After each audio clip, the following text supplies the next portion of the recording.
where you can find also links to download Python source files. We assume that you have installed Python on your computer. For example, an Anaconda distribution, and using an IDE such as PyCharm, Spider, VS Code. String variables. Every variable holds a value, which is the information assigned and associated with that variable. You can change the value of a variable in your program at any time. So strings. A string is simply a series of characters. Anything inside quotes is considered a string in Python, and you can use single or double quotes around your strings like this. So this is a string inside double quotes, and this is also a string inside single quotes, but there are also double quotes inside the single quotes. So this is a string message, and we can print this string. Hello Python world, and this is also a string. We can also print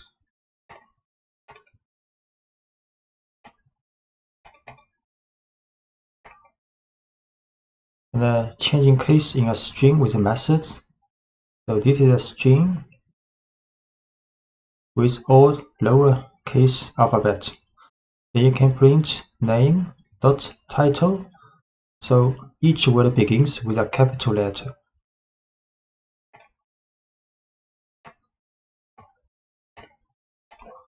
Name is a string. If we show all alphabets are lowercase, then we can print this string but with the title method after this string. So A, Ada, Lovelace. So these two alphabets will be uppercase.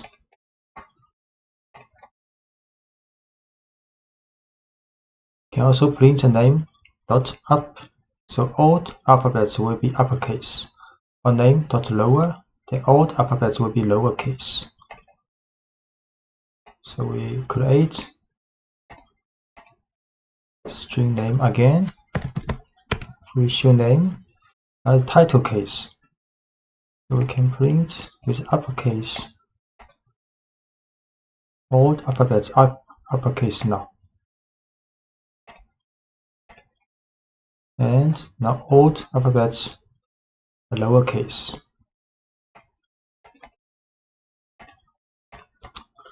Combining or concatenating strings.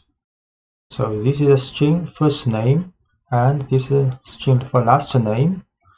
So you can create a string called full name using first name plus a space symbol and with last name. Then you can print out. So first name Ada, last name is Lovelace. Then full name is addition. So is the string concatenation of first name and last name and with a space. Then can print out his full name Ada space Lovelace. And adding white space to strings with tabs or new lines. So space tabs and end of line symbols are called white spaces. So you can print \t means tab, add a tab space before text. Then you can print also with \n new line, \n is a new line. And you can combine \n and \t. So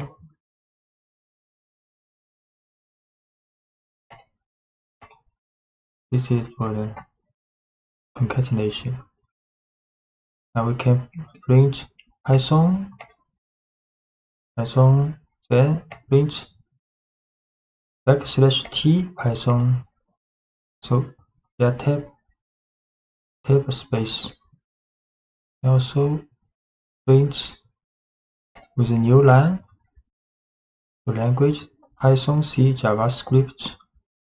Can also print with a new line and a tab space. New line and a tab space.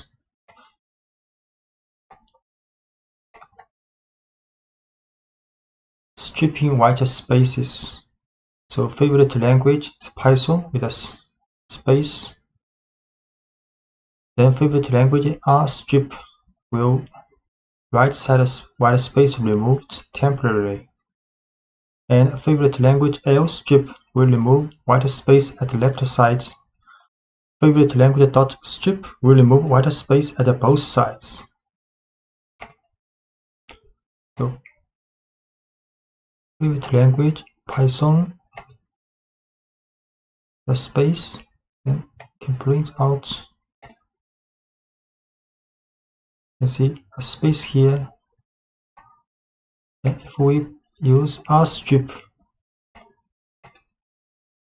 then no space here now. But fifth language has not been changed, so R strip is temporarily remove this space.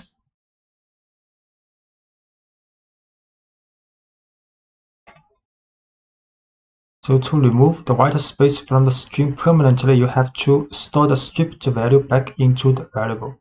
So this is favorite language with a string after this, with a space after this string. You can use R strip but assign back to this string variable. So create again favorite language with a string, the right side, then we R strip this space and assign back to this variable. Then we show this favorite language again. Now string has been removed permanently. You can add, subtract, multiply, and divide numbers in Python. And 3 double star double asterisk 2 means exponents. So 3 square. And 10% symbol 3 means modulo. So returns the remainder of division. 3 exponent 2 9 age 23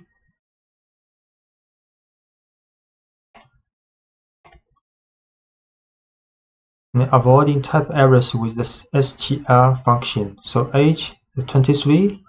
Next, if we create a string variable called message equals happy plus age plus at birthday, then it will have error because Python not allowed you to add numeric variable with string directly, so you have to transform this numeric variable to the type string before adding together.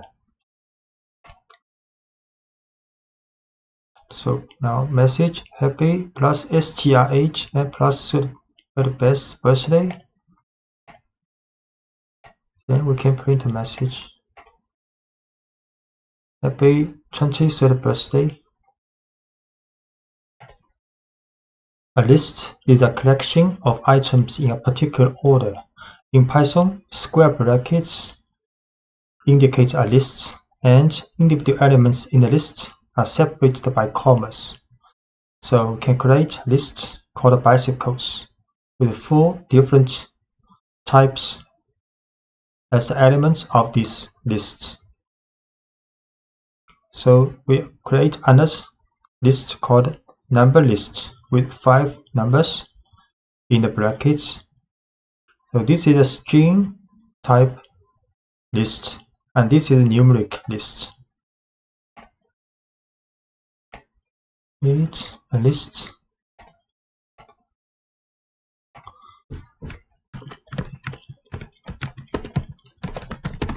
issue this list and create a bicycle list.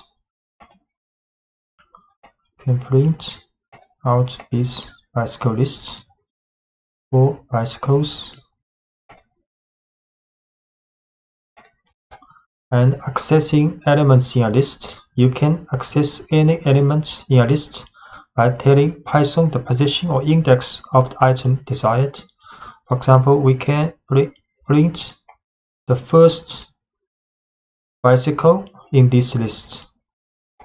And you can also use the string method on any element in a list. So we can get the title form of the first bicycle. You can print first bicycle in the list. Select. Can also print first bicycle's title form in the list. The T is capitalized.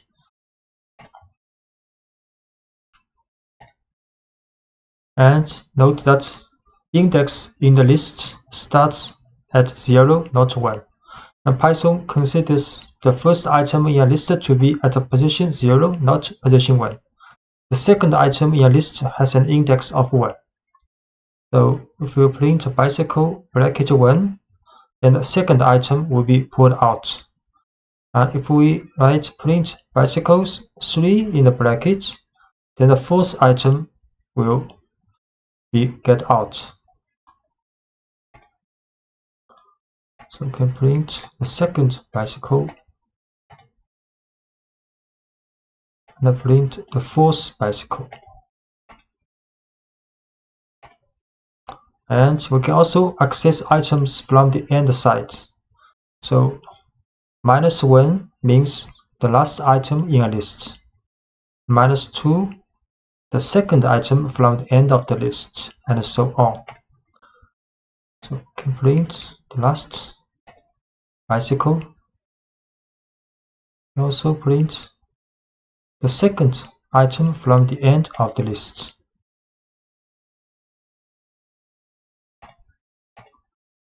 Using individual values from a list, you can use individual values from a list just as you would any other variable. For example, you can use concatenation to create a message based on a value from a list. So for example, we can get out the first bicycle and using its title form, then this item concatenated with this string and this string. We create a message with concatenation of string and the bicycle's first element with the title form and plus symbol.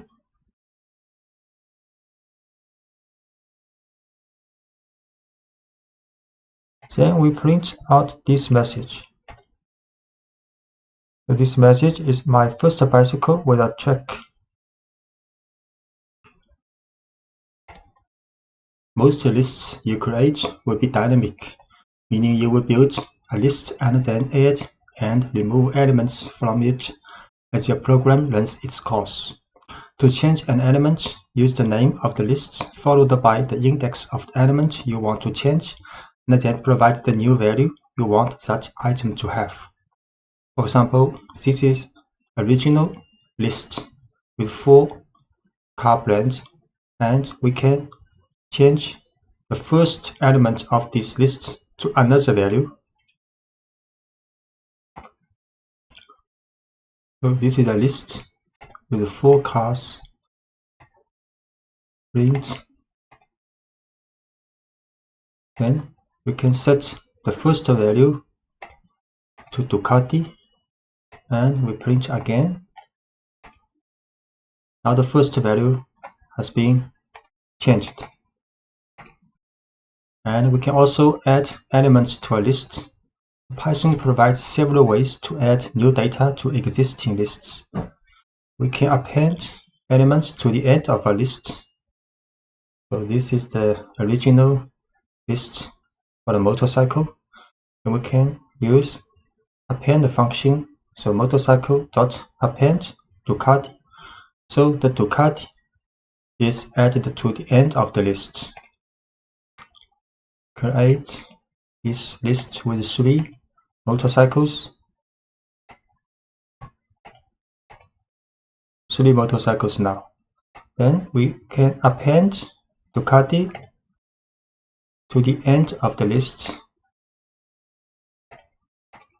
So now the list has 4 cars now, with Ducati at the last position. You can start with an empty list and then add items to the list using a series of append statements. So we can also create an empty list first with 2 brackets. Then motorcycles append Honda, append Yamaha, and append Suzuki. Create first an empty list. Then we can append 3 motorcycles. We show this list again. So now the list motorcycle has 3 cars now.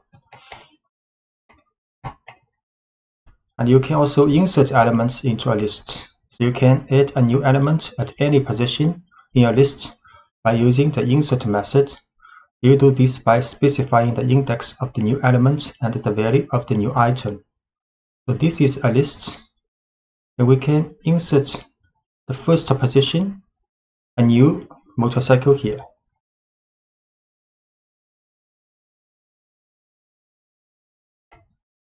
So this is a list with 3 motorcycles. Can insert Ducati to the position 0, first position, and we show this motorcycle. Now Ducati is the first motorcycle and the other 3 motorcycles from the original list. And we can also remove elements from a list. You can remove an item according to its position in the list or according to its value. So removing an item according to its position, you can use the del statement if you know the position of the item you want to remove from a list. So this is a list with 3 motorcycles. We can remove the first motorcycle, the second item, the list with 3 motorcycles. 3 motorcycles now.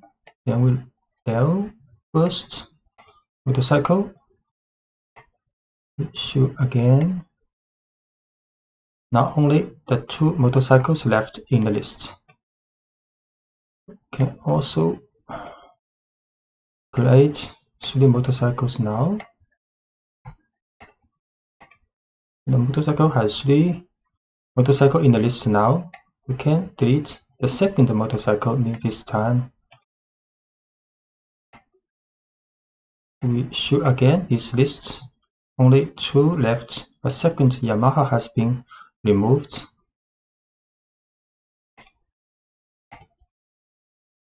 You can use pop method to remove an item. Sometimes you will want to use the value of an item after you have removed it from a list.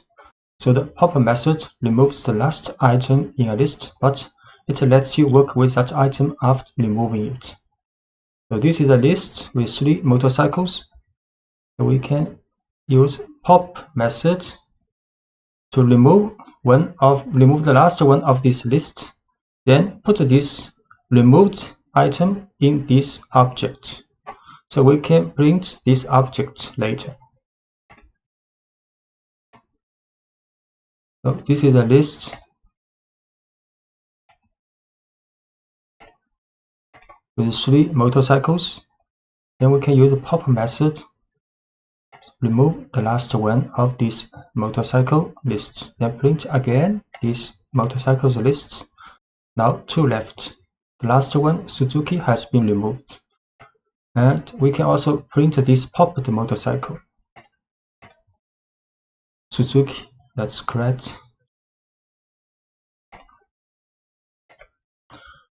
and popping items from any position in a list. You can actually use pop to remove an item in a list at any position by including the index of the item you want to remove in parentheses. So this is the list with 3 motorcycles. So we can pop 0, so the first item is removed from the original list and stored in variable called first owned.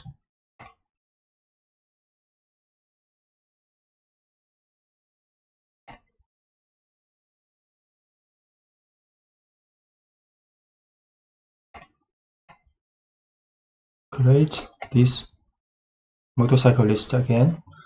So we pop the first one. Then we can print the first motorcycle I owned was is the title. This message is the string concatenated with this popped value with a title form.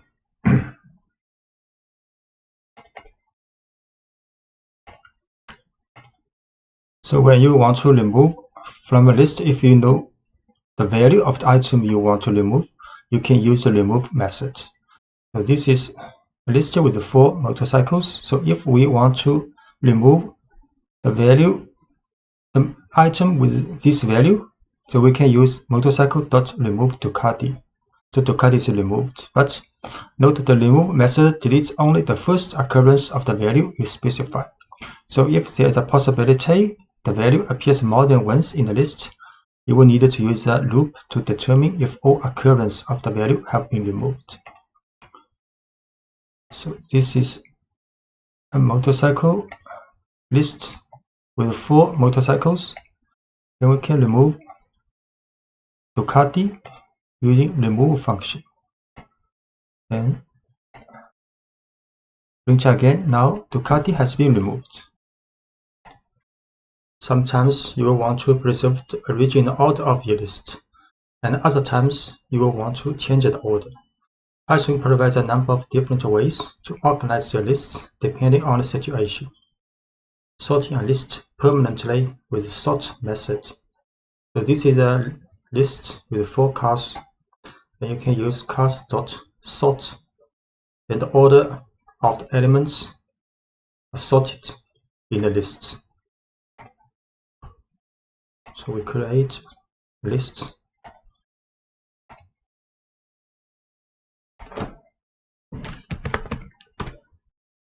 So the order of the elements in the cars, like now, you can use sort. We print again. So now the elements are sorted alphabetically in the list.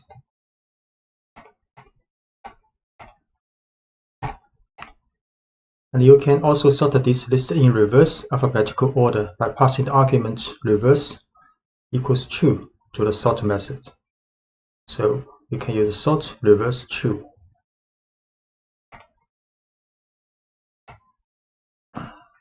This is a car list with 4 motorcycles. You can sort reverse true.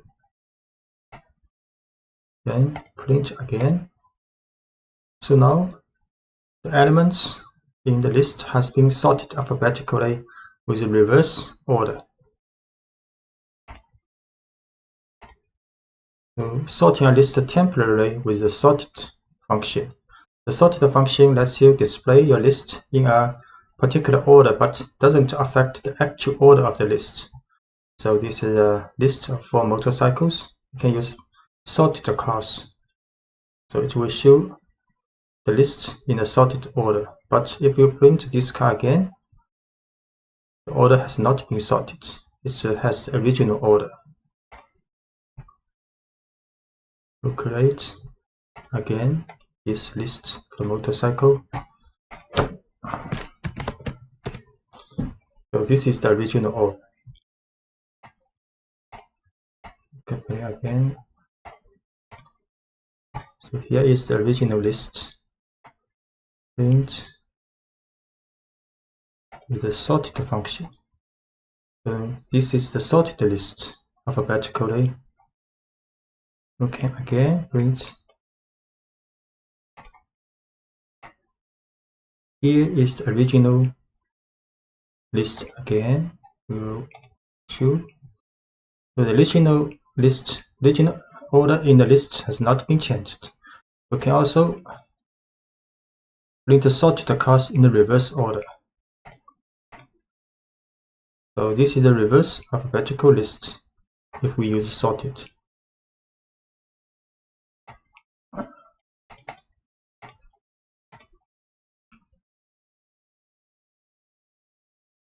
So print a list in reverse order. So just to reverse the original order of a list, this may not be the alphabetical order. So just to reverse the original order of the list, you can use a reverse method.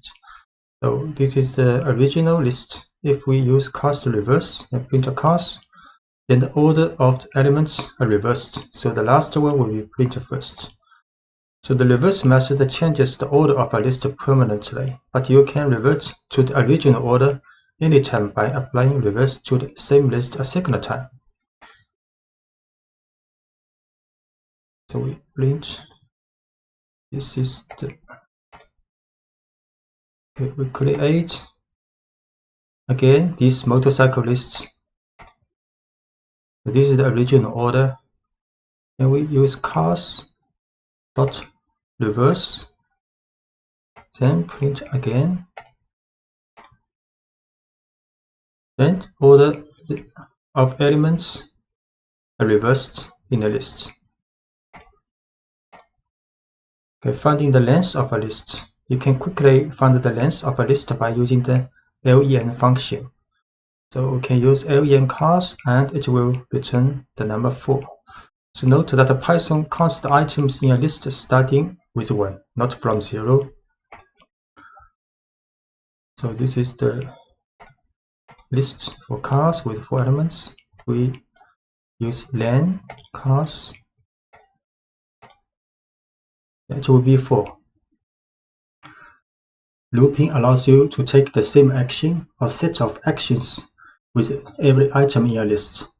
So when you want to do the same action with every item in a list, you can use Python's for loop. Let's say we have a list of magicians' names, and we want to print out each name in the list. A for loop will let Python to handle this task easily. So in the for loop, Python pulls a name from the list magicians and store it in the variable magician. Then print the name that was just stored in magician. Python then repeats this operation for each name in the list. So this is a list of magicians with 3 magicians. Then we can write 4 magicians in magicians. So magicians is a list. In the for loop, for magician will take each element from the magicians, then store in this variable called magician. Then inside the for loop, we print each magician until there's no magician left in this list. So where the no more values are in the list, Python moves on to the next line in the program after the for loop. So this is the for loop. We create a list called magicians with 3 magicians. Then we can write 4 magician, print magician. So each magician has been printed out.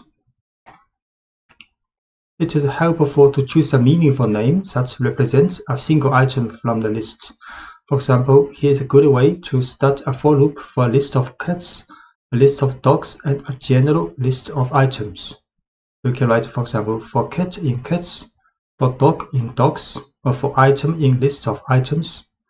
And using singular and plural names can help you identify whether a section of code is working with a single element from the list or an entire list. Doing more work within a for loop. So every indented line following the line for magician in magicians is considered inside the loop, and each indented line is executed once for every value in the list. So for example, this is a magician list, we can write for loop from the for magicians. Then these two lines indented considered inside the for loop. So we can write print magicians title form. That was a great trick. And print I can't wait to see your next trick. Then magicians title name. Then a new line. Then after this for loop finished, then we can print a single message. But this statement not considered inside the loop.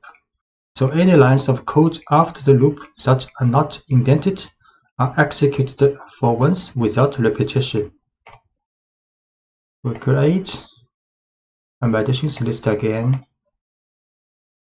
Then a for loop with two print lines included in the for loop. Run this. So for each element, each magician in list, we share two messages. So Alice, that was a great trick. I can't wait to see your next trick, Alice. And David, that was a great trick. I can't wait to see your next trick, David, and so on. Then after the for loop has been finished to run, then we can print one message. So this message, this print statement is not considered in the for loop. So print only once. Lists are ideal for storing sets of numbers, and Python provides a number of tools to help you work efficiently with lists of numbers. So we can use the range function. Python's range function makes it easy to generate a series of numbers. For example, you can use the range function to print a series of numbers like this. You can write a for loop, the for value in range 1 to 5. Can print a value. The result will print 1, 2, 3, 4. The range 1 to 5 will print a number from 1 to 4. Then for each value of this 1 to 4 will print out. So although this code looks like it should print the numbers from 1 to 5, it doesn't print the number 5. So in this example, range prints only the numbers 1 through 4. This is the result of off by 1 behavior you will see often in Python and many other programming languages. So if you want to print the numbers from 1 to 5, you would use range 1, 6. So for value in range 1, 6, print value. Can print out for value in range 1 to 5, print value. So 1, 2, 3, 4 has been printed out. Use range to make a list of numbers. If you want to make a list of numbers, you can convert the results of range directly into a list using the list function. So for example, we can create a list called numbers, and the value is 1 to 5. Then next we can print numbers. We create a list called numbers. Then print these numbers. So it's a list 1 to 5.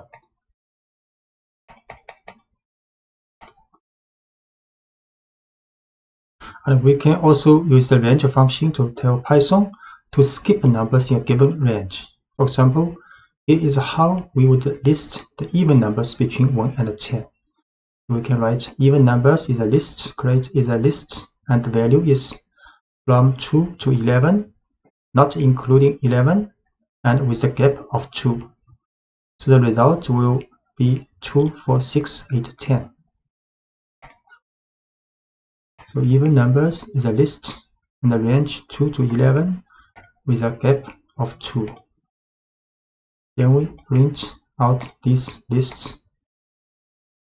This list has 5 elements. And you can create almost any set of numbers you want to using the range function. For example, consider how you might make a list of the first 10 square numbers. So we start with empty list, then write a for loop. So for each value in the range 1 to 11, not including 11, then we write calculate the square of this value, then assign to square variable. Then in the list of squares, we append this square, and so on. Then when the for loop is finished, we print out this squares list. So we start with an empty list called squares, then we tell Python to loop through each value from 1 to 10 using the range function. And inside the loop, the current value is raised to the second power and stored in the variable square. Then each new value of square is appended to the list squares. So start with an empty list called squares. The for loop for each value in the range 1 to 11, calculate the square of this value and append to the squares list. Then the loop finished, we can print out this list. So the value is 10 numbers, and each value is the square of the value in the range 1 to 11. And to write this code more concisely, you can omit the temporary variable square and append each new variable value directly to the list. So we can also start with a squares list, empty list, then write a for loop with only one statement. So for value in range 1 to 11, we can calculate this square of this value, then directly append to this squares list. Then the for loop finished, then print out this squares list. Start with empty list squares, then for loop for each value in the range 1 to 11, calculate the square of this value, then append to the squares list. Then print out this list. The result is the same with 10 numbers, and each of numbers is the square of each value in range 1 to 11. A list comprehension allows you to generate this same list in just one line of code. A list comprehension combines the for loop and the creation of new elements into one line, and automatically appends each new element. The following example builds the same list of square numbers you saw in previous lectures, but uses a list comprehension. So we can write squares is list, and inside the bracket we write value *2, then space, then it's like a for loop for value in range 1 to 11. Then we can print out this squares list. The list comprehension begins with a bracket and the descriptor name for the list, such as squares. Next, open a set of square brackets and define the expression for the values you want to store in the new list. In this example, the expression is value square of this value, which raises the value to the second power. Then write a for loop to generate the numbers you want to feed into the expression and close the square brackets. Notice that no colon is used at the end of the for statement in list comprehension. So we can create this list to use list comprehension. Then print out this list. Okay, so 10 numbers, and each number is squares of each number in the range of 1 to 11.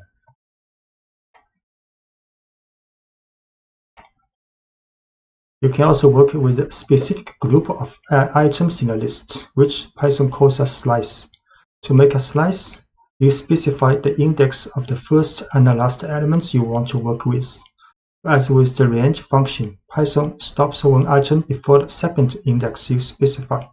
So the following example involves a list of players on a team. So this is a list with 5 players, and we can print players bracket 0 to 3, then it will return the first 3 elements. So the code prints a slice of this list, which includes just the first 3 players. So players is a list with 5 players, then can print the first 3 players. And you can generate any subset of a list. For example, if you want the second, third, and fourth items in a list, you would start the slice at index 1 and end at index 4. So 4 not included. Then it will return the second, third, and fourth element. So from the index from 1 to 3. So the second, third, and fourth elements will be returned. So we print the second, third, and fourth elements. And if you omit the first index in a slice, Python automatically starts your slice at the beginning of this list. So if you just write column 4, then it will return the first 4 elements. So we return the first 4 elements with column 4.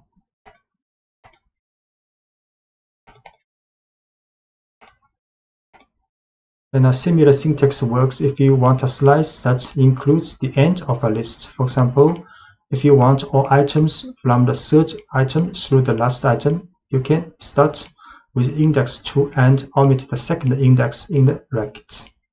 So we can just write players 2 column. Then it will return all items from the third item and through the end of the list. We print players 2 column return from the second to the last items in the list. The negative index returns an element a certain distance from the end of a list. So therefore, you can output any slice from the end of a list. So, for example, we can write players bracket -3 then column. Then it will return the last 3 players. So it will return the last 3 players with negative index.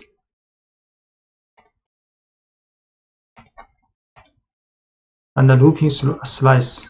You can also use a slice in a for loop if you want a loop through a subset of the elements in a list.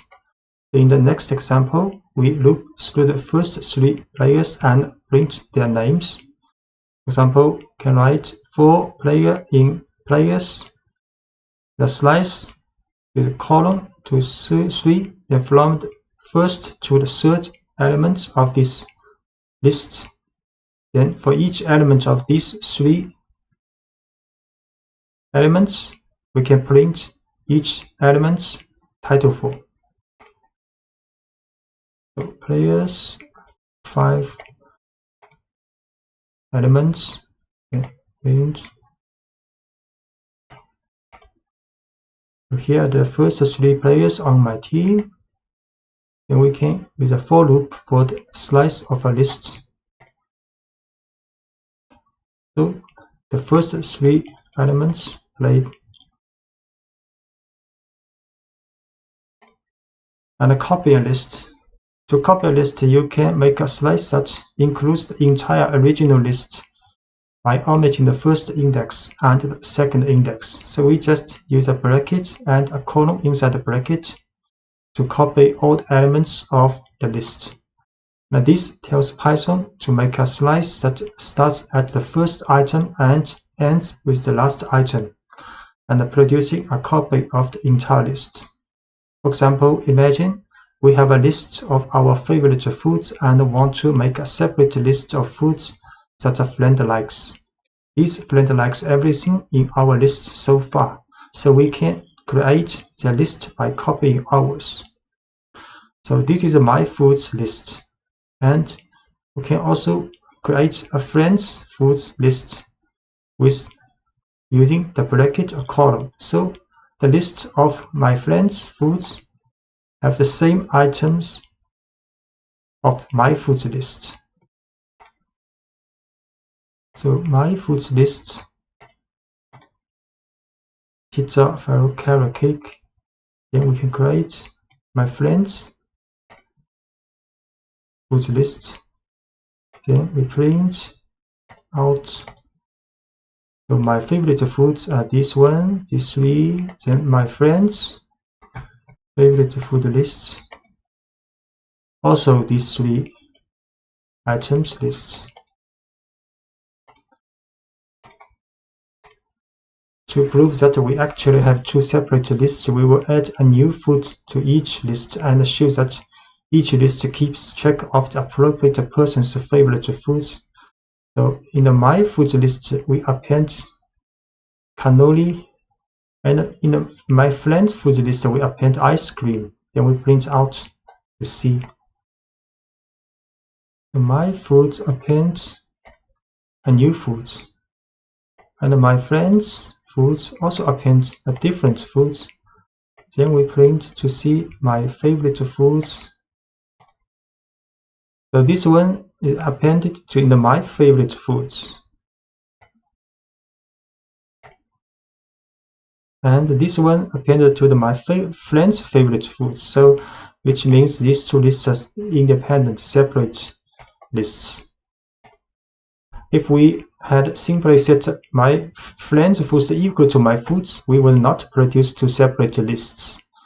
So for example, this is My Foods list, and we just use equal. So my friend's foods list is equal to my foods list. Then we append two different items to each list, and in this form, if to connect the two lists, then append item in one list will also do for the other. We will see. So for example, my foods list create first with three items. Then we just use equal to assign the same value to my friend's foods list. Then we append two items to these two lists. Then we print out my foods list again. Now you can see these two items have been appended in the My Foods list. We also print My Friends Foods. Also, these two items have been added, which means if we use equal sign to assign My Foods to My Friends Foods, they are just reference to the same object. They are not copy, not independent object. So if you append one item in one of the two objects, and this will also happen for the other one. Sometimes we want to create a list of items that cannot change. Tuples allow you to do just that. Python refers to values that cannot change as immutable, and an immutable list is called a tuple. A tuple looks just like a list, except you use parentheses instead of square brackets. And once you define a tuple, you can access individual elements by using each item's index, just as you would for a list. For example, if we have a rectangle that should always be a certain size, we can ensure that its size doesn't change by putting the dimensions into a tuple. So we define the tuple dimensions using parentheses instead of square brackets. Then print each element in the tuple individually, using the same syntax we have been using to access elements in a list. So this is a tuple with two elements. We use parentheses to create a tuple. Then if we want to get the elements, first elements, we just can use this tuple with a bracket 0. This form is same as the list, and this can get the second elements of this tuple. We create a tuple. Then we print out the first element and print out the second element of this tuple. And let's see what happens if you try to change one of the items in the tuple. So if we set the first element to 250 and Python will raise an error. We create this tuple first. Then we try to assign a new, change the value of one element. Then type error tuple object does not support item assignment. And the looping through all values in a tuple. You can loop over all the values in a tuple using a for loop, just as you did with a list. So this is a tuple. We can also use a for loop for dimension in dimensions, then print each element. Create a tuple, then we print a message, and we print each element of the tuple using a for loop. So 2 elements printed out. So writing over a tuple, although you cannot modify a tuple, you can assign a new value to a variable that holds a tuple. So if we want to change our dimensions, we could redefine the entire tuple. So you can, this is original tuple. This is the new tuple we defined. So if you want to change the value, because you cannot change the element by element, so you can define the tuple again with the new value. You can define the entire tuple again with the new value you want. So we create this tuple again with the new value. Then we print out, then using a for loop to print this tuple out. Conditional tests. At the heart of every if statement is an expression that can be evaluated as true or false, and is called a conditional test. Python uses the values true and false to decide whether the code in an if statement should be executed. So if a conditional test evaluates to true, Python executes the code following the if statement.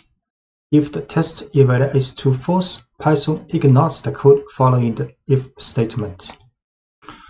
A simple example of conditional tests. The following example shows how if tests let you respond to special situations correctly. Imagine you have a list of cars and you want to print out the name of each car. Car names are proper names, so the names of most cars should be printed in title case. However, the value BMW should be printed in all uppercase. Following code loops through a list of car names and looks for the value BMW. Whenever the value is BMW, it is printed in uppercase instead of title case. So this is a car list with 4 cars inside, and we write a for loop. So for car in cars, if this car equals BMW, then we print out this car's uppercase. Else, so if the car is not BMW, we run statement inside the else, then print this car with a title for. So we create car list, then write a for loop to print each car's name either in title form or in uppercase. So if the car is BMW, then print out in uppercase. So you can see Audi, Subaru, Toyota all in title case, but BMW is in uppercase 4. So checking for equality. Most conditional tests compare the current value of a variable to a specific value of interest. The simplest conditional test checks whether the value of a variable is equal to the value of interest. So if the value is BMW, then we check car equals BMW, then get true. And if the value is Audi, if we check car if equals BMW, then we'll get false. So we assign the value BMW to car, then we use double equal to check if its value is BMW, You'll get the value result true. And if we assign the odd value to car, then we check again if the car's value is BMW, then you will get false. And ignoring case when checking for equality. The testing for equality is case sensitive in Python. For example, two values with different capitalization are not considered equal. If the car is Audi with title form, but we check car's value is Audi, we'll get a false. So if case matters, this behavior is advantageous. But if case doesn't matter and instead you just want to test the value of a variable, you can convert the variable's value to lowercase before doing the comparison. So we again assign the value Audi with the title form to car. Then we check the condition if the value is equal to Audi with lowercase, but before we run this equal sign, double equal, we add car.lower to transform the car's case to lower before we do the condition test. Notice that the lower function doesn't change the value that was originally stored in car. So the car's case is still Audi. And this lower is just a temporary transform this value to lowercase to do conditional tests. So we see car's value is Audi with title form. Then we check its value equals lowercase Audi to get false. And we set again, for example, car's value is Audi, but we use lower function before doing the conditional test to get true now. The checking for inequality. So when you want to determine whether two values are not equal, you can combine an exclamation point and an equal sign. So this means not equal. So we will store a requested pizza topping in a variable and then print a message if the person did not order anchovies. So this is request a topping called mushroom, this value. So if request a topping not equal to anchovy, then we'll print holded anchovies.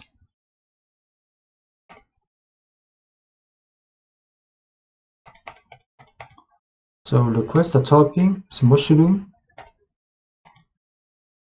So we check if this topping not equal to anchovy, we'll print holded anchovies. So this message printed out because this value is mushroom and we test if this value not equal to anchovy. This test will get true. Will get true, then this statement will be run in the for loop, in the if statement. And the numerical comparisons. So testing numerical values is pretty straightforward. For example, the following code checks whether a person is 18 years old. So if the person is 18 years old, then you test numerically if the age equals 18. You get a true result. You can also test to see if two numbers are not equal. So for example, the following code prints a message if the given answer is not correct. So answer is 17. So we test if answer not equal to 42. Then we print a message. This is not the correct answer. Please try again. So age is 18. Then we test age. If age is 18 equals 18, the result is true. The answer is 17. Then we test if answer not equal to 42, then we show the message because answer is not equal to 42. The message is printed out. And the numerical comparisons, you can include various mathematical comparisons in your conditional statements as well, such as less than or equal to, greater than, and greater than or equal to. So age is 19, for example, we can run these tests. So each of the above mathematical comparations can be used as part of an if statement, which can help you detect the exact conditions of interest. So age is 19. Then we can test if age less than 21. We can also run if age is less than or equal to 21, or if the age is larger than 21, we get false. If the age is larger than or equal to 21, we'll get the false. And you can use AND to check multiple conditions. To check whether two conditions are both true simultaneously, you can use the keyword AND to combine the two conditional tests. If each test passes, the overall expression evaluates to true. If either test fails or if both tests fail, the expression evaluates to false. For example, you can check whether two people are both over 21 using the following test. So these two people has age 22 and 18. We can test if this age larger than equal to 21 and this one also older than 21. The result will be false because one is not larger than or equal to 21. But if we change the second one to 22, then we test again, then it will be true because both are older than 21. To write concisely, you can also add parentheses here, so it will be more clear. So we assign to age to person, and test if both are older than 21, then it will be false. And we assign new value to 22 for the second person. Then we test again, then it will be true. And you can also use the keyword OR, allows you to check multiple conditions as well, but it passes when either or both of the individual tests passes. So an OR expression fails only when both individual tests fail. So let's consider two ages again, but this time we will look for only one person to be over 21. So these two persons, 21, 22, 18 years old, then we test if one of the person is older than 21, the result will be true. And if we assign the first person to 18 also, then we test again, then the result will be false because none of the two people are older than 21 now. So we need set these two persons' age to 22, 18, then test if using auto test if one of the at least one is older than 21, get the result true. But if we set the first person also to 18 years old, then test again if at least one is older than 21, we'll get the false. And checking whether a value is in a list. So sometimes it's important to check whether a list contains a certain value before taking an action. So to find out whether a particular value is already in a list, you can use the keyword in. So let's consider some code you might write for a pizzeria. We will make a list of toppings a customer has requested for pizza, and then check whether certain toppings are in a list. So this is a requested topping with 3 elements, a list. Then we will run the conditional tests. Mushrooms in requested toppings. This is true because mushroom in. But if we run the pepperoni in requested toppings, we'll get false because this list does not contain pepperoni. The requested topping is a list called pizzeria. Then we run the conditional test. Mushroom in requested topping, get the true in results. If we run pepperoni in requested topping, the result is false. And you can also check whether a value is not in a list. So similarly, you might want to know if a value does not appear in a list. You can use the keyword not in this situation.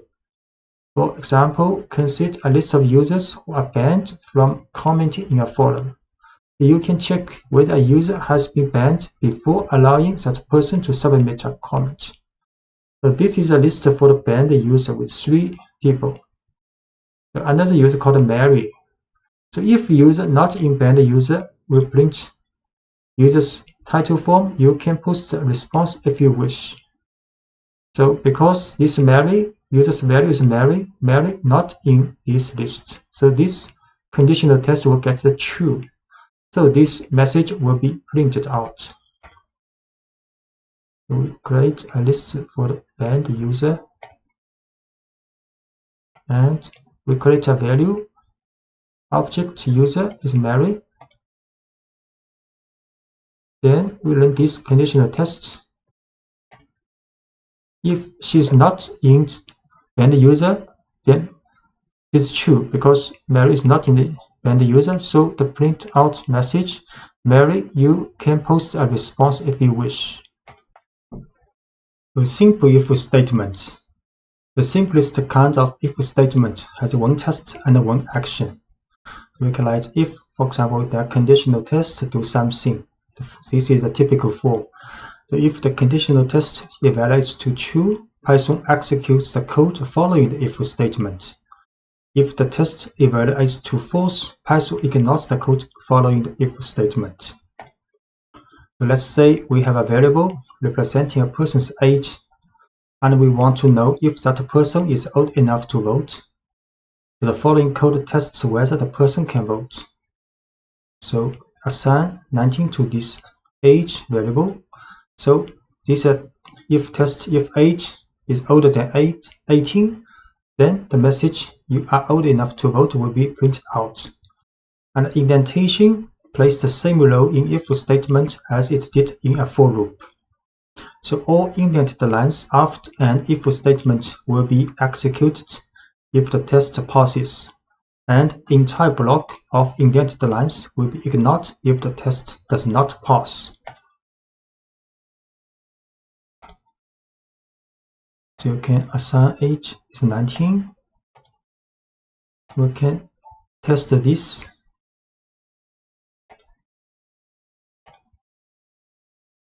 Because it's older than 18, so these two statements are run. So you can have as many lines of code as you want in block following the if statement. So let's add another line of output if the person is old enough to vote, so asking if the individual has registered to vote yet. So these two messages will be printed out. And if else statement. And if else block is similar to a simple if statement, but the else statement allows you to define an action or set of actions that are executed when a conditional test fails. So we will display the same message we had previously if the person is old enough to vote, but this time we will add a message for anyone who is not old enough to vote. So if we assign 17 to the age, then test if age is 18, is larger older than 18, we will print these two messages. But if this test fails, so we will run the else statement.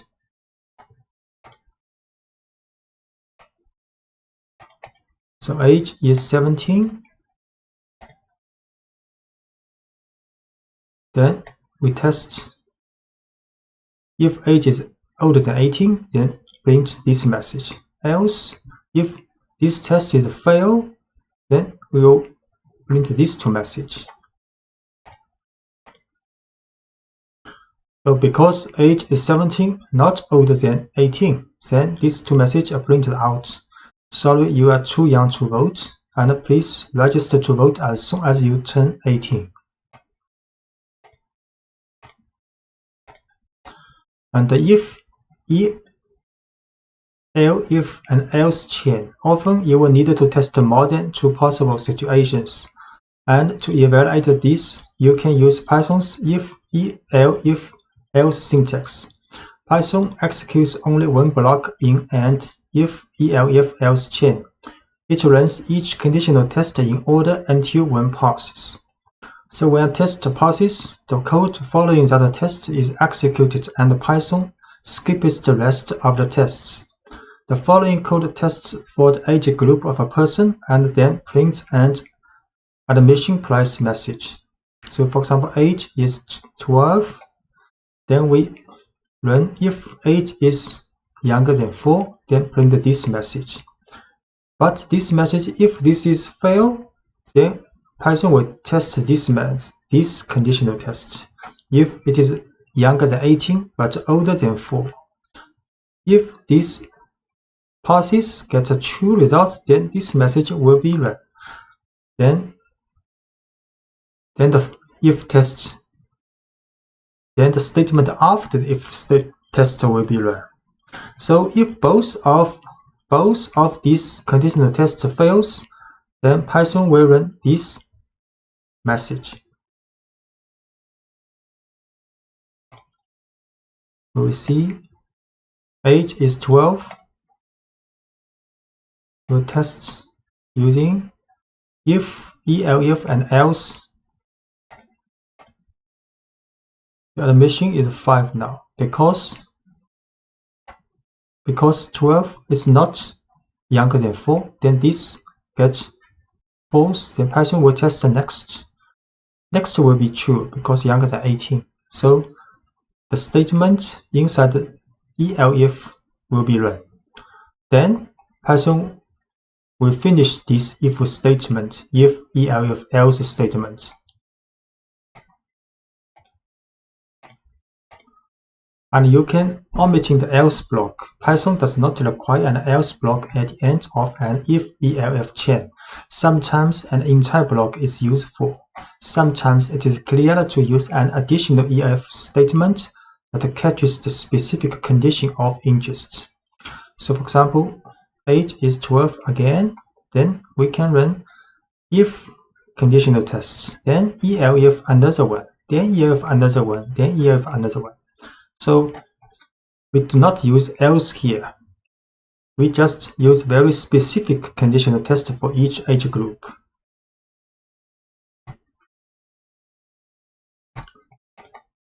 So we see age is 12. Then we use a multiple if, elif tests.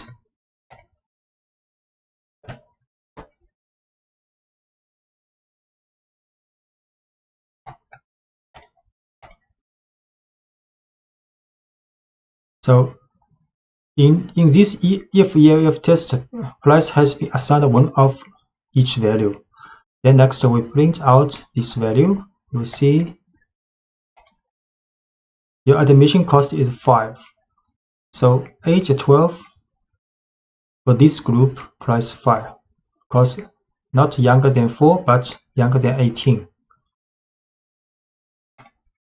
And the else block is a catch-all statement. It matches any condition that wasn't matched by a specific if or elif test. And that can sometimes include invalid or even malicious data. So if you have a specific final condition you are testing for, consider using a final elif block and omit the else block. This is what we have seen in this code. You can do some interesting work when you combine lists and if statements. You can watch for special values that need to be treated differently than other values in the list.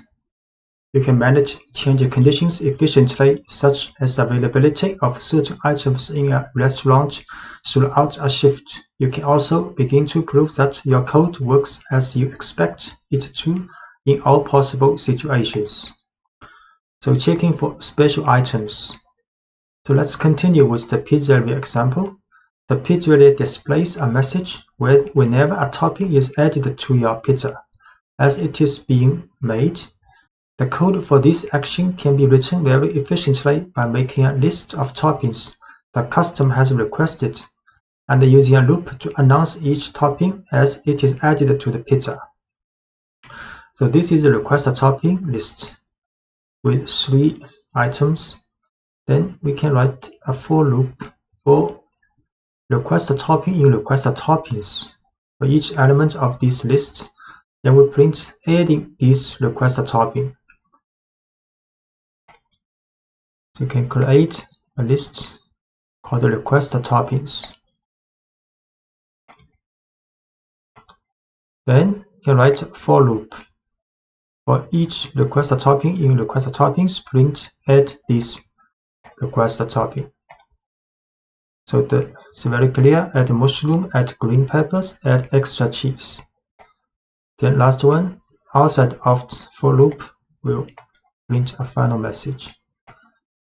The job finished. But what if the pizzeria runs out of green peppers, and if statement inside the for loop can handle this situation properly? So this is request topping, and in the for loop we can test using if statement. So if request topping equals green peppers, then a message, sorry, we are out of green peppers right now, will be printed out. Otherwise, if this test is a fail, which means if the request topping is not equal to green peppers, then the message adding this request topping will be printed out. So create a request topping again. Then this for loop. In the for loop, we use an if statement to test if it is a green pepper. So the message is like this. So adding mushroom, and for the green peppers, the message will be like, sorry, we are out of green peppers right now. And for the extra cheese will be printed like adding extra cheese. So this is the last message of the for loop.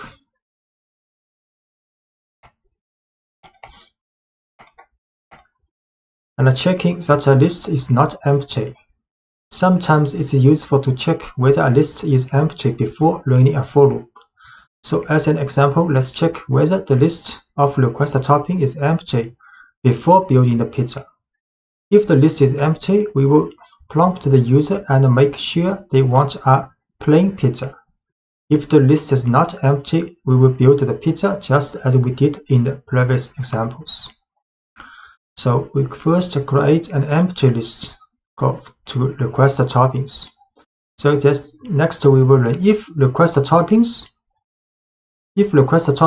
which means if request topping has at least one element and not empty, then it will run the for loop. Else, if request topping is empty, we will run another loop, another message. So when the name of a list is used in an if statement, Python returns true if the list contains at least one item. An empty list will evaluate to true to this conditional test.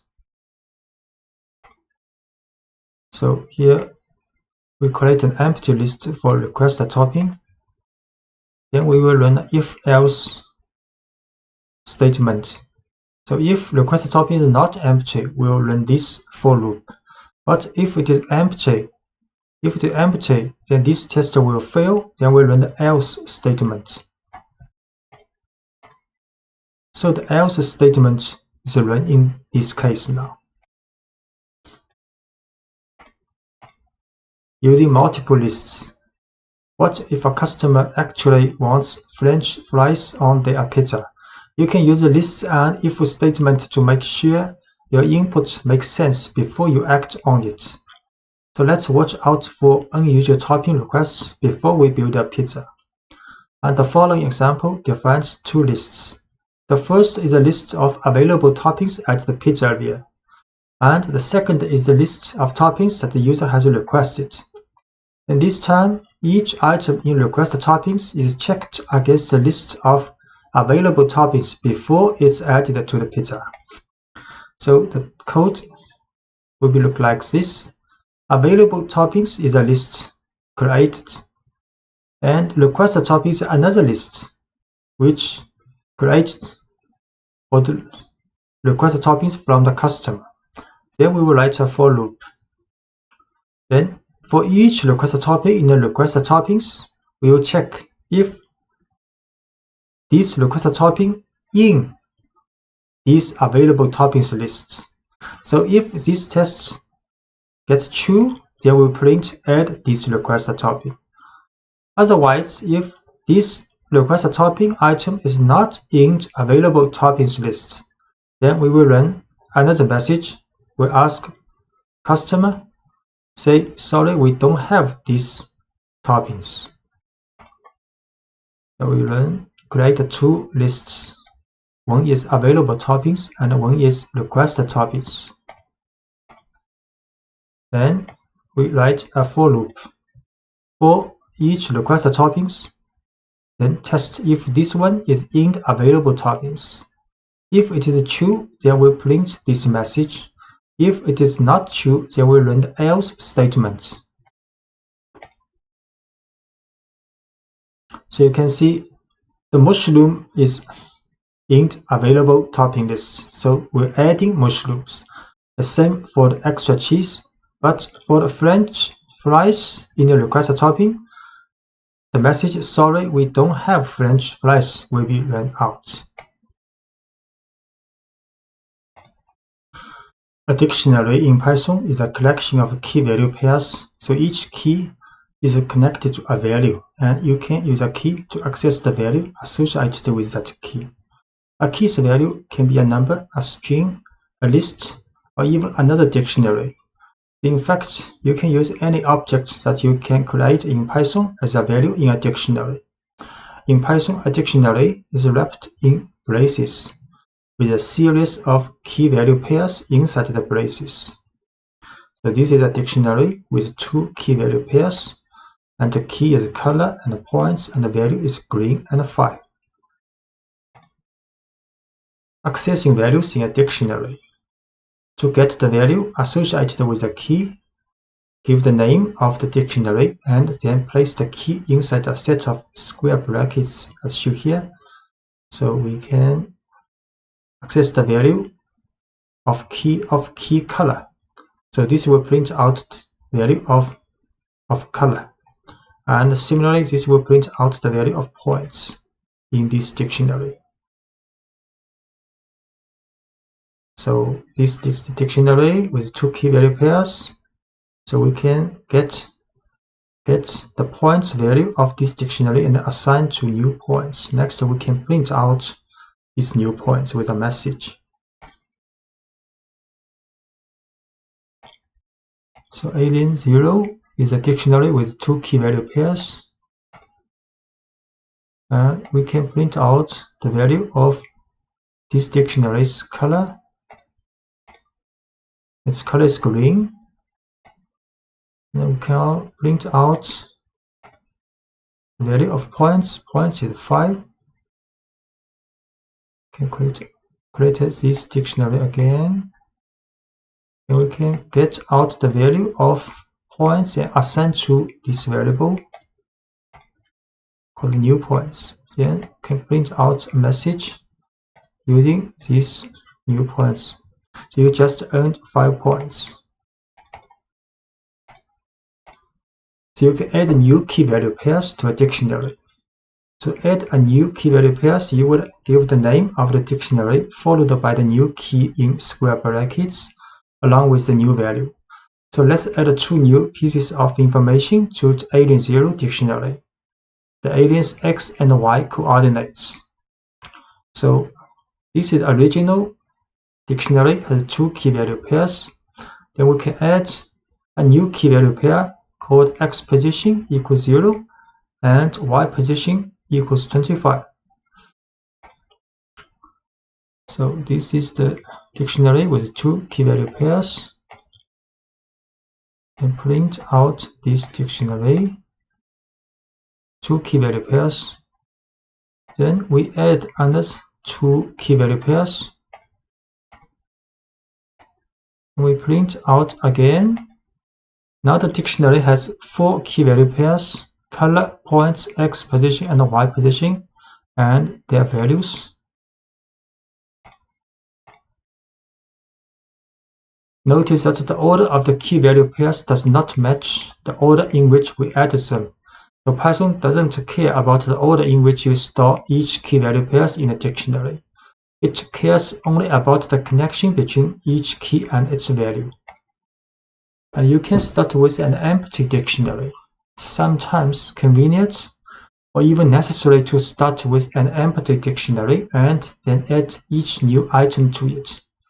To start filling an empty dictionary, you can define a dictionary with an empty set of braces and then add each key value pairs on its own line. So we can start with an empty dictionary with 2 braces. Then we add one key value pairs using alien0, brackets color equals green, and points equals 5. So add these 2 key value pairs into this dictionary. We start with an empty dictionary. Then we add these 2 key value pairs into a dictionary. Then print out again. Now the dictionary has 2 key value pairs. Can modify values in a dictionary. To modify a value in a dictionary, give the name of the dictionary with the key in square brackets and then the new value you want associated with that key. So for example, consider an alien that changes from green to yellow as a game process progress. So we create a dictionary with only 1 key value pair, color is green. Then we can modify the value of this key color to yellow. So we create first key value pair green in this dictionary, and we print out the alien's color. The alien is green now. Then we modify the color to yellow in this dictionary. And we can print out again. The alien is now yellow now. And you can set dictionary with, for example, for x position, y position, and a speed medium. Can print original position for this alien x position. So position is 0 now, original. Then we can move the alien to the right. So if alien 0 speed is slow, x increment is 1.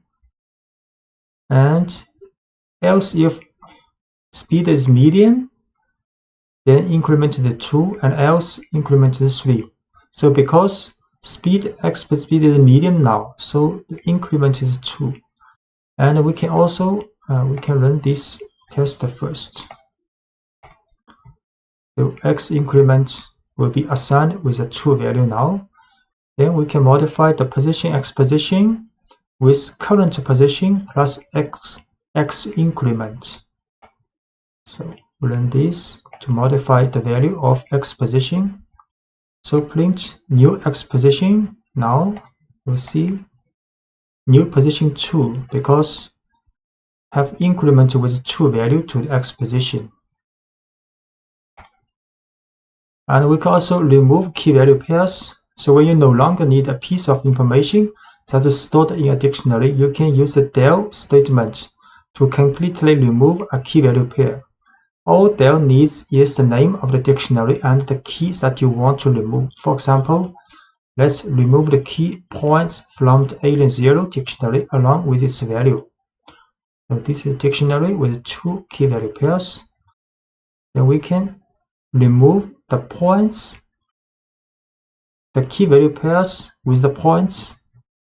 Use del alien0 points in brackets. So we can create these key value pairs dictionary first. 2 key. So print. So there are 2 key value pairs in this dictionary. Then we remove 1 key value pairs. points has been removed. We show again this dictionary now has only color key value pair. Because a dictionary can contain large amounts of data, Python lets you loop through a dictionary. You can loop through all of a dictionary's key value pairs, through its keys, or through its values. So looping through all key value pairs, to do so, you could loop through the dictionary using a for loop to write a for loop for a dictionary. So let's consider a new dictionary designed to store information about a user on a website. The following dictionary will store one person's username, first name, and last name. So this is a dictionary called user, and will store username Fermi, first name Enrico, and the last name Fermi. Then we can write a for loop for key value in user this dictionary's items attribute. So this username items attribute will return the key value pairs. Then for each key value pair, we will print key its value and value its value. So you create names for the two variables that will hold the key and the value in each key value pair. You can choose any names you want for these two variables. So you can choose any name for these two variables. The second half of the for statement includes the name of the dictionary followed by the method items, which returns a list of key value pairs. The for loop then stores each of these pairs in the two variables provided. So we can create dictionary for the user. Then we can write a for loop, and in the user zeros items, then we print out this information.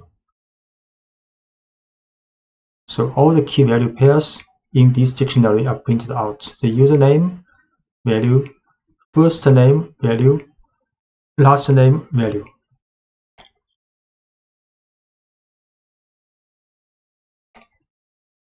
Another example of looping through all key value pairs. So we look at a dictionary of a favorite programming language of a number of people. So favorite language is a dictionary. Then the key is people's name, and the value are favorite languages of those people. Then we can write for loop. We'll create two variables called name language for name language in these dictionaries items. Then we can print names title form, concatenate with a message, and then concatenate with languages title form. So favorite language is a dictionary. Then a for loop will print out information for each person's favorite language. So Yan's favorite language is Python, Sarah's favorite language is C, and so on. So looping through all the keys in a dictionary. So you can use the keys method. It's useful when you don't need to work with all of the values in a dictionary. So let's loop through the favorite language dictionary and print the names of everyone who took the poll. So this is the same dictionary as before. Then we can write also for name, create one variable called name in this dictionary's keys attribute. So then can print out each name's title form. So this is a dictionary. Then a for loop in dictionary's keys attribute. Then only the keys and the people's name are printed out.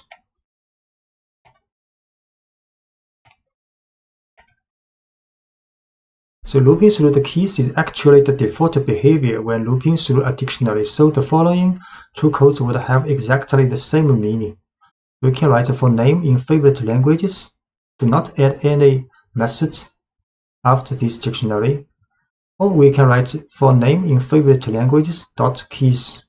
These two statements will get the same result. You can choose to use the keys method explicitly if it makes your code easier to read, or you can omit it if you wish. And you can access the value associated with each key you care about inside the loop by using the current keys. So let's print a message to a couple of friends about the languages they choose. So we will loop through the names in the dictionary as we did previously, but when a name matches one of our friends, we will display a message about their favorite language.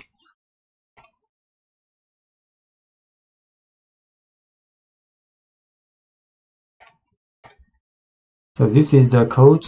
So we create same dictionary as before. Then we have friends, a list, 2 people of our friends. Then write a large for loop for name in favorite language to keys. So this name represents each name in this dictionary. Then print this name's title form first.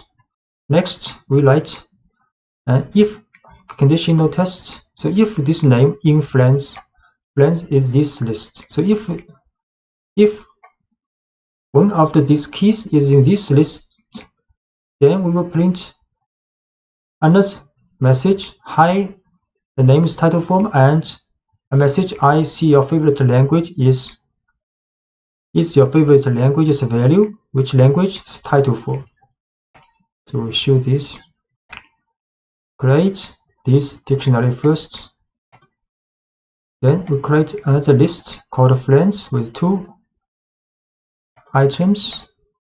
Next, write a for loop to print out each people in the favorite languages list first. Then, if this person matches in this list, then we'll print another message for this friend. So first, Yang print out, then Sarah print out. Because Sarah is in the friend list, then Sarah will have another message printed out. Then Edward print out. Then Phil, because Phil also in the friend list, then Phil will also have another message printed out.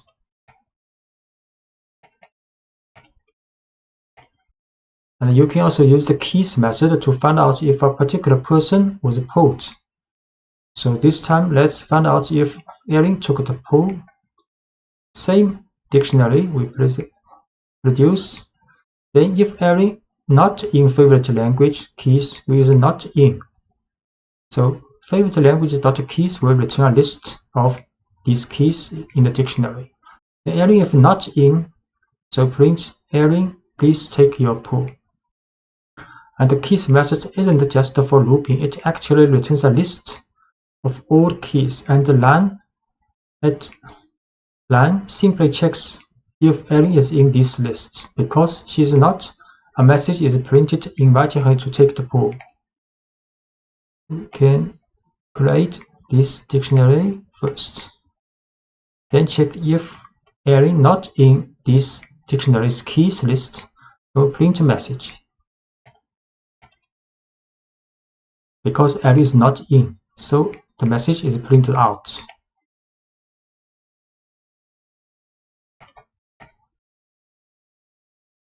You can also loop through a dictionary's keys in order. So one way to return items in a certain order is to sort the keys as they are returned in the for loop.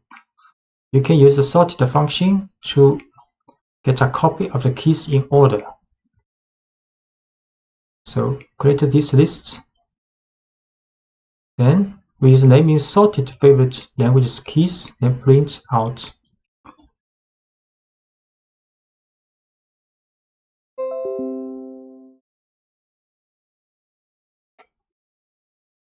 Then choose this one, then create this first dictionary, then we just sorted this list first before we choose each item in this list. Then print message for the name, title, thank you.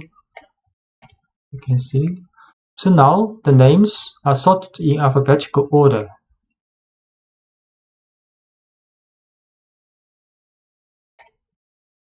and looping through all values in dictionary. If you are primarily interested in the values that the dictionary contains, you can use values method to return a list of values without any keys. For example, say we can loop through loop and print out programming language pool without the name of the person who chose each language. So this is the same dictionary. Then we can print a message following language has been mentioned. Then write a for loop.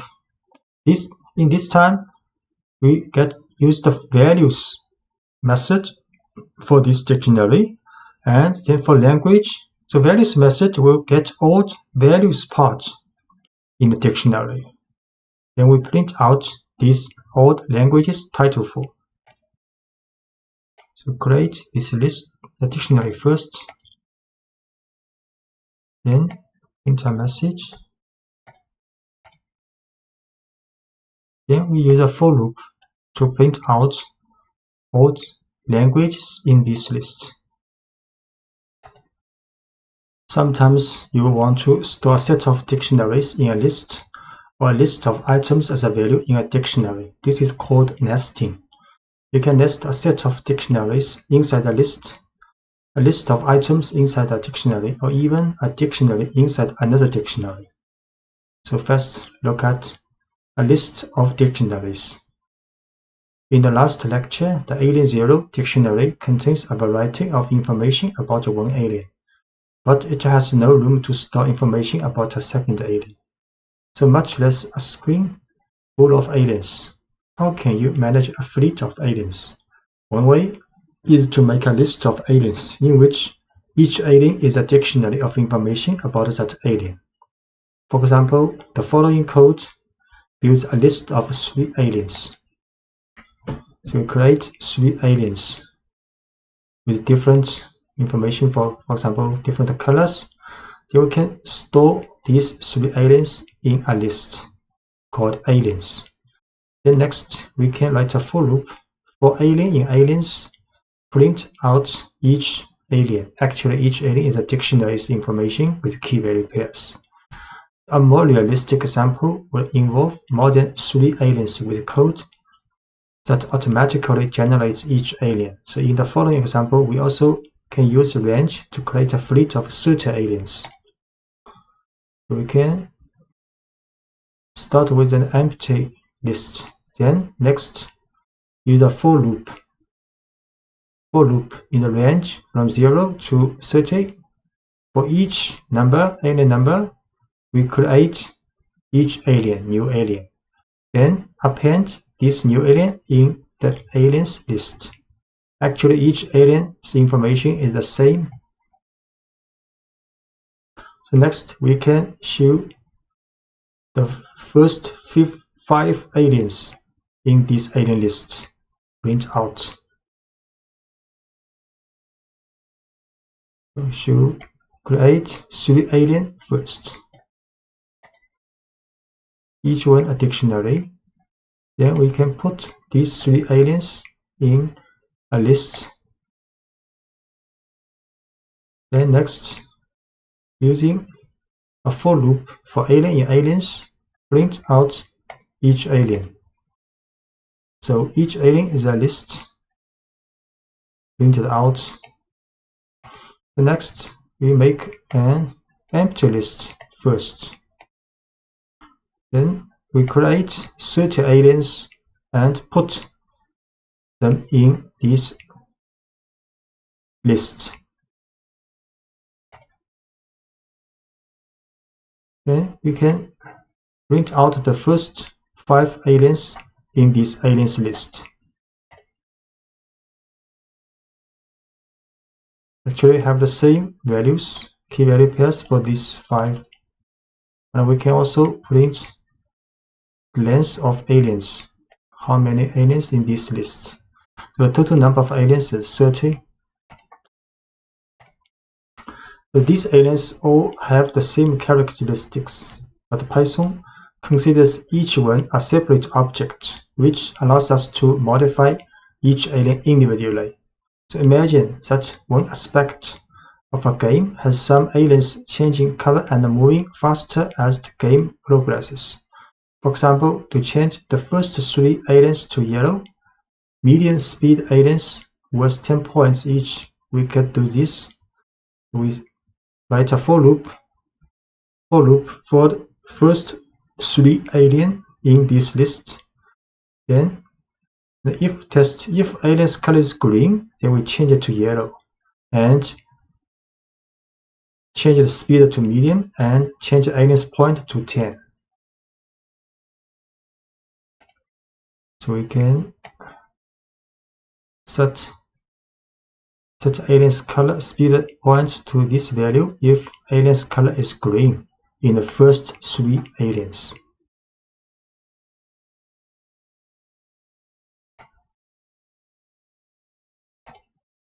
So next, let's look at a list in a dictionaries situation. So it is sometimes useful to put a list inside a dictionary. For example, consider how you might describe a pizza that someone is ordering. If you were to use only a list, all you could really store is a list of the pizza's toppings. So with a dictionary, a list of toppings can be just one aspect of the pizza you are describing. So in the following example, 2 kinds of information are stored for each pizza: a type of crust and a list of toppings. So the list of toppings is a value associated with the key toppings. To use the items in the list, we give the name of the dictionary and the key toppings as we would any value in the dictionary. Instead of returning a single value, we get a list of toppings. So we make a pizza dictionary. Then inside this dictionary has 2 keys called crust and toppings. So for the crust, there only one value is 6. But for the toppings, is a list of values. Next, we can print out information. You order the pizza's crust.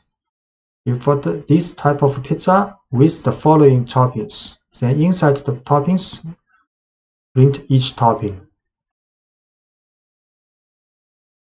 So we create a dictionary, pizza, and with 2 keys, especially for the toppings, the keys is a list. Then we can print out information. You order the pizza. Which kind of pizza? The crust, thick pizza. You order the thick crust pizza with the following toppings. Then a loop for topping in pizza toppings. So pizza toppings will get this list because this list is the value of the key toppings. Then this is a list of with 2 elements. Then a for loop for topping in this list can print out each topping. So each topping are printed out.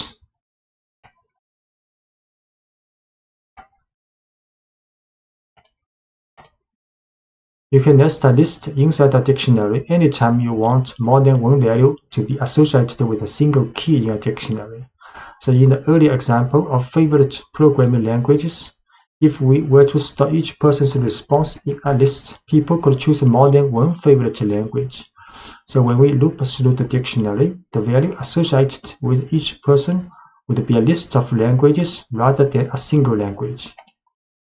So for the programming languages dictionary, in this time we use list to store the value for the languages each person like. For example, Phil, there are 2 programming languages, and Jan also 2 programming languages, but for Sarah only 1 programming language. Next, we can write a for loop for name language in favorite languages item. The item method will get a key value pairs. So key is the name, language is the value of this person. Then we can print name, the titles forms, favorite language are. Next, inside the for loop we write another for loop because this is a list. So we can write a for loop for language in languages. So languages is a list here. key value pairs, the value for this key, for example, is a list. Next, we can write a for loop for the value for each item in this list, then print out each language. We create favorite languages dictionary with value as list. Then for each people, we will print out his favorite languages. So this is the result. Jen's favorite languages are Python, Ruby. Sarah's favorite languages are C, so on. And the last case is dictionary in a dictionary. So you can nest a dictionary inside another dictionary, but your code can get very complicated quickly when you do this. For example, if you have several users for a website, each with a unique username, you can use the usernames as the keys in a dictionary. You can then store information about each user by using a dictionary as the value associated with their username. So in the following listing, we store 3 pieces of information about each user: their first name, last name, and the location. We will access this information by looping through the usernames and the dictionary of information associated with each username. We create a dictionary. So inside of this dictionary, for the key Einstein is a person, then we store another dictionary as the value of Einstein, this key. And for Marie Curie, we store another dictionary as the value of this person. Next, inside, and for each dictionary of the value, there's 3 information for the first name, last name, and the location for this person. Next, we can write a for loop.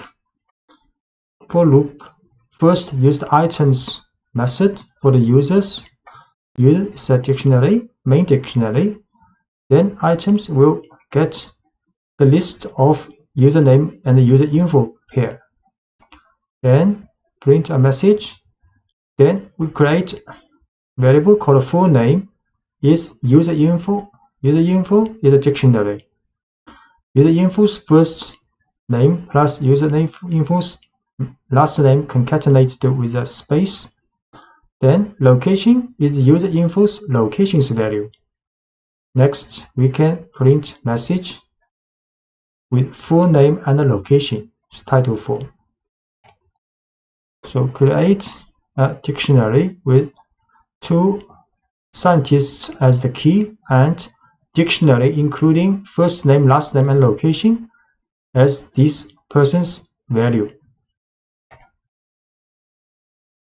Next, run a for loop which extracts the information of the key is the username and the user info is the dictionary from user's items method. Then print out information of username, then create a full name with the concatenation of the user info's first name and the last name, as well as the location information, then print out. So the result is username Einstein, then full name output Einstein, location Princeton, and similarly for username Marie Curie. In this lecture, you will learn how to accept the user input in Python, so your program can then work with it. When your program needs a name, you will be able to prompt the user for a name. When your program needs a list of names, you will be able to prompt the user for a series of names. To do this, you will use the input function. How the input function works? The input function pauses your program and waits for the user to enter some text. Once Python receives the user's input, it will store it in a variable to make it convenient for you to work with. For example, we can use input function, and this is a prompt to the user. User will see this prompt. So tell me something and I will repeat it back to you. Then, after user has input the text of something, then this will stored in the message variable. Next, we can print out this message. For example, we can try this. The user will see this, tell me something, and I will repeat it back to you. I try, for example, hello everyone. Then this information has been stored in the message. Next, we can print out this message. Hello everyone. So the input function takes one argument, the prompt or instructions that we want to display to the user so they know what to do. In this example, when Python runs the first line, the user sees the prompt, tell me something, and I will repeat it back to you. The program waits while the user enters their response and continues after the user presses enter. And the response is stored in the variable message. Then print message displays the input back to the user. And when you run input in Spider, sometimes comes with internal problem with this function. One way to solve this problem is to upgrade the Spider to version 5.3.0 using command and Anaconda prompt. So you can start Anaconda prompt in Windows Start menu, activate your environment. You have create an environment called NumPy, for example. Then you activate this NumPy environment, use conda activate NumPy. Then you can install Spider with the version 5.3.0 using this command pip install spider equals 0 double equal. After it is successfully finished, then check if the version of Spider is 5.3.0. You can use conda list Spider will show this information. Then you start Spider from Windows. You start menu Anaconda. So writing clear prompts. Each time you use the input information, you should include a clear, easy-to-follow prompt that tells the user exactly what kind of information you are looking for. Any statement that tells the user where to end should work. For example, add a space at the end of your prompt after the colon in the preceding example to separate the prompt from the user's response and to make it clear to your user where to end their text. So for example, you can set the prompt to input as please enter your name, and here with a space.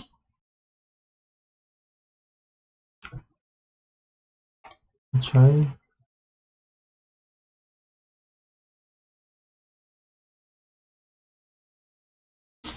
And build a multi-line string for the prompt. Sometimes you will want to write a prompt that's longer than one line. For example, you can store your prompt in a variable and pass that variable to the input function. This allows you to build your prompt over several lines, then write a clean input statement. For example, we can store prompt first with this message. If you tell us who you are, we can personalize the messages you see. Then we can use plus equal to add a new line with another information to this prompt variable. So next we can use input function and passing this prompt. So user will see if you tell us what you are, what's your first name, 2 lines information prompt. So we create prompt this line first. Then we add another line to this prompt.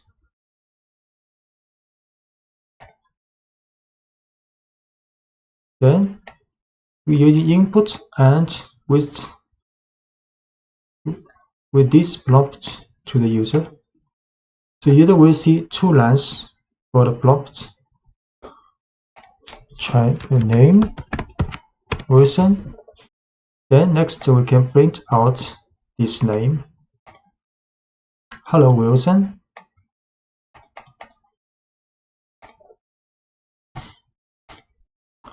Using int to accept a numerical input. So when you use the input function and the user inputs a number, Python interprets it as a string. If all you want to do is print the input, this works well. But if you try to use input as a number, you have to use the int function, which tells Python to treat the input as a numerical value. The int function converts a string representation of a number to a numerical representation as shown here. So user will see this prompt, how old are you? So if, for example, if he inputs 21, then the age will store this 21, but this value is a string. So next, you can use int function to change this string value to a numerical variable. Then we can use some numerical comparison. For example, if his age is older than 18. We try it. How old are you in inches?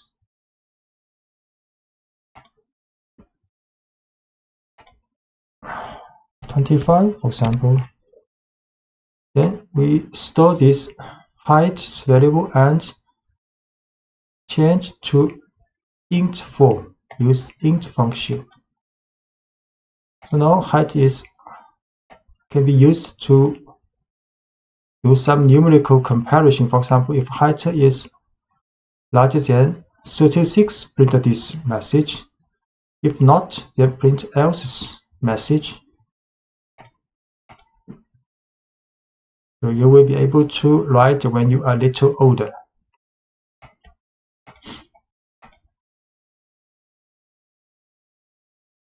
Yeah, this is the code what we have used. The modulo operator. A useful tool for working with numerical information is the modulo operator, which divides one number by another number and then returns the remainder. So we use the percent symbol for the modulo operation.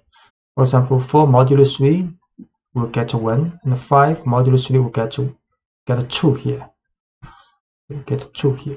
The following program will tell the input value is even or odd using modulo operation. So user will input something according to this prompt, enter number, and I will tell you if it's even or odd. Then use int function to change this number as a numerical variable. Then we can use an if statement test to test if the number is modulo 2 will be 0. If modulo 2 0, then this number is an even number. We'll print is even information. If not, then this number is odd number. So first we'll accept a user input. For example, input 19. Then use int function to set number as numerical value. Then we can run this if-else statement. So the number 19 is odd. The for loop takes a collection of items and executes a block of code once for each item in the collection. In contrast, the while loop runs as long as or while a certain condition is true. You can use a while loop to count up through a series of numbers. For example, the following while loop counts from 1 to 5. We set current number to the first initially. Then we do a while loop, check if current number less than or equal to 5, then print this current number. Then inside this while loop, we also increase this current number with 1. Then it will go back, check again if this condition still true. So and so on until run the current number if not less than or equal to 5, then the while loop stops. So in the first line, we start counting from 1 by setting the value of current number to 1, and the while loop is then set to keep running as long as the value of current number is less than or equal to 5. The code inside the loop brings the value of current number and then adds 1 to that value with current number equals 1. And this operator is shorthand for current number equals current number plus 1. So Python repeats the loop as long as the condition current number less than equal to 5 is true. We show current number equals 1, assigned with 1 first. So while loop, while this condition is true, will print out this number and then increase this number with 1. So this 5 number is being printed out. So letting the user choose when to quit. So in the following program, we define a while loop. We then define a quit value and then keep the program running as long as the user has not entered the quit value. So prompt, we create prompt value message. The 2-line, tell me something and I will repeat it back to you. And enter quit to end the program. So we start with an empty string called message. Then our message is not quit, is not equal to quit. If this is true, then we will let user to input some message with this prompt. Next, then print message. So this while loop will run until user input quit. So if user do not input quit, this while loop will always run forever to print the message you have input. But if you input quit, then while loop will stop immediately.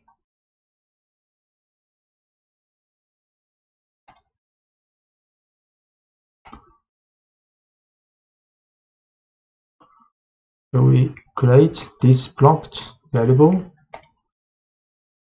then create empty message, then run this while loop and let the user to input this message and print out this message. Try hello.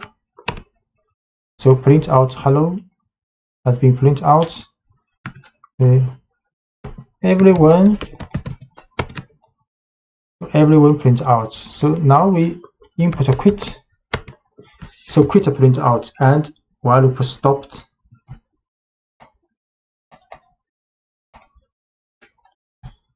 This program works well, except that it prints the word quit as if it were an actual message. So actually quit is not the message wanted to be printed out. The simple if test fixes this. This is same 2-line prompt and same for start with an empty message. Then inside the while loop, we can get the input from the user. Then we will test if this message not equal to quit, then we can print this message. So if this message is quit, we will not print out this message.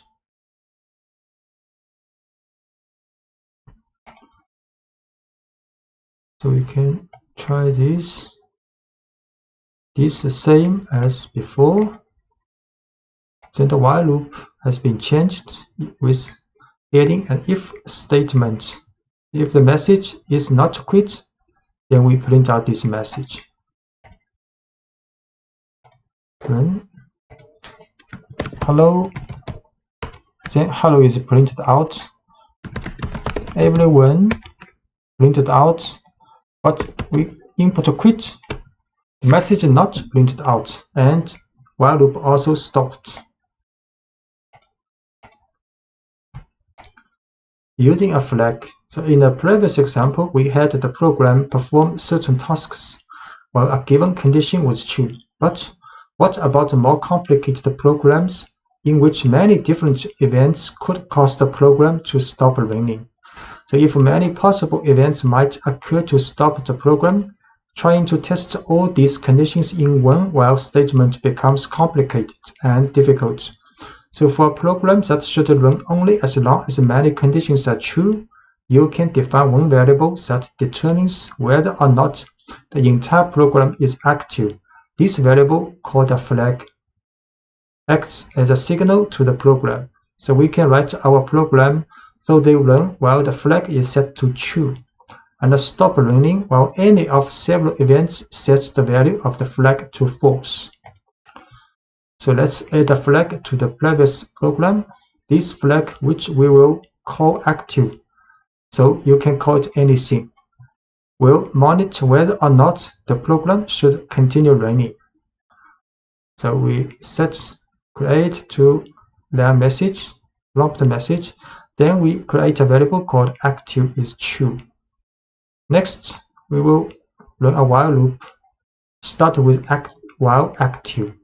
So while active means if the active's value is true, then while active will be true. If the active's value is not true, so while active will not be true. So the while loop starts with while active. So the message, user will input a message. So if the message equals quit, then we'll set active to false. If the message is not quit, then we will print this message, then run while loop again. Until user input quit, we will set active to false, then while loop will stop. So we create this prompt message, then set a flag variable active to true first. Then run a while loop. While active, then user can input a message and Python will check if the message is quit. If quit, then while loop stopped, and active, because active set to false, then the loop will stop. If it is not quit, then we'll print out this message and back to the while loop check again. So we run. Hello, everyone, then quit is stopped, while loop stopped. Using break to exit a loop. To exit a while loop immediately without running any remaining code in the loop. So regardless of the results of any conditional test, you can use the break statement. The break statement directs the flow of your program. You can use it to control which lines of code are executed and which aren't. So the program only executes code that you want it to when you want it to. For example, consider a program that asks the user about places they have visited. So we can stop the while loop in this program by calling break as soon as the user enters the quit value. So this is 2 lines message. Prompt the user to tell a city they have visited and can enter quit if they are finished. So a while loop with while true start. So while true is always true if nothing else happened. So while true is always true. Then prompt the user to input a city.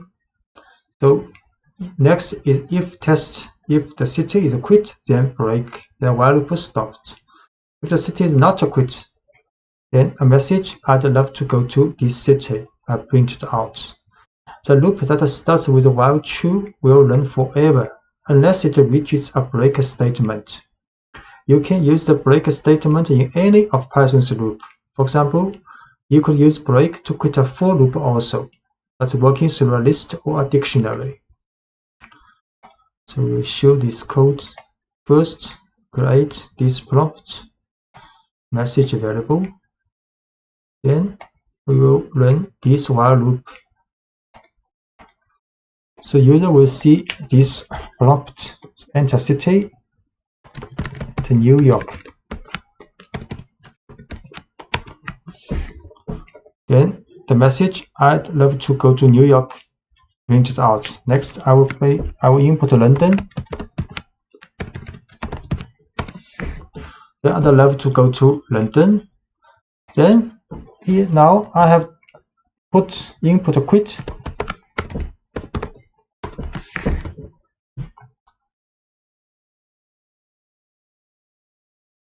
So the while loop stopped. And you can also use continue in a loop. So rather than breaking out of a loop entirely without executing the rest of its code, you can use a continue statement to return to the beginning of the loop based on the result of our conditional tests. So for example, consider a loop that counts from 1 to 10 but brings only the odd numbers in that range. So we create the first value of current number is 0. Then we run a while loop for the test if current number is less than 10. So at the beginning it is true because 0 less than 10. So run the while loop inside the loop. First we add 1 to this number. Then we if test if this number modulo 2 equals 0, which means it is an even number, then it will continue. So continue will go back to the while loop and without running the rest of code in the while loop, but not stop this while loop. Just skip the rest of the code and back to the while loop. So if it is an even number, we do nothing, just back to the while loop. But if it is not even number, it's an odd number, then we print this number and back to the while loop also. So first we set the current number to 0 because it's less than 10. Python enters the while loop. So once inside the loop, we increment the count by 1. So current number is 1. And the if statement then checks the modulo of current number and 2. If the modulo is 0, which means current number is divided by 2, the continue statement tells Python to ignore the rest of the loop and return to the beginning. So if the current number is not divisible by 2, the rest of the loop is executed and Python prints the current number and back to the while loop again. So we will show current number is 0. Then a while loop will print out only odd number. So only odd number 1, 3, 5, 7, 9 are printed out, and the even number not printed out, and the code using continue. So you will not stop the while loop, just skip the rest of the code in this run. To keep a track of many users and pieces of information, we will need to use lists and dictionaries with our while loops.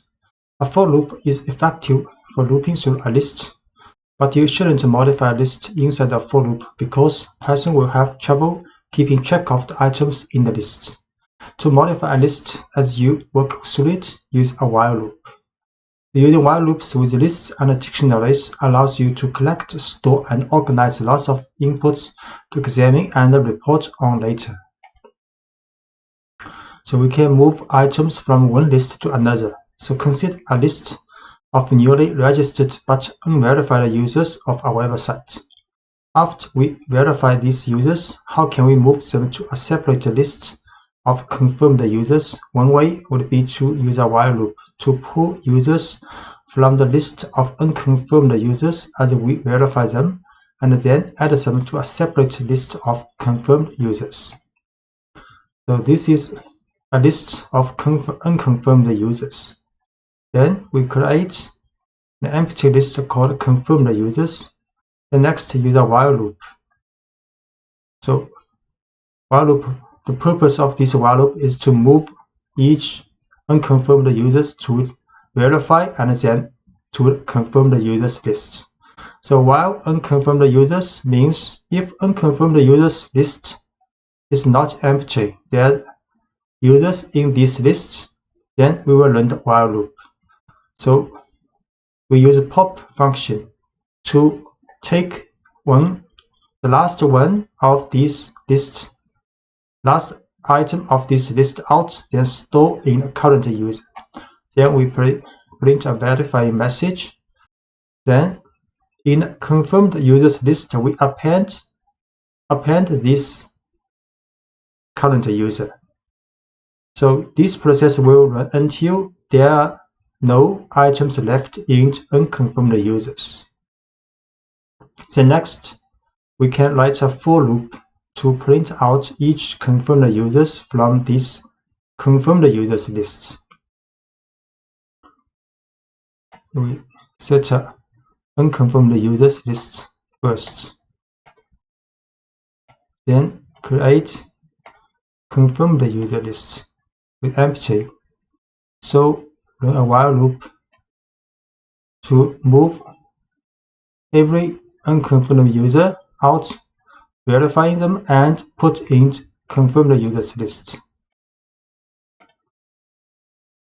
So verifying user, each being done. Then we print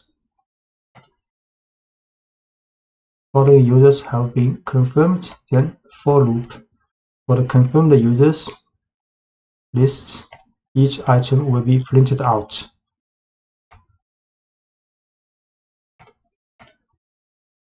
And you can remove all instances of specific values from a list. The remove function will remove the instance that appeared only once in the list.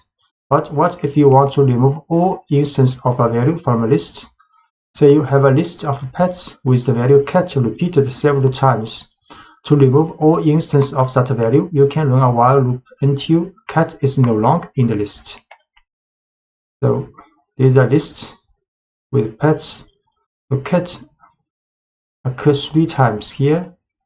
Then we can write a while loop. So while cat in pets, then we will remove cat. So while cat in cat means while cat exists in this list, it still have cats list exists in this list, then we'll remove this cat. So until there are no cat in these pets, then the while loop will be finished. So we create these pet lists and print cat, cat, cat. Then a while loop will remove each one cat in the list, and we print pets again. There are no cats now in the list. So filling a dictionary with user input. So you can prompt for as much input as you need in each pass through a while loop. So let's make a pooling program in which each pass through the loop prompts for the participant's name and the response. We can store the data we gather in a dictionary. So first, we create an empty dictionary, then set a pooling active flag to true. So while pooling active, then user will see prompt what is your name. Then the response is input and user input name to name variable. Similarly, user will input the mountains information for the response variable. Then for the dictionary, this dictionary created here, we add key value pairs for name, the person, and its response, the value of this mountain. Then repeat is another input for user to enter. The prompt is would you like to let another person respond? So if the user does not enter no, then process will be continue, and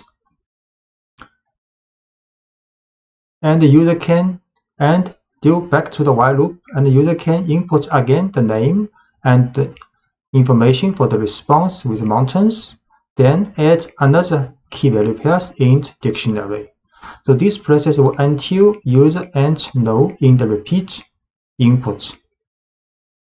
If the user enter repeat input with no, then pooling active flag will be false. So back to the while loop, pooling active will not be successful, then the while loop is stopped. So next, then we can print out information from this dictionary with function items and get name response pairs, each name response pairs, and print it out in this message. So we set this empty dictionary first, then while loop,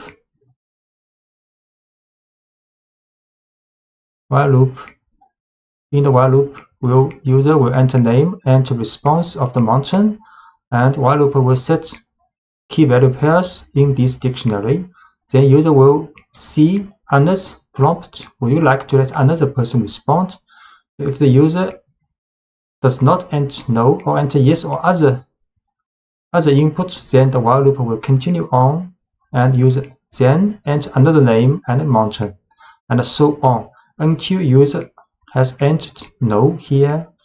Then the key pooling active flag will be false. Then the while loop will be stopped. So we run this process. Okay, we have to define pooling active first. Then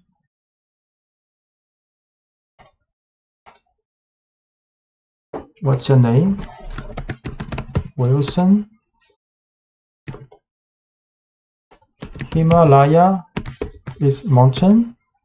Would you like to let another person respond? Yes.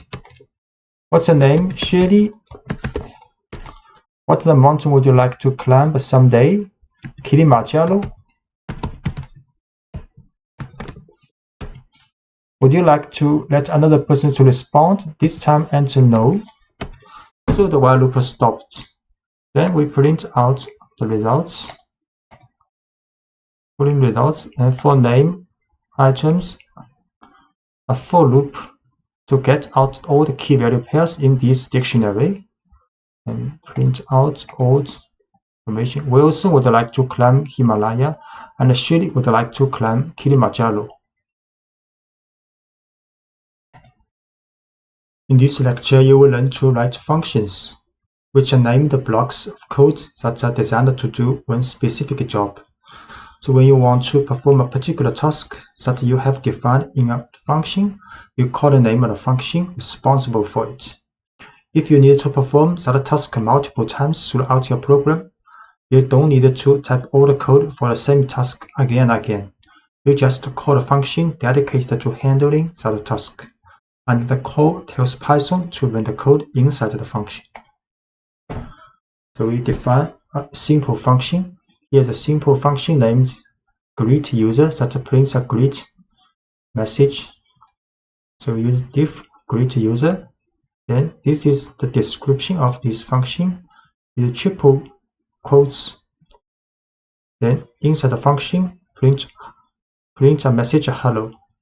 Then we can call this function just write greet user.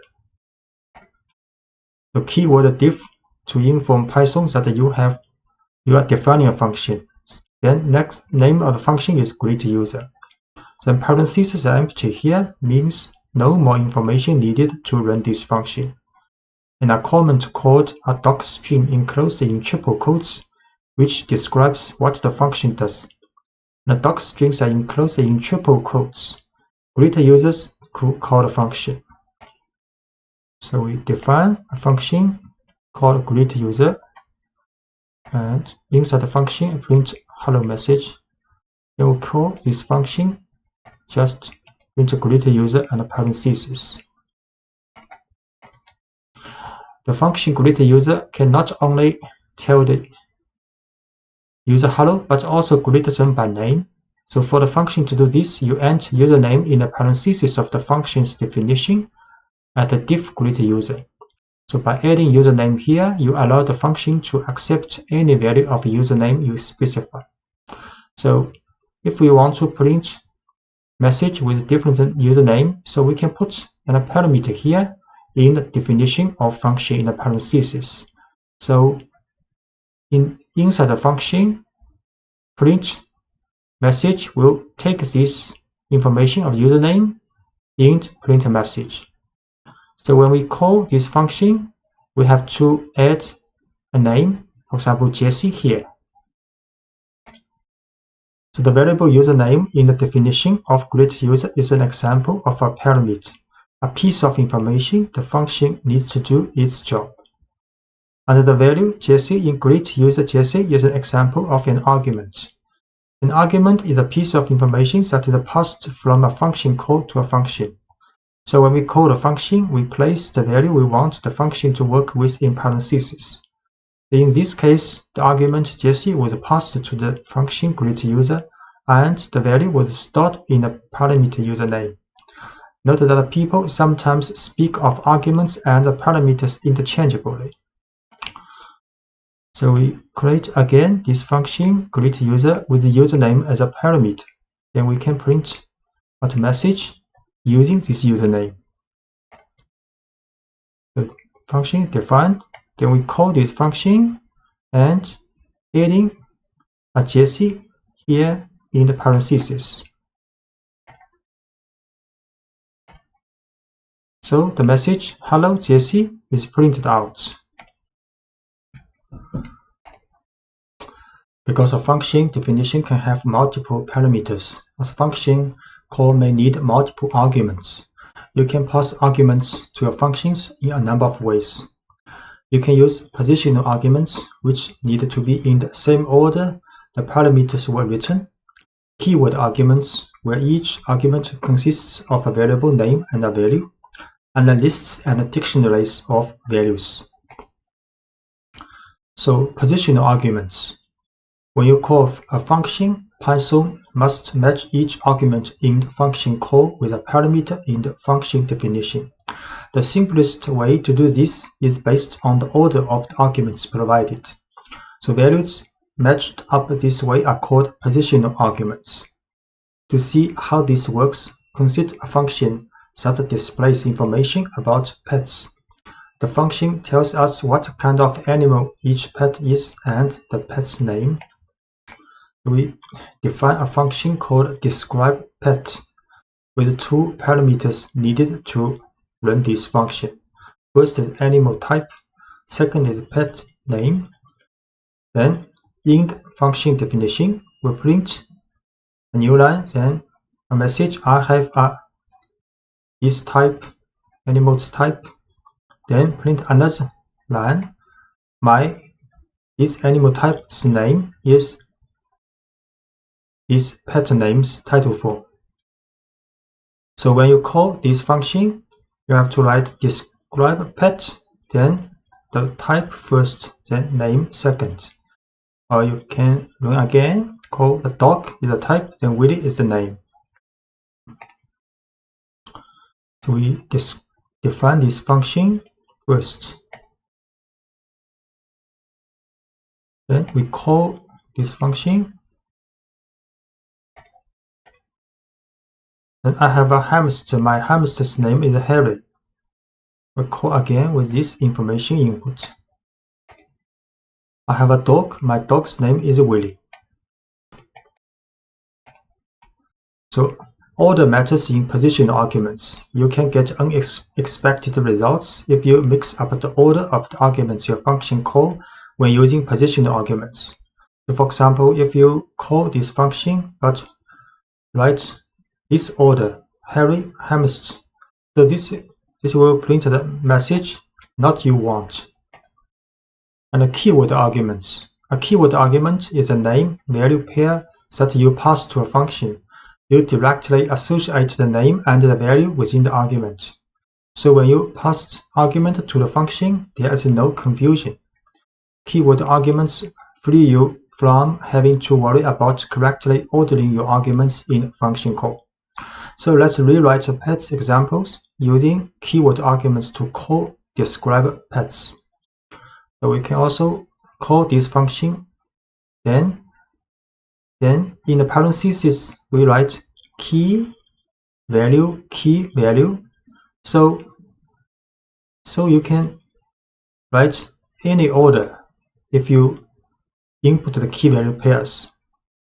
And we can also call a pet name, right first, Harry, and animal type second. It's correct. So the order of keyword arguments doesn't matter because we explicitly tell Python which parameter each argument should be matched with.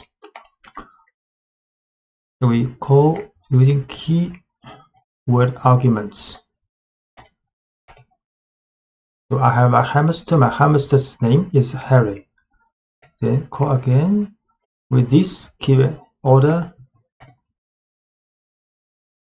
So I have a hamster, my hamster's name is Harry. The return result is the same. And default values. So when writing a function, you can define a default value for each parameter. If an argument for a parameter is provided in a function call, Python uses the argument value. If not, it uses the parameter's default value. For example, if you notice that most of the calls to describe a pet are being used to describe dogs, so you can set the default value of animal type to dog. Now anyone calling describe pet for a dog can omit that information. We can define this function with pet name, but animal type we set a default value as dog. So when you print when you call this function, if it is a dog, you can just input the name of this pet. You need not input a dog, but the function definition with the default value have to be put after the argument parameter without default name, without default value. So dog, because the default value for animal type is dog, so we have to put this parameter in the end in the function definition. So when we call this function, we can also write pet name Willy. So in both calling without animal type in the input, so the function will assume that animal type is dog. So we create this function with the default value with dog for the animal type. Then call this. So I have a dog, my dog's name is Willy. So this information is for name. And I call again. I have a dog, my dog's name is Willy. To get the same result. Notice that the order of the parameters in the function definition had to be changed because the default value makes it unnecessary to specify a type of animal as an argument. So the only argument left in the function call is the pet's name. So Python still interprets this as a positional argument. So if the function is called with just a pet's name, that argument will match up with the first parameter listed in the function's definition. So this is the reason the first parameter needs to be pet name. And the simplest way to use this function now is to provide just a dog's name in the function call. And to describe an animal other than dog, you could use a function call like this. So if we describe a pet, but the pet is not a dog, so we have to input pet name is Harry and animal type is hamster.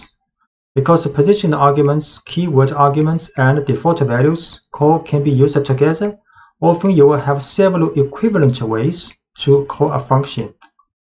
For example, we will have a dog, the name is Willy, so we can describe a pet, Willy, which we have seen, and describe a pet name is Willy, these two we have learned. And if a hamster name is Harry, we can write Harry here, hamster second, because this is in the definition is the second place for the type, but with a default value because the hamster is not dog, so we have to input hamster here. But you can also write pet name is Harry, animal type is hamster. This is very clear. And because we use keyword and value type, so we can also write animal type first, hamster, then pet name Harry second. No problem. This it works correctly. So we will try this equivalent calls. So these two we have run. I have a dog, my name is Willy. Then if I have a hamster named Harry, I can run this first. Then can run this calling. We get the same result. My hamster's name is Harry. And this one also correct. My hamster's name is Harry. Return values. A function doesn't always have to display its output directly. Instead, it can process some data and then return a value or set of values. The value the function returns is called a return value. The return statement takes a value from inside the function and sends it back to the line that called the function. So returning a simple value. Let's look at a function that takes a first and a last name and returns a neatly formatted full name. So this is a function definition. Get formatted names with two parameters, first name and the last name. Then inside the function, a full name variable is created with a concatenation of first name, space, and the last name. Then a return statement return full name's title form. So when we call this function get formatted name with input information for first name and the last name, then the return value of this full name's title form will be saved back to musician. Then next we can print this musician.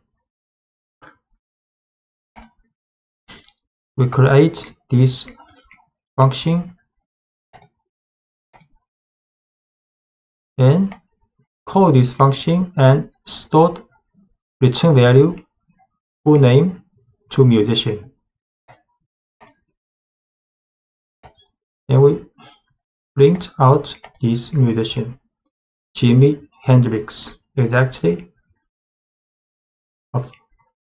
same as what we have inputted.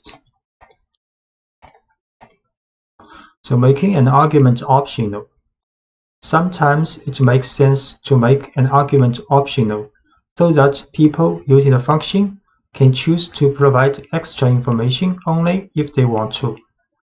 You can use default values to make an argument optional. For example, say we want to expand get formatted name to handle middle names as well. The first attempt to include middle names might look like this. So we need middle name in this function. So normally people may write like this: first name, middle name, last name in as the parameters. Then inside the function definition, a full name is concatenated from first name, space, middle name, space, and the last name. Then return this full name's title form. When people call this function, just write get formatted name with first, middle name, and last name.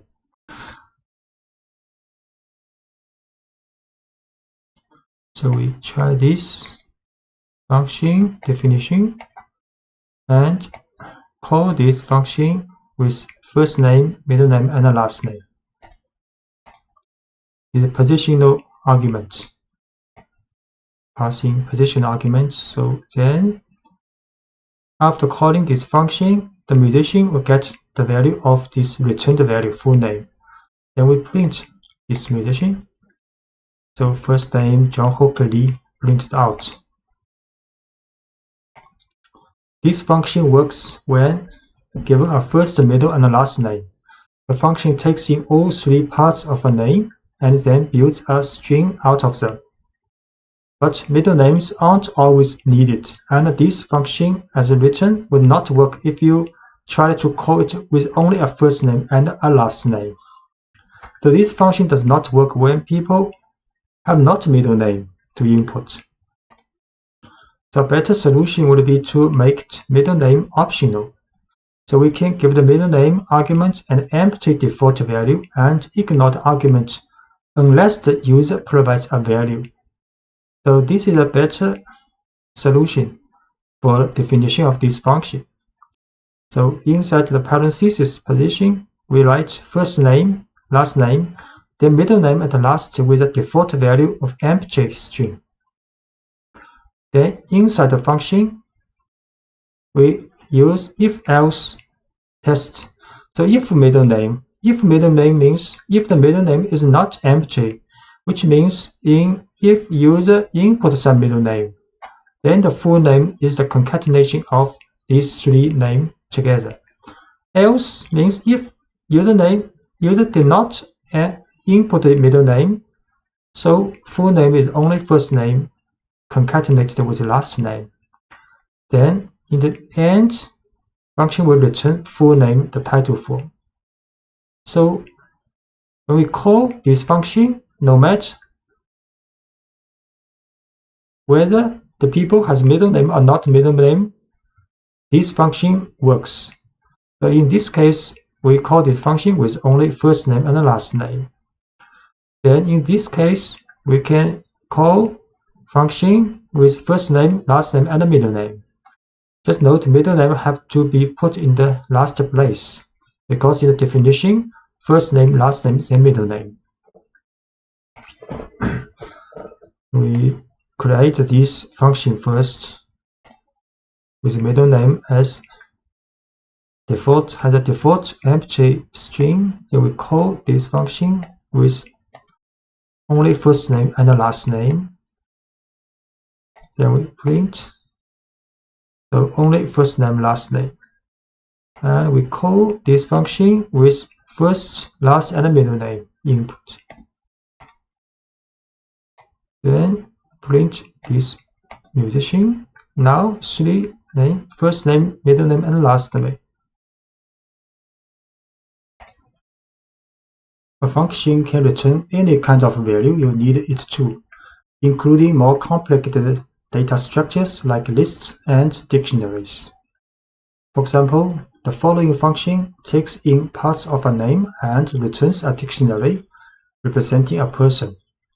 We define a function called buildPerson. Information in parameters are first name, last name. So the person is a dictionary created in the function. And for this dictionary, there are two key value pairs. First is the first value is the first name from the parsing of this first name, and key last, the value is last name passed from these positions parameter. So then function return person, this dictionary, when you call this function. So next we call this function buildPerson, then with information for first name, last name, parsing. We create this function with a return a dictionary of a person. Then we call this function and with passing first name and the last name, and stored back to the musician. So the musician is a dictionary because this function returns a dictionary. So we print out this musician is a dictionary with first two key value pairs. Key first value is Jimmy, last is key, the value is Hendrix. And you can easily extend this function to accept optional values like a middle name, an age, an occupation, or any other information you want to store about a person. For example, the following change allows you to store a person's age as well. So we define a function called buildPerson, but this time we add another parameter called age with default value is empty string in addition to first name and the last name. So inside the function, we create a dictionary called person with two key value pairs, first and last first. Then we run a if test if age. So if age means if user input age when calling this function, then we create another key value pair for this person's dictionary. Then key is age and the value is the age user input. Then in the end we return this person dictionary. So when you call this function, you input Jamie, Henrik's first name, last name, then you add a key value pair like age equals 27. Then the musician will be a dictionary include information with a key value pair for first name, last name, and age. We define this function with age as a default empty string value in addition to first name and the last name, and return this person if age is input with a value, then the person has key value pair for age also.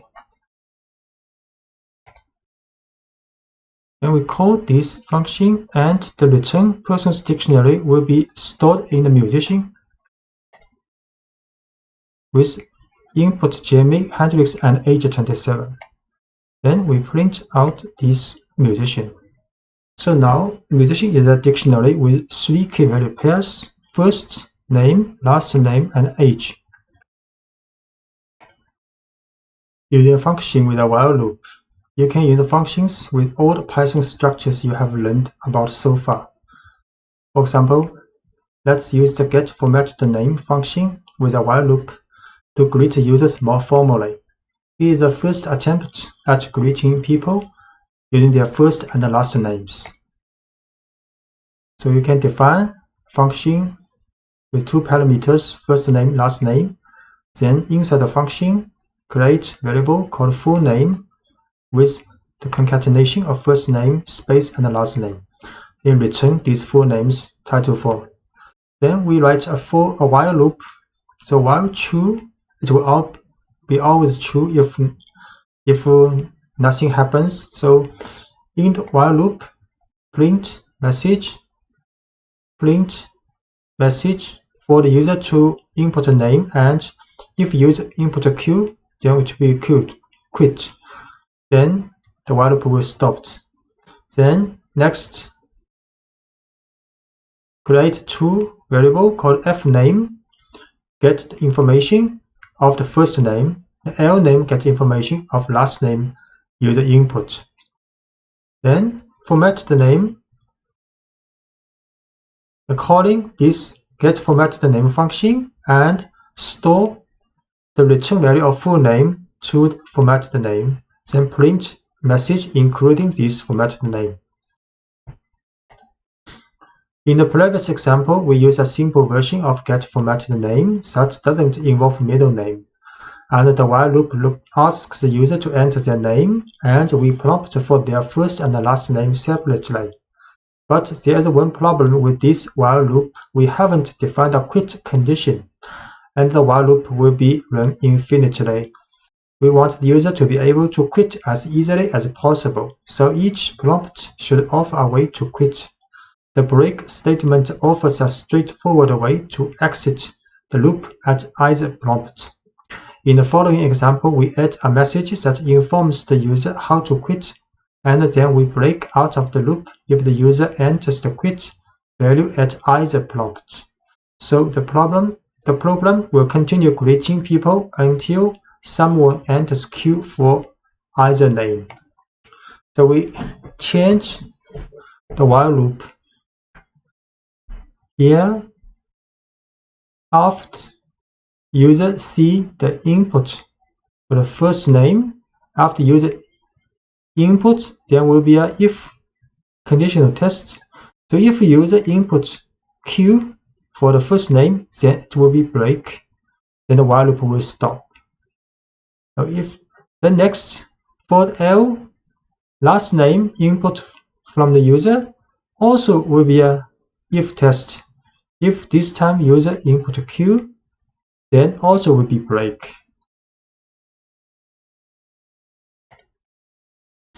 We try to use this. Create this function first, then we run a while loop which include Q if user input.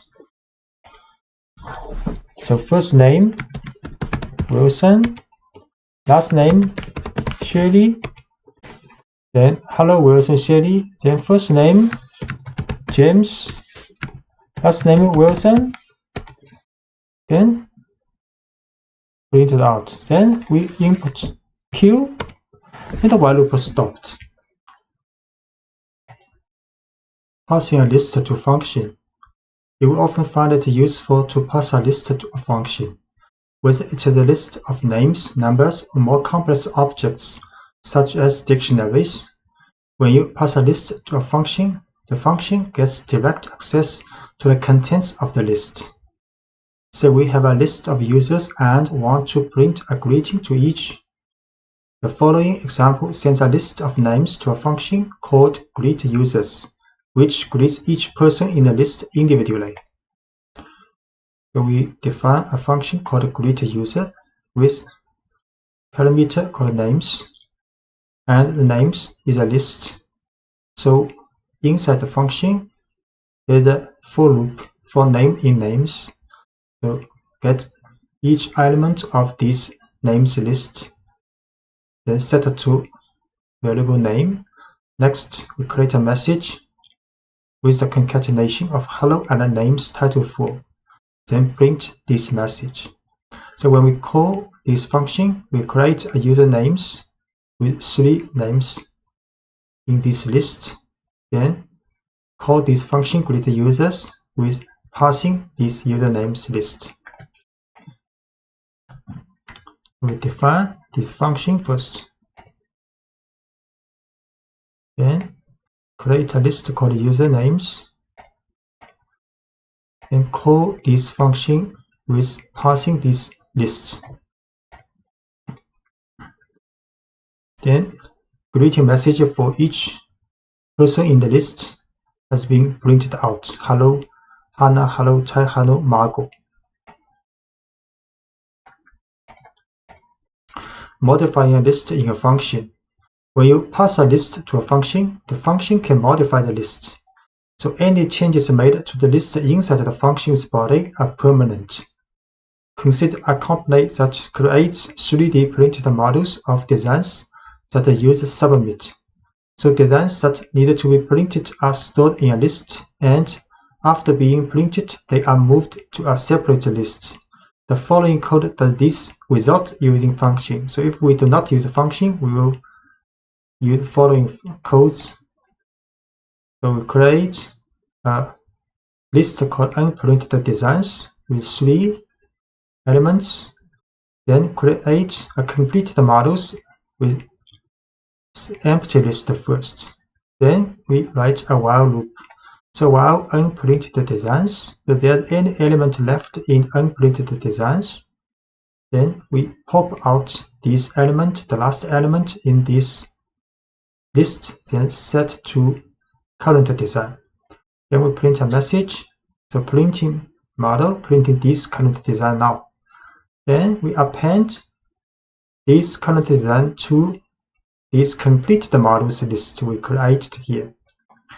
So when the while loop runs until unprinted design is empty, because we pop it out empty. So then the while loop are finished and all items have been moved from the unprinted design to the completed models. So next we can print out this information for each completed model in the completed models list.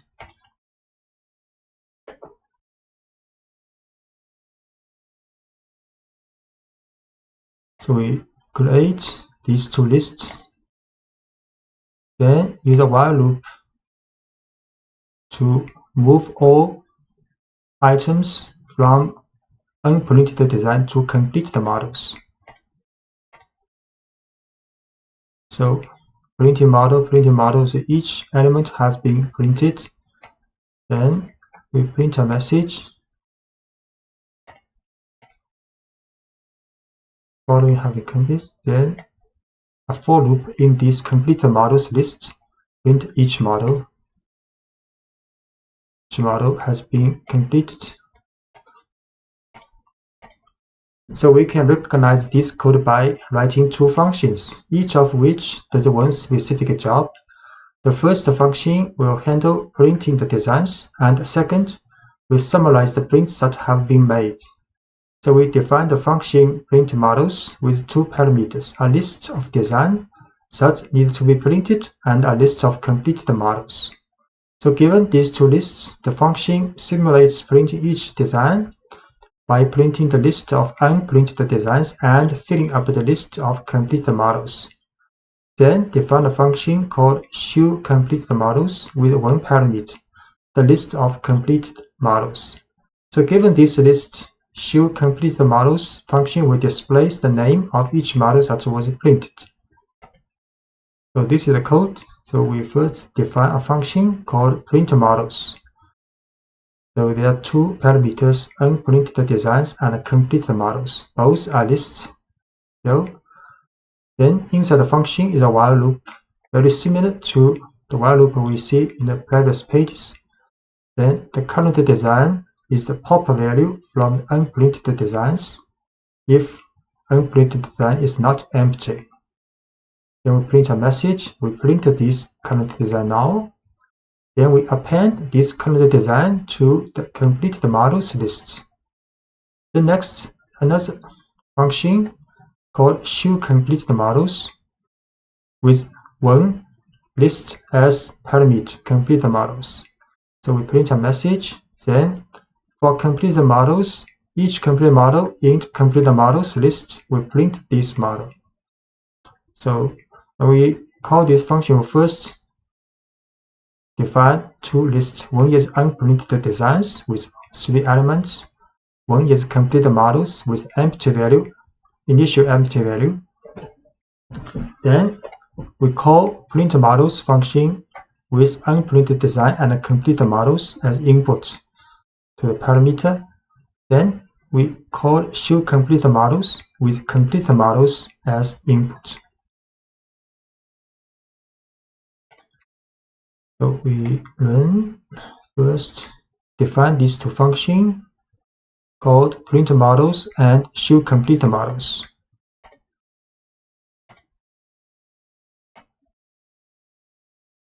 Then we define two lists. One is unprinted design and one is complete design with empty lists. Then we first call printModels with input as unprinted design and completed models as parameter input. So 3 models has been printed. Then we show the printed models. So the completed models now has 3 elements, and if we run show the unprinted design again, it is empty now. So which means for the calling this function, printModel calling this line, we input two lists, and both have been changed. So for the unprinted designs, it's empty now, and for the completed models, it's now full of 3 completed models. So passing lists to the function will be changed. And preventing a function from modifying a list. So sometimes you want to prevent a function from modifying a list. For example, say that you start with a list of unprinted design and write. In this case, you can address this issue by passing the function a copy of the list, not the original.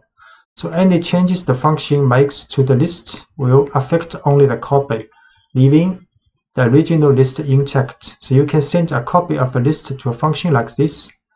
So if we call this function again, we can use the bracket colon. This is a copy of this list. So this list will not be changed after running the function. The slash notation makes a copy of the list to send to the function. If we did not want to empty the list of unprinted designs in previous example, we could call printModels like this. So printModel unprinted design with a colon. So this list will not be empty after we have called the model. We try this. So these two lines are the same as before. We create two lists. One is unprinted design and one is empty design. Empty for the complete models at first. Then we call this function called print model with unprinted designs, but we use a colon here. So unprinted designs, this list, original list will not be affected. But completed models, this list will be affected, will be filled with each element from unprinted designs. So we call, then we call again for the show completed models.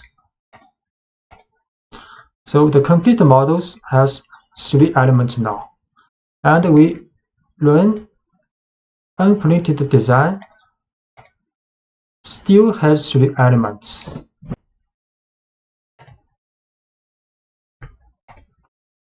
Passing an arbitrary number of arguments to function. Sometimes you want to know ahead of time how many arguments a function needs to accept. Fortunately, Python allows a function to collect an arbitrary number of arguments from the calling statement. For example, consider a function that builds a pizza. It needs to accept a number of toppings, but you can't know ahead of time how many toppings a person will want. The function in the following example has one parameter, asterisk toppings, but this parameter collects as many arguments as the calling line provides. So we define a function called makePizza with the parameter asterisk toppings. Then we print these toppings.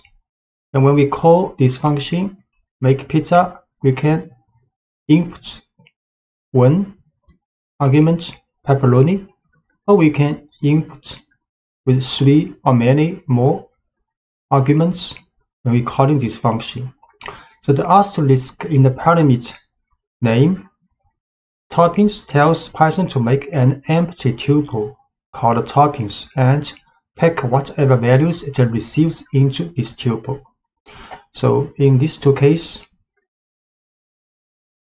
pepperoni or mushrooms, green peppers, extra cheese will be stored in these star toppings, and this asterisk toppings will be a tuple, will be used in the function.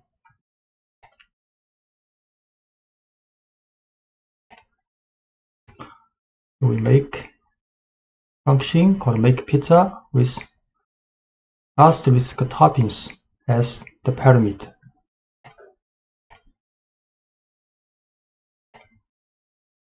Then we call this function, this time with only one item, pepperoni, as the argument for this parameter.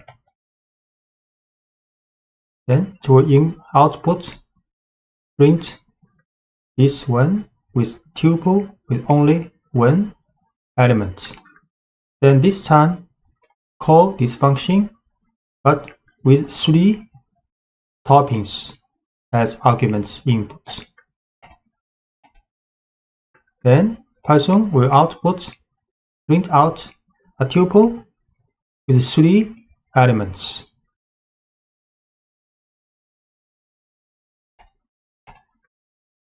Now you can replace the print statement with a loop that runs through the list of toppings and describes the pizza being ordered. We can make some change for this function.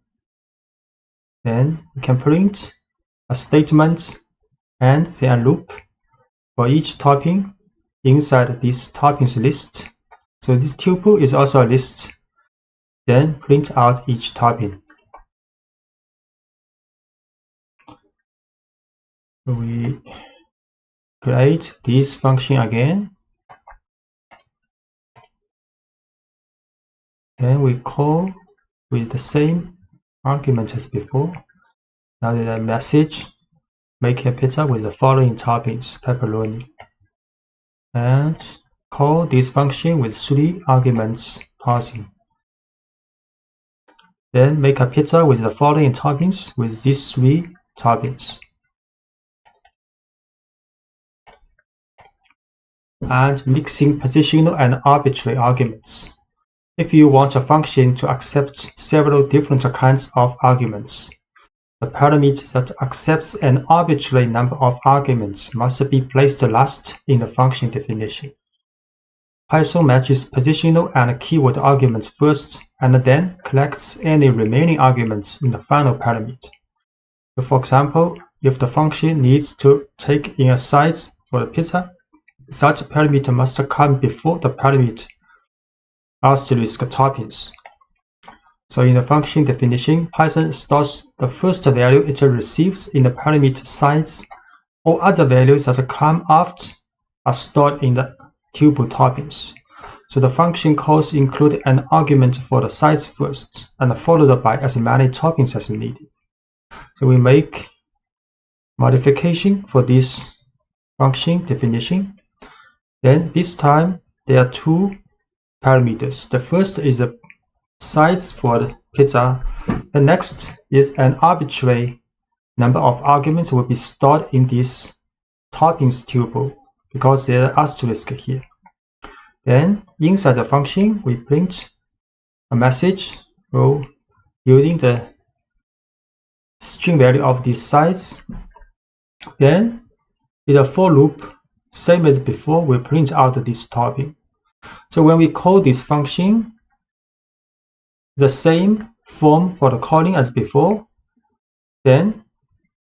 but this time we add size first. Have to add size first because size is stay the first position in the parameter in the function's definition. So size first, then next either is 1 items or 3 items will be stored as this toppings tuple. So we make a new function with size and this toppings tuple as parameter. Then we call this function again with the size first, then pepperoni second. Then a message, we make a 16-inch pizza with the following toppings, pepperoni. We call again this function with size 12 first, then 3 items second. Then we make a 12-inch pizza with the following toppings, mushroom, green peppers, extra cheese. And using arbitrary keyword arguments. Sometimes you will want to accept an arbitrary number of arguments, but you want to know ahead of time what kind of information will be passed to the function. In this case, you can write functions that accept as many key value pairs as the calling statement provides. One example involves building user profiles. You know you will get information about a user, but you're not sure what kind of information you will receive. The function build profile in the following example always takes in a first and a last name, but it accepts an arbitrary number of keyword arguments as well. So in this function's definition, this function called build profile, we have two parameter called first last. This is like a normal parameter. Then is a double asterisk user info. So this will be stored as a dictionary in the function's definition. So in the function, we define an empty dictionary first. Then we'll create the keys of this dictionary, and with the value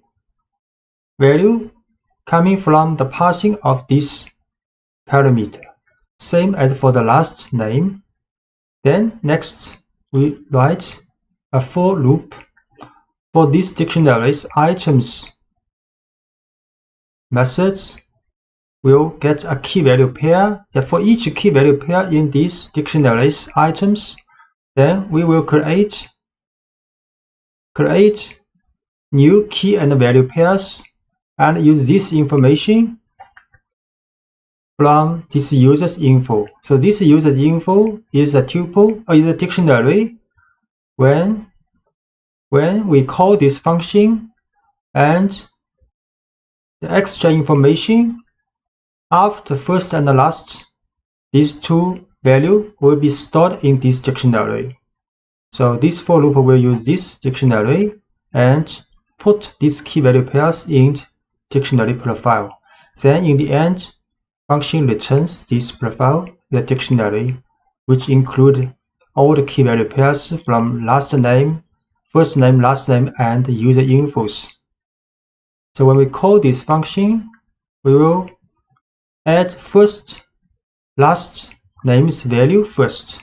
Then we will add several key value pairs as we want.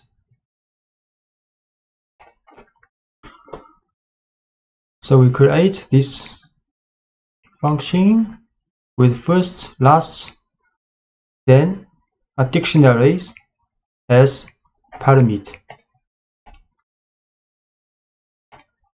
We call this function with Albert Einstein as first and last name, then location as Princeton, field is physics as two extra key value pairs.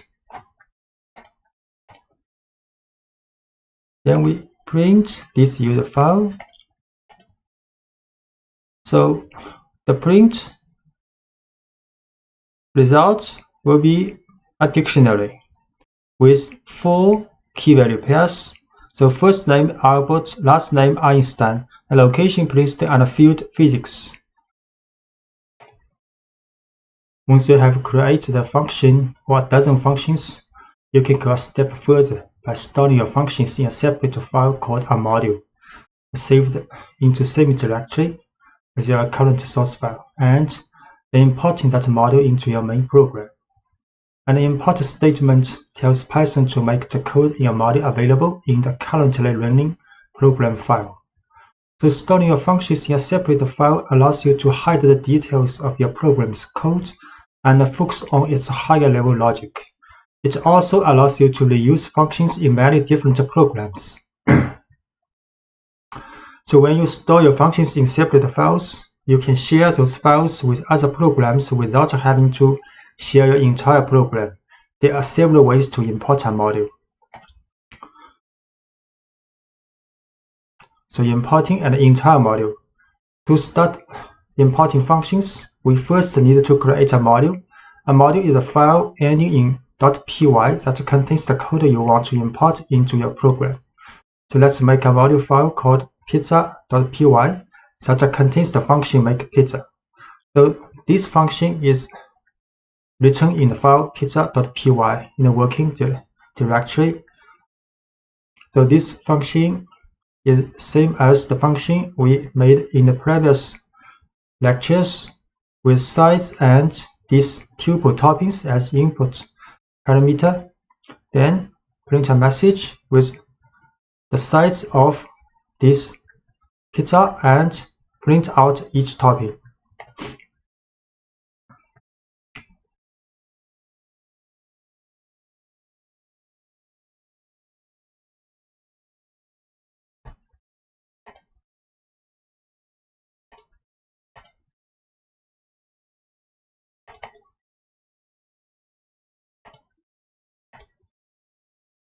So this file called pizza.py is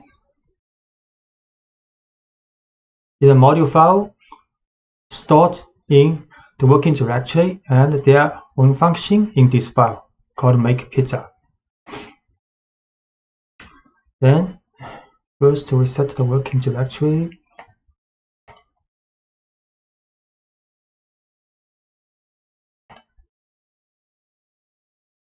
Then we can import the module pizza. We just create it and then make 2 calls to make pizza using the form.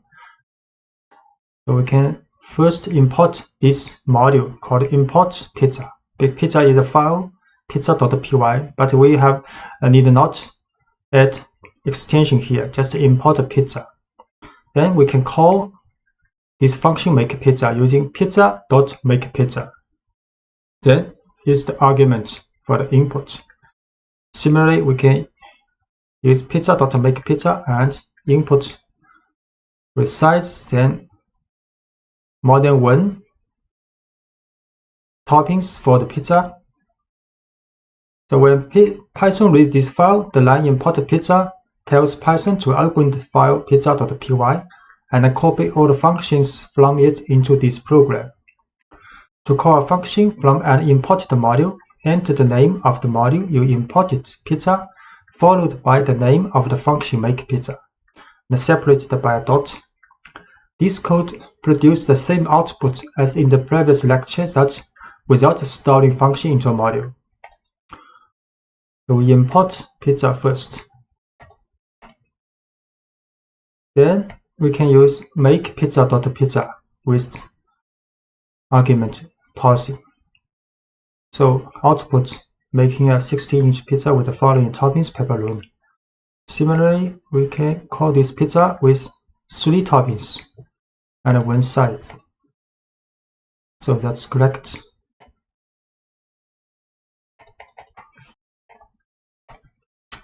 And you can also import specific functions from this import module file. You can also import a specific function from a module. Here is the general syntax for this approach. You can also write like from module name, import this function name. So you can import as many functions as you want from a module by separating each function's name with a comma. So if the module file contains more than 1 function and you want to import these functions, you can write from module name, this file, import the function, first function, second function, third function, and so on.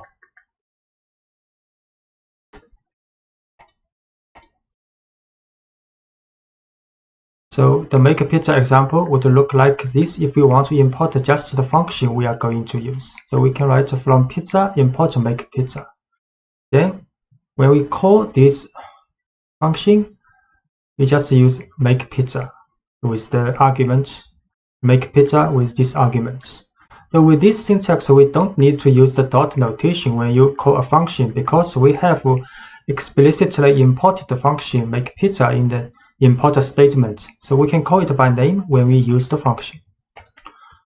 So this time we just import this makePizza function from this file. Then we can call this function, just use makePizza. Call this function with 3 toppings.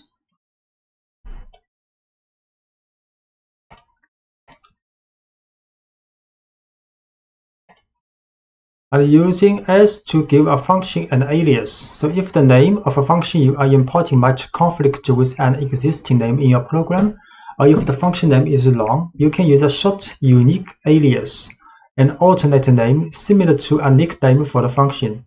You will give the function this special nickname when you import the function. The general syntax for providing an alias is like, so from module name, import function name is an alias.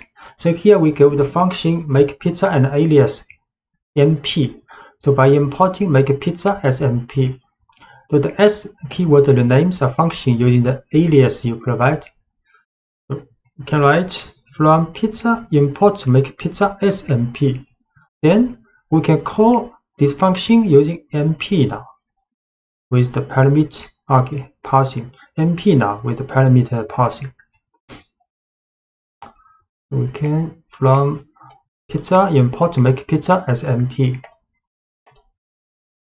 Then we can use MP16 pepperoni to call this function.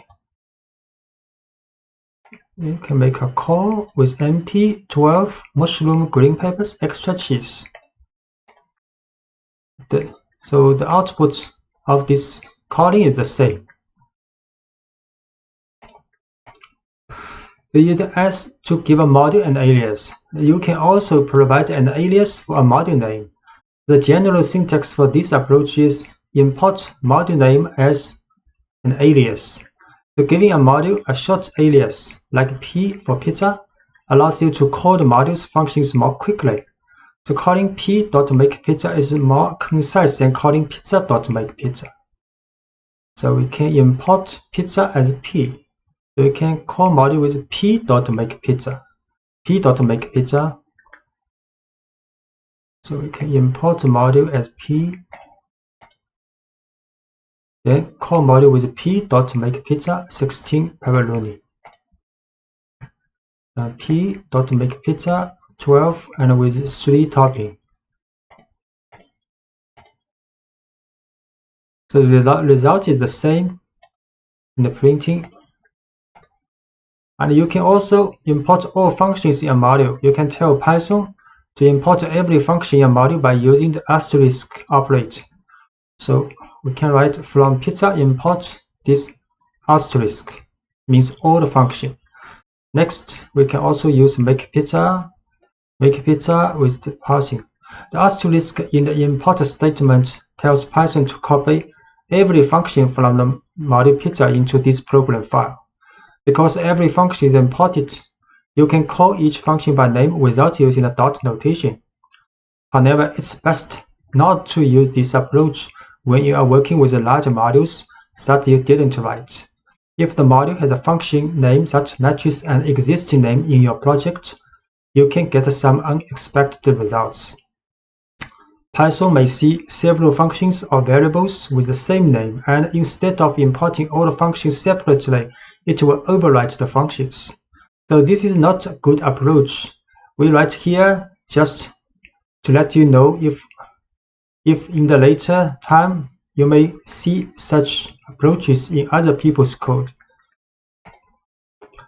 So we can try this, make from pizza import with the asterisk. Then we can call this function with just to make pizza. The result is the same. So the best approach is to import the function or functions you want, or import the entire module and use the dot notation. Class object-oriented programming is one of the most effective approaches to writing software. In object-oriented programming, you write classes that represent real-world things and situations, and you create objects based on these classes. When you write classes, you define the general behavior that a whole category of objects can have. And when you create individual objects from the class, each object is automatically equipped with the general behavior. You can then give each object whatever unique traits you desire.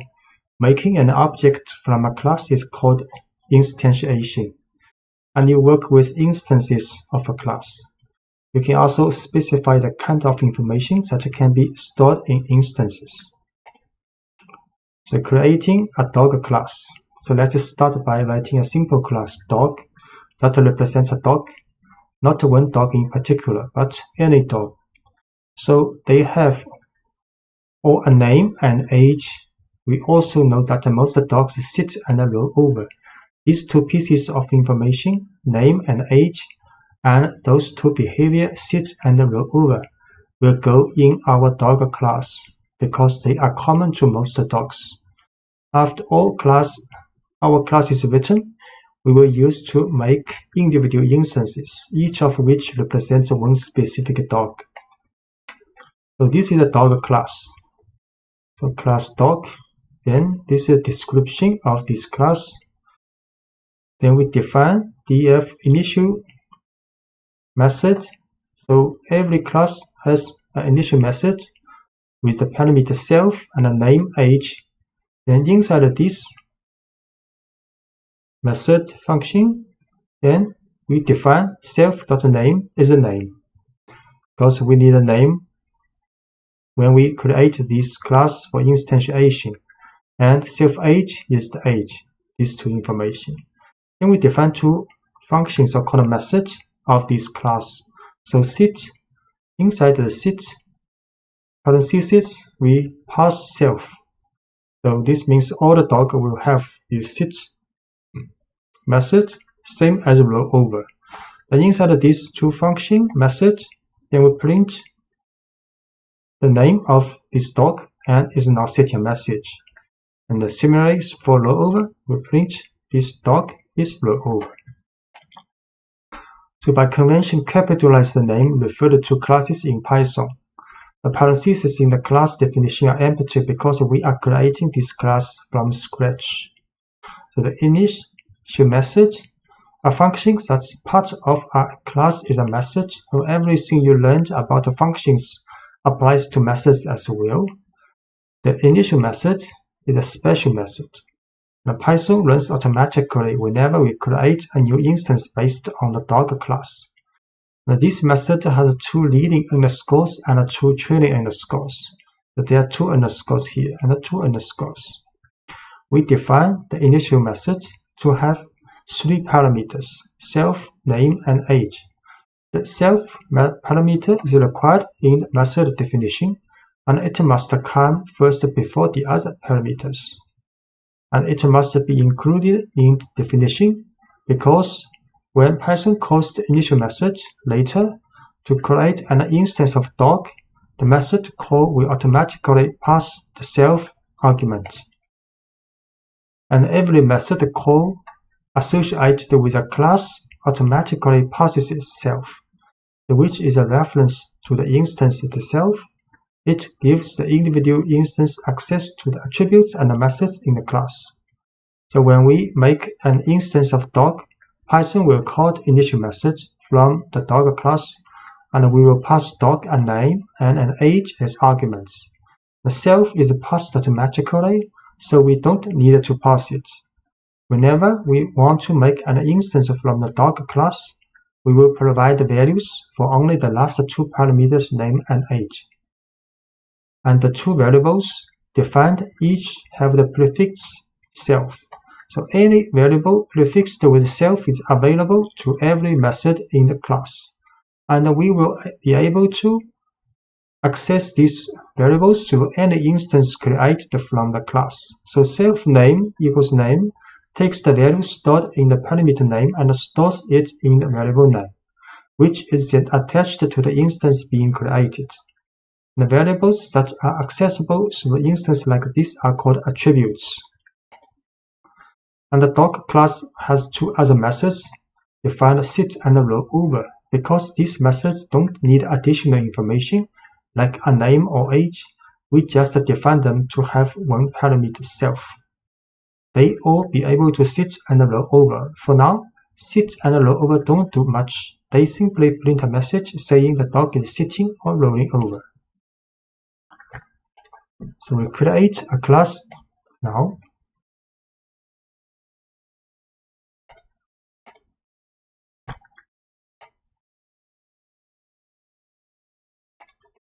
Then making an instance from class.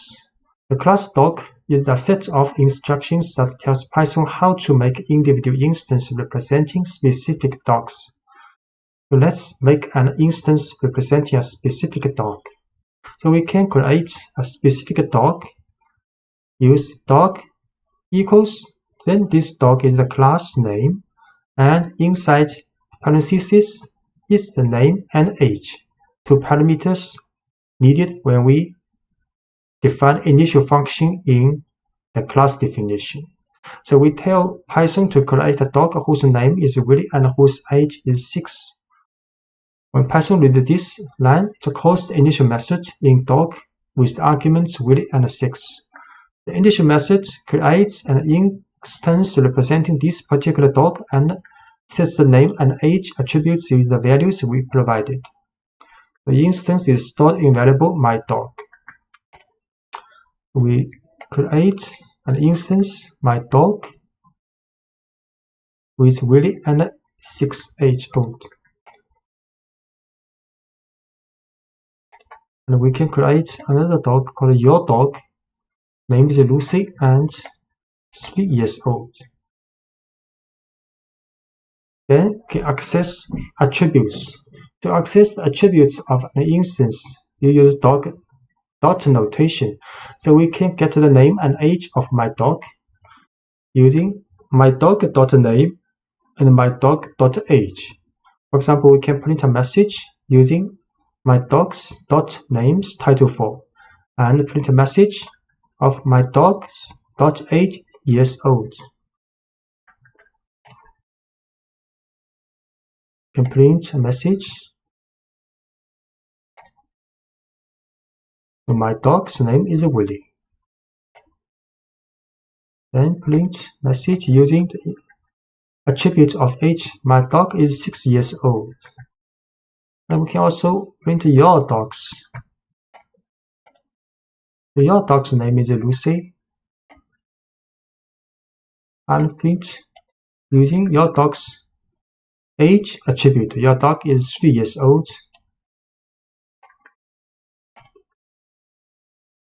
And we can also call methods. Methods actually is the function. So we can also use dot notation to call my methods defined in dog. So let's make our dog sit and roll over. So my dog dot sit. My dog is an instance because this instance belongs to a class dog, and the dog class has sit method, sit function. So we can use dot notation. So my dog dot sit. So we call this function. Similarly, we can use my dog dot roll over. So roll over this function will be called. My dog sit. So Willie is now sitting. My dog dot roll over. So Willie is now rolling over. And your dog can also sit. Lucy is now sitting. Of course, your dog can also roll over.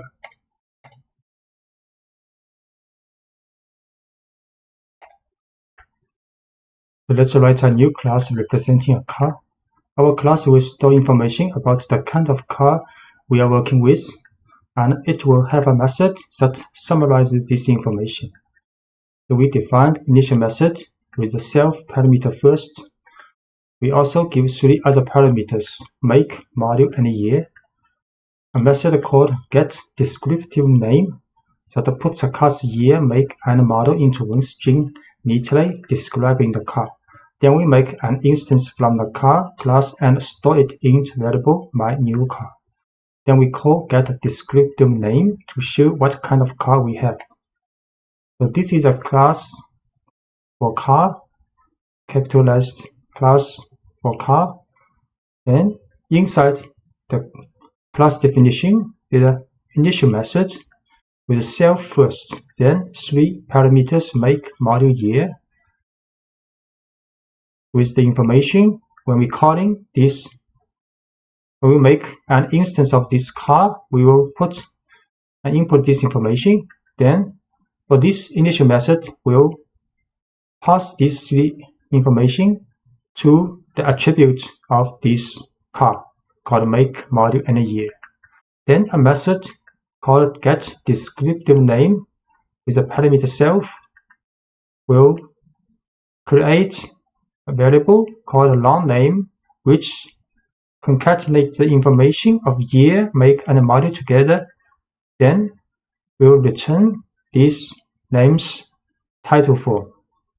So next we can make an instance of this car class called myNewCar with 3 information for make, model, and year. And we can also call this method getDescriptiveName for myNewCar. So we see create this class.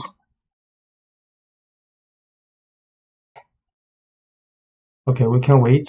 There are lots of other methods.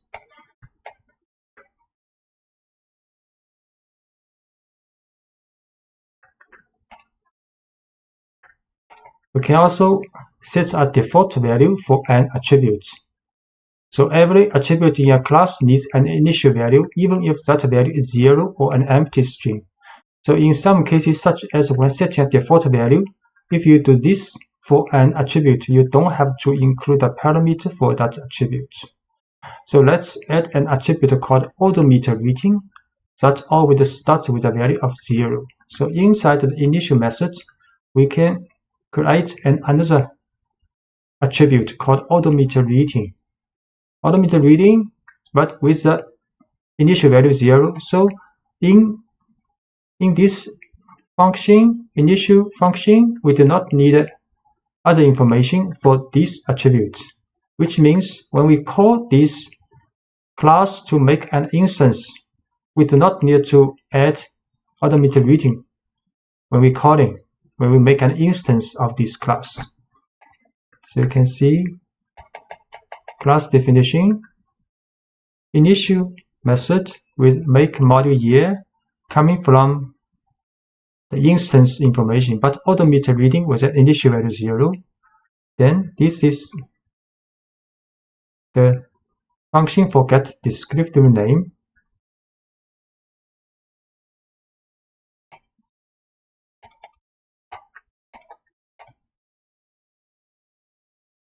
Then we will also add a method called read automate that help us read each class automate. So read automate function with self as parameter will print this class automated reading attribute in the message. So when we have this instance called myNewCar, we can use this method with dot notation myNewCar.readAutomate. So calling method read automate will read a class current mileage. So we can this function define read automate self, then we print out this class automated reading attribute in the message. And we can also modify attribute values. You can change an attribute's values in 3 ways. You can change the value directly through an instance, set the value through a method, or increment the value, add a certain amount to it through a method. So modifying an attribute's value directly, the simplest way to modify the value of an attribute is to access the attribute directly through the dot notation of an instance. So here we set an automated reading to 23. Because the automated reading's initial value for each car is 0, so now we can modify this reading use this way. We can use myNewCar.automated reading is 23. So next we use myNewCar.readAutomator will get this new value. We will try this. We create this car class.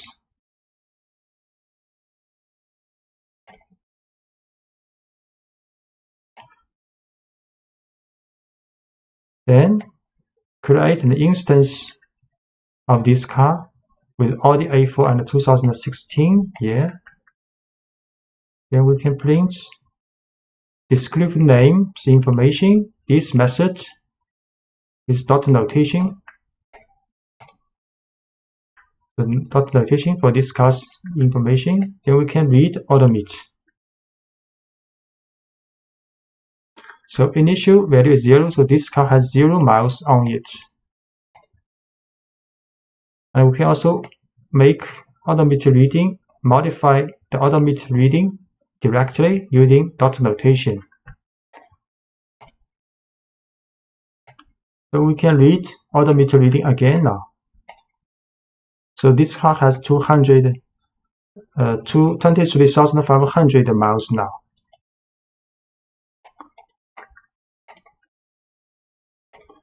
So you can also modify an attribute's value through a method.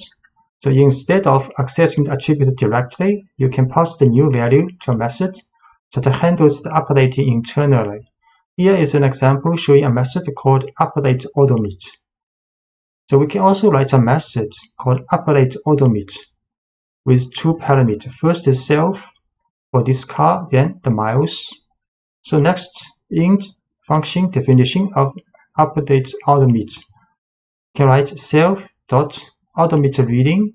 Self is this car, dot automated reading is this attribute, then equals the miles we passing for this function with the new value.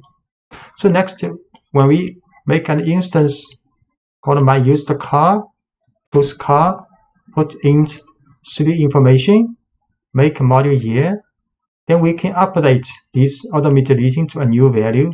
Use the dot notation of myUsedCar.updateAutomate with new value. Then we can read automate again. So we create an instance of this car, Subaru Outback 2013. So then print the get information name of this car dot notation.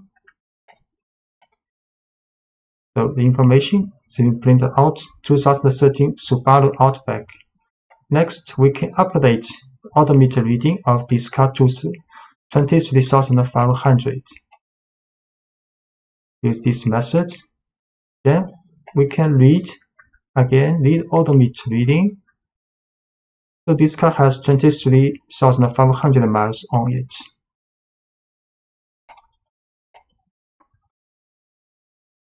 So we can extend the method update odometer to do additional work. Every time the odometer reading is modified, let's add a little logic to make sure no one tries to roll back the odometer reading. So we can define update odometer self miles with inside the function with if statement. So if miles larger than the current odometer reading, then we assign these new miles to the odometer reading. So if this conditional test is not true, which means the miles is less than the current odometer reading, we will not assign these new miles to the odometer reading. We will print a message: you cannot roll back an odometer.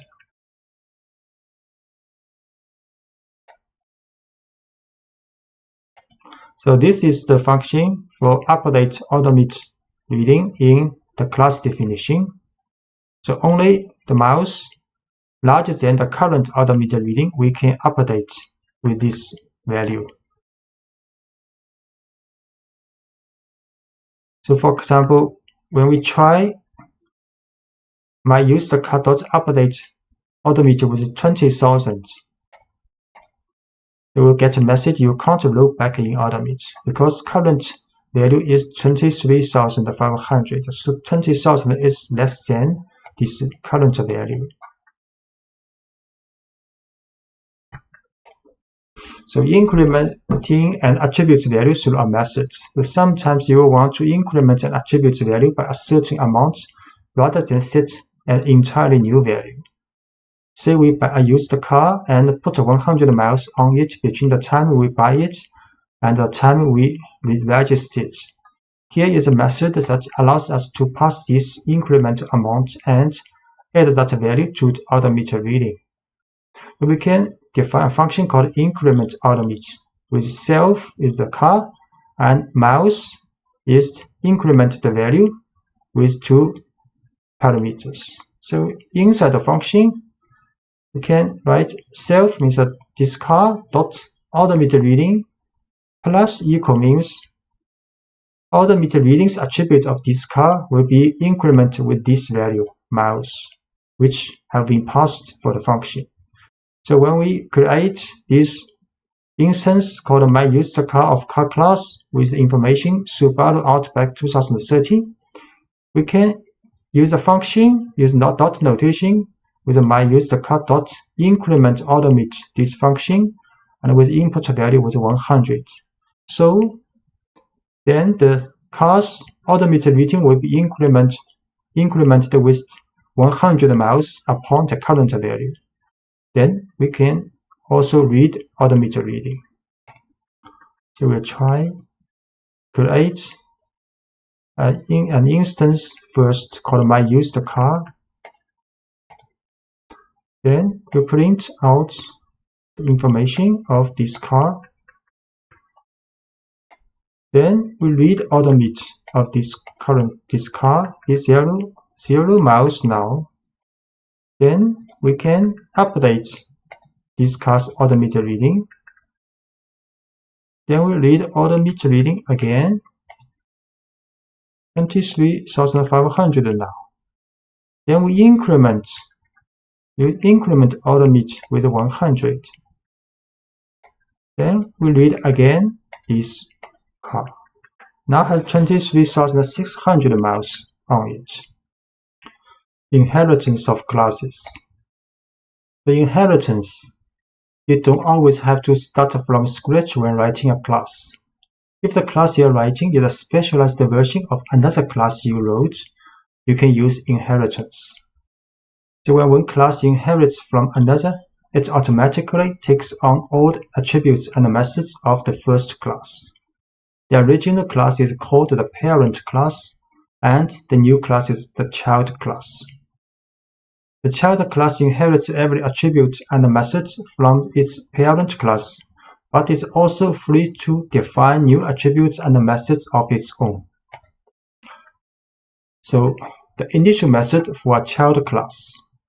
The first task Python has when creating an instance from a child class is to assign values to all attributes in the parent class. To do this, the initial method for a child class needs help from its parent class. So as an example, let's model an electric car.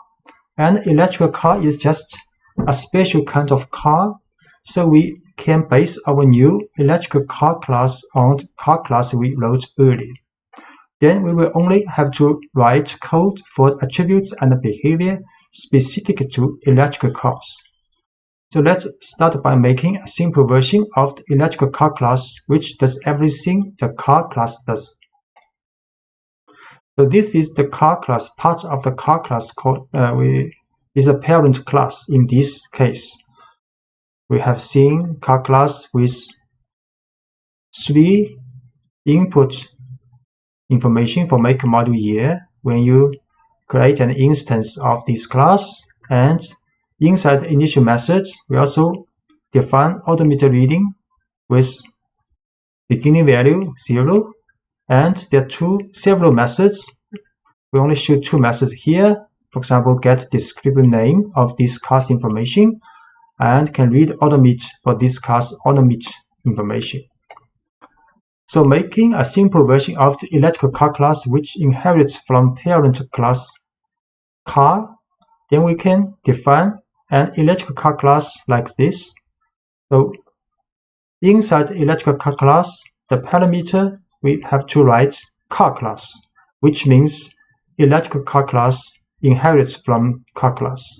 And in definition of initial function, we also write self, make, model, year, the same as the parent class. But the definition of this function, we have to write sup.initial. Sup means the parent class, so which means the definition of these variables, attributes for the electric car class is based on the definition of these attributes in car class. So when we call or make instance of electric class, we can just write electric car, then with the information Tesla Model S 2016, and we can also use the method, for example, get descriptive name, same as we using this function method for a normal car. So when you create a child class, the parent class must be part of the current class and must appear before the child class in the file. So we define the child class electric car, and the name of the parent class car must be included in parentheses in the definition of the child class. And the initial method for a child class. The initial method takes in the information required to make a car instance, and the super function is a special function that helps Python make connections between the parent and the child class. This line tells Python to call the initial method from electric car class's parent class, which gives an electric car instance all the attributes of its parent class. And we make an instance of the electric car class with the same kind of information we had provided when making a regular car, and store it in my Tesla. The initial method defines an electric car, which in turn tells Python to call the initial method defined in the parent car class. So let's see, because we have to create the car class before this line, so we can create an electric car class now. So electrical car, and in the parentheses is a car class. So this means electrical car class is inherited from car class. Okay, so initial method self module make year, and super have to write a super dot initial make module year.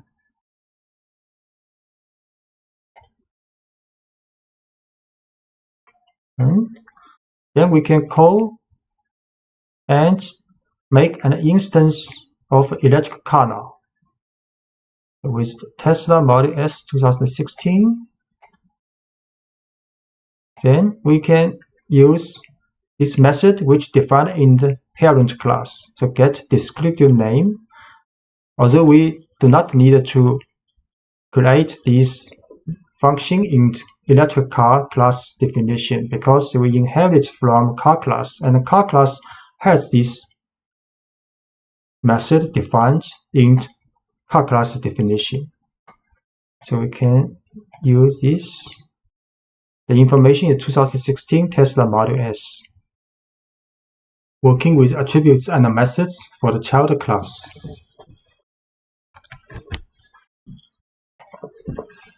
So defining attributes and methods for the child class.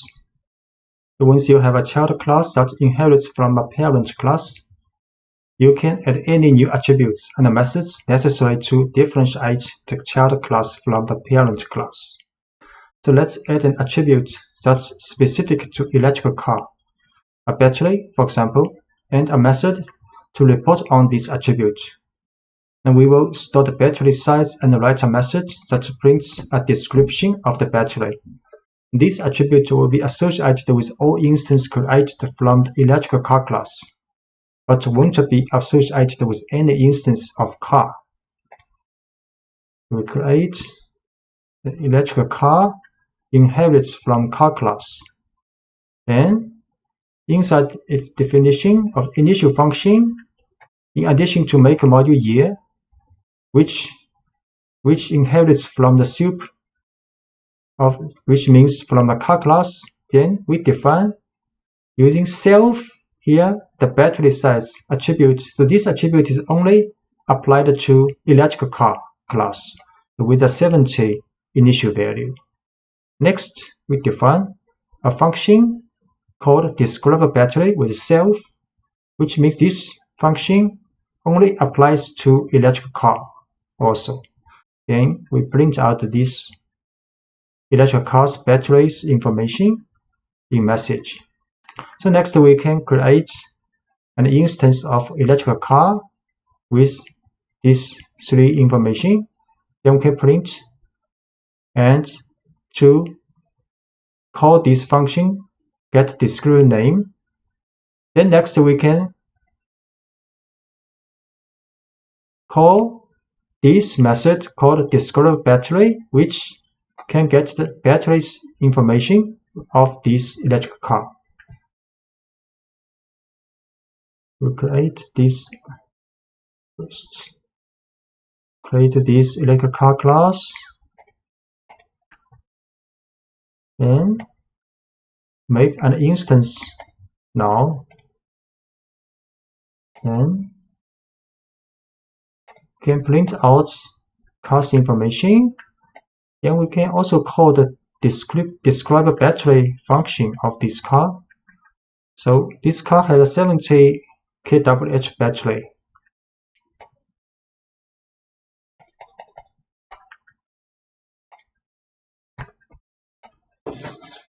So overriding methods from the parent class. So you can override any method from the parent class that doesn't fit what you are trying to model with the child class.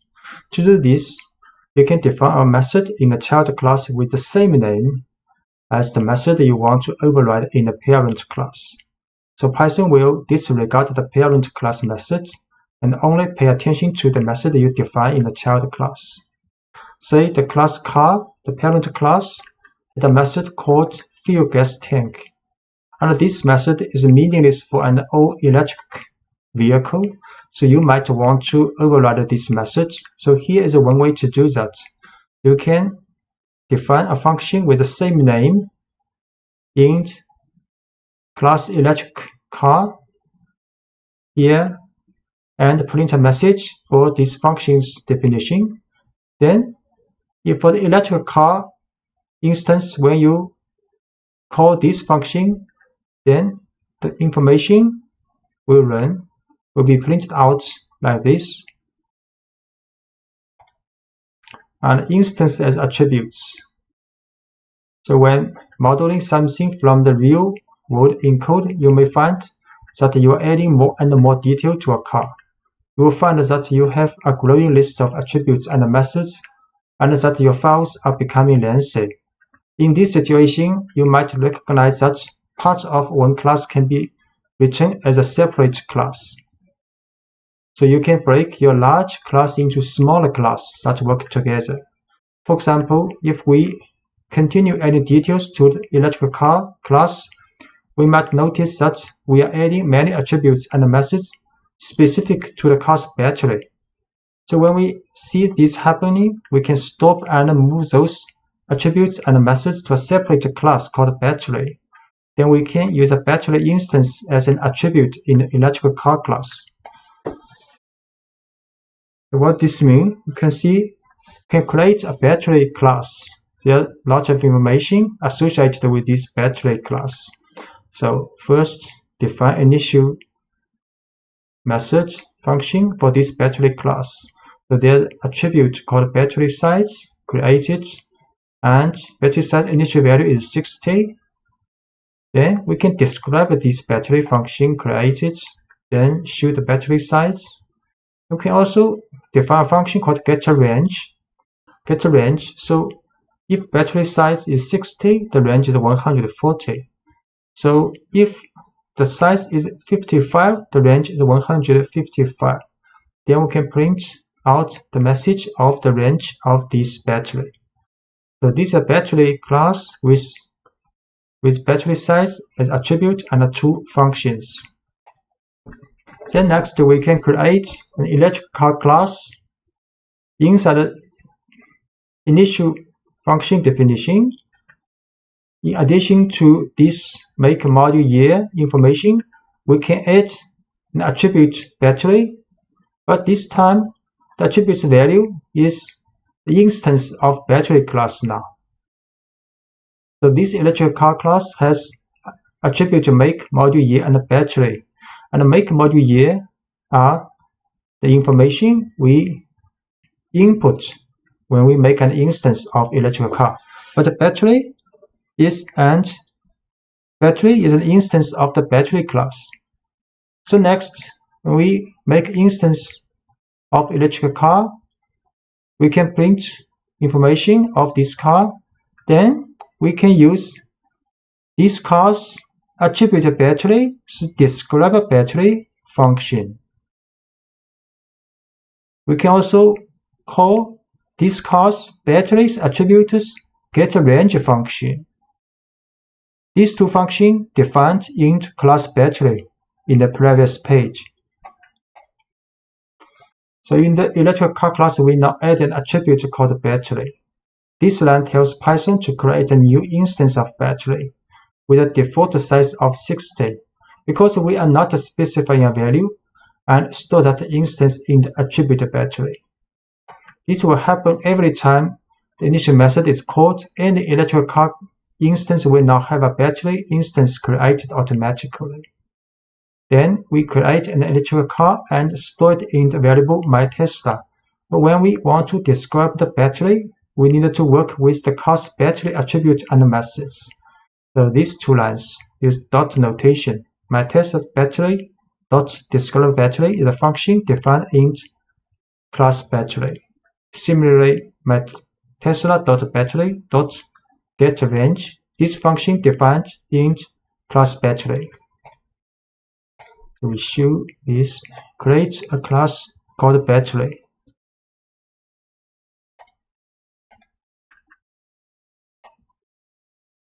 Then create a class, and attribute battery will be the instance of battery class. Then after this class has been created, we can make instance of electric car. Then we show this class name information. Then we describe battery, show this class battery information. And we'll get a range information of this electric car. The car has approximately 140 miles on a full charge. Importing classes. As you add more functionality to your classes, your files can get long, even when you use inheritance properly. In keeping with the overall philosophy of Python, you will want to keep your files as uncluttered as possible. To help, Python lets you store classes in modules and then import the class you need into your main program. So we can, for example, import a single class. Let's create a module containing just a car class. This module file will be named car.py, and the car class is stored in this module file. The module file car.py is put in the same directory of your working source file. So this is part of the file, module file car.py. Inside this file, there is a class definition for car, which we have introduced in the previous lectures. Then in your working source file, you can import car from module. So this car is a class from module car.py. So from car, import a car. So this is the file name without the .py. The file name, module name, then import this class. So next we can make an instance of this car, and we can also print out this instance descriptive information. We can also add automated reading for the function automated reading attribute to this car with 23. Then use the function of this car to read automate.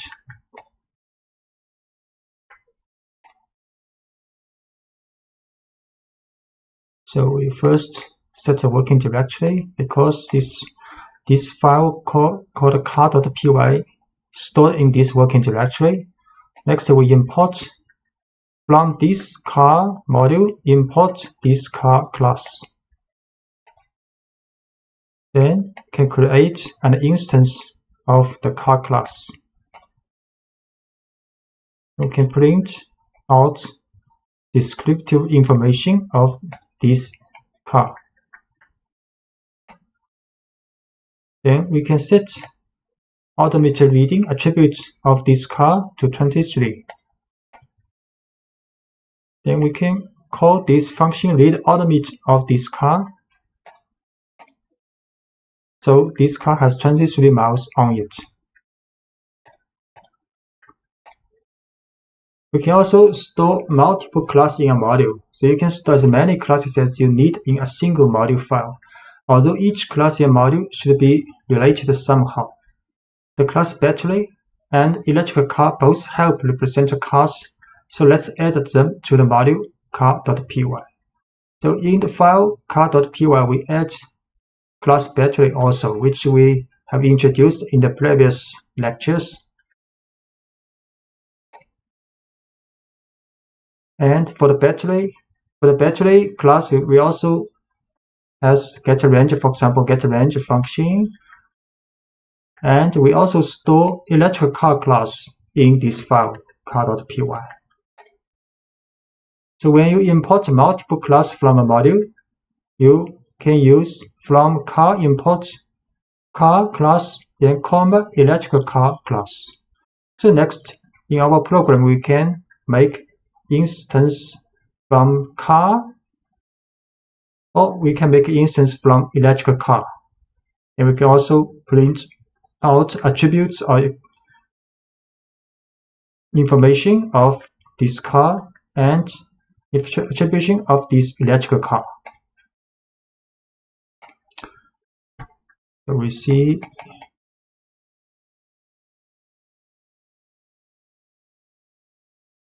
can import electric car from this car module. Can create an instance and print out descriptive information of this electric car, and we can print out descriptive battery of this electric car.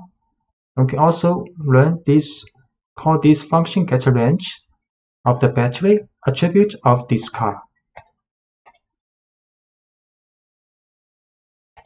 So import multiple class from this module. Then we can create a normal car with the information Volkswagen Beetle 2016. Then print out descriptive information of this car. Then we can create an electric car instance called My Tesla. We can print out name information, model information of this car. So we can also import the entire module. So we can import a car. This is a car's file name, module name. So import a car. Next, when we create instance of car class, we have to write car dot this car class. So this is the module name. This dot notation dot class name with information. Similarly, we can create an electrical car. Use car is the module name dot electrical car is the class name, and we can also show the information. So we import. This time we import the whole entire module. Import car. Then we can create a normal car instance. Use the car dot car class, and we can print out the descriptive name information of this car.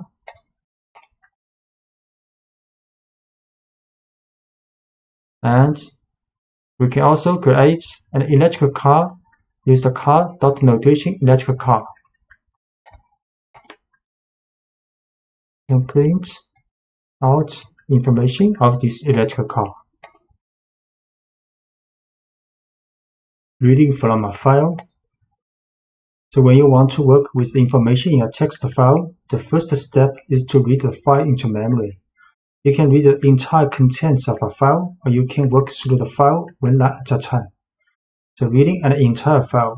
So let's start with a file saved in the same working directory that contains pi to 30 decimal places with 10 decimal places per line. So this file is the pi digits like this, stored in this txt file. And the following code opens this file, reads it, and brings the contents of the file to the screen. So start with a with open this file as a file object. Then inside this block, with block, we write contents is this object dot read function. Then we can print contents, and the result will be like this.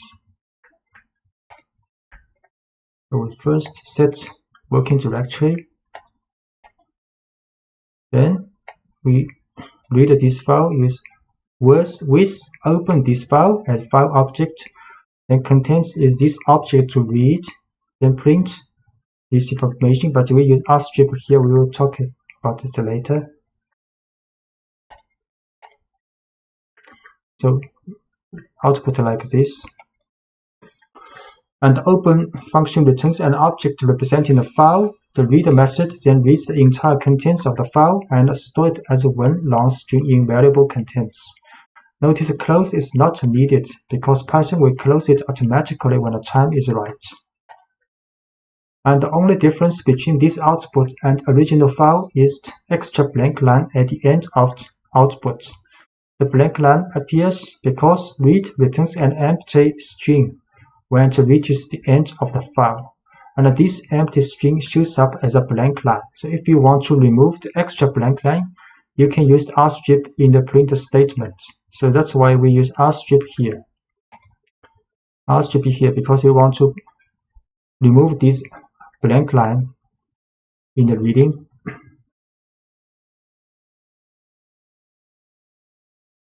The file path. Sometimes, depending on how you organize your work, the file you want to work won't be in the same directory as your program file. To get Python to open files from a directory other than the one where your program file is stored, you need to provide a file path which tells Python to look in a specific location on your system. So we use a relative file path can tell Python to look for a given location relative to the directory where the currently running program file is stored. So on Linux and OS X system, you have to write, for example, with open test. Test is a directory relative to your current working file. Then the file stored in this directory as open as file object. On Windows system, you use a double backslash instead of a forward slash in the file path. You can use with open test to double backslash, then this file name as file object. So now the file is stored in the test location relative to this working file. So we can run this because we use a Windows system. So we open this file as file object and can then read this file and print out. It also works. And you can also use an absolute file path to tell Python exactly where the file is on your computer regardless of where the program that's being executed is stored. So on Linux and OS system, you can use like this for the absolute path. And on Windows, you can use, for example, the Python beginning course and a test with this file. So I try to use absolute path. So file path create first as absolute path a string. And we can open this file as file object, then read file and print. Also works. And read line by line. You can use a for loop on the file object to examine each line from a file one at a time. For example, this is file name. You can open this file, then inside the with block, write a for loop. For line in file object, then print this line. Read line by line. File path first. Then with open this file, then read line by line. For line in object, print this line. So every line is printed out.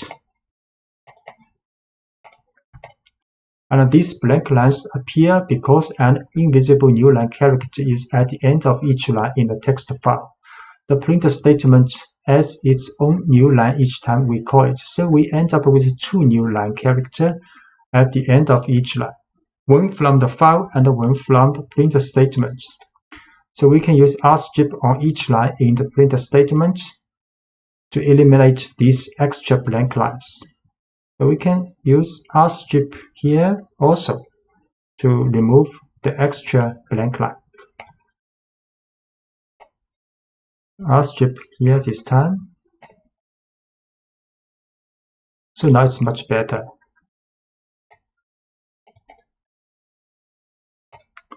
Make a list of lines from a file. So when you use with, the file object returned by open is only available inside the with block that contains it. So if you want to retain access to a file's content outside the with block, you can store the file's lines in a list inside the block, and then you can work with that list later. And the following example stores the lines of pi digit text in a list inside the with block, and then prints the lines outside the with block. So we can read this file with block, then use read lines and save these lines to a list called lines. Then outside of the with block, we can next print out each line with a for loop. So first, this is the file name. Then we use a with block to read the lines, then save to the lines. This line is a list. Then next, outside of the with block, we can use a for loop to read each lines and print out.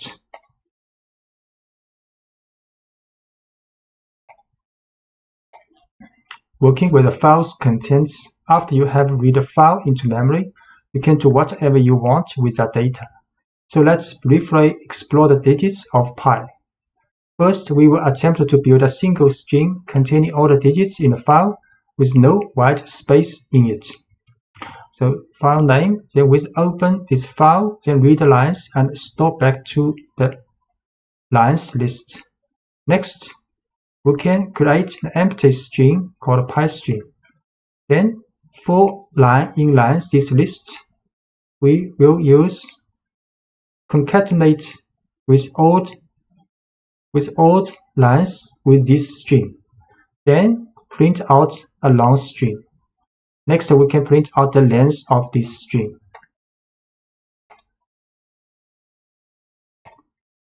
So, file name,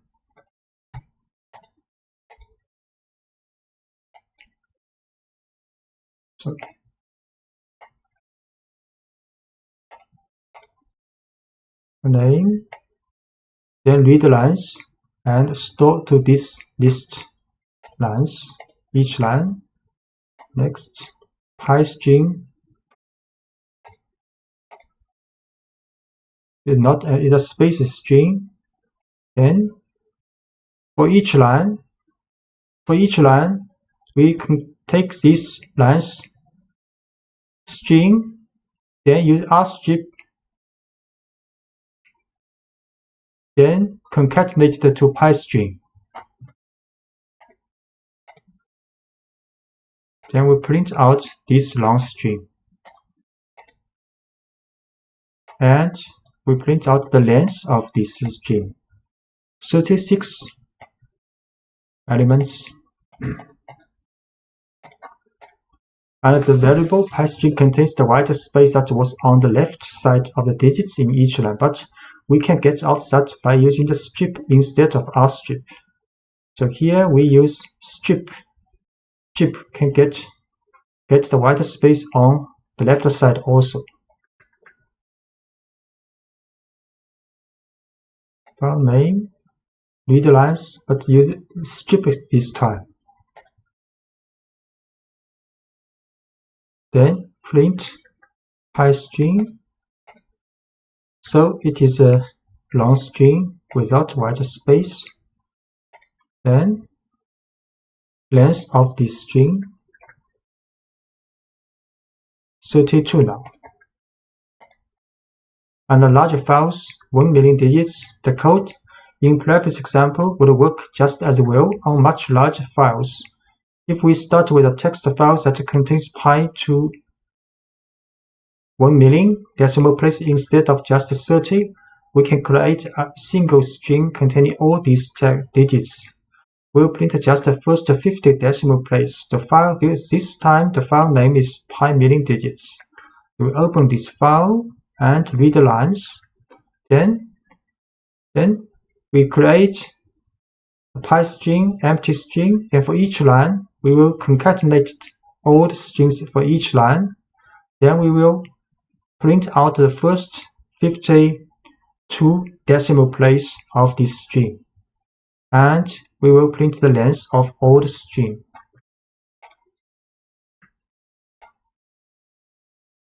So this file name.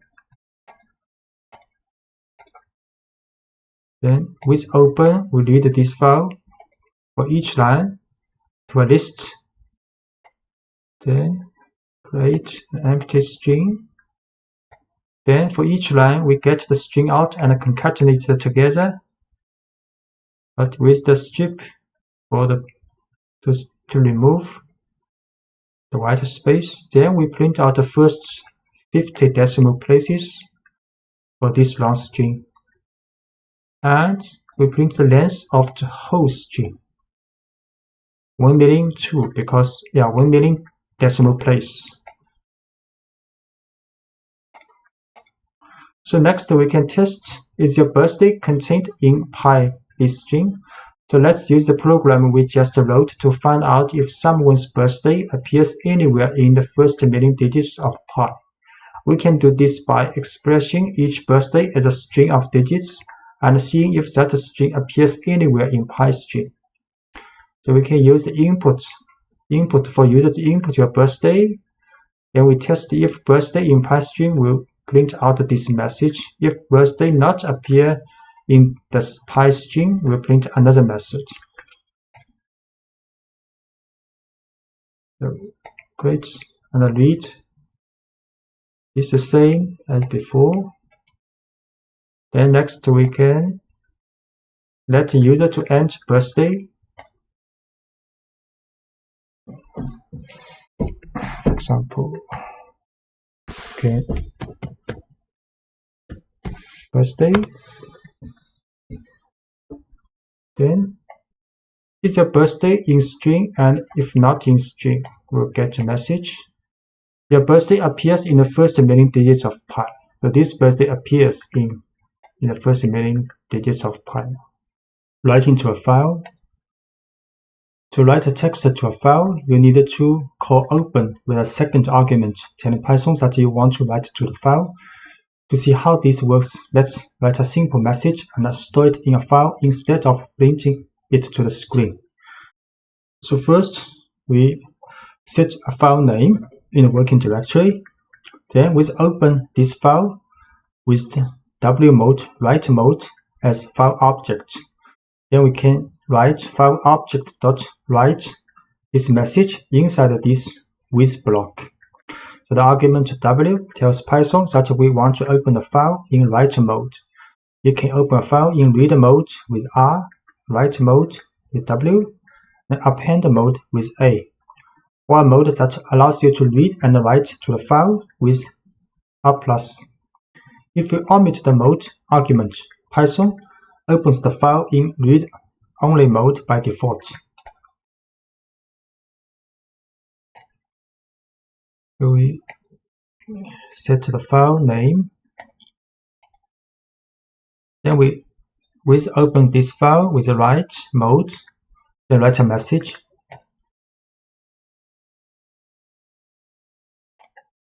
Then we open this file in the working directory, create it. Put the message in this file now.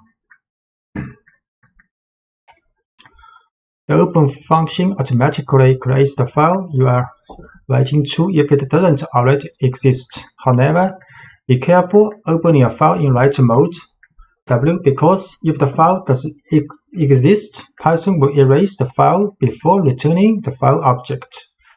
Python can only write strings to a text file. If you want to store numerical data in a text file, you will have to convert the data to string format first using the str function. So we can also write multiple lines. The write function doesn't add any new lines to the text you write. So if you write more than one line without including new line character, so including new lines in your write statement. For example, we write this file again. We open this file with the write mode. Then first we write this message. Then we add a new line. Then we write next message, new line. We try this.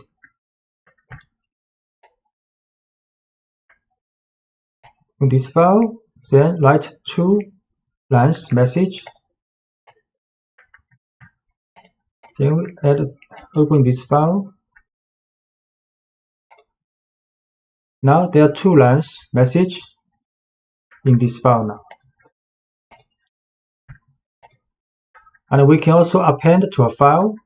If you want to add content to a file instead of writing over existing content, you can open the file in append mode. Let's modify this file by adding some new reasons why we love programming to the existing file programming txt, so file name.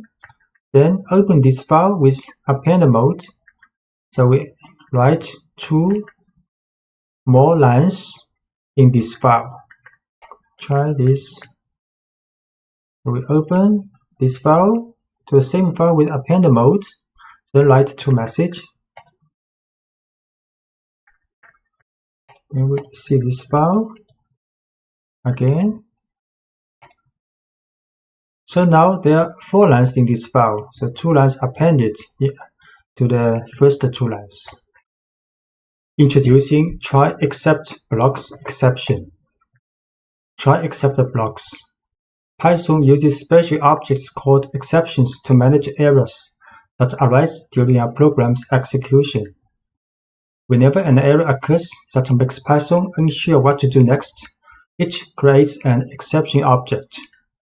If you write code that handles the exception, the program will continue running. If you do not handle the exception, the program will halt and show a traceback, which includes a report of the exception that was raised. Exceptions are handled with try except blocks. A try except block tells Python what to do if an exception is raised. So when you use try except blocks, your programs will continue running even if things start to go wrong. Instead of traceback, which can be confusing for users to read, users will see friendly error messages that you write. So, for example, we're handling the 0 division error exception. So let's look at a simple error that caused Python to raise an exception. You probably know that it is impossible to divide a number by 0, but let's ask Python to try it first. So if we print file divided by 0, there will show an error.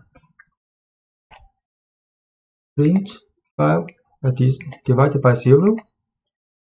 So there will be an error called 0 division error. But the error reported in the traceback 0 division error is an exception object. Python creates this kind of object in response to a situation where it cannot do what we ask it to. So when this happens, Python stops the program and tells us the kind of exception that was raised. So we can use this information to modify our program. We will tell Python what to do when this kind of exception occurs. Here is what a try except block for handling the 0 division error exception looks like. So we can use a try except block for handle this error. First, we will try this statement. Then we will see except if 0 division error occurs, then we check except if the error happens, then except block will check if it is 0 division error. If this matches, then the statement inside except block will run. So we put print file 0, the line that causes the error, inside the try block. If the code in a try block works, Python skips over the except block. And if the code in the try block causes an error, Python will look for an except block whose error matches the one that was raised and runs the code in that block. So in this example, the code in the try block produces a 0 division error. So Python looks for an except block and telling it how to respond. So Python then runs the code in that block and the user sees a friendly error message instead of a traceback. So we try print this one, then check except 0 division error. We run. So the message has been printed out, so except the block is run.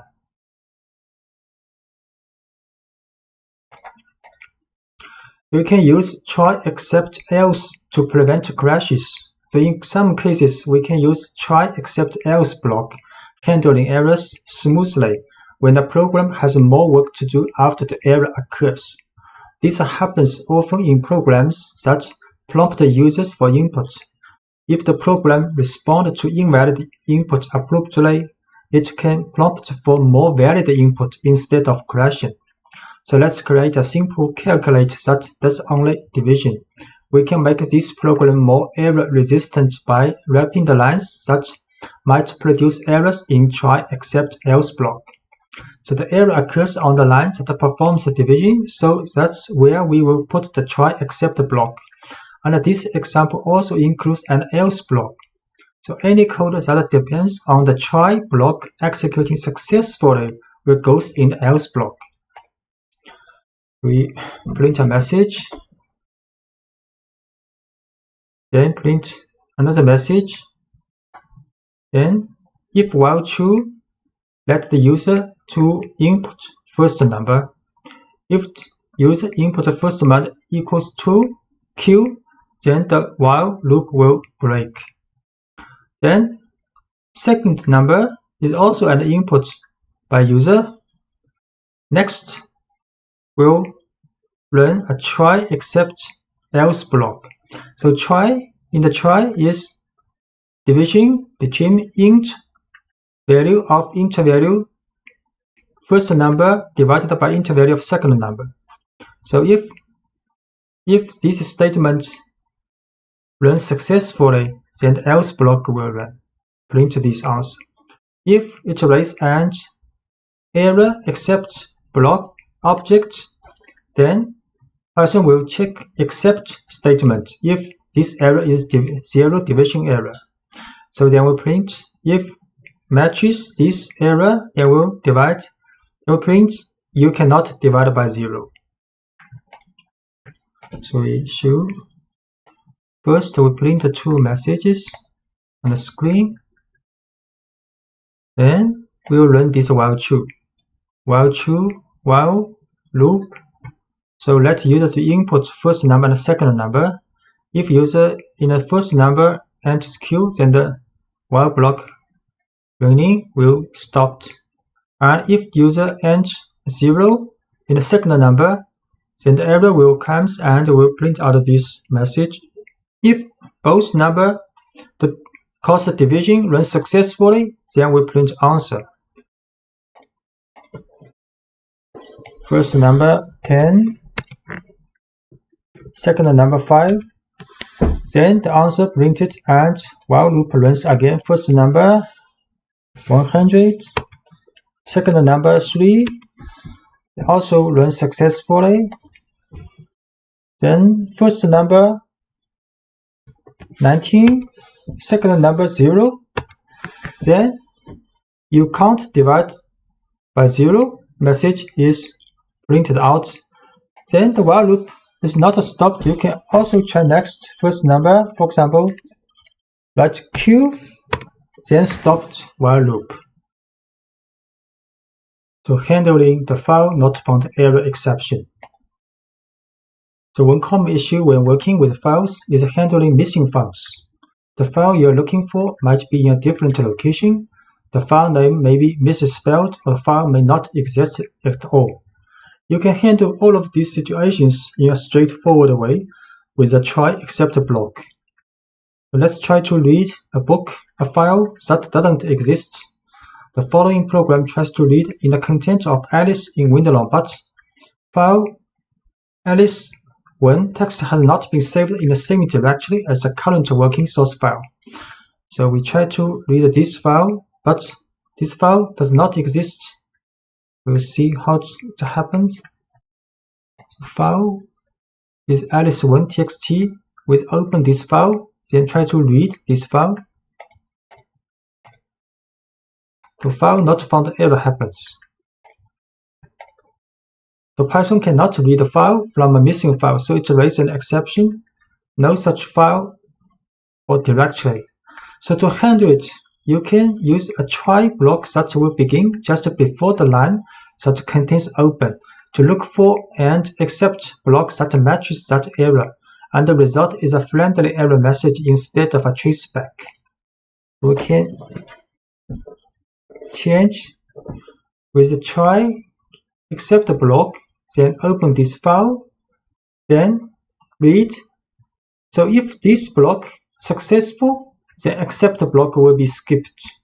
And if we try block raise an exception object with error, so the accept block will be checked if the error matches file not found error. If it matches, then the message and this block will be run. So the code in the try block produces a file not found error. So Python looks for an except block that matches that error. Python then runs the code in that block, and the result is a friendly error message instead of a traceback. So we try this file name. Then use try except block. So now the message is run. The file, this text does not exist.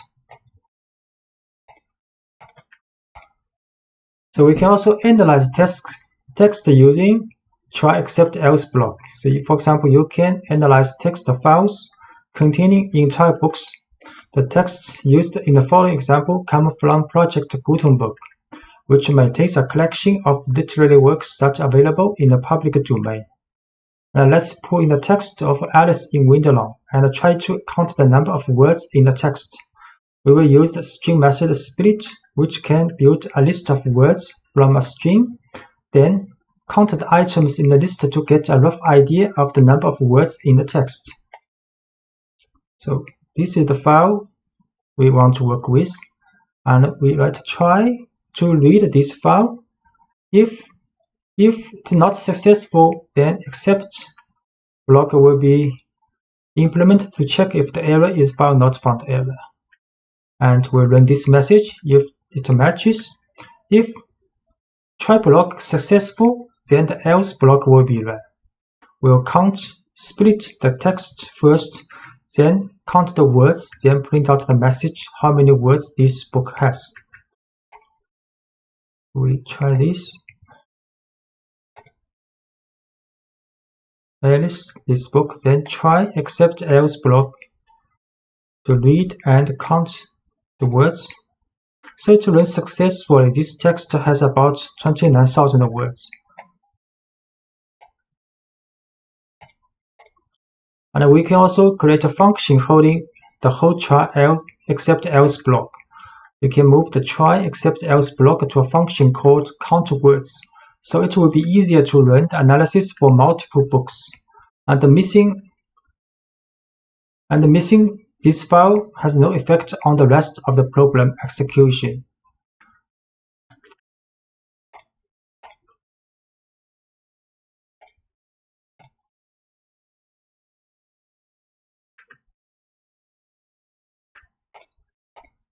So we can create a function. The function actually we put the previous page's try except else block in this function called count words.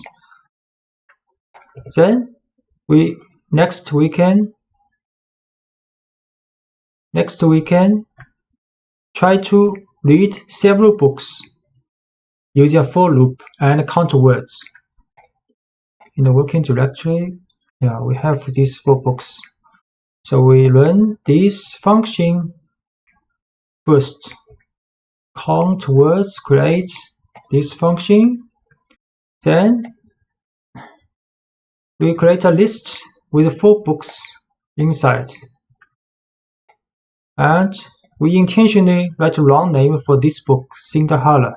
Actually, the book is called cinderella.txt, but we add 1 here to see how it is going with this file. So next is a for loop to call this function for each of these 4 books. So you can see the file Alice text has about 29,000. It's okay. But for the second book, Cinderella, the file Cinderella.txt not exist. And the next 2 books also works and count the words.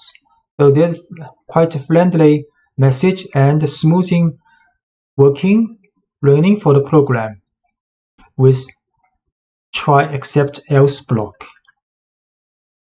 Using try except else pass and finally in Python. So let's first review how the try and except works. First, the try clause is executed. If there is no exception, then only try clause will run, except clause will not get executed. If any exception occurs, the try clause will be skipped and except clause will be checked. If any exception occurs and matches the except statement, the except block will run.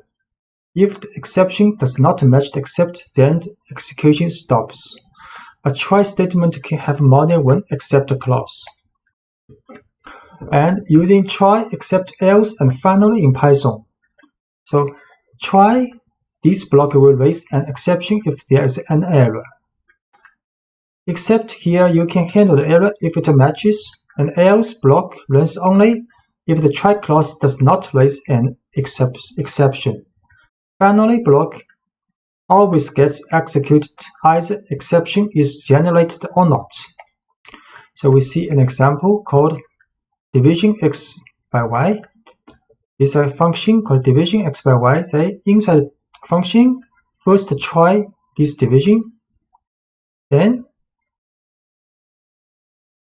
if this has error, then we'll check the except block if it is zero division error. If it matches, then you will show the message you are dividing by 0. And if try block has no error, then else block will be run. And finally block will always be run either there is an exception object raised or try block successfully run. So we try to do this, divide 3 by 2 and 3 by 0.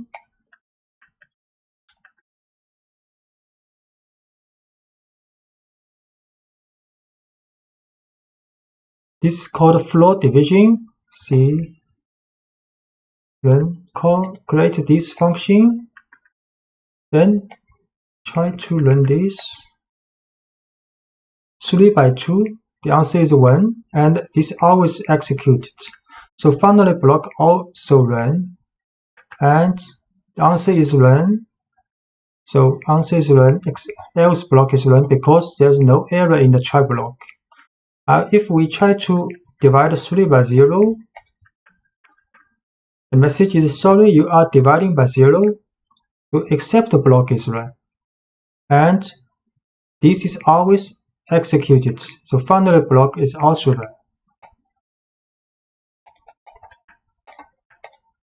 And we can also let it fail silently. So sometimes you will want the program to fail silently when an exception occurs and continue on as if nothing happened. To make a program fail silently, you write a try block as usual, but you explicitly tell Python to do nothing in the except block using a pass statement.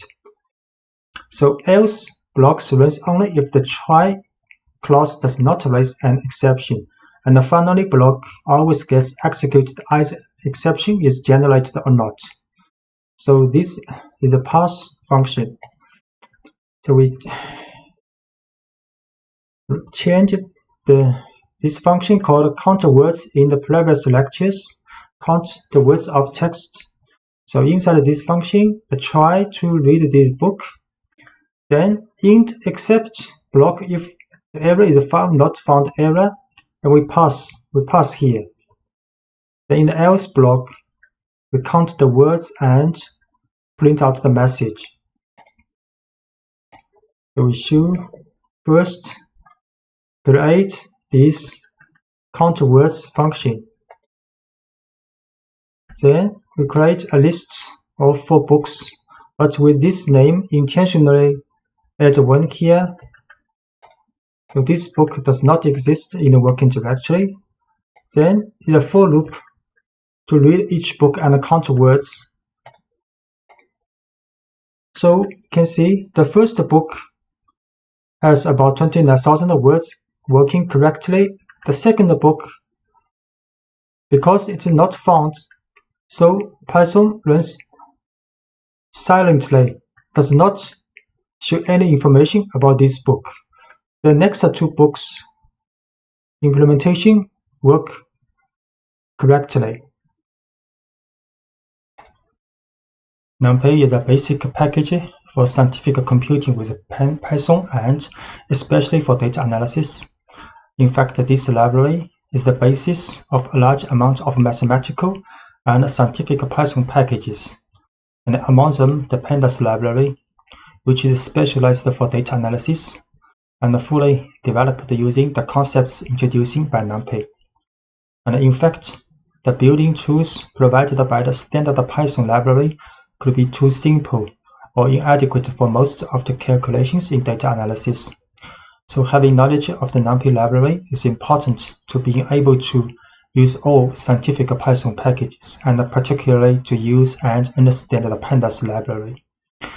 NumPy is currently the most widely used package for the calculation of multi-dimensional arrays and large arrays. In addition, the package comes with a range of functions that allow you to perform operations on arrays in a highly efficient way and perform high-level mathematical calculations. So installation and import of NumPy. Generally, this model is present as a basic package in most Python distributions. However, if not, you can install it later. In Anaconda prompt, you can install NumPy by printing conda install NumPy. Once NumPy is installed on your distribution, to import the NumPy module within your Python sessions, for example, like Anaconda Spider, you can write the following: import NumPy as np.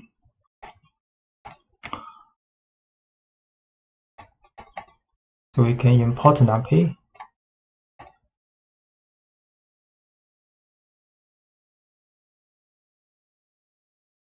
In the array, the heart of the NumPy. The NumPy library is based on one main object called n_the_array, which stands for n-dimensional array. This object is a multi-dimensional homogeneous array with a predetermined number of items. Homogeneous because virtually all the items in it are of the same type and the same size. In fact, the data type is specified by another NumPy object called dtype. So each n_the_array is associated with only one type of dtype, and the number of the dimensions and items in an array is defined by its shape, a tuple of n positive integers that specifies the size for each dimension. The dimensions are defined as axes and the number of axes as a rank. Moreover, another peculiarity of NumPy arrays is that their size is fixed, that is, once you define their size at the time of creation, it remains unchanged. And this behavior is different from Python lists, which can grow or shrink in size. So the easiest way to define a new n_the_array is to use the array function, passing a Python list containing the elements to be included in it as an argument. So we can create an array using np.array 1, 2, 3 and a list. So A will be an array with 3 elements. So we can create this array, one-dimensional array with 3 elements. And we show this array 1, 2, 3. And you can easily check that a newly created object is an n_the_array by passing the new variable to the type function, type A. So we can show type A is a NumPy's n_the_array. And you can, in order to associate the type dtype to the newly created n_the_array, you have to use the dtype attribute. So we can use the dtype attribute to this array. Dtype, the dtype int 32. It is integer type with 32 bits.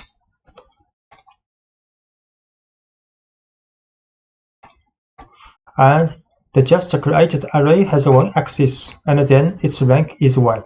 So while its shape should be 3, 1.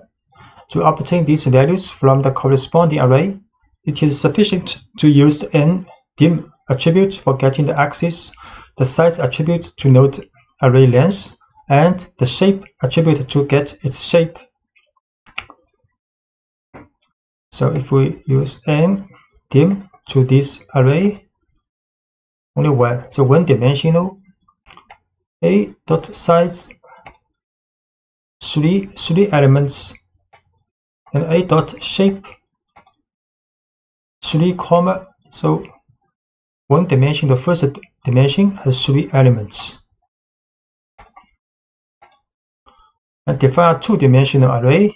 We can also define a 2-dimensional array using 2 list int np array function. So we can also show dtype, ndim, size, and shape. 2-dimensional array.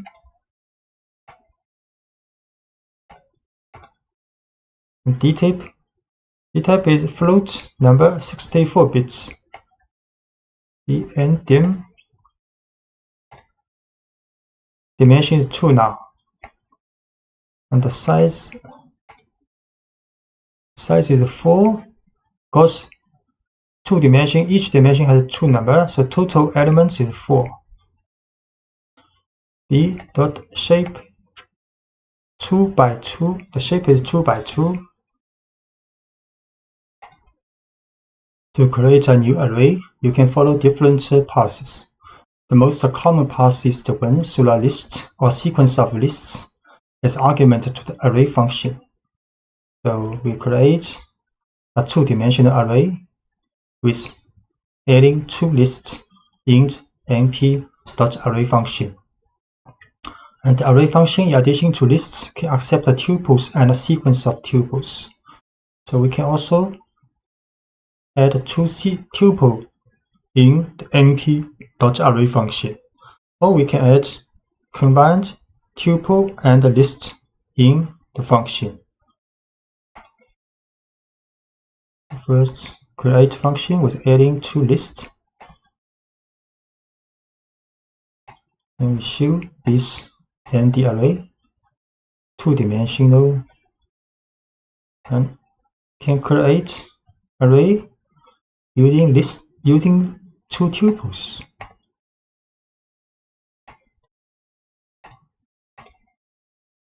Get the same result as using lists. Can also create array using combined list and tuple.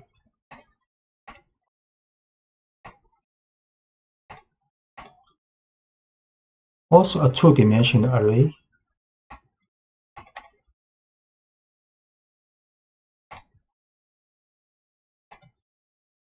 Dtype. So NumPy arrays are designed to contain a wide variety of data types. We have seen simple integer and float numerical values. In addition, you can use the dtype for strings. So we create an array, 2-dimensional array with the value of strings in the list. So dtype will like u1, less than u1, and have also a name attribute for the dtype. Create this tuple using the string layer of list. Then the dtype u1, and the dtype has a name attribute, string 32. By default, the nd array function can associate the most suitable type according to the values contained in the sequence of lists or tuples. Actually, you can explicitly define the dtype using the dtype option as argument of the function. For example, if you want to define an array with complex values, you can use the dtype option as follows. So if we add the dtype equals complex, so these numbers will be stored as complex number in the array. We'll create this array. So complex number now stored in the array. The NumPy library provides a set of functions that generate nd arrays with initial content created with different values depending on the function. The zeros function, for example, creates a full array of zeros with dimensions defined by the shape argument, while the ones function creates an array full of ones in a very similar way. So if we write np.033, a 2-dimensional array of 33, and all the values are 0. And similarly, create a 3-dimensional array of the shape 2 by 3 by 4 with all the values are 1. And np.arrange 0, 10 will create a sequence of values between 0 and 10. And arrange 4, 10. So we'll create a sequence of numbers starting from 4 to 10. So np zeros 3 by 3, the shape all values 0 and 1s. All values are 1, 3-dimensional, and sequence number using arrange. So number 0 to 9 created in array, arrange 4 to 10. So the number 4 to 9 created in this array.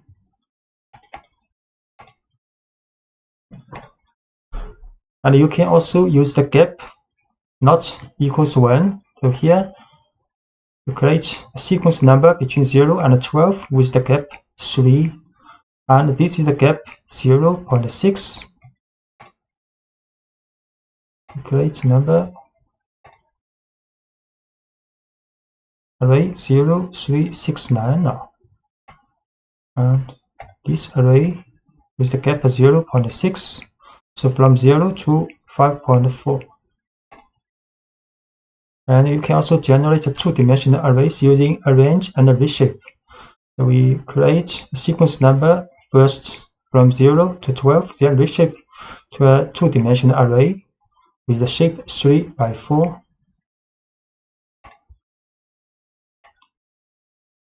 So the 2-dimensional array is the number from 0 to 11. The shape is 3 by 4. And line space generates a sequence of numbers based on the number of elements in a third argument. So np.linespace 0, 10, 5 means to create an array with 5 values equally distanced between 0 and 10. np linespace 0, 10 with 5. So this is the resulting array with 5 numbers equally distanced between 0 and 10. Just note, in arrange function, the 10 is not included, but in line space, the 10 is included.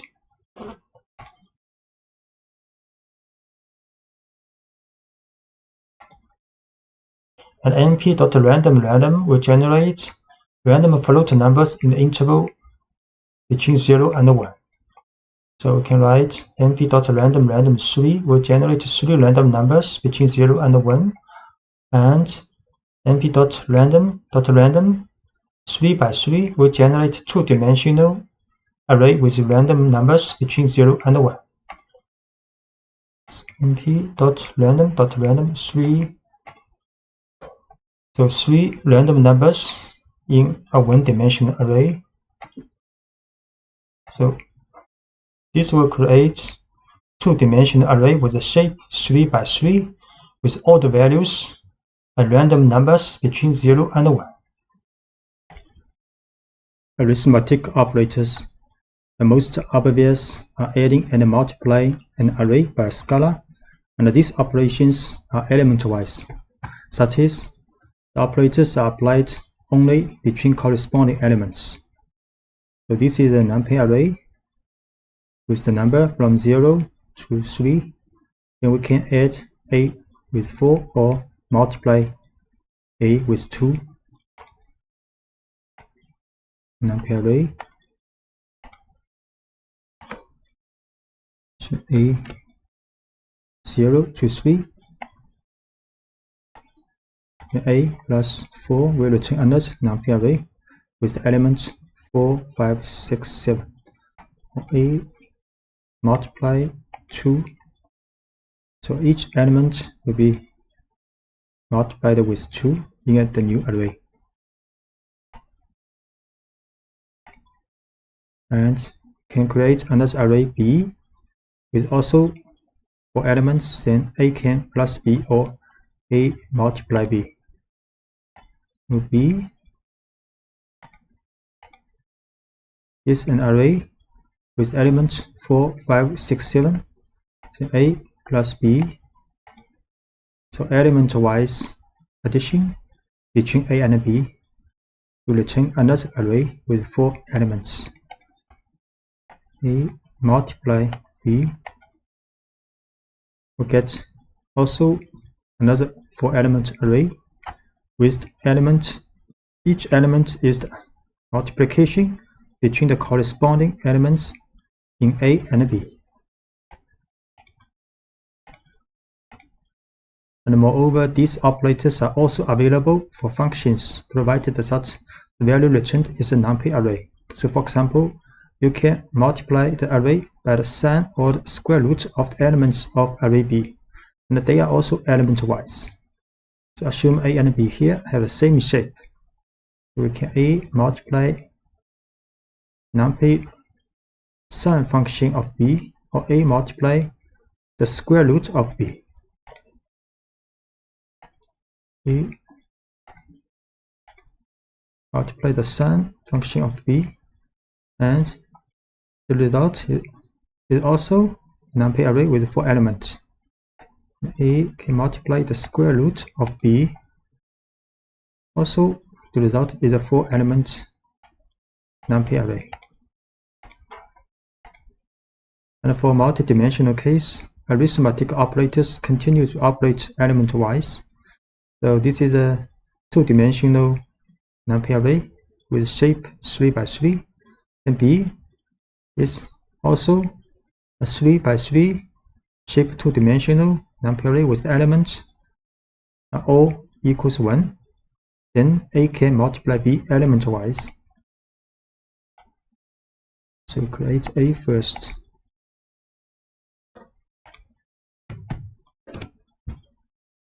A is a 2-dimensional array, and B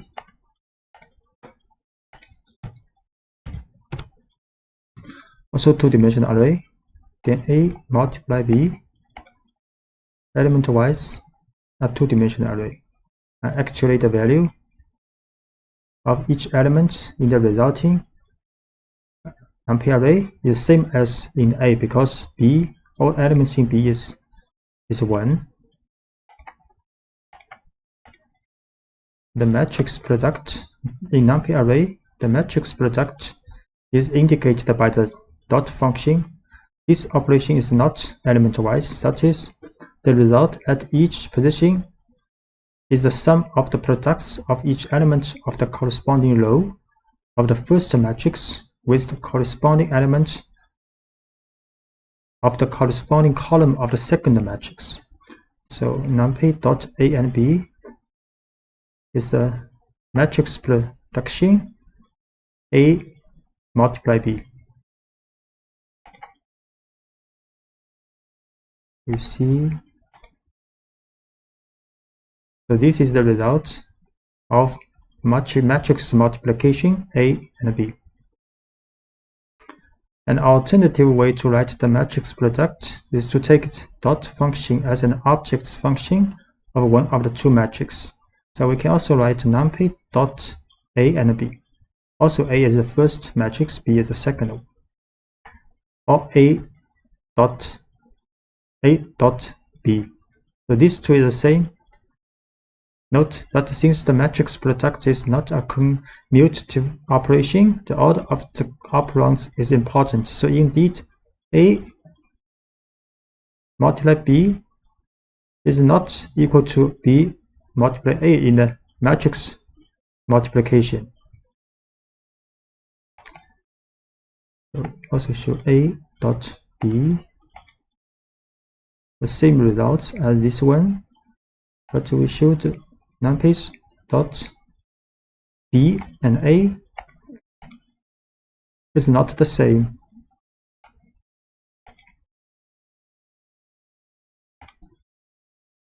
And increment and decrement operators. To increase or decrease values, you have to use operators such as plus equal or minus equal or multiplication equal. Instead of creating a new array with the results, they will reassign the results to the same array. So we can write a plus equals 1. Then the array of a, each element will be added with 1. And similarly, a minus equal 4, each element of array a will be minused with 4. And this will multiply with 4 for each element in a. We create array called a 0, 1, 2, 3. Then a plus equal 1. We show again each element has been added with 1. A minus equal 1. We show again a.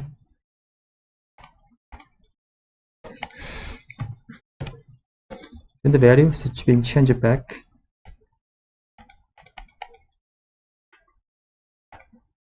And we can also create a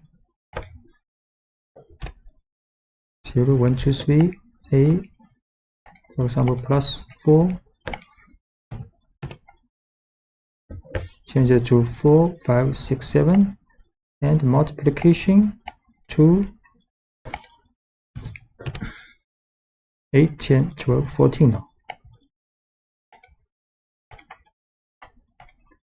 And universal functions. A universal function, generally called ufunc, is a function operation on an array in an element-by-element fashion. And this means that it acts individually on each single element of the input array to generate a corresponding result in a new output array. So in the end, we obtain an array of the same size as the input. There are many mathematical and trigonometric operations that meet this definition. For example, calculating the square root with the square root, the logarithm with the log, or the sum function with the sum. So a is an array, can calculate the square root of a, log a, and sum. Create a is an array, then square root of a for each element, then logarithm of a. Result is also a 4-element array, and sum function of a.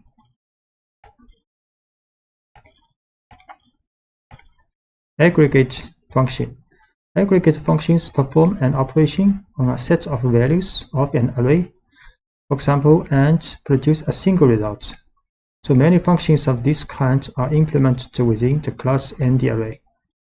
For example, a is an 5-element array, so we can calculate the sum of a, minimum, maximum of a, and mean value of a, or standard deviation of a.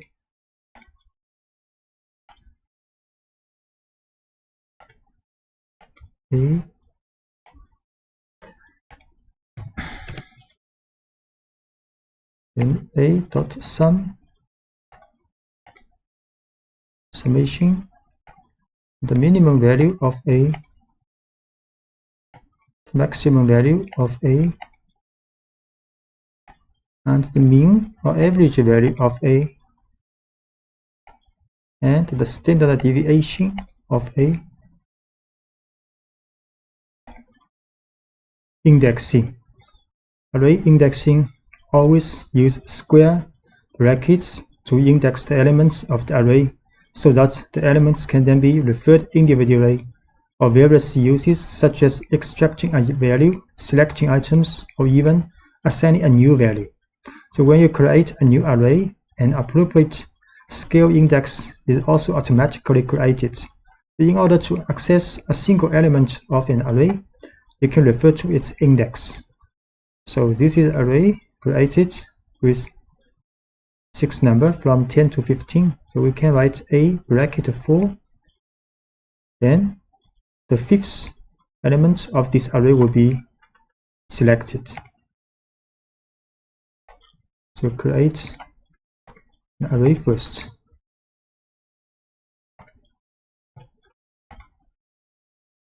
So this array with 6 elements, a bracket 4 will return the 5th element. And NumPy array also accepts a negative index. So this index have the same incremental sequence from 0 to -1, -2, and so on. So this is the last one and last element of this array if we use a bracket -1, and this is the first element of this array if we use bracket -6. So a bracket -1, 15 returns a -6, so 10 is returned. To select multiple items at once, you can pass array of index in square brackets.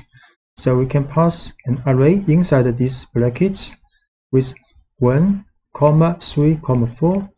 Then 3 elements of the array will be returned.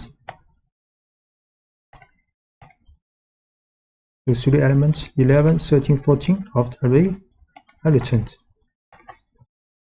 So moving on to the two-dimensional case, they are defined by 2 axes, where axis 0 is represented by the rows and axis 1 is represented by the columns. Thus, index in this case is represented by a pair of values. The first value is the index of the row, and the second is the index of the column. So for example, this is a two-dimensional array with shape 3 by 3. So a bracket 1, 2, we select the element in the second row and third column. We create an array first.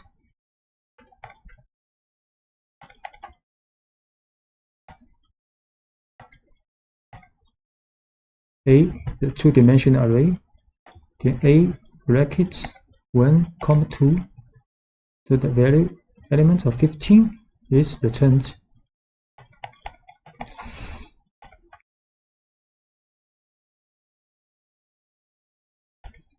Slicing allows you to extract the portions of an array to generate new arrays. So when you use the Python lists to slice arrays, the resulting arrays are copies. So but in NumPy, the arrays are views of the same underlying buffer. So depending on the portion of the array that you want to extract or view, you must use the slice syntax, such as you will use a sequence of numbers separated by column within square brackets. For example, this is an array with 6 elements. So if we write A1, 5 in the bracket, then it will return a slice of this array from 2nd to the 5th element. Create an array with 6 elements. Then A1, 5 will return this part of the array.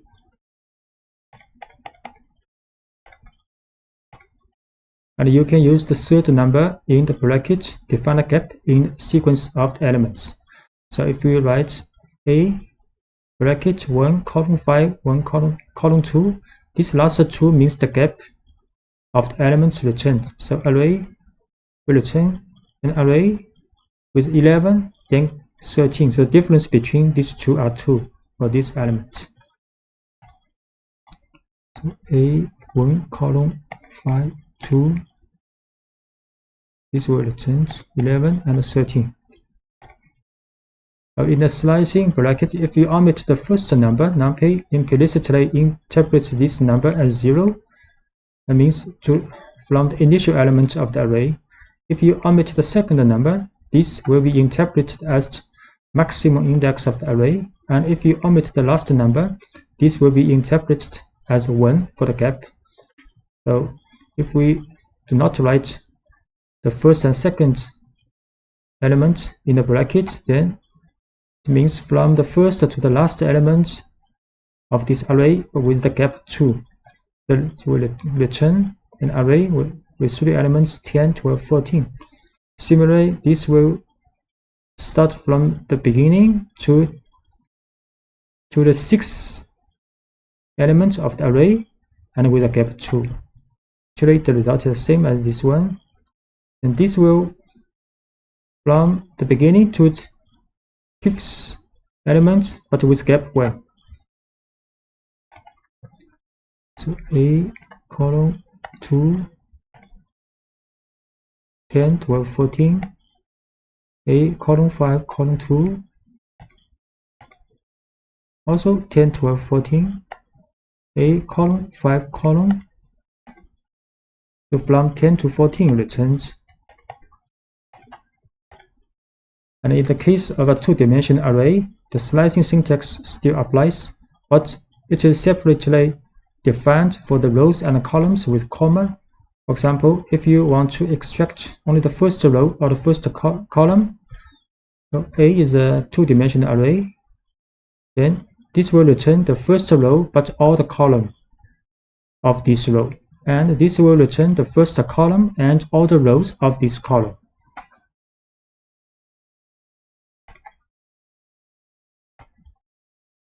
So A is a two-dimensional array.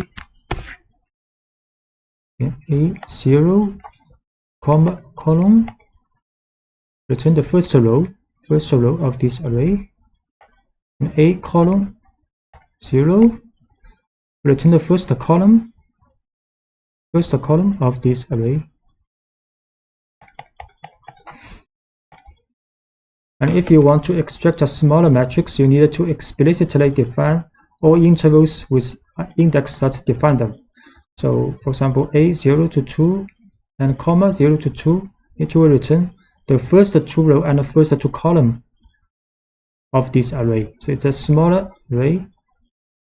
And if we want to write, if we write bracket 0 to the first and third row and the first 2 second column, this part of array will be returned. So we'll see this one, first 2 row, first 2 column, this part of array returned. This is the first and the third row and first 2 column will be returned.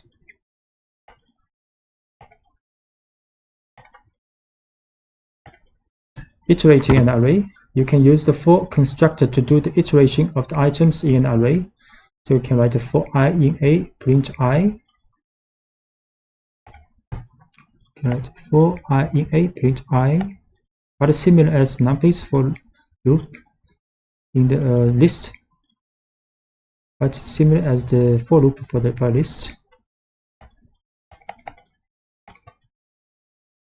So if you apply the for loop to a matrix, it will always perform a scan according to the first axis is a row. So if we write a for row, A is a two-dimensional array, print a row, then each row of this matrix two-dimensional array will be print out. So we can write a for row in A, print row, and row by row, print out.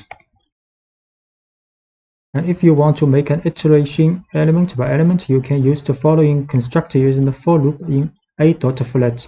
So A.flat will get all elements of this two-dimensional array and put in an one-dimensional array, then print this item out. Okay, write A.flat for elements. So element by element, each element printed out from this two-dimensional array. And if you want to launch an aggregate function that returns a value calculated for every single column or on every single row, there is an optimal way that leaves it to NumPy to manage the iteration. You can use apply along axis function. So this function takes 3 arguments: the aggregate function, the axis on which to apply the iteration, and the array. So if the option axis equals 0, then iteration evaluates the elements column by column along the column, whereas if x is equals 1, then iteration equals evaluates the elements row by row. So for example, you can calculate the average values first by column and then by row. So if you write NumPy dot apply along axis mean x0 array A, you see how it's going, and if we set x is 1, so we should matrix A first, 3 row, 3 column, then we apply a mean value for x is 0 for this matrix. Mean value 13, 14, 15. Actually, it's along the column. So along the column by column, then we mean value x is equals 1. So along the row.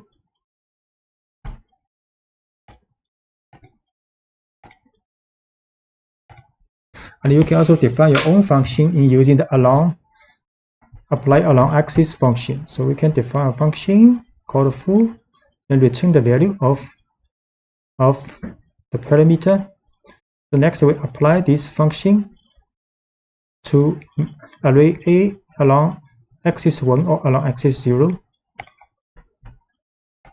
Define this function first, then apply along axis for the 1.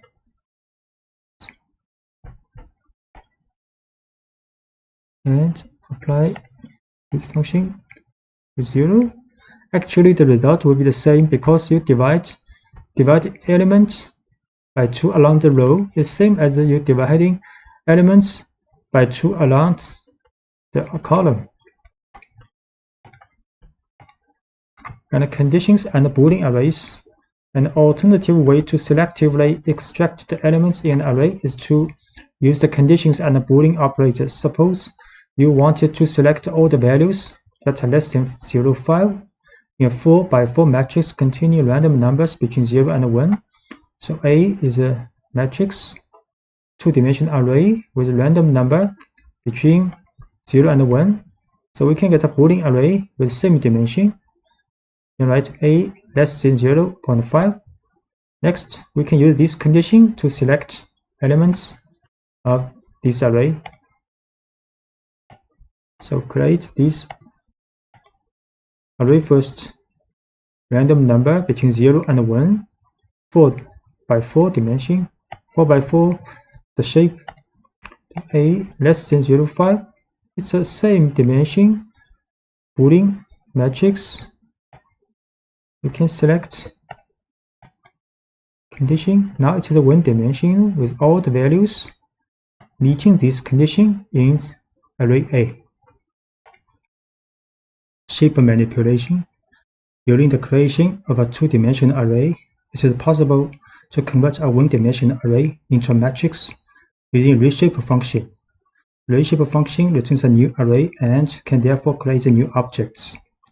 So this is 1-dimensional array with 12 elements, and you can write A.reshape to 3 by 4 2-dimensional array. A is a 1-dimensional array with random number, 12 random number, and we create another array using reshape to 3 by 4. We choose this array.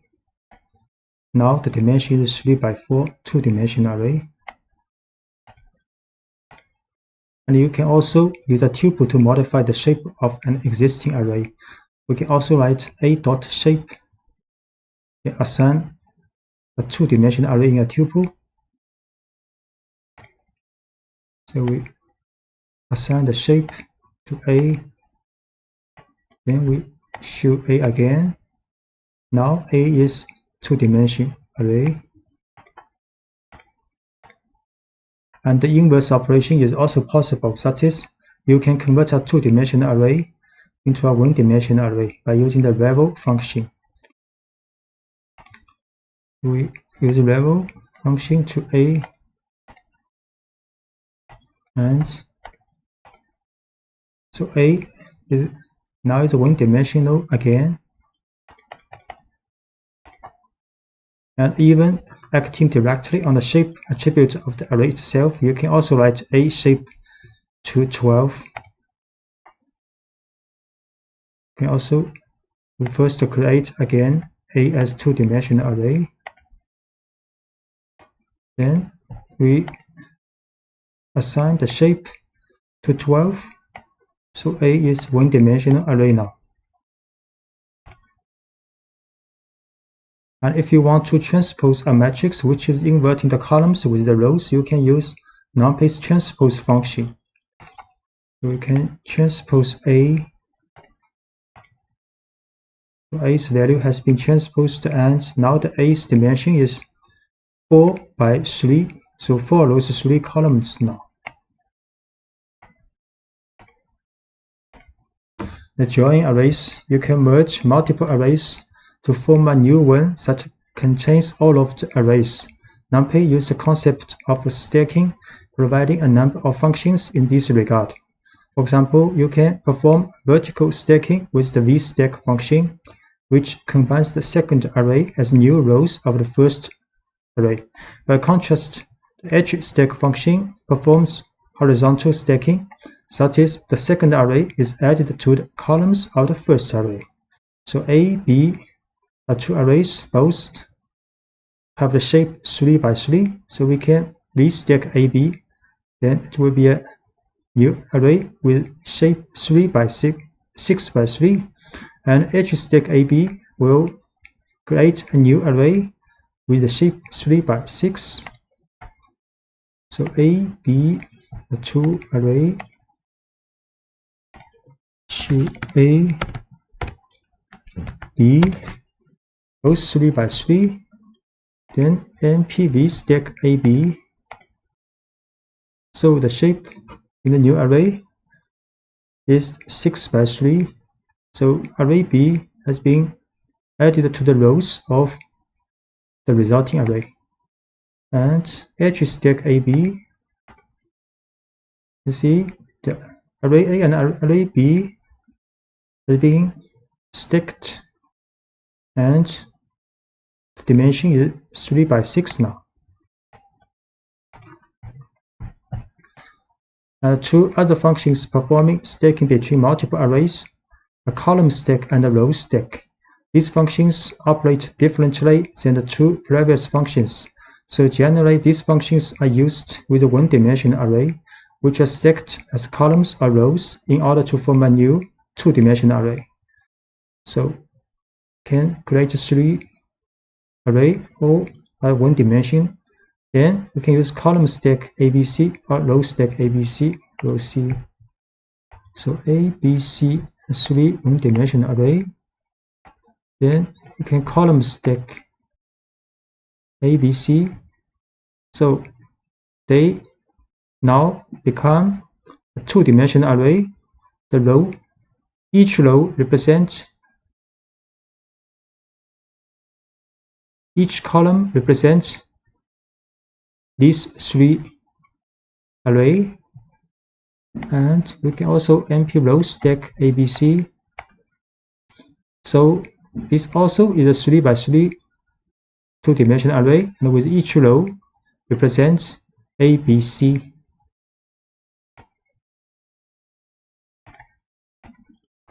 And splitting arrays. To divide an array horizontally or vertically into several parts, you can use NumPy's splitting function hsplit or vsplit. For example, if you want to split the array horizontally, meaning the width of the array is divided into 2 parts. So the 4 by 4 matrix A will be split into 2 4 by 2 matrix. We create A is a two-dimensional array, then B and C, these two are the part of the edge split A into 2 parts. You will see A is a two-dimensional array. The shape is 4 by 4. Then B and C is NP edge split A2 into 2 parts. Then we will show B is this part, and C is another part of the matrix A. And instead, if you want to split the array vertically, meaning the height of the array is divided into two parts, the 4x4 matrix A will be split into two 2x4 matrix. We can write np.v split A2. So this time we use v split. Then we will show B is this part and C is another part of matrix A. A more complex command is the split function, which allows you to split the array into non-symmetrical parts. So passing the array as an argument, you have also to specify the index of the parts to be divided. If you use the option x equals 1, then the index will be columns. If instead the option is axis equals 0, then there will be row index. For example, if you want to divide the matrix into 3 parts, the first of which will include the first column, the second will include the second and the third column, and the third will include the last column. So this, we can do this. A1, A2, A3, 3 parts is NumPy split A by column, and 1, 3 are bounded of this separation. So we can see.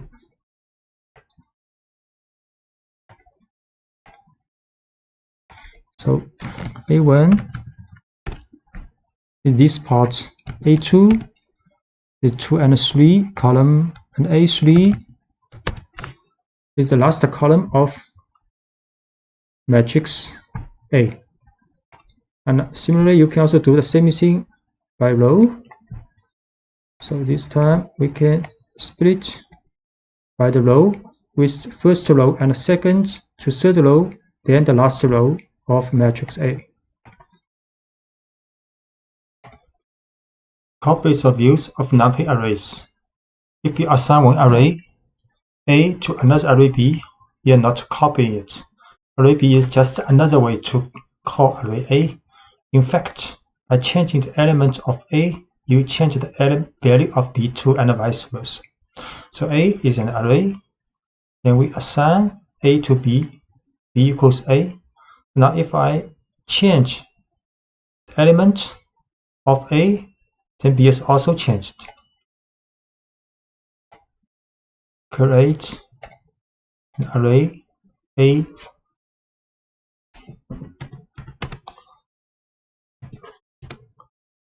(1, 2, 3, 4). Then we run B equals A. We should be B is also 1, 2, 3, 4.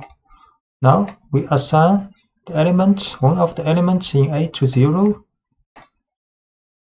Then A will be 1, 2, 0, 4, and B is also 1, 2, 0, 4. So when you slice an array, the object returned is also a view of the original array.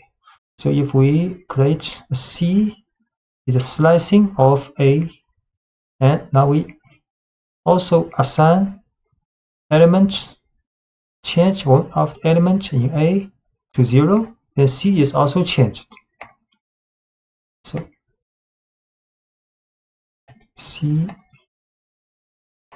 then C is array 1, 2, and A is array 1, 2, 0, 4. Now we assign the first element of array A to 0. Now A is 0 to 0, 4. Then we'll show C. C will be 0, 2, because C is the slicing of first and second array element of array A. If you want to generate a complete and a distinct array, use the copy function. So we can use the C is equals A.copy. So C is another distinct array. If we change some elements in A, C will not be changed.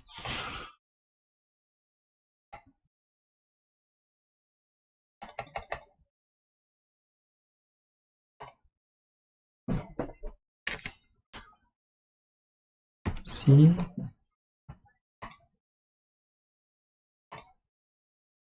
equals A dot Y.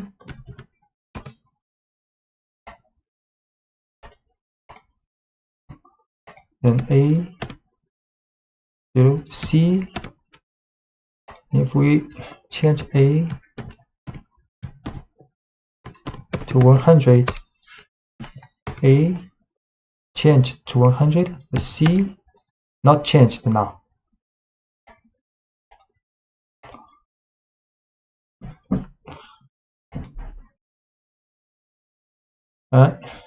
Copies or views of Python lists. If you assign one Python list A to another list B, you are not copying it. List B is just another way to view list A. So by changing the element of A, you change the value of B to and vice versa. So A is a list, and we assign A to B. So B and A have the same element, and B is a view of A.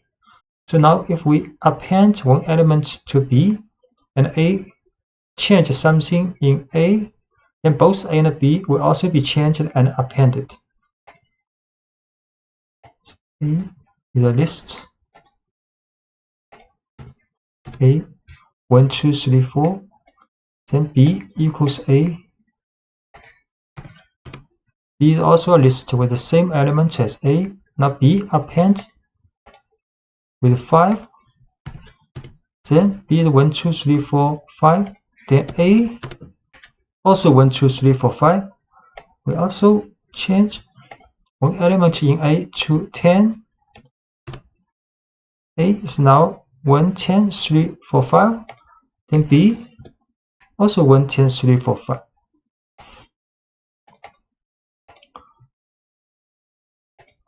And when you slice a Python list, the returned list is a distinct and a new object. So A is 1, 2, 3, 4 list. Then F is a slicing part of A. Then we change element of A to 10. F append 100, and A and F will be changed individually. So A is a list. F is a slicing of A. A is 1, 2, 3, 4, and F 1, 2, 3. Then we change one of the element in A to 10, and we append one element to F.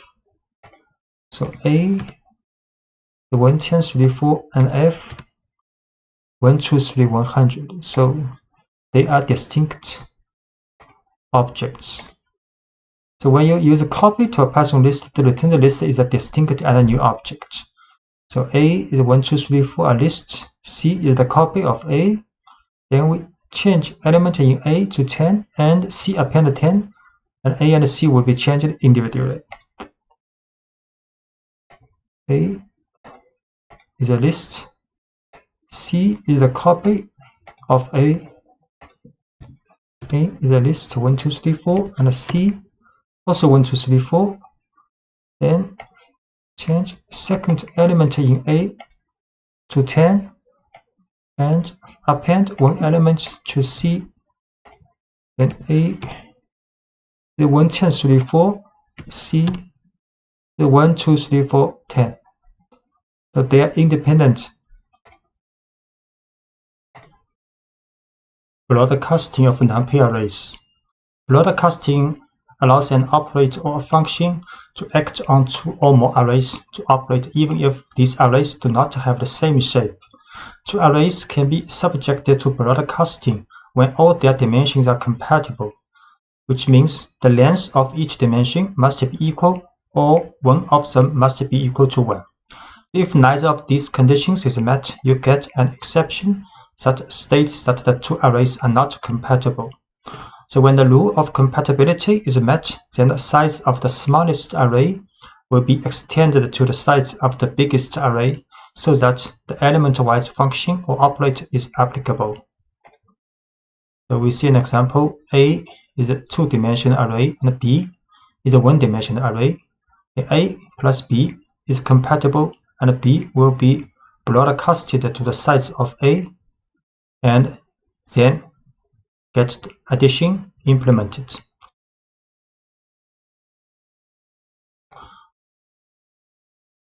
And broadcasting with the U function, we can demean each column of an array by subtracting the column means.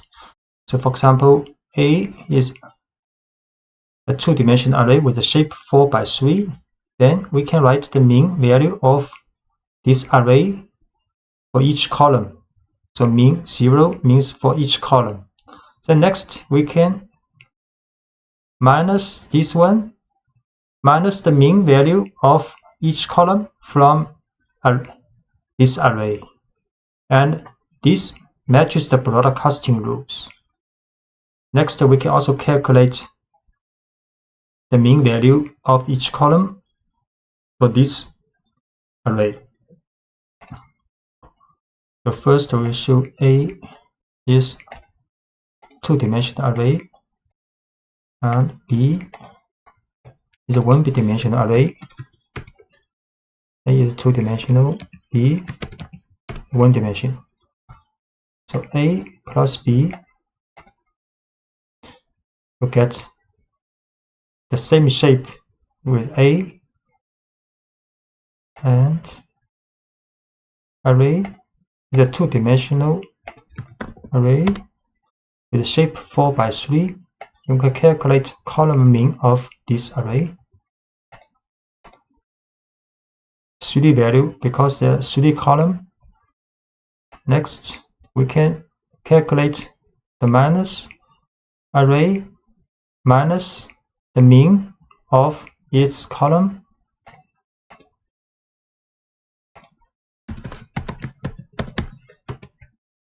This is the result with the same shape as this array. So this minus is compatible with broadcasting automatically. Next, we can calculate this array's mean value for each column. It will be 0 for each column because it has been demeaned. This value is very close to 0.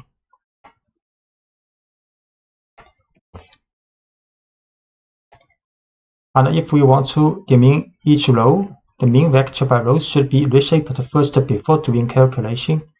So first, we can calculate the mean value for each row, and this is the shape. Then, if we minus this array minus this, the mean value for each row, we have to reshape this value first to 4 by 1.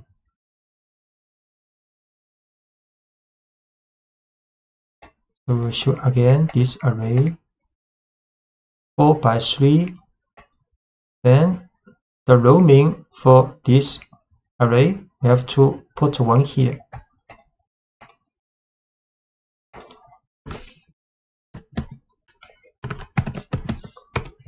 So 4 value because this array has 4 rows.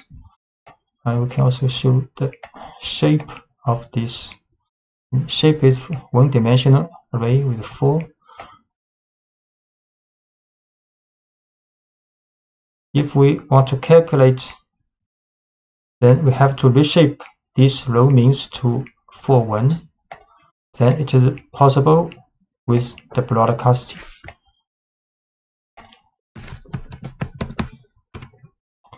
So this has the same shape as the original array.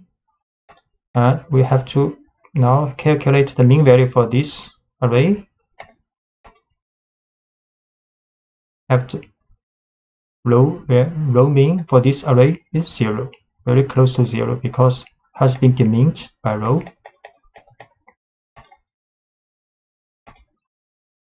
Okay, using NP new axis function to reshape NumPy arrays also. So in the 3-dimensional case, broadcasting over any of the 3 dimensions is only a matter of reshaping the data to be shape compatible. So using reshape is one option, but NumPy arrays offer a special function called np.newAxis along with full slices to insert the new axis. So what this means?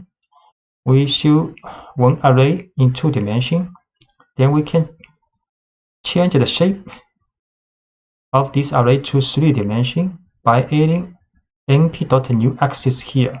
Then the shape will be 4, 1, 4. So this array, the 2 dimension, 2 dimension, all the values 0. Then we can create another array based on this array with 3 dimensions. Add np.newAxis here. Then show the shape of this array, like 4, 1, 4.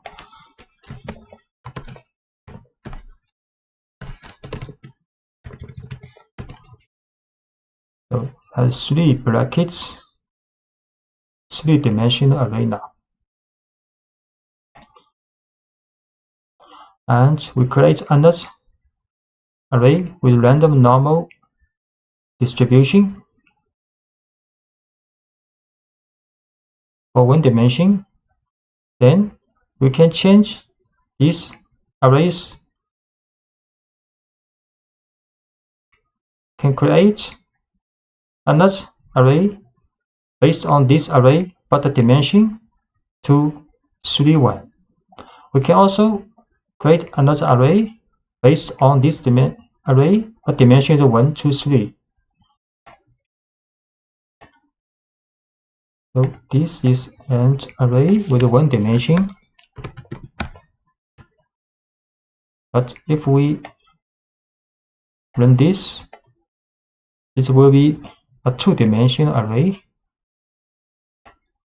with the shape 3, 1. If we will run this, add 1 np.newAxis here, so the shape will be 2 dimensions with 1, 3 now. So newAxis will add the shape to this position to 1.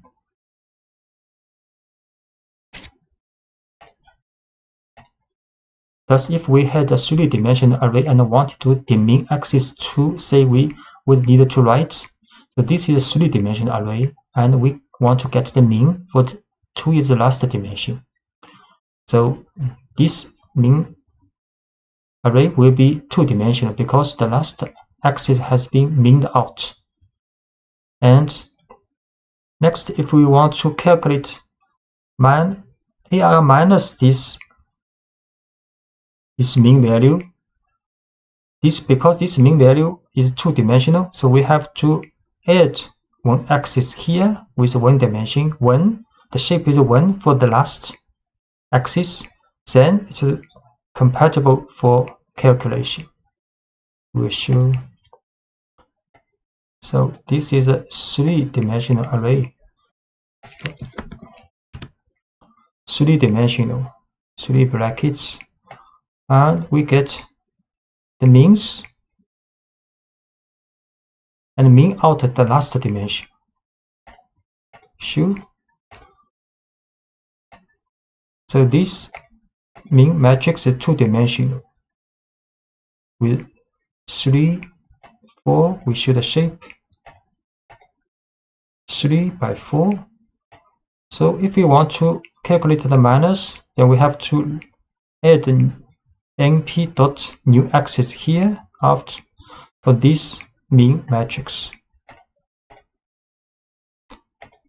The mean, we can calculate again the mean value for this. The mean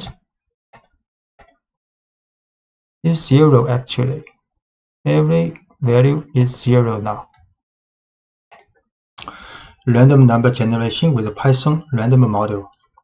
The Python defines a set of functions that are used to generate or manipulate random numbers through the random module. Functions in the random module rely on a pseudo-random number generator, function random, which generates a random float number between 0 and 1. So we first import random, then can generate a random number. Import random and generate a random number using random.random. And this number is randomly generated between 0 and 1. Generating a random item can using a choice. The choice is an inbuilt function in the Python random module that returns a random item from a list, tuple, or string. So you import a random, and we can print a random value from the list. So this is a list, and can print a random number using random.choice for this list. To random, then create a list. So list 1 has 1, 2, 3, 4, 5, 6. We use random.choice list 1.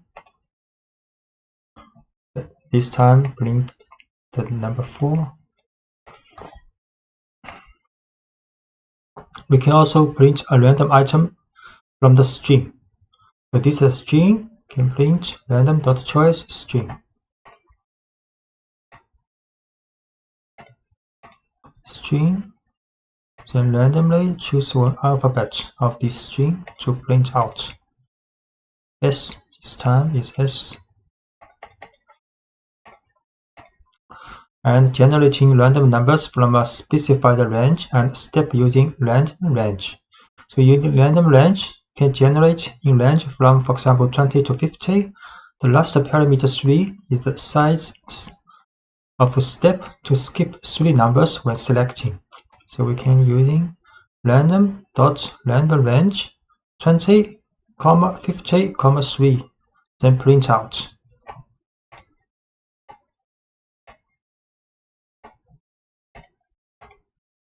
So it's 47. So you can see the 47 minus 20 can divided by 3. So this number is between 20 to 50 and with step 3 over 20. The seed function is used to save the state of a random function so that it can generate the same random numbers on multiple executions.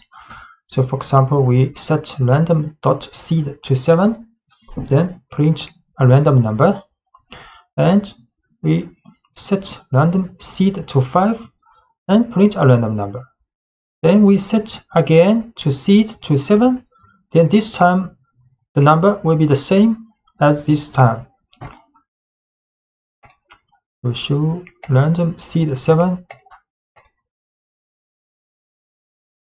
So we print a random number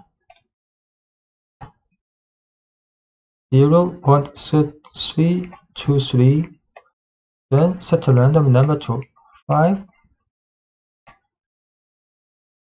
then print 0.622, then we set to 7 again, then get a random number, same 0.323, and generating random number list in Python using shuffle if you want to change the position of the elements of a choice. So this is the list ABCDE.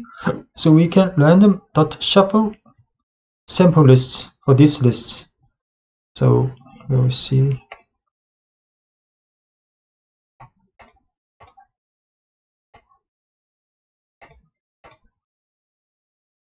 And print. This is the original list. And random shuffle sample list. We shuffle this list, then print again. So after the first shuffle, now the sequence of elements has been changed. Second shuffle also changed. Sequence.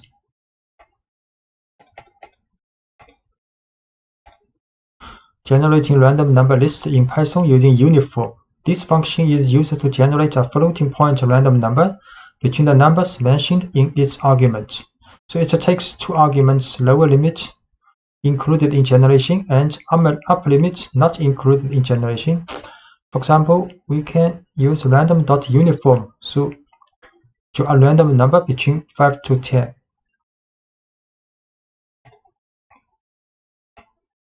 Uniform 5, 10, 9.54.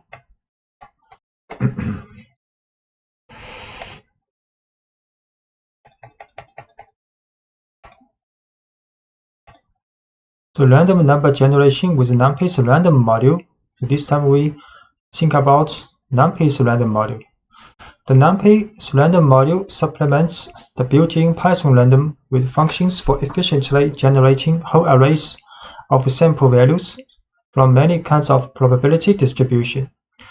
So this is a 4x4 array of samples from the standard normal distribution using normal. So we can run this using random.normal to draw a two-dimensional array with shape 4x4 and the value are standard normally distributed. So import NumPy here. Then we can use NumPy's random module random.normal to a two-dimensional array. Then show this array two-dimensional and the value a standard normally distributed.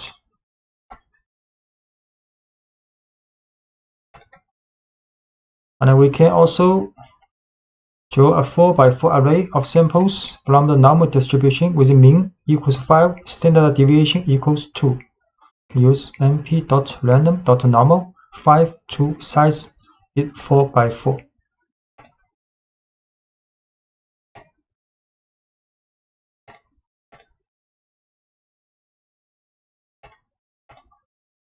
So this time, this matrix 2x2 of two-dimensional NumPy array with the shape 4x4 and the value f normally distributed with mean equals 5, standard deviation equals 2.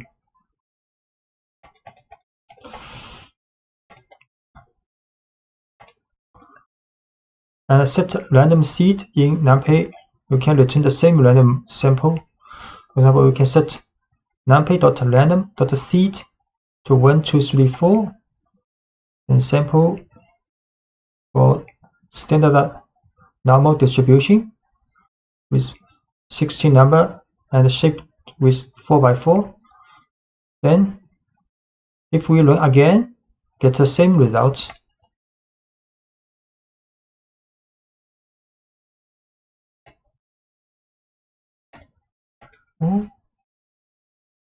Simple.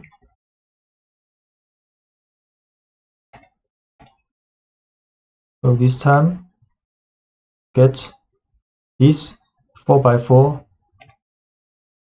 ND array. So if we set seed again to 1, 2, 3, 4, we run this random draw again, we'll get the same result. 471, 471.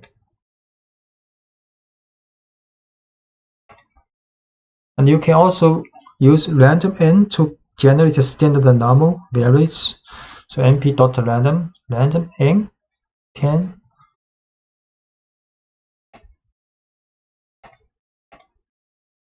So these 10 numbers also standard normally distributed.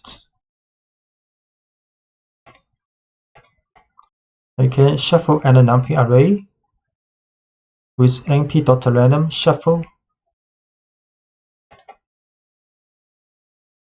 So create an array.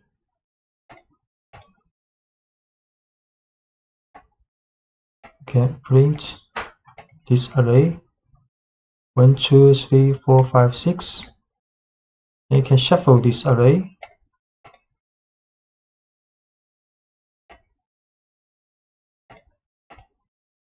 And shuffle this 2, 1, 6, 3, 5, 4. And NumPy's random permutation method to get the random samples of sequence of permutation. So import NumPy as np, then gfg equals numpy's random.permutation20. See,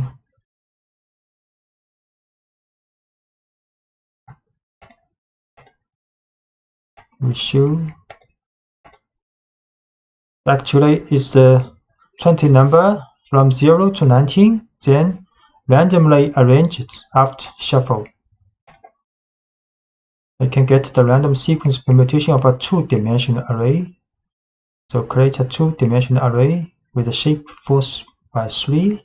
Then we shuffle this.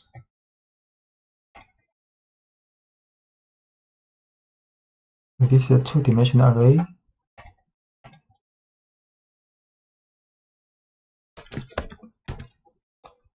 This is the original one. And next we shuffle this array. Then the rows, you can see the rows has been randomly reordered. But the elements within each row will not be changed.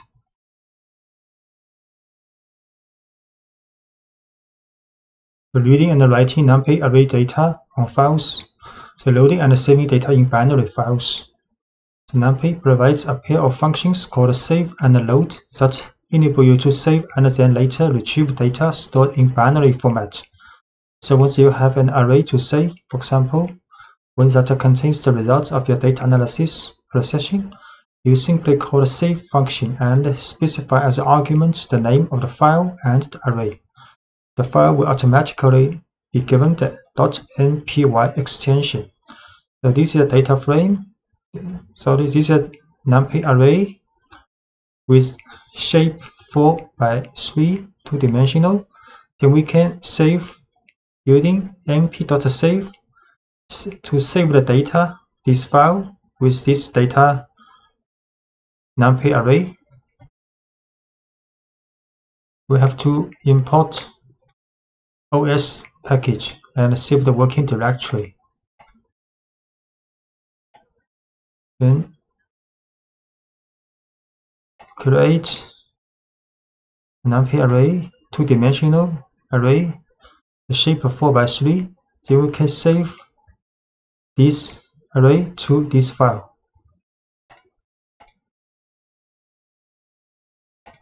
Save the data.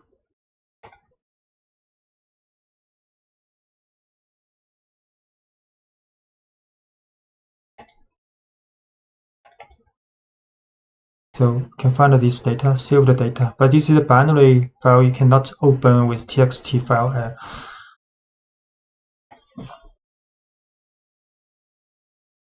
So when you need to recover the data stored in an NPY file, you use the load function by specifying the file name as argument. So this time adding the extension NPY. So we can also load this file, but have to add NPY after the file name. We can load this file to NumPy array. So we can show exactly the same as the original array. And the reading files with tabular data using gen from txt function. So you can also read files in textual format txt or CSV. For example, the following data is in the CSV format, so in which data are collected in a tabular format where the values are separated by comma. This file is CSV file. To be able to read your data in a txt file and insert values into an array, NumPy provides a function called gen from txt.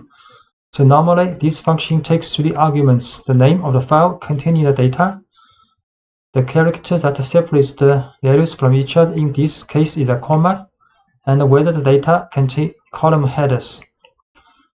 So because data has a column header, we set true.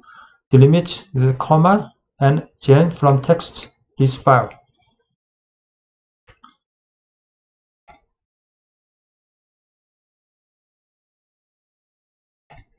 And we can show this file is The data file is a structured array in which the column headings have become the field names. So in the CSV file, the heading become the name of the field. So this is arrays value part, and this is dtype part for each column.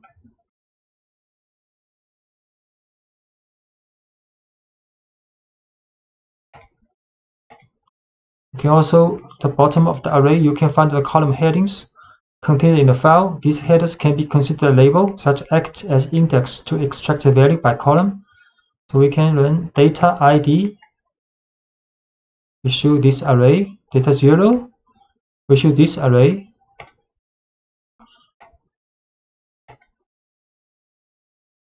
D, data 0,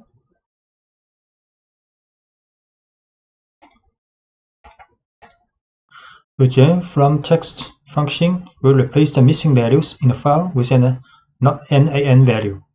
So for example, this CSV, the missing value here, if we read this CSV with the same format, then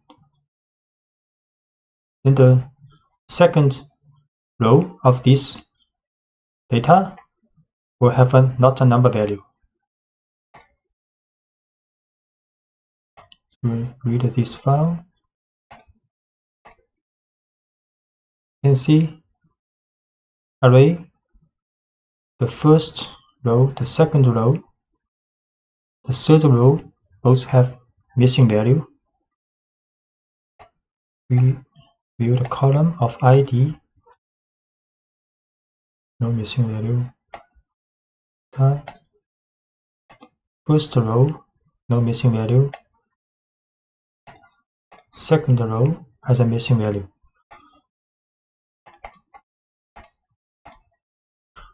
And the reading files with tabular data can also use NumPy's loader.txt file. For example, this is a txt file with 6 rows.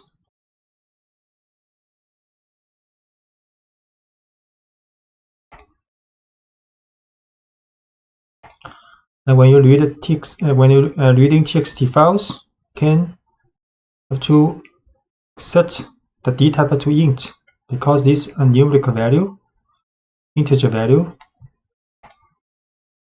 So we set this to int and read this file, and we print out exactly what we want, a two-dimensional array with shape 6 by 2.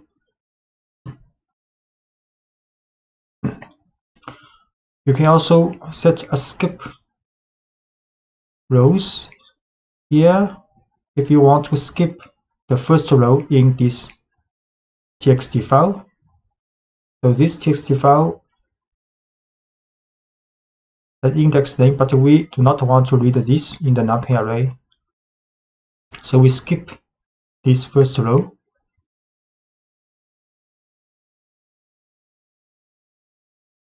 I have to set a row, skip rows here. So loader text will read from this row first. So this is the second row, which means the first row is skipped. And the dtype is a string. I have to add str here.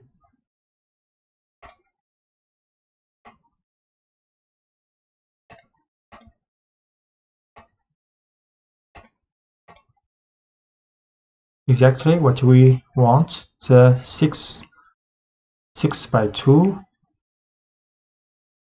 two-dimensional array. So Pandas is an open source Python library for highly specialized data analysis. It is currently the reference point that all professionals using the Python language need to study for the statistical purpose of analysis and decision making. Pandas is designed on the basis of the NumPy library, so it is not only makes this library compatible with most other modules, but also takes advantage of the high quality of the NumPy module. Pandas provides two new data structures called series and data frames, which are designed to work with relational data or labeled data. thus allowing you to manage data with features similar to those designed for SQL relational database and Excel spreadsheets. And Pandas provides also an extended set of functions and methods that allow you to perform operations efficiently. Installation of Pandas. And for those who choose to use the Anaconda distribution, managing the installation is very simple. So first you have to see if the Pandas module is installed, and if so, which version. To do this, type the following command from the Anaconda prompt window. We can print Conda list Pandas, for example. This is the prompt window in Anaconda and in this environment.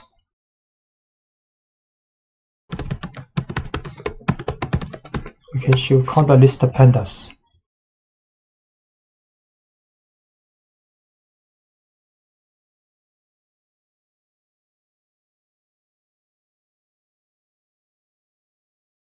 So it has been shown that Pandas has been installed with the version in this environment. And if you do not have Pandas installed, you will need to install and the following command, conda install Pandas. So if you want to install, just print conda install Pandas. Okay. And if you want to start a Pandas, the general practice for importing a Pandas module in Python session is as follows. So just import Pandas as PD and import NumPy as NP. So we import Pandas as PD and import NumPy as NP. This is the standard import.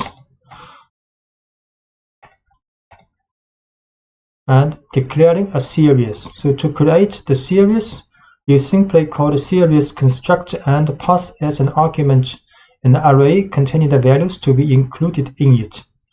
So we can create a series, use pd.series, then array inside the parentheses. Or we can create an array and manually add the index. So we create an array with this, create a series with this array. We show this series. The series is a relational data with index, default index from 0 to 3, and the value is the array we input in the creation of a series. So we can also add manually the index string when we creating this series.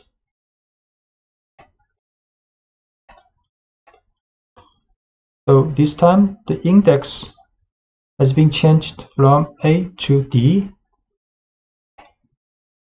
And we can also show the values of a series and index of a series. So we can write s.values. The values is an array with this value, and the index of this series A, B, C, D, the index.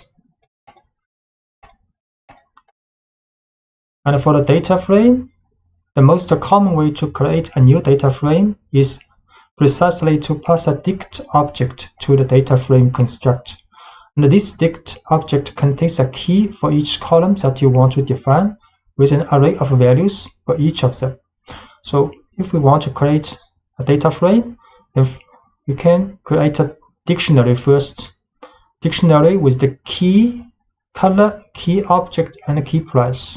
3 key and 3 arrays are the values for corresponding keys. Next, we can create a data frame using pd.dataframe, then put this dictionary here, then it will be a data frame with 3 columns. So show in this dictionary with 3 key value pairs.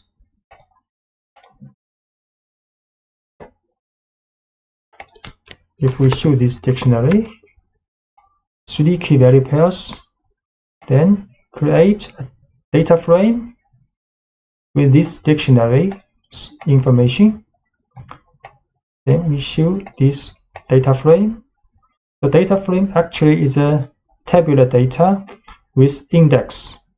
This index default because we have 5 rows.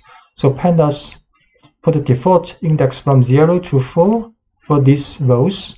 And the column has a header, 3 header variables, exactly the 3 keys in this dictionary. And the values, 3 column values, are 3 values associated with these 3 keys in the dictionary.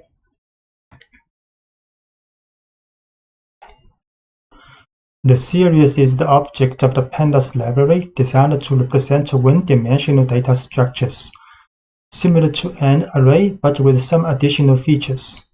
It is composed of 2 arrays associated with each other. The main array, whose data is actually a NumPy array, to which each element is associated with a label contained within the other array called the index. So this is a series. The main array is the value part, and each value associated with an index in an index array. So declaring a series, to create the series, you simply call the series constructor and pass as an argument an array containing the values to be included in it. So we can just create a series using pd.series with an array in the parentheses, and the result will be a series. We create this series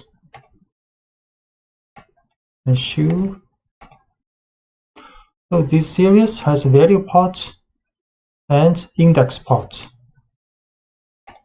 So as you can see from the output of the series, on the left there are values in the index, which is a series of labels, and on the right are the corresponding values. If you do not specify any index during the definition of the series, so by default, Pandas will assign numerical values increasing from 0 as labels. Often, however, it is preferable to create a series using meaningful labels. In this case, it will be necessary during the constructor call to include the index option and assign an array of strings containing the labels. So we can create a series and manually input an index with 4 strings. Then the result of this string will be like this, and the index has string values the same as we have input here.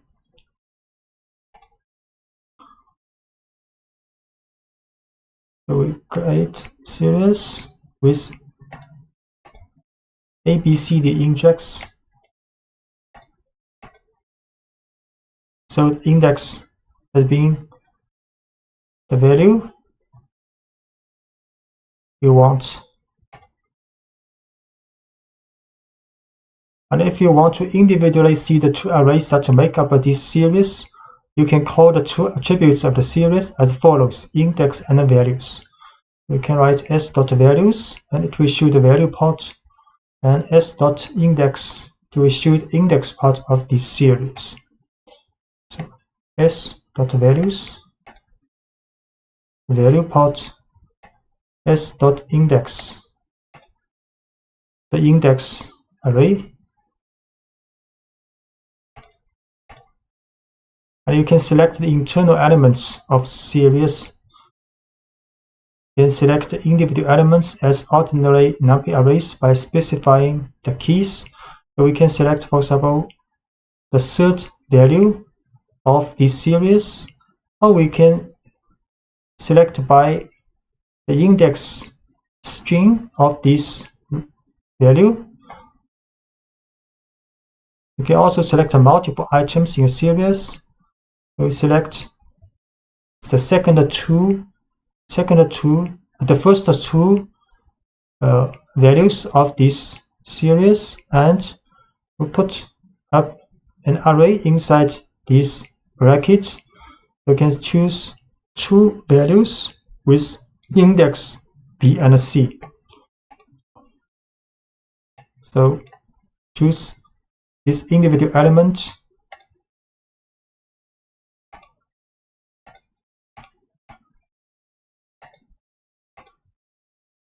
The value is 7, and choose the index B. The value is 4 minus 4, and choose the first two values of this index, and choose two values with index B and C.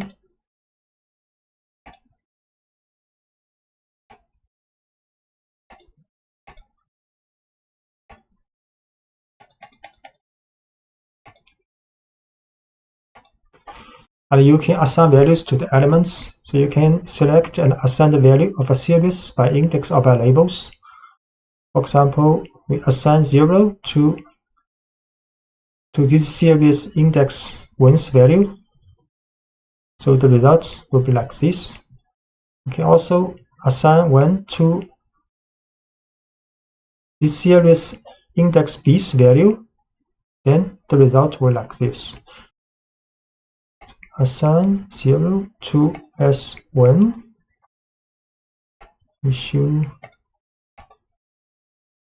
0 has been, this value has been assigned B to 1. Issue again. Then this value has been assigned with 1. And both the series object itself and its index have a name attribute. So if we assign the name attribute of this series as count, and we can also assign the index.name alphabet. So the result will be like this. So the name is a count is for the value part of this array, and alphabet is the name for this index. Assign name, and we assign index's name to alphabet. Then show this series again. See, the main part has a name called count, and index part has a name called alphabet. And you can define a series from NumPy arrays and other series. You can define a new series starting with NumPy arrays or with an existing series. For example, this is a NumPy array, and we can define a series using this NumPy array. The result is the value part is an array. The value is same as this NumPy array, and index is added by default by Pandas. We can assign first create this NumPy array, then create this series using the value of this NumPy array.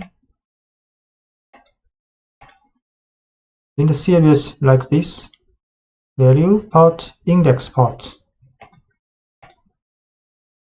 And we can also define a series from other series. For example, S is a series. You can create another series called S4, and using this series.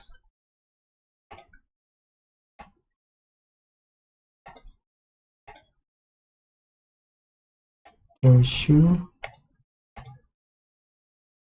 the 4 values and with index same as this series.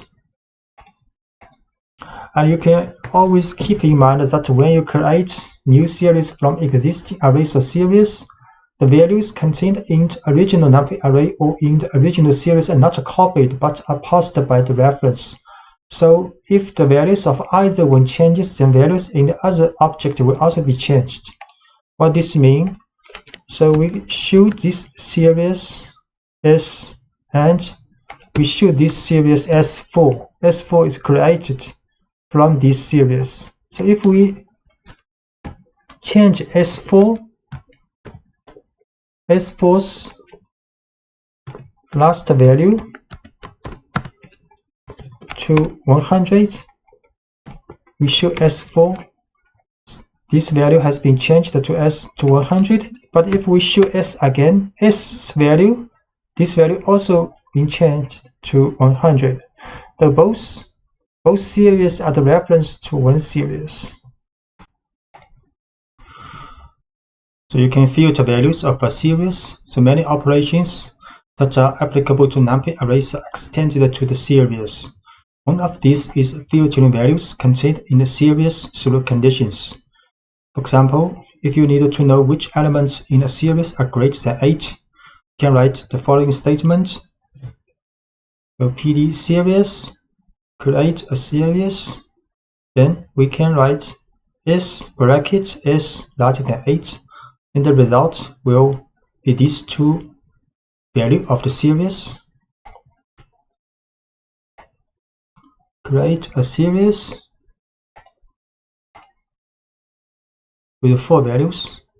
Then if we write S bracket S larger than 8, so only this part of the series is returned based on the condition.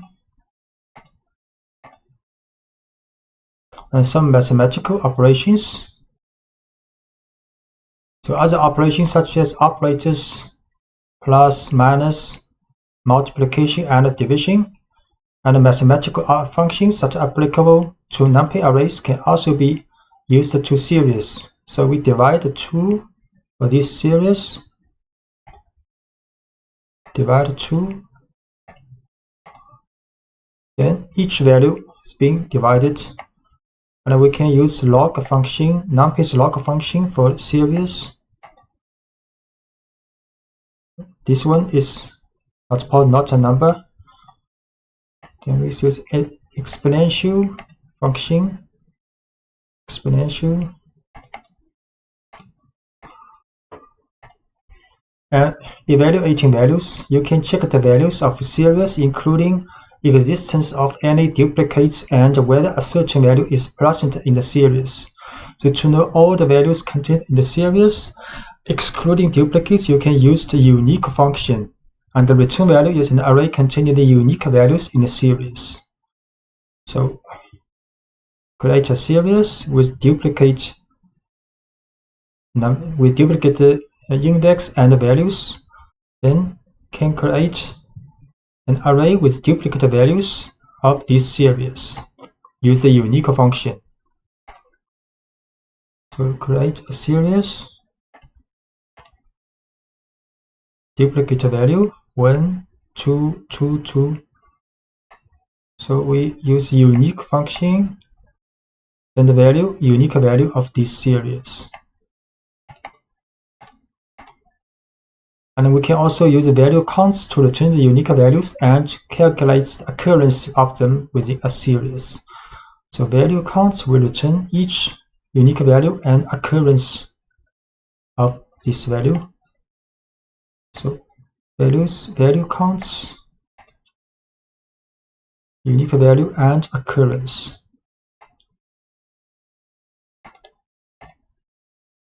And we can also use function isIn to say if the values are contained in the series, and the returned Boolean values can be used to filter data in a series. So if we write series.isIn03, then it will return a Boolean value series. So if true means this value in the series is in these two values, is matched these two values. So next we can use the bracket to filter out the values only meeting this condition. So it will return these two values, only two true here. So isIn 03,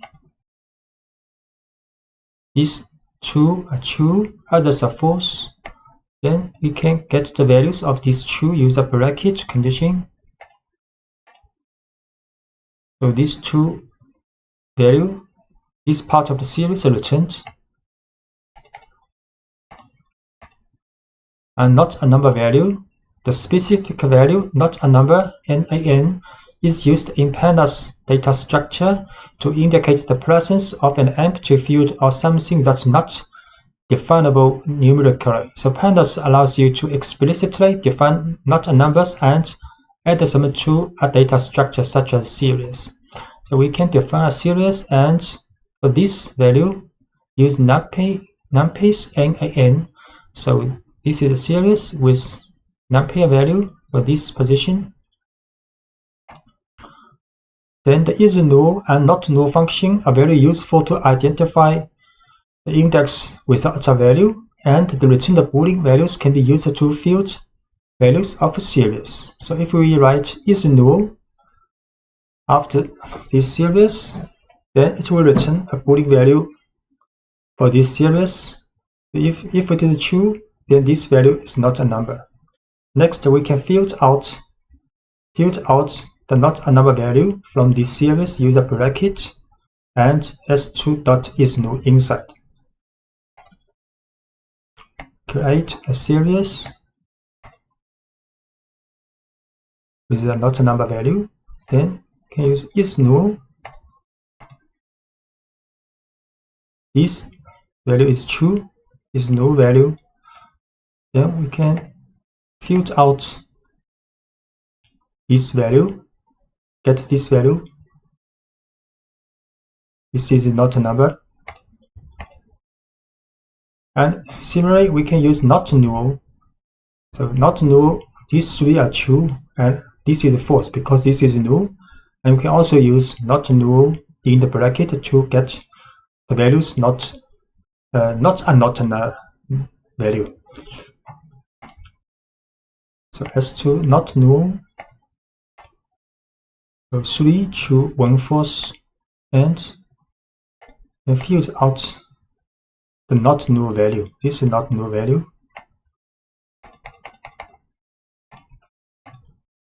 And series as dictionaries. So an alternative way to think of a series is to think of it as an object dictionary. In fact, you can create a series from a previously defined dictionary. So this is a dictionary with key value pairs, and we can create a series from this dictionary. Then the key will be converted to the index in the series, and the value will be the value in the index in the series. So create this dictionary, and create this series. So the keys of the dictionary transformed as the index of the series. And you can also define the array index separately. In this case, controlling correspondence between the keys of the dictionary and the labels arrays of index will run. If there is a mismatch, Pandas will add the not a number value. So we can also using this array as the index in the creation of a series. So because some values in this array does not match the key value in this dictionary, so the index for some of the values in this array but cannot be found in the dictionary will have not a number value. So we define an array called colors and use these colors as the index of the series, but the value part use my dictionary. So the resulting series will have this index matching this colors array, but this value is not a number because green cannot be found in the dictionary. And operations between series. So the labels of series will come into play when we perform operations between two series. So in the following example, we add two series having only some elements in common with the label. Then we get a new series in which only the items with the same label are added. All other labels present in one of the two series are still added to the result but have not a number value. So we create another series called another dictionary called myDict2, and then create another series with this dictionary, then add this series with this new created series. The result will be like this. So we create a series called mySeries2 with this dictionary. Then we add these two series together. The result will be like this. These four values are not a number because their index only appear in one of the series, not appear in both series. So the value is added, but the value is not a number. Only these two index value added, because these two index red and yellow appear in both series. The data frame is a tabular data structure very similar to a spreadsheet. The data frame consists of an ordered collection of columns, each of which can contain a value of a different type, for example, numeric column, string column, and a Boolean column. The data frame has two index arrays. The first index array, associated with lines, has very similar functions to the index array in series. And each label is associated with odd values in a row. And the second array consists of a series of labels, each associated with a particular column. A data frame may also be understood as a dict of series. So where the keys are the column names and the values are series that will form the columns of the data frame. And furthermore, all elements in each series are mapped according to an array of labels called an index. So this is a typical data frame. So this is the index. So index of a data frame are very similar as index of a series. And this is the column. Column is the color object price are the column names, column headers of the variable, and this part are the values of the data frame. So defining a data frame, the most common way to create a new data frame is to pass a dictionary object to the data frame constructor. So this dict object contains a key for each column that you want to define. So with an array of values for each of them. So for example, this is a dictionary with key, the value, key, value, key, value. So we can create a dictionary based on this dictionary. We can create a data frame based on this dictionary using pd.dataframe, then put this dictionary inside the parentheses. So we can create this dictionary first, then create a data frame using this dictionary.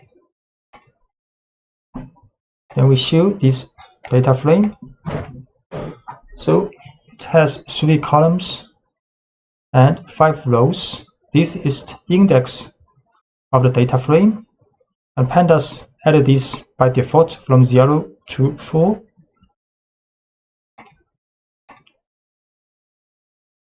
So if the dict object from which you want to create a data frame contains more data that you are interested in, you can make a selection. So in the construct of the data frame, you can specify a sequence of columns using the columns option. And the columns will be created in the order of the sequence regardless of how they are contained in the dict object. So we can, for example, create a data frame but with only 2 columns from this dictionary. So create this data frame. We show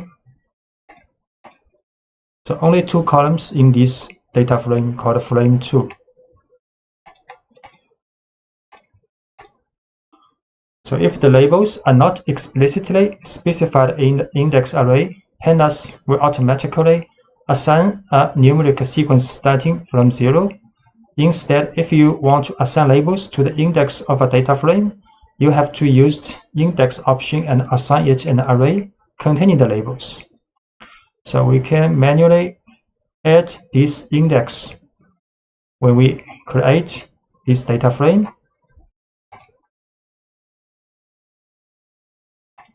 We can create again this frame 2 with index,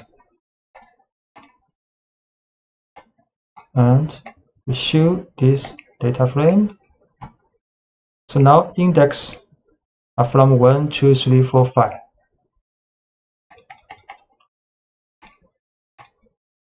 And an alternative way to define a data frame. So instead of using a dict object, you can define 3 arguments in a construct in the following order: a data matrix, an array containing the labels assigned to the index option, and an array containing the names of the columns assigned to the columns option. So we can also create a data frame using pd.dataframe, but inside the parentheses can put a NumPy matrix with the shape 4 by 4. Next, we also add an index array, also add a columns array. We'll create this data frame called data frame 3. Then show this one. So it's a perfect data frame with index and columns headers.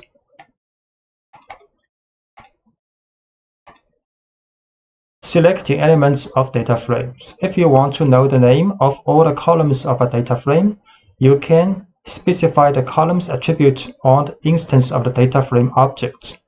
So for example, we can show the columns of the data frame, and also can show the index of the data frame.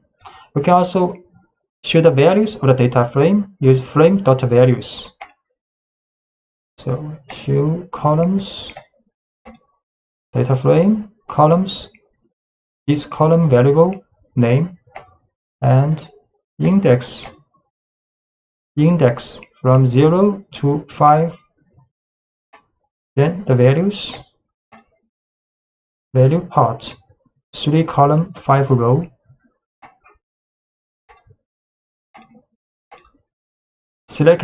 Selecting elements, or if you are interested in selecting only the contents of a column, you can write the name of the column.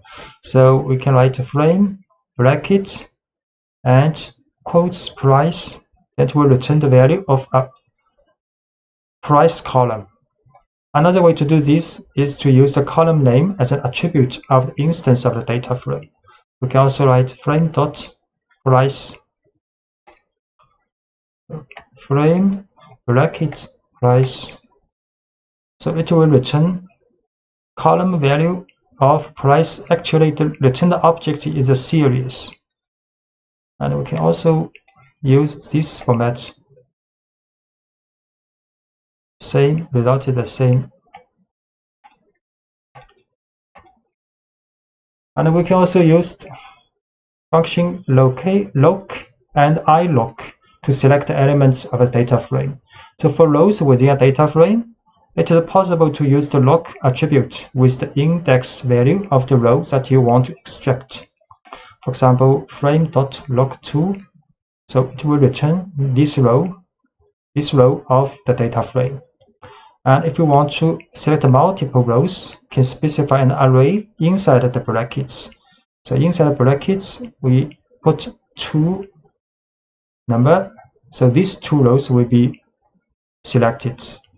And we also can select both from row and column. We can select this row. Show this one. This row has 3 column variables, and the result will be a series. If we choose 2 rows, it's a data frame, 2 rows and 3 columns, a data frame. You can choose both for rows and a column. So only 2 columns and 2 rows selected.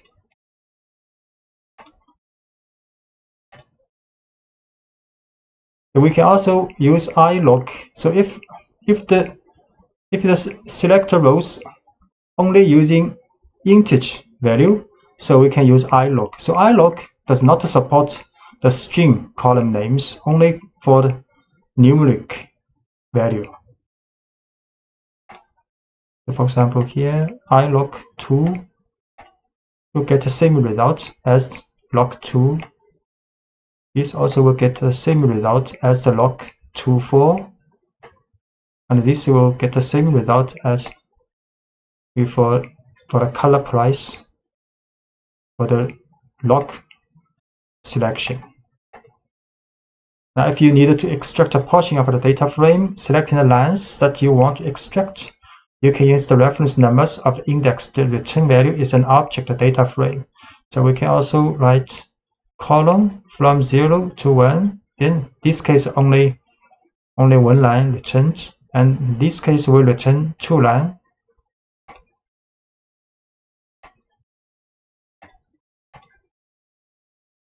Even if it is one line, the result will be a data frame. It's 2 line data frame. And if what you want is to achieve a single value within a data frame, you first use the name of the column, then the index or the label of the row. So you have to select the column first, then the row.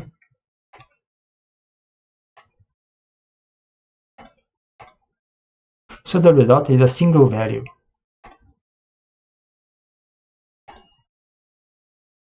We can assign label names to index and columns. So you can assign label names to the array of index and the name of the columns. For example, this is a data frame with 3 columns and with 5 values, 5 rows. Then we can assign an index name called id using frame.index.name, and can also assign a name called item to the columns using frame.columns.name.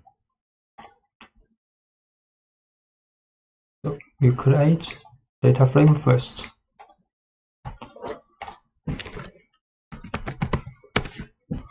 Three columns, 5 rows.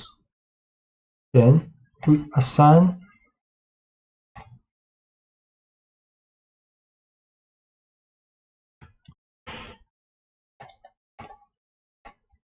id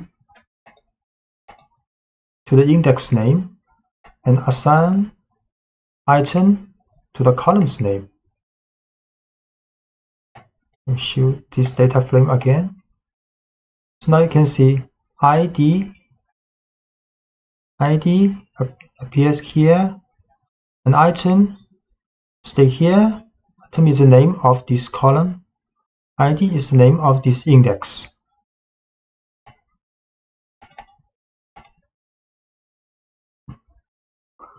Add a new column.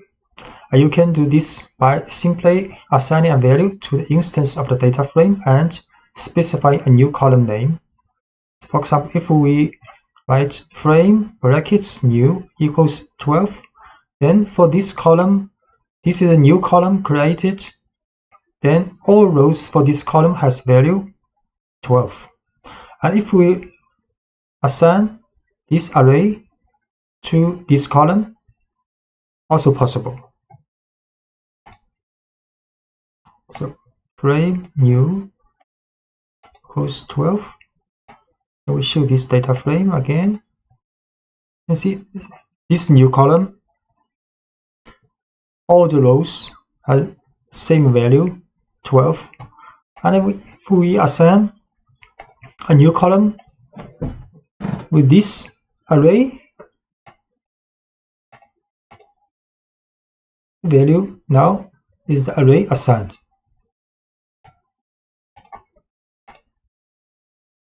And the columns of the data frame can also be created by assigning a series to one of them. So for example, this is a series with number from 0 to 4.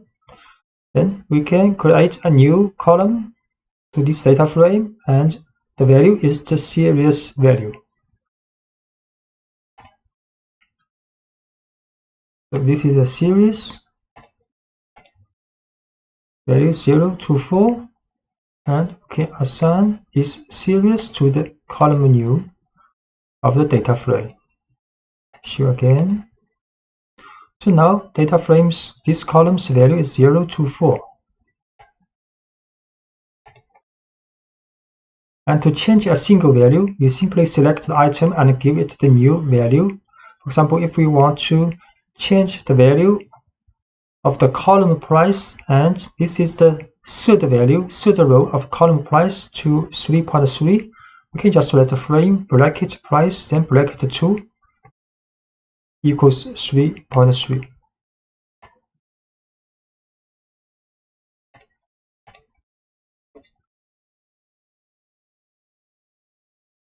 This is a warning message. Show 3.3 this value.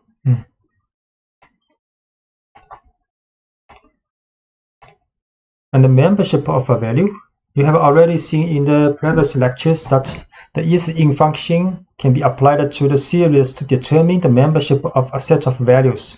And this feature is also applicable to data frame object. So we can write data frame dot isIn, and inside the parentheses is an array for these two values. So we can learn the data frame is in these two values. So you can see some appear as true. So if the value equals either this one or this one, it will be true. Otherwise, it will be false.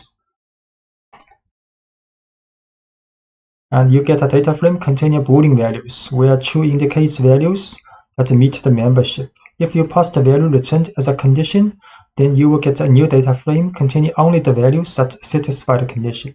So we can use this condition inside the bracket, so the data frame will only return the values of these three values. The other will be not a number.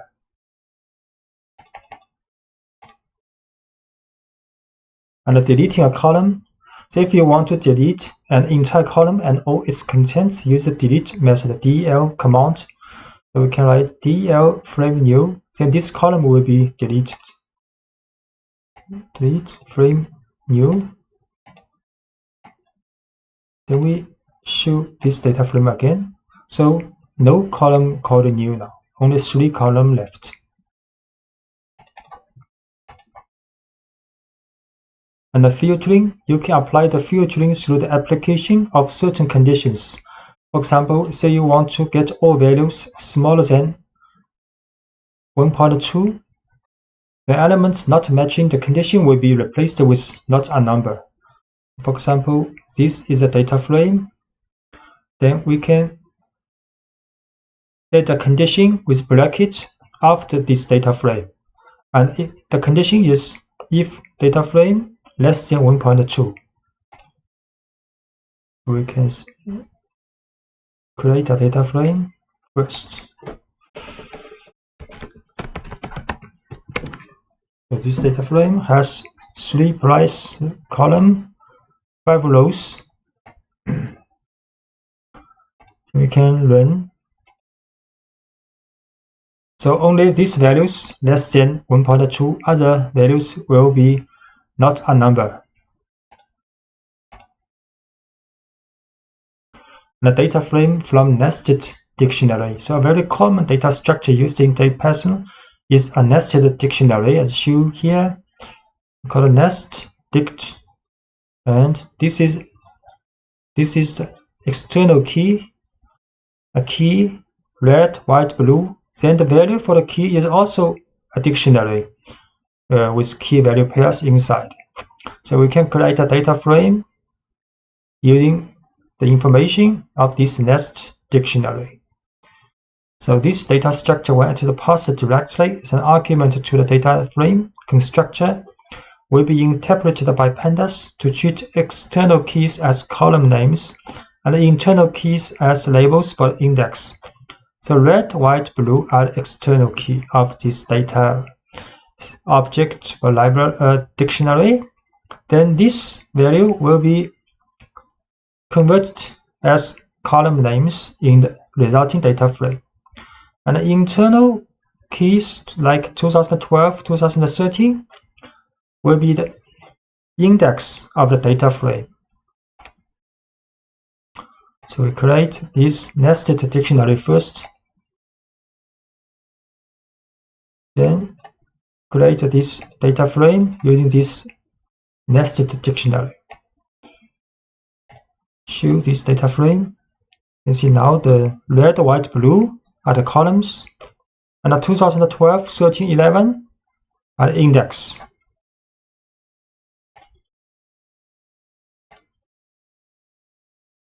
And it's also possible that not all fields will find a successful match. Pandas compensates for this inconsistency by adding NaN. You can see this not a value.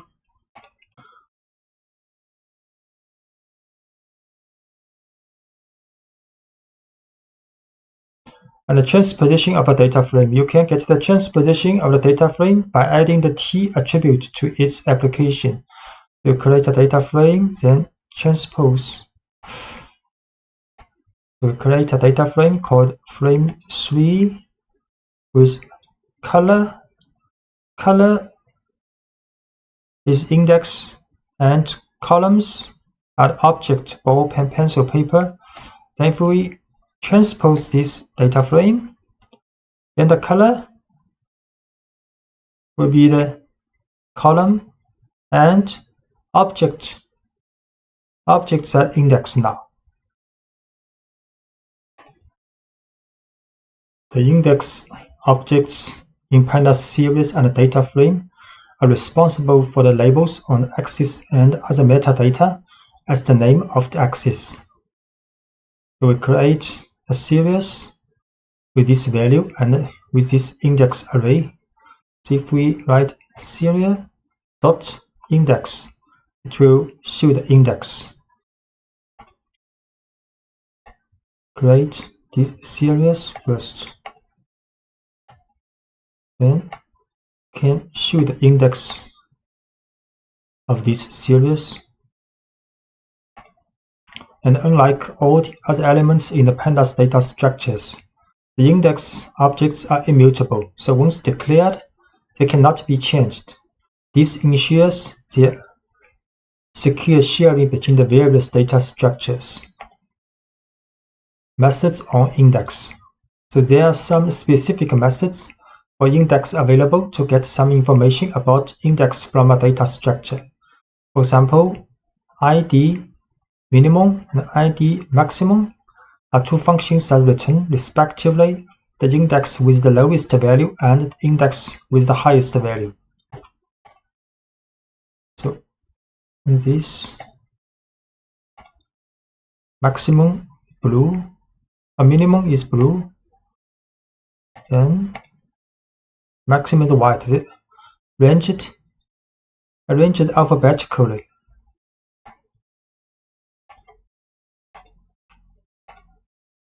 And index with duplicate labels. So far, you have met all cases in which indexes within a single data structure have a unique label. Although many functions require this condition to run, this condition is not mandatory on the data structures of Pandas. For example, see a series with some duplicate label. We create a series with 6 values, and index array. You can see white, white, green, green, duplicate. So regarding the selection of elements in a data structure, if there are more values in correspondence of the same label, you will get a series in place of a single element. So if we want to show the value of this series with the white index, then it will return 2 values in a series. And the same logic applies to the data frame with duplicate index that will return the data frame. To create a series with duplicate labels in index, then we show the index to the values of index with white, to return true rows, and the result is a series.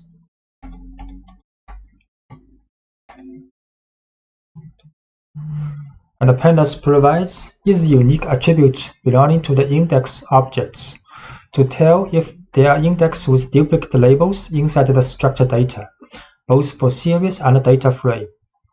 So if we write series.index is unique or frame.index is unique,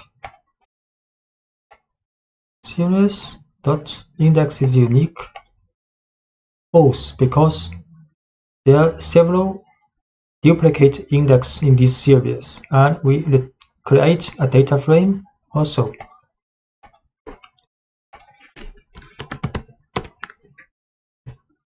Data frame has 3 columns, 5 rows, index from 0 to 4, and we show this data frame's index is unique. Yes, true, because index no duplicate values. Reindexing.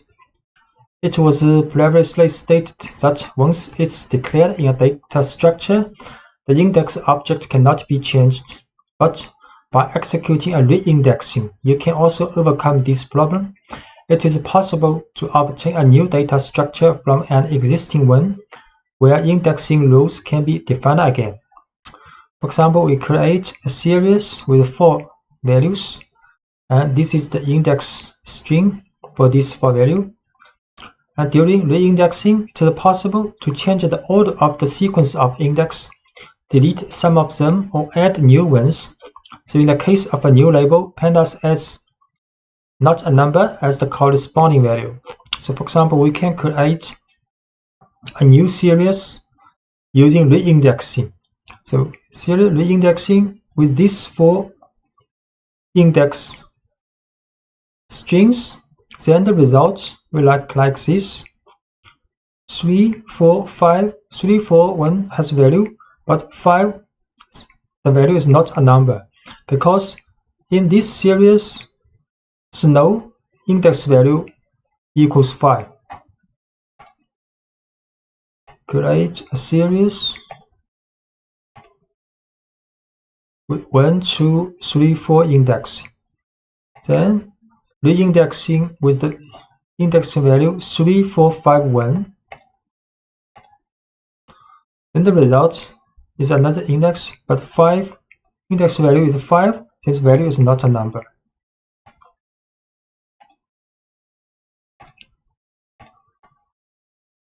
And you can also use reindexing with interpolation. So we create a series with 4 values, and this is the index. Then can write reindexing range 6. Range 6 is from 0 to 5. The method ffill forward filling. Then the result will look like this.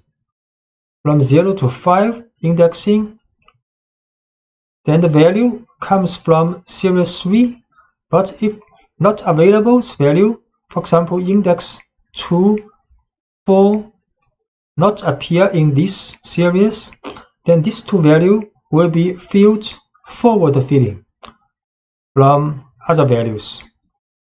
And similarly, if we set method bfill backward fill, then if the index cannot be found in this series, the value will be filled backward.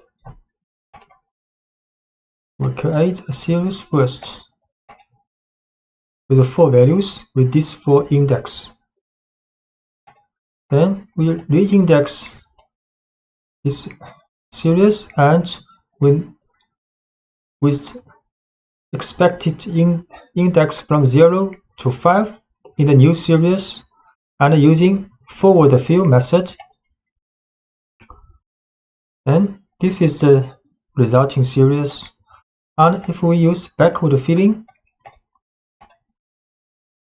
then if the value cannot be found in this series, will be backward filling from other values.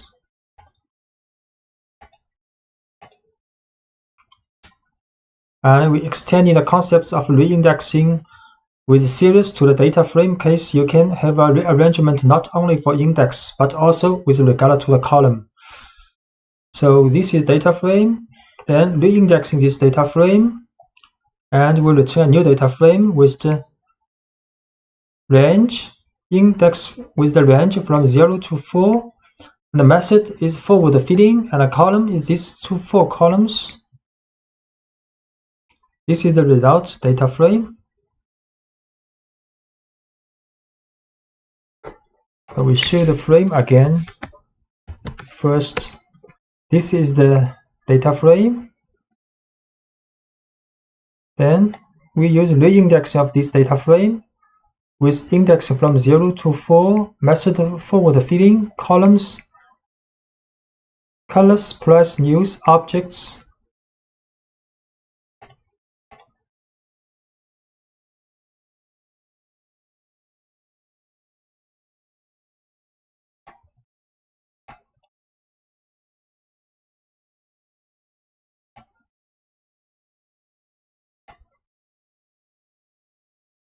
Then this is the resulting data frame.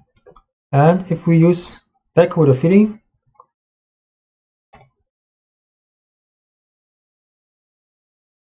so this column new will be filled with the neighboring column's value, backward filling, and in this case it will be forward filling by the neighboring column's value. You can see this column the same as this one, and if we use backward filling, this column are the same as this one. Because the original data frame has a new column called new.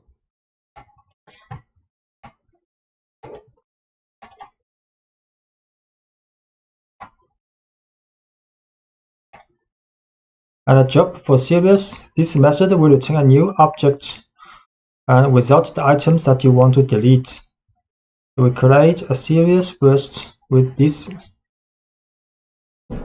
index, and the value is 0, 2, 3. Then next we can drop yellow index. Then the result will be a series with 3 rows, 3 items. We can also drop this blue and white both. Create a series, 4 values with this index. Then we drop yellow, then return another series without the yellow index. We can also draw 2 values, then only return this red and yellow.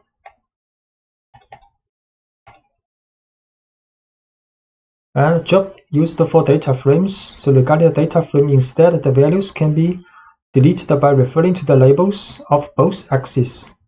So this is a data frame with index column, 4 columns for index. And if we want to delete rows, you just pass the index of the rows. The frame.job pass these 2, then these 2 rows will be dropped. And if you want to delete the columns, you have to specify axis equals 1 here. So we create a data frame,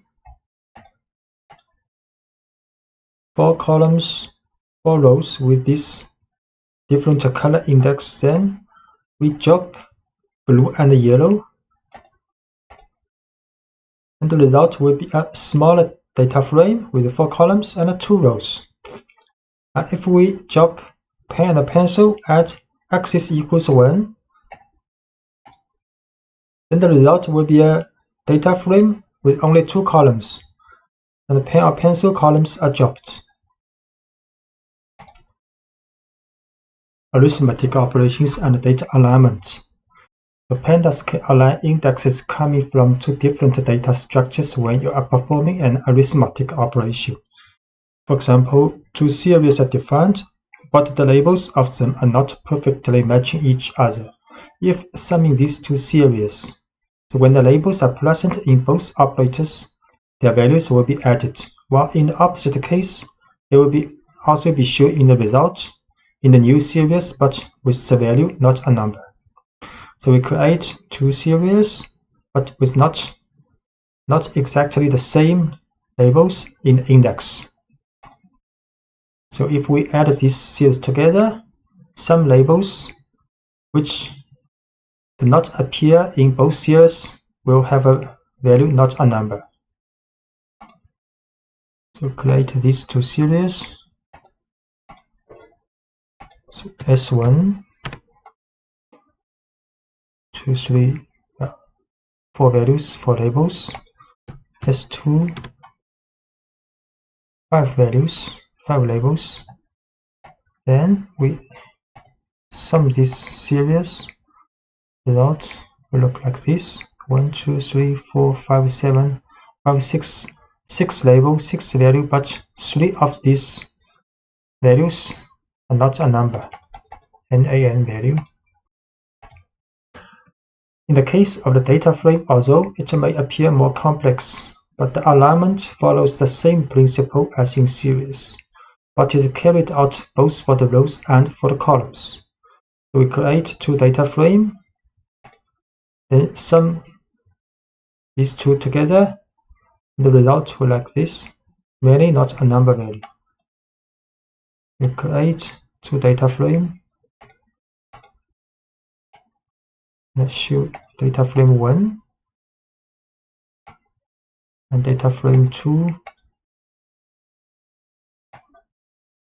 4 columns, 4 rows in the data frame 1. 3 columns, 3 rows, the data frame 2. Columns not the same. Pen has pen, ball, ball, but pencil, paper, mark only appear in one data frame. Then we sum these two. Then it will be a 5 column, 5 rows data frame with many. For these 3 columns, it's not a number value, and these 2 rows, green, red, also not a number value.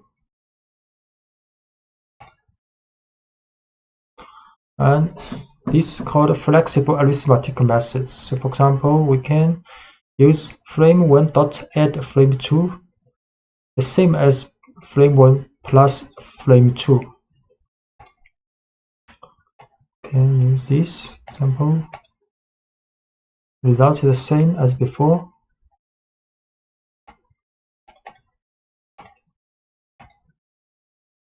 And operations between data frame and a series. For example, we define these two structures, and the index of series match the names of the columns of the data frame. So this is a data frame with columns, ball, pen, pencil, paper, and this is a series, index also ball, pen, pencil, paper. So if we use minus the series from this data frame, the result will be like this. To create data frame first, 4 columns, 4 rows, then create this series, index same as the data frame's column, then minus, result like this. As you can see, the elements of the series are subtracted from the values of the data frame corresponding to the same index on the column. The value is subtracted for all values of the column regardless of their index. So the whole column has been minused with this series value for the ball, and pen column, all the rows value has been minused with series value of pen.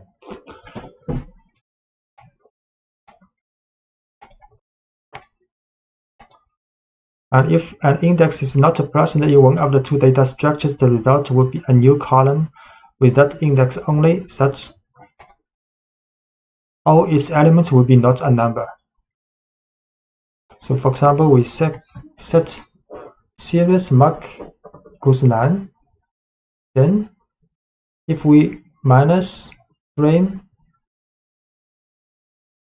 with series, then the result will have 4 rows but 5 columns. One column mark comes from this series and without the value, not a number now, because this mark does not appear in the data frames column. We create the new value in the series. So now series has a label mark and the value is 9. Then frame minus series, the results, the extra column for mark but not value are all not a number. And function application and mapping functions by element. The Pandas library is built on the foundations of NumPy and then extends many of its features by adapting them to new data structures as a series and a data frame.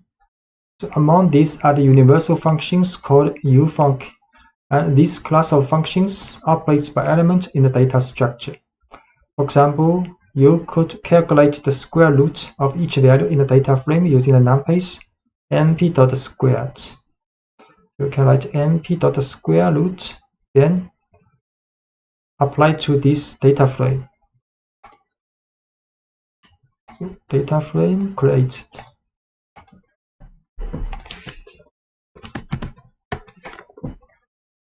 Four columns or a numerical value, then square root this data frame.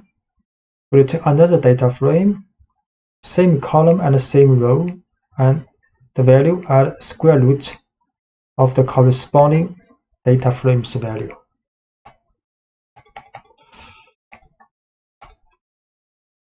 And functions by row or column, using the apply function to apply, for example, and the user define a function on columns or rows of the data frame.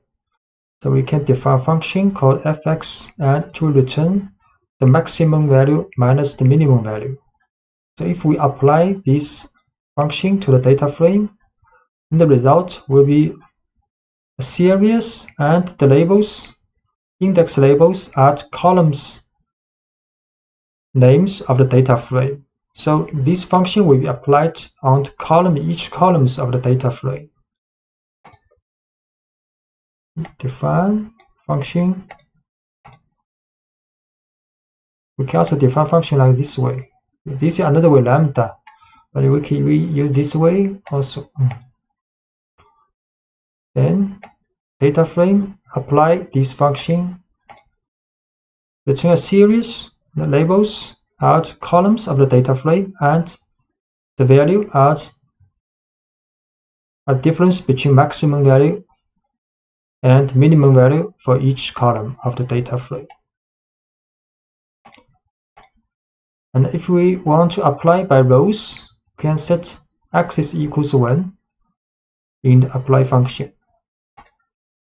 So this data frame also apply this function, but by row, set axis equals 1. The result will be a series. The labels are the rows of the data frame, and the values are the difference between the maximum value and the minimum value for this row in the data frame. Extending the application to many functions simultaneously, the result will return a data frame. So for example, we want to return the minimum and the maximum value, two value, and index called minimum maximum of this series in the definition of this function. Then we apply this function to data frame. Then the result will be a data frame with this index name, and each row represent the minimum or maximum value of this column of the data frame. We define this function which will return a series with two indexes. Then apply this function to the data frame. The result is a data frame, minimum value or maximum value of each column of this data frame.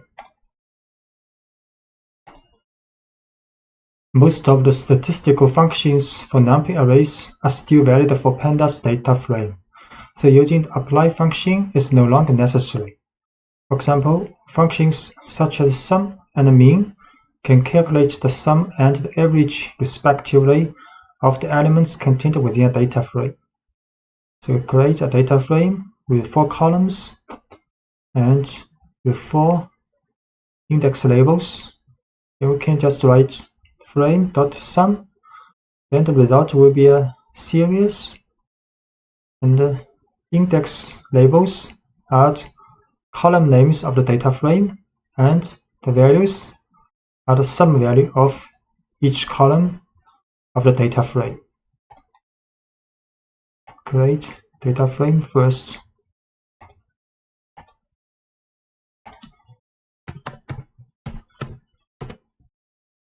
For columns, for rows, then frame.sum,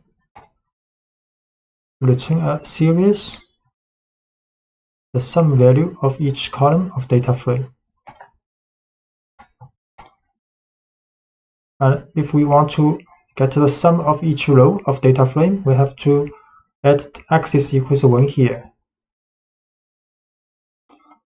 And we can also calculate the mean value of each column of the data frame. Sum of the row. So the result is a series with the index labels are color, and index of the data frame value are sum value for each row, and can get the mean value of the data frames each column. Also is a series. We can calculate accumulation of each column and the row, for example. So this is the accumulation value for each column. Use frame.cum, and if you want to calculate the accumulation value for each row, then have to add axis equals 1 here. So the accumulation value for each column of the data frame. So each row by row calculated, accumulated. Then the accumulation of each column, each row, we have to add axis equals 1 here. Then for each row, accumulate the value. Accumulate the value.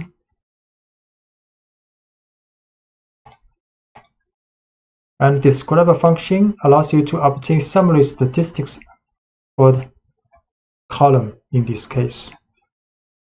So it will show the count, mean, standard deviation, minimum, and percentile value, quantile value, then maximum value. So frame.describe. So each column's statistics, descriptive statistics are calculated. And correlation and covariance between 2 series. So this is 2 series with same labels.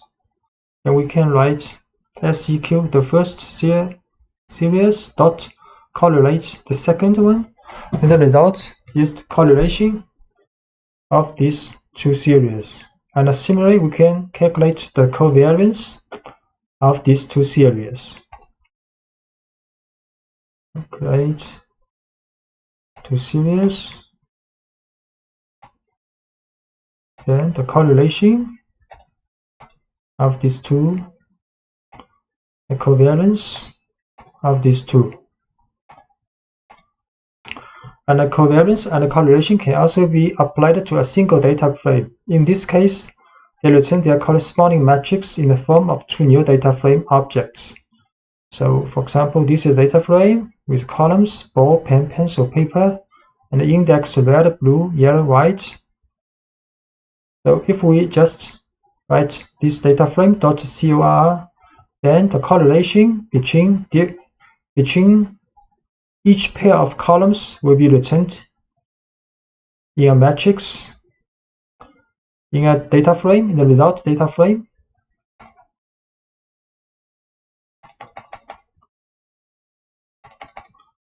So we create this data frame called frame2, choose this data frame, then you just write data frame2's correlation. So correlation between different columns are returned, and the covariance between different columns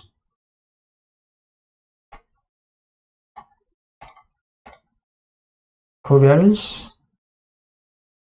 And using the COR-with method, you can calculate the pairwise correlations between the columns or rows of a data frame with a series or another data frame. So we create a series with index with 5 labels, and if we write data frame dot cor with series, then the result will be like this. So for the ball column, the correlation between this column with this series, and for the pen, the column of the pen of the data frame will be calculated with a correlation with this series, and so on. We create this series, then use frame.to.correlate with this series. Then each column of this data frame will be calculated with a correlation with this series.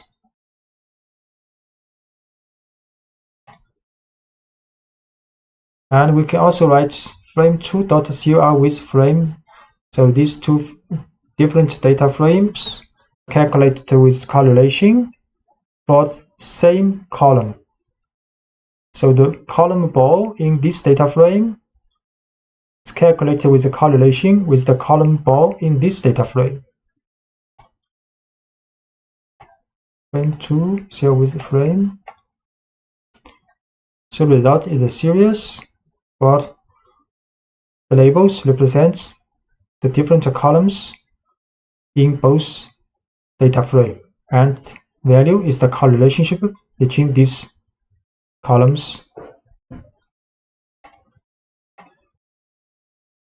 Pandas provides the sort index function, which returns a new object that is identical to the original, but in which the elements are ordered. So let's start by seeing how you can sort items in a series.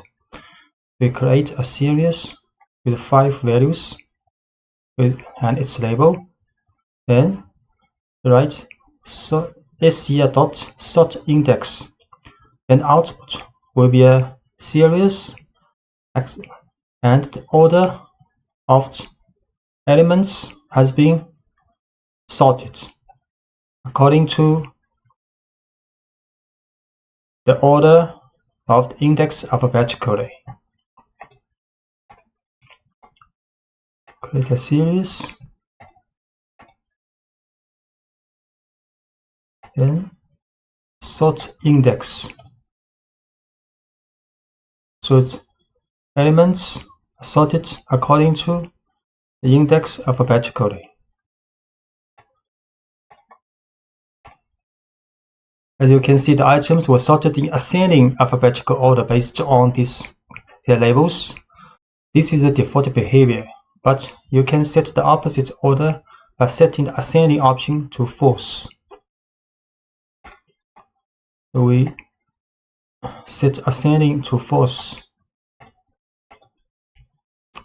Then the items sorted, but with a descending order alphabetically of the index.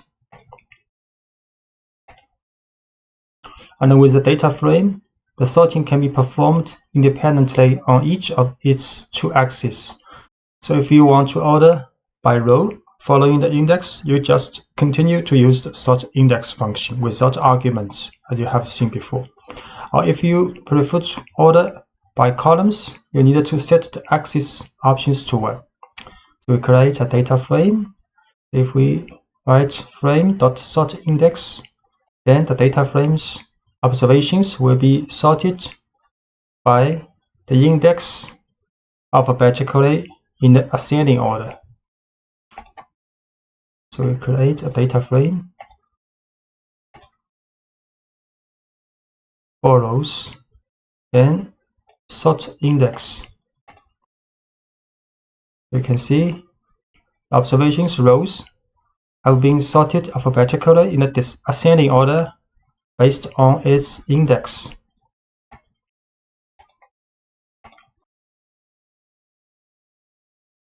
And if we write axis equals 1, then the data frame will be sorted by column according to the column names alphabetically. So frame.sortIndex axis equals 1. So the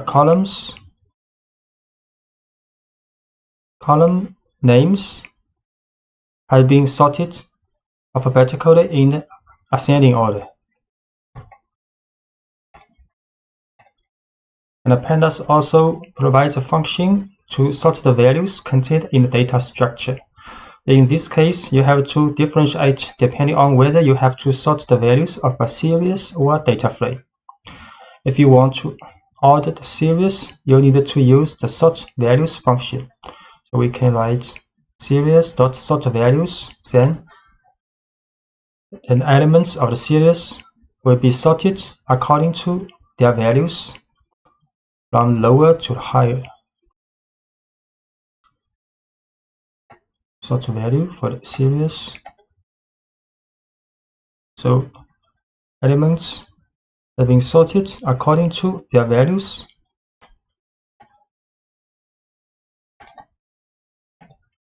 And if you needed to order the values in a data frame, you will use the sort values function seen previously, but with the by option. Then you have to specify the name of the column on which to sort. So for the data frame, we can sort values by this column pen.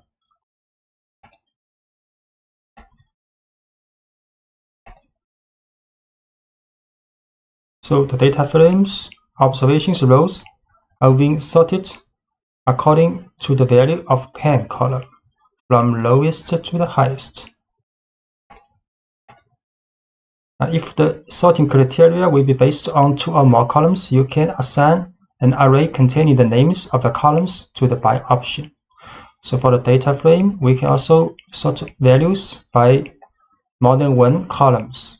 So here by pen and a pencil. Data frame dot sort values by pen and a pencil. Pen and the pencil both have been sorted from lowest to the highest value. And the ranking is an operation closely related to sorting. It mainly consists of assigning a rank, that is, a value that starts at 1 and then increases gradually to each element of the series. The rank will be assigned starting from the lowest value to the highest. So if we run the rank function to the series, then the result will be a series, and the value of the series to each label is the rank with the lowest with rank 1 and the highest value with rank 5 here. And by default, even the ranking follows an ascending sort. To reverse this criteria, can set the ascending option to false. So we can rank set ascending to false, then the lowest value will have highest rank. Series.rank ascending false. So the lowest value will have the highest rank now. Missing data are quite often in analysis, and they are recognizable in the data structures by the not a number, NaN value, and Pandas can better manage NaN in different situations. Assigning a NaN value to series. If you need to specifically assign NaN value to an element in a data structure, you can use NumPy's np.nan value of the NumPy library. For example, this is a series. We can add np.nan for this position, this value. Now we can also write S, for example, series white equals none, we'll get the same result, or can get the same result if we write series bracket white equals np.nan. Just note these two n and n have capitalized. So the result of this series will be like NaN for the white index.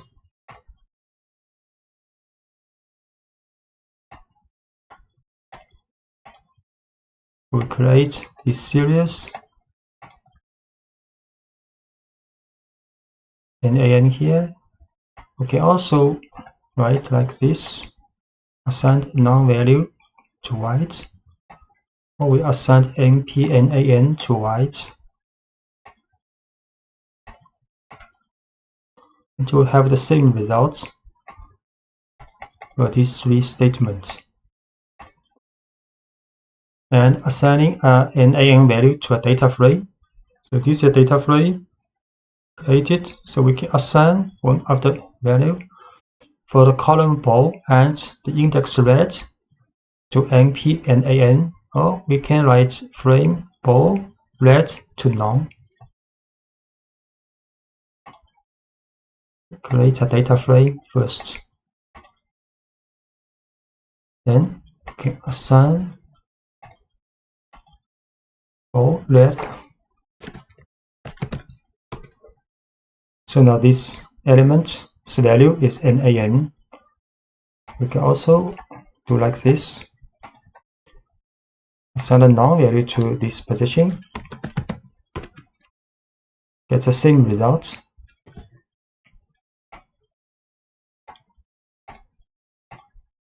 Filtering out NaN values.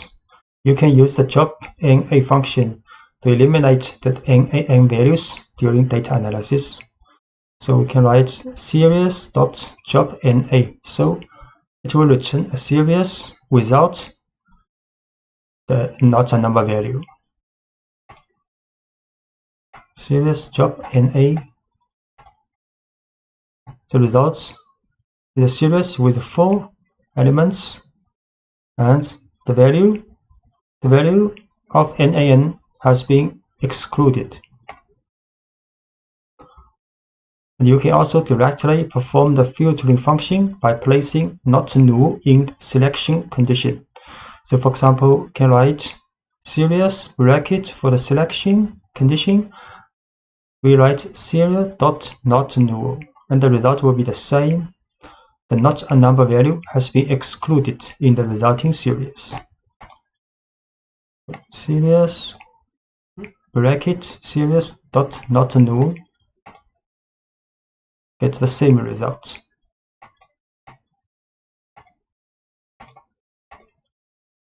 And if we are dealing with a data frame, it gets a little more complex. If you use the jobNA function on this type of object and there is only one NaN value on a column or a row, then it will eliminate this column or row. So for example, this is a data frame with some not number value, like this. And if we write frame.jobNA for this data frame, and the result will be an empty data frame. So create this data frame, and every row or column has some NaN value. Then we job NA for this data frame. The result will be empty because if one column or one row has at least one NaN value, then this column or row will be jobbed. So therefore, to avoid having entire rows and columns disappear completely, you should specify the how option. So assign a value of all to it. This tells the job no function to delete only the rows or columns in which all elements are not a number. So we have to write like this. So frame.drop_NA how is all. So the result is what we want. Only the row or columns with all the values are not a number will be dropped. So the result is a data frame with 2 rows left. Filling in NaN occurrence. Sometimes you may want to replace NaN values with other numbers. For most purposes, the fill NA function is a great choice. And this method takes one argument, the value with which to replace any NaN. So we can write dataframe.fillNA0, then the not a number value will be replaced with 0. FillNA0. So now not a number's value has been replaced with 0. Or you can replace NaN value with different values depending on the column, specifying one by one the index and the associated value. So you can write also frame.fillNA. Inside the parentheses is a dictionary with key value pairs.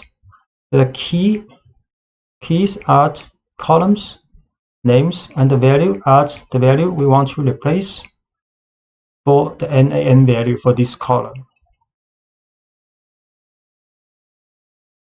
So frame.fillNA, ball is 1, mark 0, and the pen is 99. You can see the result of this data frame has no NaN value, and each column's NaN value has been replaced with the value in this dictionary.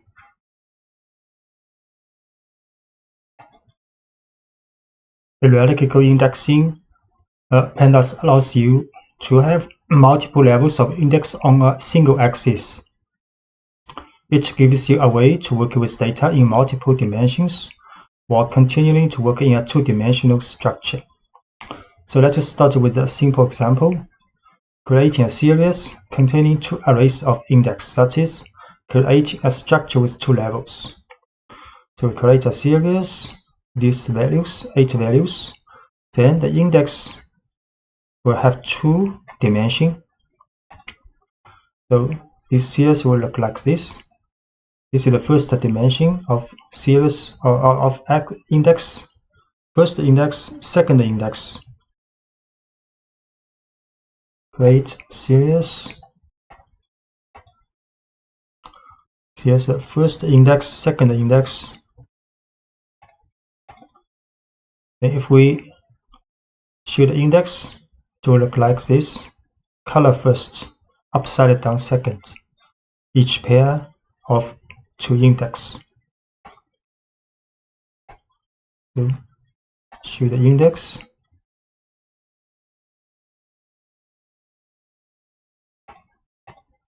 And you can select the values for given value of the first index. So you can write brackets, select only the white index value, then it will like the smaller series with the index for this position up, down, right, and the value.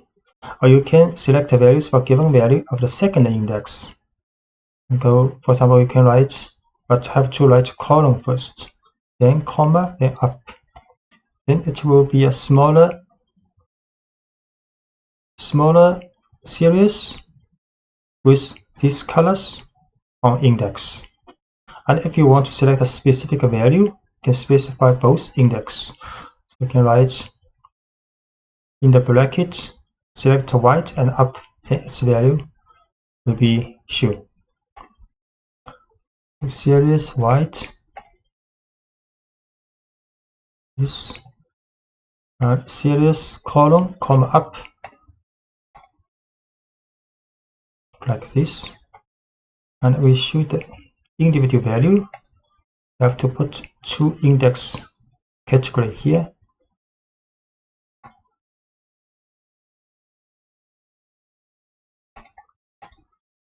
And hierarchical indexing plays a critical role in reshaping data and group-based operations, such as a pivot table.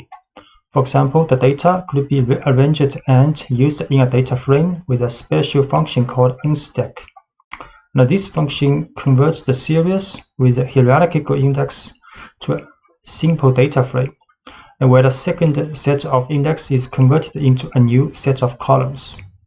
So if we write series.unstack for this hierarchical indexing series, then the second index of the series will be converted to the columns headers of the data frame, and the first level index of the series will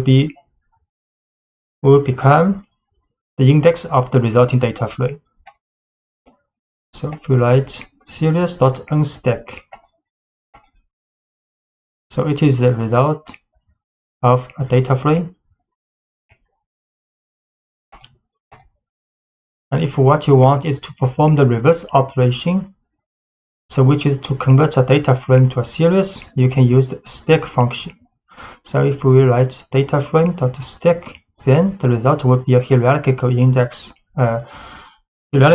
indexing series, and the data frame's column headers will become the second level index of the series, and the index of the data frame will become the first level index of this series.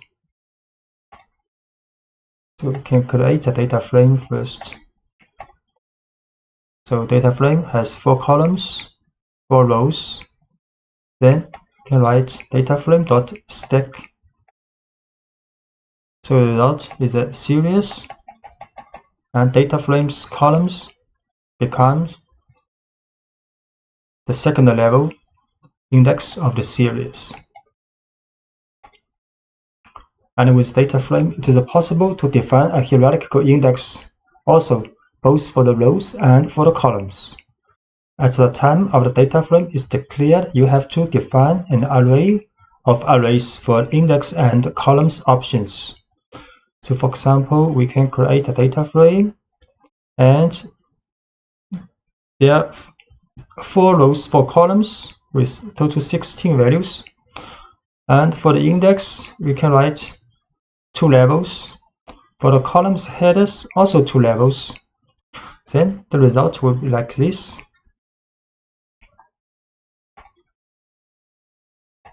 To define this data frame with 2 index and 2 column index.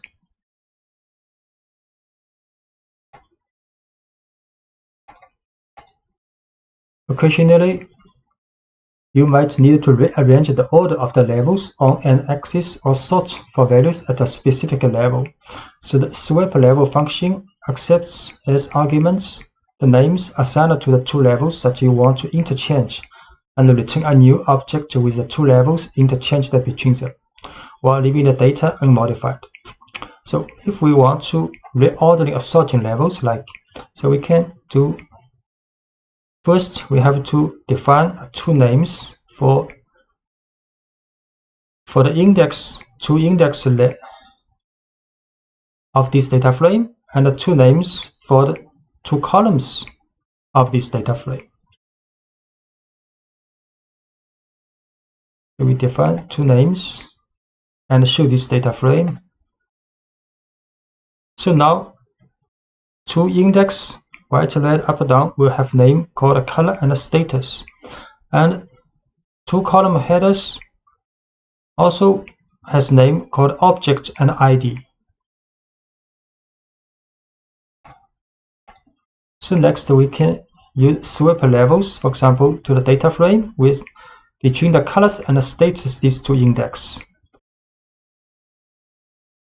So we can swap levels for the color status. In the original data frame look like color status here. So we swap level, we see how it is going. So now the data frame's index has been changed the position. Status is the first level index, and the colors is second level. And the data arrangement also changed accordingly. Instead, the sort index function orders the data considering only those of a certain level by specifying it as a parameter. So we can also use sort index level is colors, so the data frame will be sorted according to labels of colors.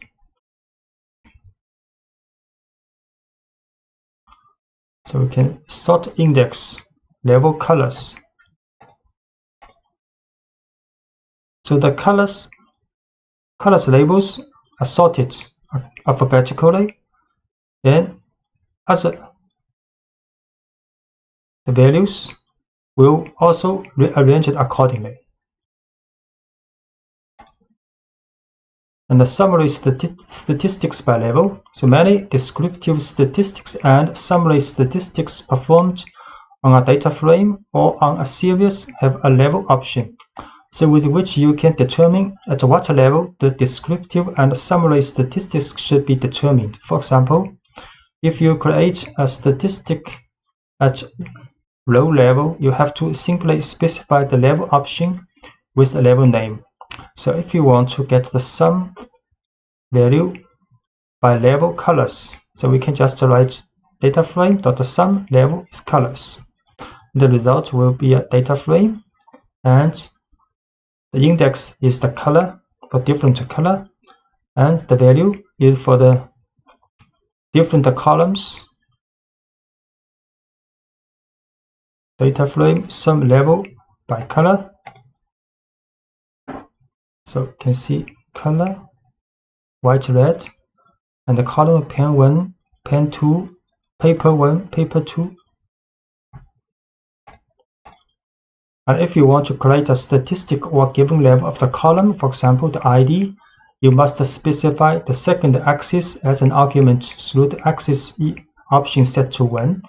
So if you want to calculate sum by column ID, we have to add axis equals 1 here. So mFrame.sum level ID, because ID is at the column, I have to add axis equals 1. So the result is clear for the two index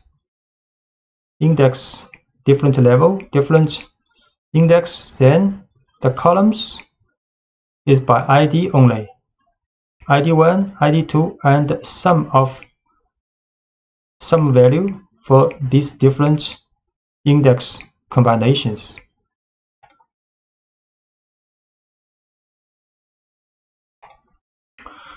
So the most common operation of a person approaching data analysis is to use the data contained in a CSV, comma separate the values, format or text separated by space or tabs, so generate with the txt extension file. Pandas provides a set of functions like read a CSV, read a table specific for these types of files. So let's start by creating a small CSV file in a working directory called section 1201 CSV with 5 rows, the data, and the first row is the column variable.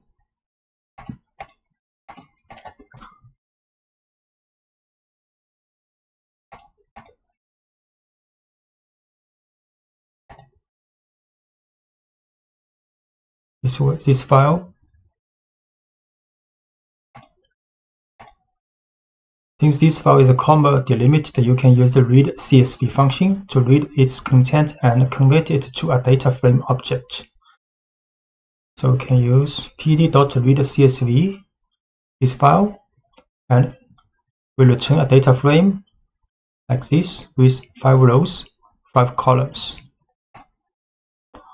Can import pandas and NumPy and set the working directory. Then can read this file, use read CSV, and we show the results. It's a data frame with 5 columns.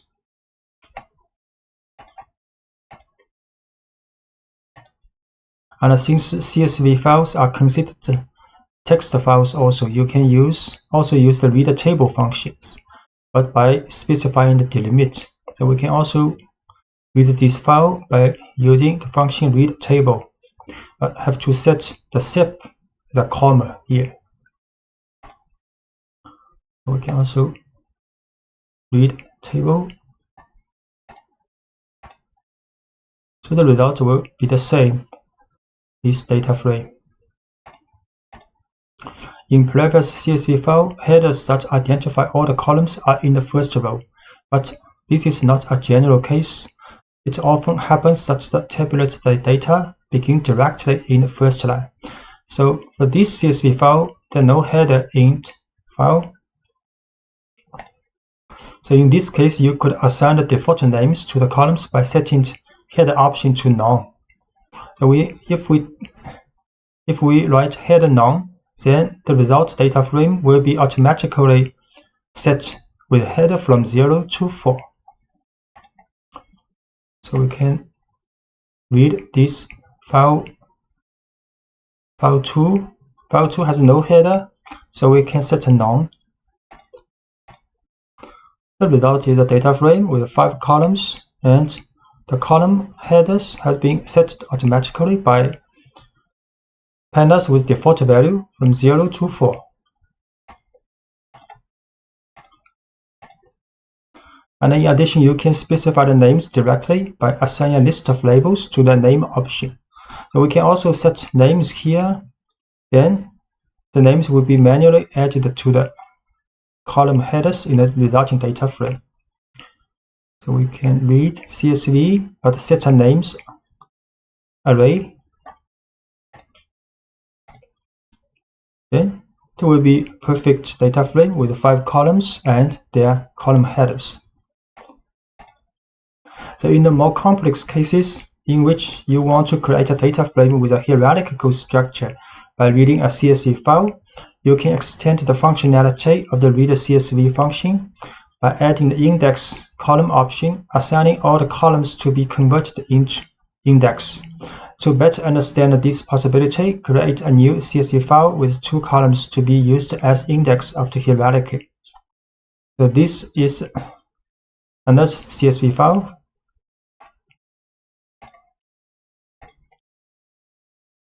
Have 5 columns called color status item 1, item 2, and item 3, with 7 rows representing the observation.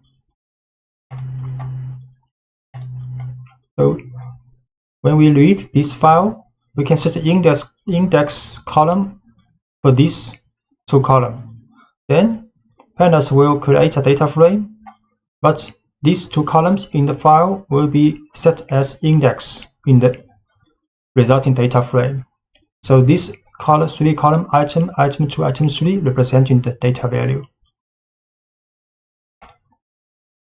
So can read the CSV, then index column color status. So this data frame has hierarchical index. First is the color, second index is the status, and these 3 columns representing the data we want. And we can also read TST file into parts. So when large files are processed, or when you are only interested in portions of these files, you often need to read the file into portions, so we call chunks. You can explicitly specify the number of lines on which to parse with your n rows and skip rows options. So where you can select a starting line n called skip rows. So we start this line called skip rows, and the lines to be read after it called n rows. So in this statement, read this file, but we start from the 3rd row. So index 2 is the 3rd row.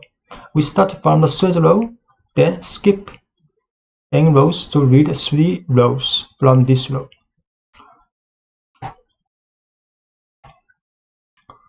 So we read this file, start from the 3rd row, and from this row we have to read 3 rows. So the result will be a 3-row data frame without the head is set by default,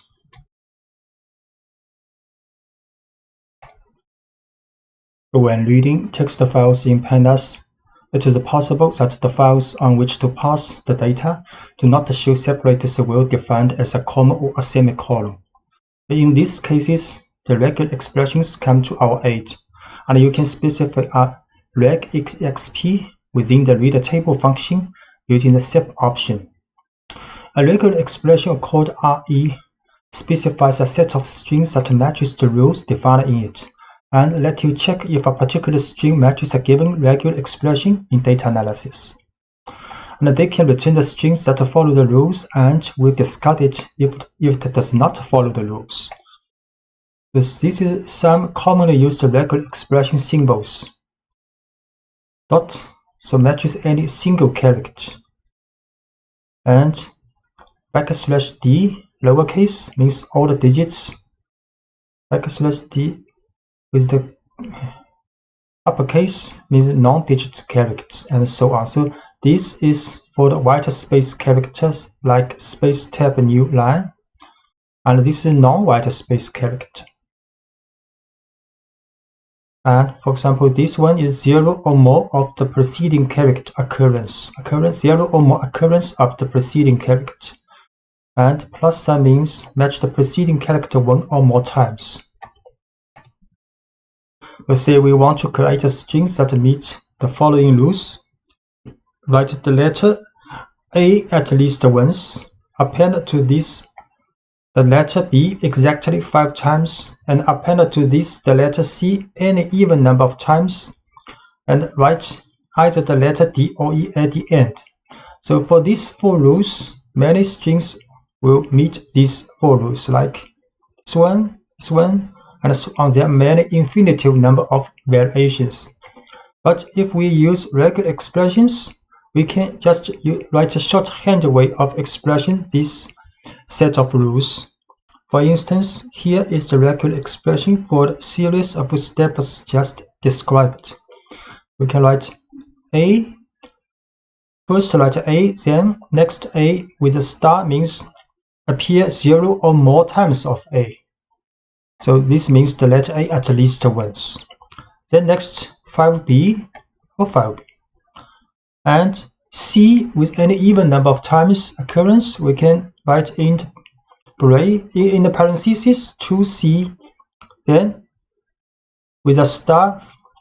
So this will occur at least 0 or more times. So any even number.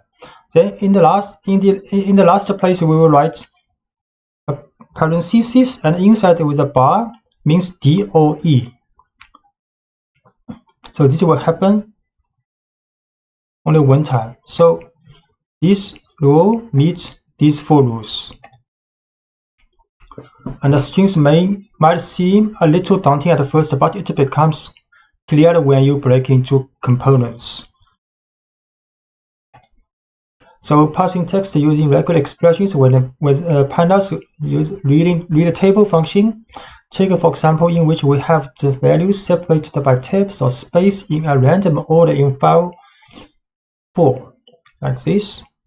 Then we can read this file using sep with white space occur 1 or more times as the separator, and the engine will write Python. You can see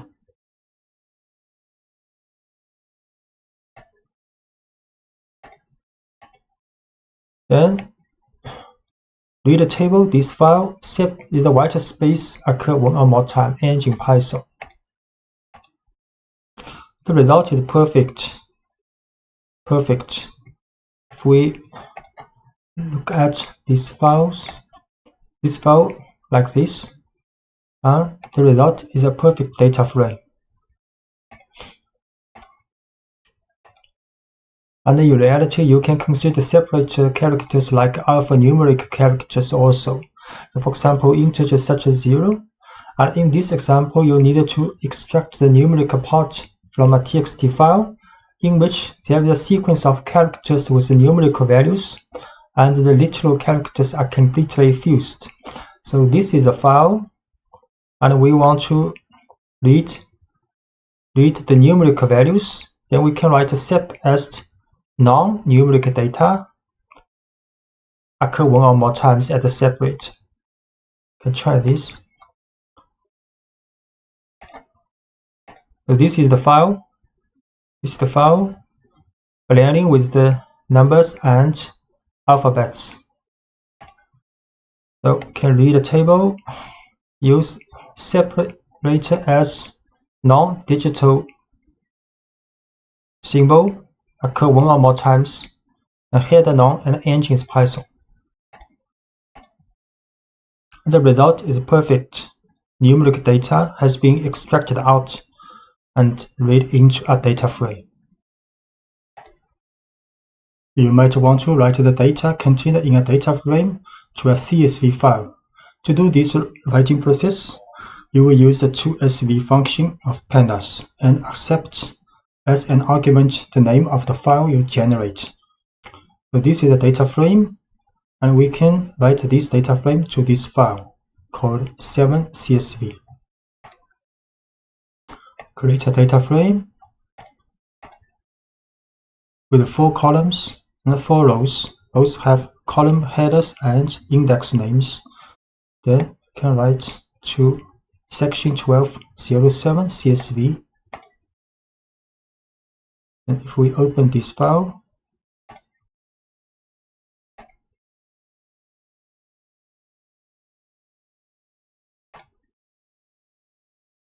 you see the column header and the rows index and values row by row. But the first place will be a comma. So if you use Excel to open this file, you have to remove this manually, this comma manually. As you can see from the previous example, when you write a data frame to a file, index and columns are marked on the file by default. And this default behavior can be changed by setting the 2 options index and headers to false. So if we do not want Pandas to add index and columns headers in the CSV file, we can set false to these 2 options.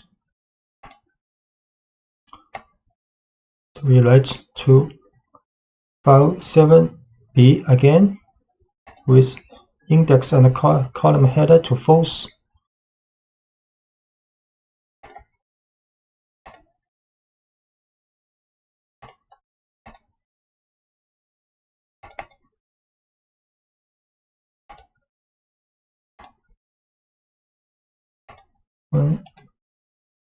So now only the value part are written into the CSV file.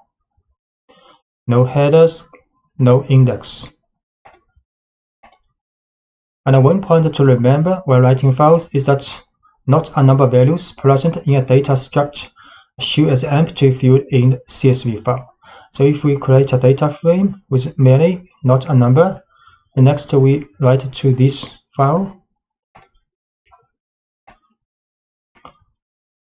So create data frame.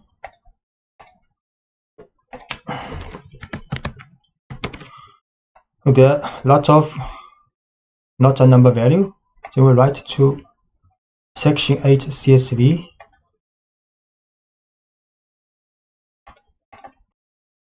Open this file.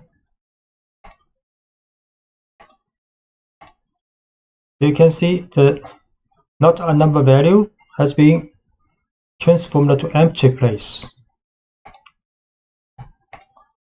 And you can replace this empty field with a value to your liking using NumPy's REP option in the toSV function. So common values may be null, 0, or the same NaN. So we can write this file, but we set the NA-rep option to NaN. So write again to this file with the option for NA-rep to NaN.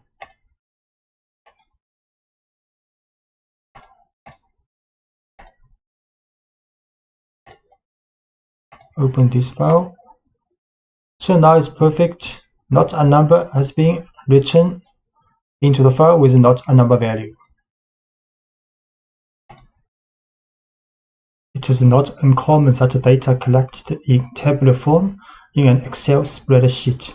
Pandas provides two functions to this purpose. TrueExcel used to read data frame to Excel, and readExcel is used to read Excel data into a data frame. So note that you have to install OpenPyXL package. You can use, for example, conda install OpenPyXL. And the readExcel function can read both Excel 2003 and 2007 form. So let us see an Excel file.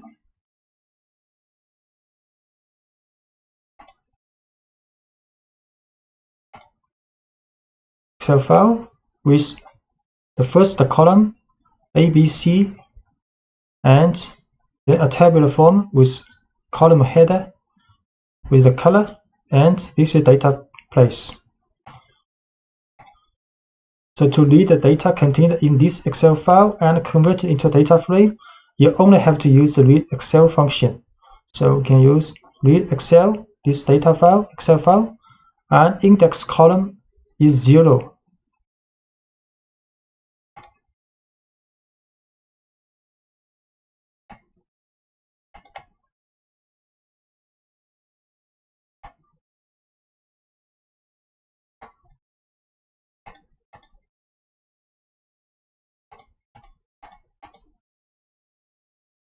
So read this Excel file.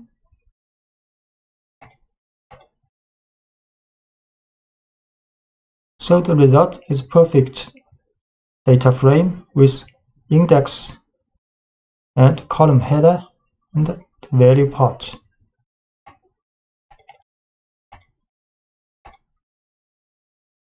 As you can see, by default, the returned data frame is composed of the data tabulated in the first spreadsheet.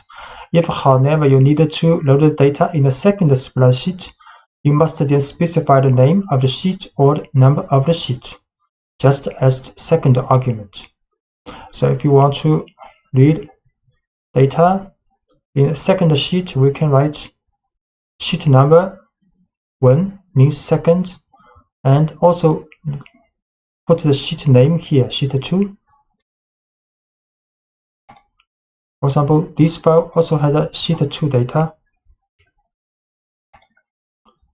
So we can read Excel sheet 2. It will be a perfect data frame as we want. Okay. We can also set the sheet number 1 means second. Is the same result. And to convert a data frame into a spreadsheet on Excel, you have to write the following. For example, we can convert this data frame into an Excel file's first sheet. So we create a data frame with 4 columns, 4 rows. Then we write to this Excel file called data02.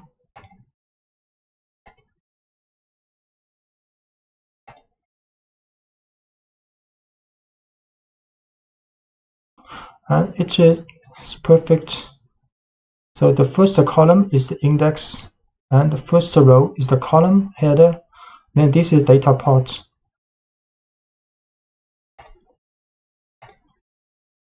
The merge operation, which corresponds to the join operation for those who are familiar with SQL, consists of a combination of data through the connection of rows using one or more keys. So in fact, anyone working with relational databases usually use the join query with SQL to get data from different tables using some reference values, keys, shared between them. So on the basis of these keys, it is possible to obtain new data in a tabular form as the result of the combination of other tables. So this operation with the library Pandas is called merging, and the merge is the function to perform this kind of operation. So we define 2 data frames and carry out the merging by applying the merging function to these 2 data sets. So frame 1 and frame 2. The next we call the merging to frame 1 and frame 2. So this is data frame 1. Sorry. Set the working directory and import the library.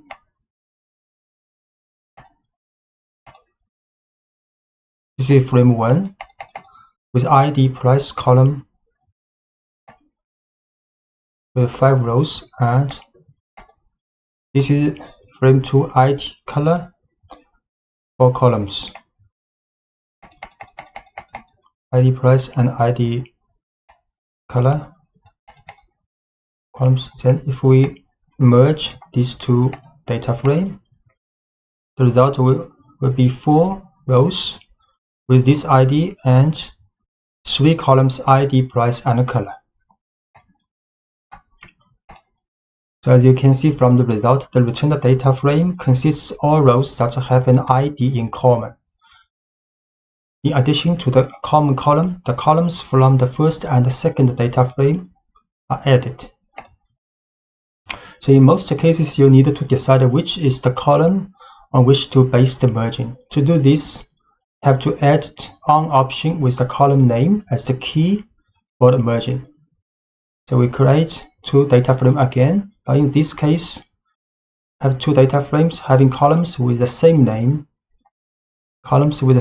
So if you launch a merge, you do not get any results. So we create again another called data frame 1 with 3 column ID color branch with 5 rows, and frame 2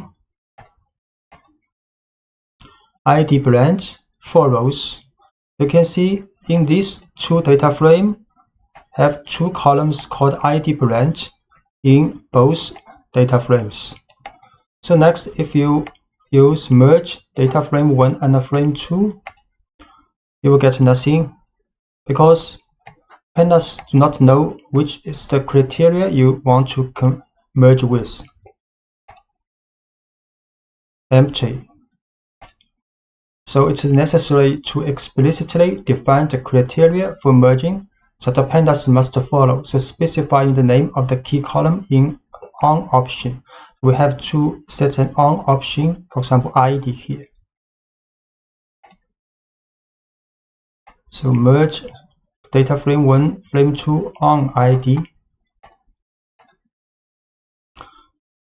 So the result will be a data frame with 4 rows, and the merging operation implemented based on common ID values in 2 data frames. Then these values, these rows are combined with all the columns in both with all the columns into data frames. But the brand in 2 data frames has been changed with the name for the brand X and the brand Y.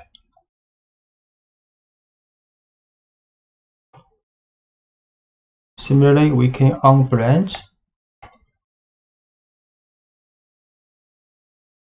So therefore there are 5 rows in the resulting data frame, and there are 2 ID, 1 ID from X, 1 ID from Y.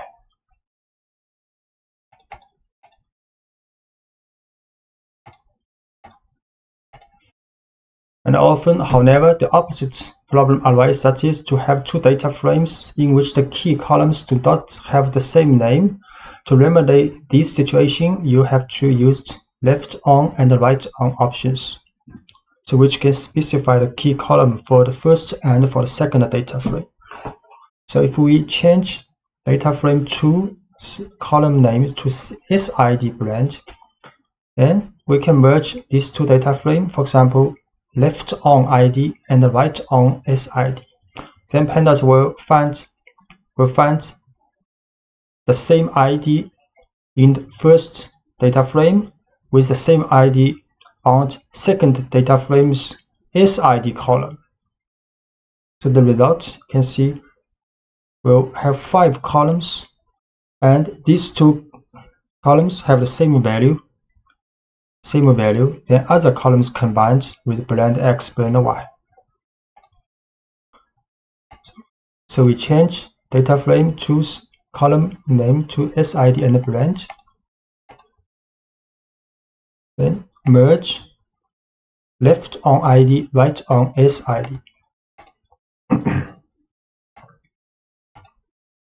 Result 4 columns, ID and SID have same value, other columns combined. By default, the merge function performs an inner join. The keys in the result are the result of an intersection.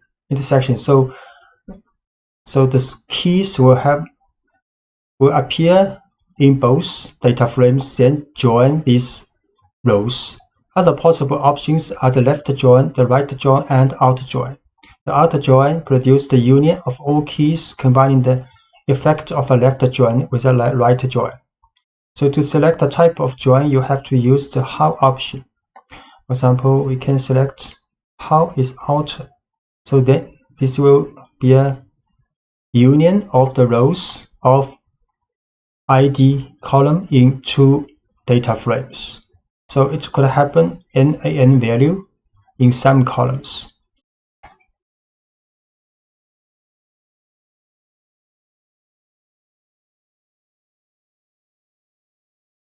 We change it back. First, change it back to ID blend to data frame. Then we use the out option for the join. Key is ID. Then there are 6 rows, and these 2 rows for the blend Y is not a number value. And we can try the left. So the ID's value will no more than the ID's value on the first data frame. So if the ID's value does not appear in the first data frame's ID value, then these rows will not be joined. So this is left. In this case, also 6 rows in the resulting data frame. And for the right, similarly, so the ID value only appear in the data frame 2, then these rows will be joined with the data frame 1. And the rows with the ID value not appear in data frame 2 will not be joined together. So only 4 rows in the resulting data frame.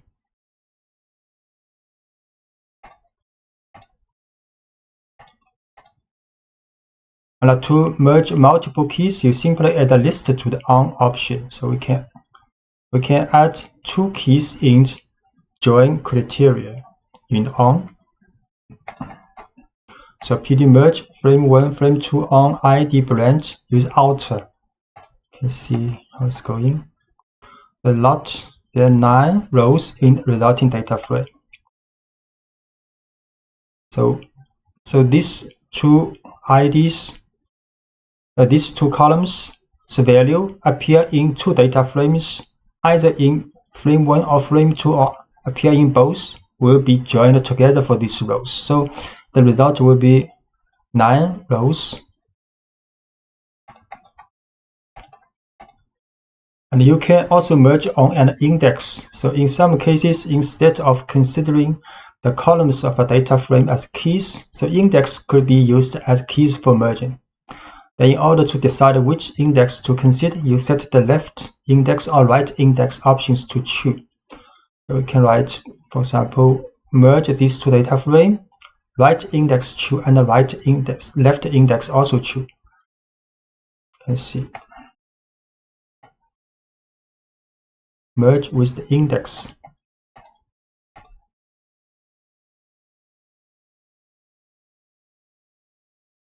So 4 rows, and index will be set as IDX, IDY, blend X, blend Y, because these 2 data frame has same columns, so XY will be added.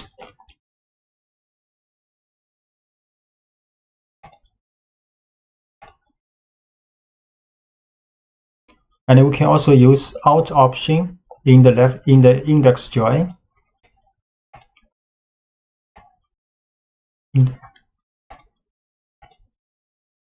So it will be 5 rows. And the data frame objects also have a join function, which is much more convenient when you want to do the merging by index. So it can also be used to combine many data frame objects having the same index but with no columns overlapping. So in fact, if you launch, you will get an error code because some columns in frame 1 have the same name as frame 2.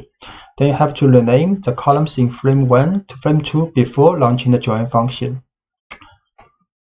So if we now just use join frame 1 with frame 2, we have a value error because some columns in frame 2 and in frame 1 have same column names. So we have to set the name different for the two columns, change the frame 2's column's name. Then we can use join. Then this is same as index join. The result is 5 rows, then ID blend and ID to blend 2. This from data frame 2. Concatenation refers to the joining together two or more datasets into a large one. And NumPy provides a concatenate function to do this kind of operation with arrays. So we create two arrays. Both have 9 values and with the shape 3 by 3.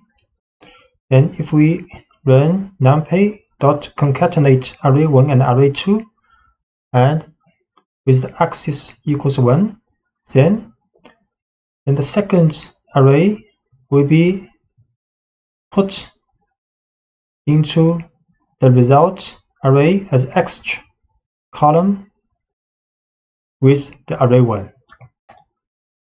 And if we write np.concatenate array1 array2 axis 0, then two array will be added by row. So create two array. This is array 1 and this is array 2. So concatenate these two first by column. The result will be an array with shape 3 by 6 and concatenate these two array row. The result will be an array with shape 6 by 3. And concatenate Pandas series and data frames. Can use concat function in the Pandas to this kind of operation. So we create two series with 4 random number and with different index. So if we concat serial 1 with serial 2, the result will be a series with 8 elements. Create series, then create another series, and we concatenate these two series together. The result will be a series with 8 values. And by default, the concat function works on axis 0, having as a returned object a series. If you set the axis equals 1, then the result will be a data frame. So if we run pd.concat serial 1 and serial 2, but with the axis equals 1, the result will be a data frame. So the serial 1 will be on the first column and serial 2 will be on the second column, but these two parts will all have the value not a number. So we run this axis equals 1, concat these two series. The result will be a data frame with many not a number value. And the problem with this kind of operation is that the concatenated parts are not identifiable in the result. For example, you want to create a hierarchical index on the axis of concatenation. You can do this. You have to use the keys option. So if we put the keys equals 1, 2 in this concat operation, then the result will have a hierarchical index for this series, and the first index will be identified with the key 1, 2, exactly same as we have put here in the function. So PD concatenate these two series with keys 1 and 2. The result is a series with a hierarchical index 1, 2, and first index. And in the case of combinations between series along the axis 1, the keys become the column headers of the data frame. So if we concat these two series and axis equals 1, keys equals 1 and 2, then the result will be a data frame, and the column headers will have this name 1 and 2 from this keys array.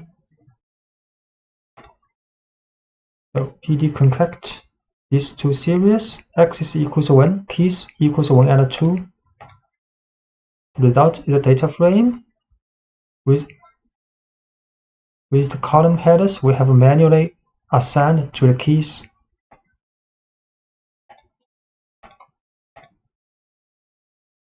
And for the data frame case, these two data frame with 3 columns, both have 3 columns with same column header and different index. Then if we concat these two data frame together, the result will be a data frame with 6 rows and 3 column heads. So create these two data frame.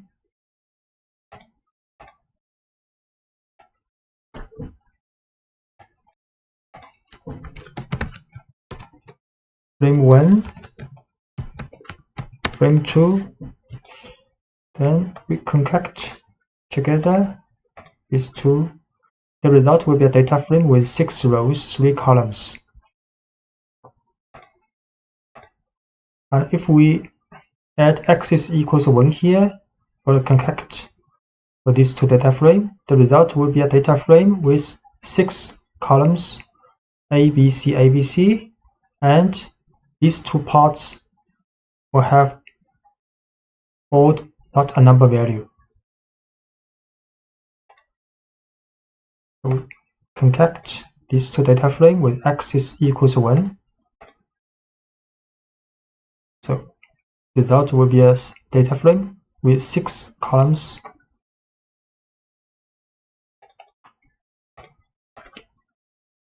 And combining datasets, there is another situation in which there is a combination of data that cannot be obtained either with merging or with concatenation. So combine first can perform this kind of operation along with data alignment. For example, these two series we create first as random number, 5 random number with index 1, 2, 3, 4, 5. Second series as 4 random number with index 2, 4, 5, 6. We see this index overlapping.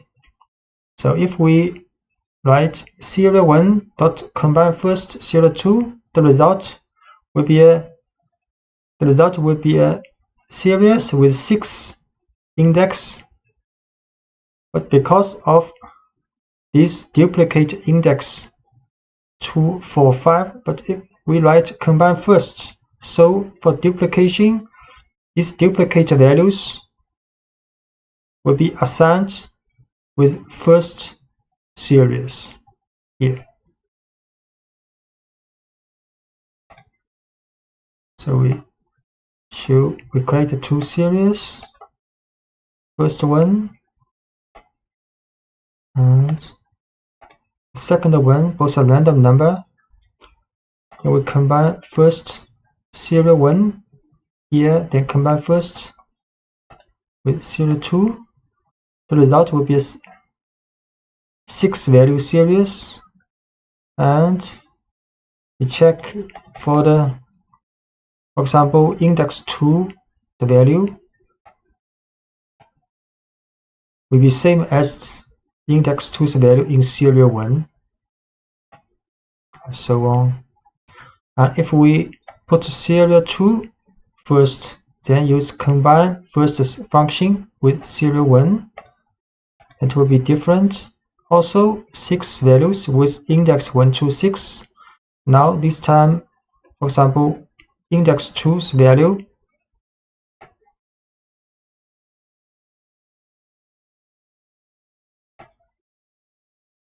is same as index 2's value in serial 2, because here serial 2 was written first.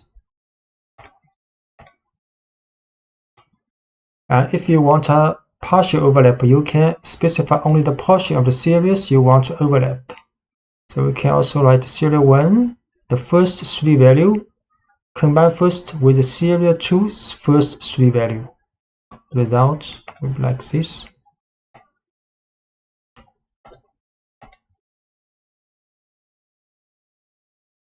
So there are only 5 values because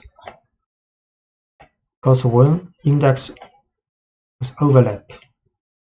So for the first 3 value for the serial 1 has 3 index 1 to 3, and for the serial 2 first 3 values has index 2 for 5, so index 2 is overlapped. But index 2's value in the resulting series will be the same as the index value of 2 in the first series. You can see.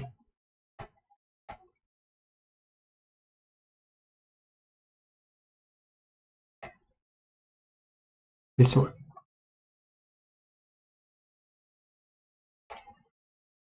Sometimes you would like to rearrange the data by column values on rows or vice versa. This type of operation is called pivoting.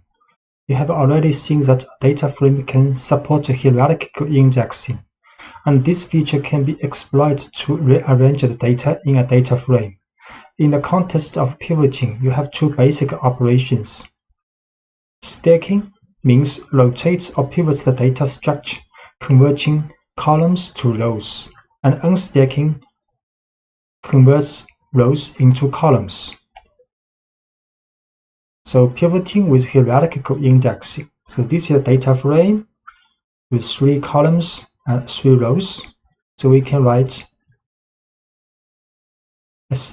create a series if we use stack function to this data frame. So we create this data frame,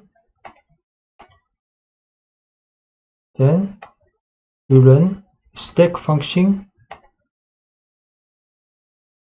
We show this series. So this series has a hierarchical index. This is first index, this second index. So after stacking, the result is a series with a hierarchical index. And you can see the columns of the data frame has been transformed to the second index of this series. And from this hierarchical index series, you can transform to a data frame by use of the unstack function.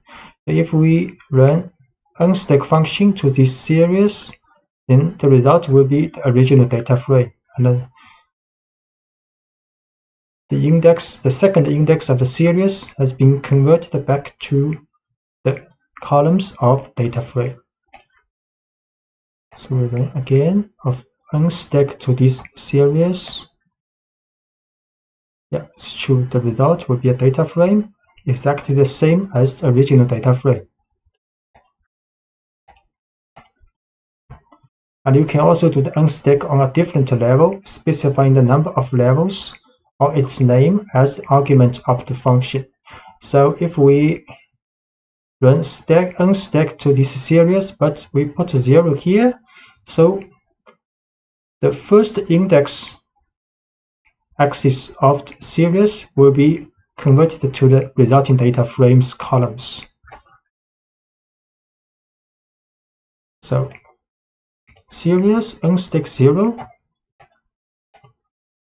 You see now the ball, pen, pencil will be in the index, and the white, black, red will be at the column head.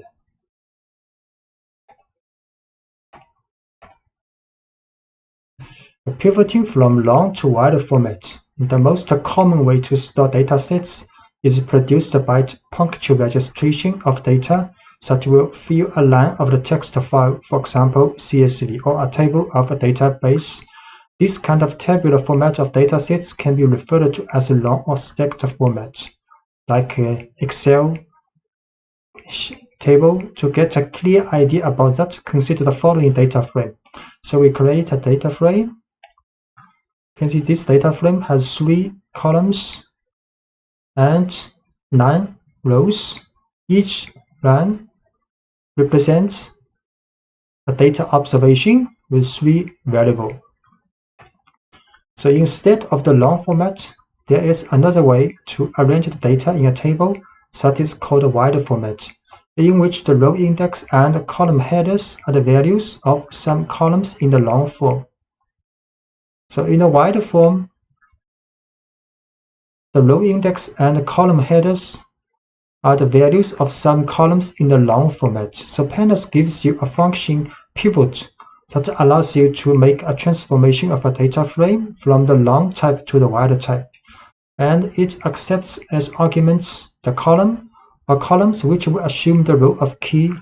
So starting from the previous example, you choose to create a data frame in wide format by choosing the color column as the key, an item as a second key, and the value of which will form the new columns of the data frame. So we will show if we run the pivot function to this long data frame, and we put color first, then item second, and the result will be a data frame in wide format, and color be index and item be columns. So this is create a long format data frame first. So this is a long form with 3 columns. Each row represents one observation for 3 variables. Then we create a wide format data frame using pivot function and assign the color first, then item second. So color is the column, item also a column in the long format, but we put these 2 column names here in the pivot function. Next, we show this wide format data frame. You can see color transformed to index and item converted to the header of the column. So this is a wide format data frame. If you want to remove rows or columns of a data frame, in order to remove a column, you simply use the del command applied to the data frame with the column name specified. For example, this is a data frame created with 3 columns and 3 rows. So we can write del frame ball. So if we show this frame again, data frame again, there are only 2 columns left. Create this data frame. Then write del frame 1 ball. And show the data frame again. Only 2 columns left.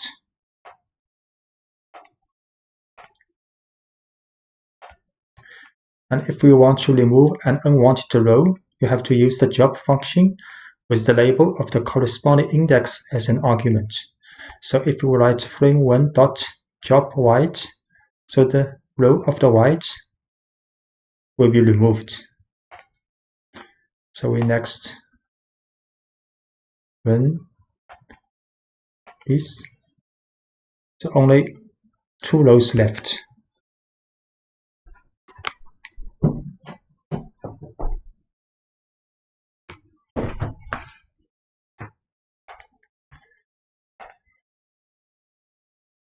And we want to remove duplicate rows. So first, create a simple data frame with some duplicate rows. For example, this data frame has 5 rows, but we see row 1, row 2 are duplicate, and row 3, row 4 are the same. So the duplicate function applied to a data frame can detect the rows that appear to be duplicated, and it will return a series of booleans where each element corresponds to a row with true if the row is duplicated. Notice that only the other occurrence, not the first, will be identified as duplicated row, and with false if there are no duplicates in the previous elements. So if we write data frame dot duplicated, so it will show this one is duplicated, this one also duplicated. So we create a data frame first. 5 rows, 2 columns. So if we run,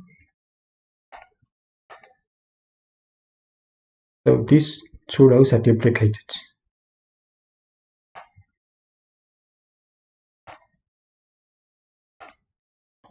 So next, if you want to know which are duplicate rows, just type the following data frame, then inside the bracket, data frame dot duplicated.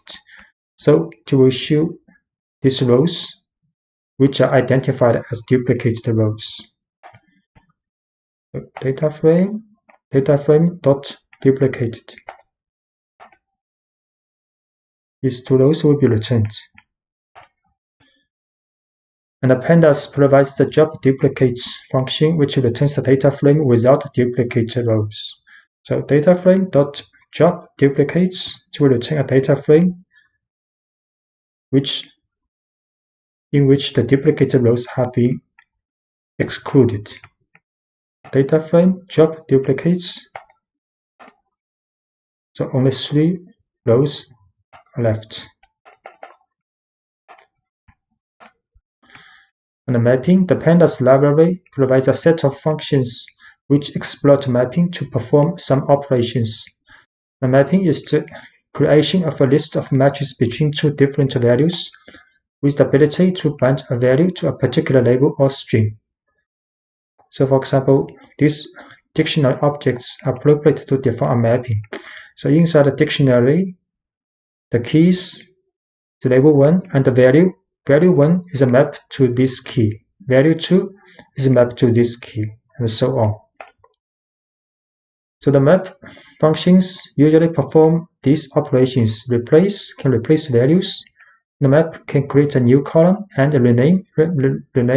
replace the index values. So here we will show replacing values via mapping. So often in the data structure that you have assembled, there are values that do not meet your needs. In such cases, a replace operation of various values is often a necessary process. So define, as an example, a data frame containing various objects and colors, so including 2 colors that are not in English. So this data frame has 1 column, has 3 columns, and the column for color has 2 values and not English. And to be able to replace the incorrect values with new values, it is necessary to define a mapping of correspondence. So containing as a key the new values, then you can use the replace function with the mapping as an argument. So we define a map dictionary called new colors, with the keys are those colors not English. Then the values are English name, Next, we can use the replace function, and with this dictionary new colors as argument in this function, and this function assigned to the data frame. So it will return the data frame with the colors all English. We define data frame, then define a map dictionary, then we run replace function to this dictionary with the new color mapping. Then the color has been changed. And a common case, for example, is the replacement of not a number value with another value, for example, 0. So this is a series with not a number, and we can replace this not a number to 0, use replace, and inside the replace, we write numpy.nan, then comma to 0, and the result will be 0 here. So create a series with not a number here, to not a number, then we run replace to this series and change replace the not number to 0 now.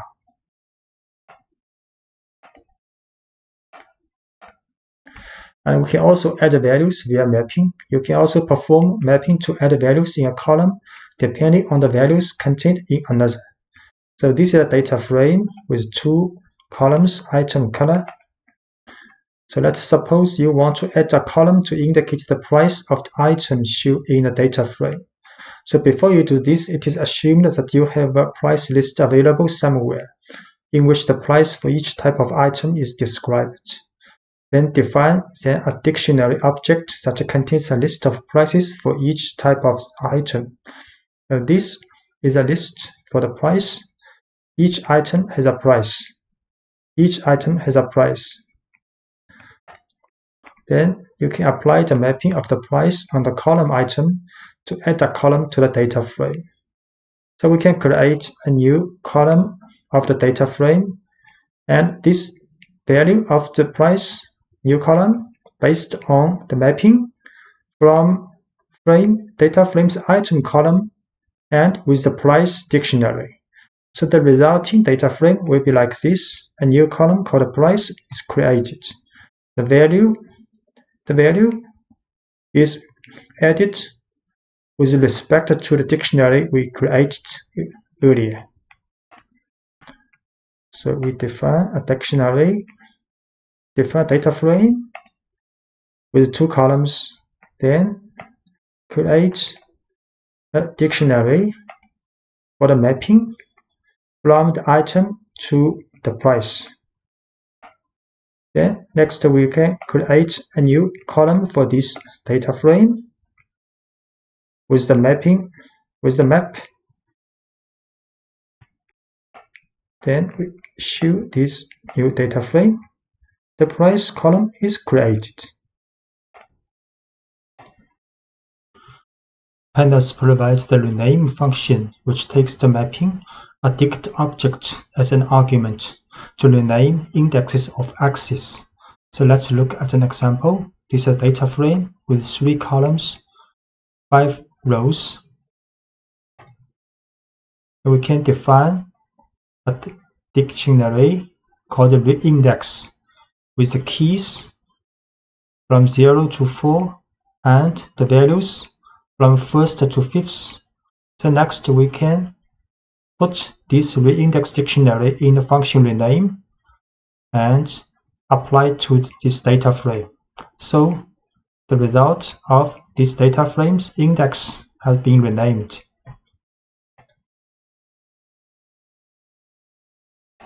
And then create this data frame, and the index is a dictionary. Then apply this rename function to this data frame with the reindex as argument.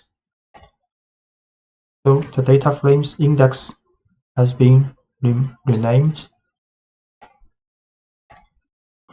As you can see, by default, the index are renamed. If you want to rename columns, you must use the columns option. This time, you assign various mapping explicitly to the toIndex and the columns option.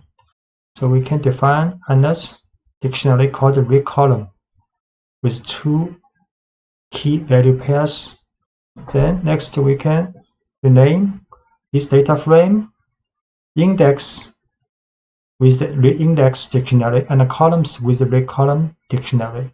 So this time both the index and columns of the data frame has been renamed.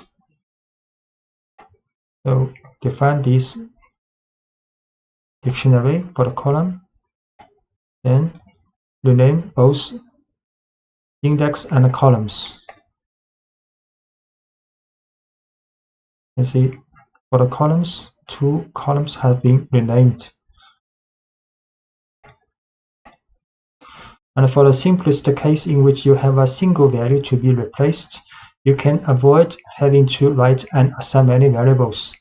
So if you want to just rename 1 index and 1 columns, you can just write frame.rename and inside the parentheses put index and assign a dictionary to index and columns. Same, assign 1 key value pairs in dictionary to these columns, and the result will be like only 1 index been renamed and only 1 columns header had been renamed. And when this frame.rename, index is a dictionary and columns is a dictionary. Without this has been renamed, this has been renamed. And so far you have seen that the rename function returns a data frame with the changes and leaving unchanged the original data frame. So in the previous examples, if we print out the frame, the original data frame, index and column headers are not renamed. But if you want the changes to take effect on the object on which you call the function, you will set the in-place option to true. So this time we put in place to true in the function for rename. So if we print out the frame again, this will be renamed for this column. So for example, we print out frame now. It is not renamed both for index or for the columns. So if we want to rename and permanently for this frame, we have to put in place to true here. So we run. So this time we print out frame again. These columns has been renamed.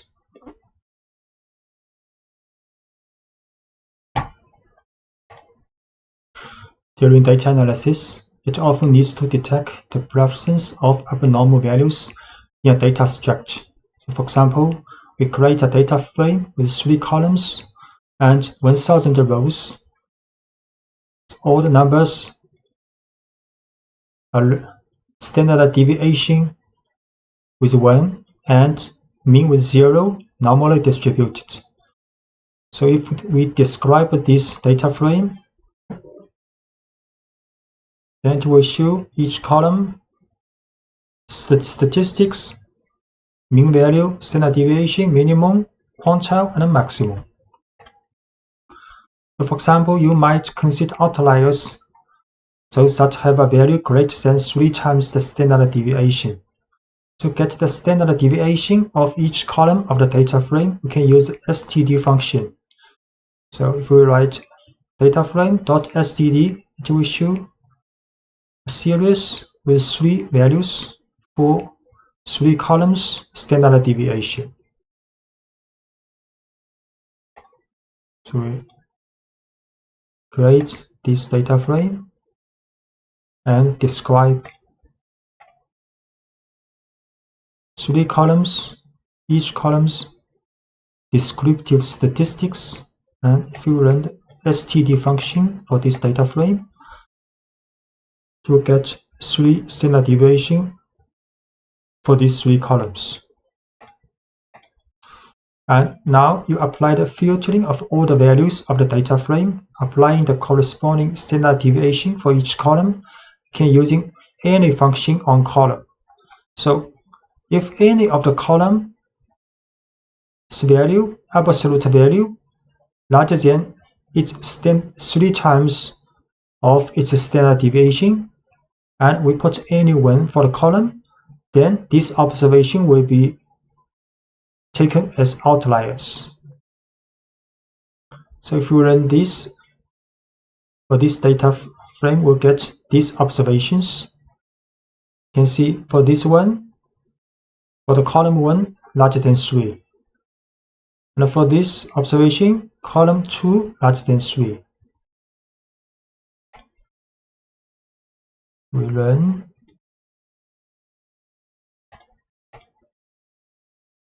Yeah, these 4 values larger than 3, taken as outlier.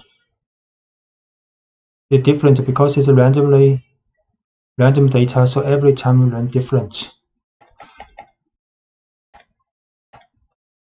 If you want to get a new data frame excluding all outlier observations, we have to first attract the index number of outlier and assign to an NumPy array. So we can get this outlier index from, this is the from here to here. It's the same as the statement in the previous page. Then we put dot index, get index of this outlier data frame's index, then transformed to an NumPy array. Next, we can put the original data frame here, then use drop, then put out index, outlier index here, and in place true. Then we exclude outliers from this data frame. The next, for example, we use the length. So length data frame, it will not be 1000, it will be 996. So here, get the outlier data frame, index array.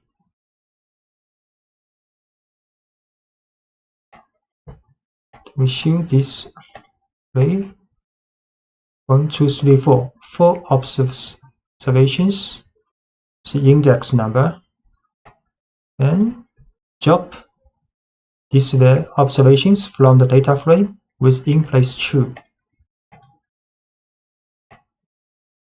Then we show the length of the resulting data frame 996. 4 observations have been excluded. And if you want to, for example, detect and filter outliers based on only one specific column, so it can be implemented simply by the following operations. So this is the original data frame we create again.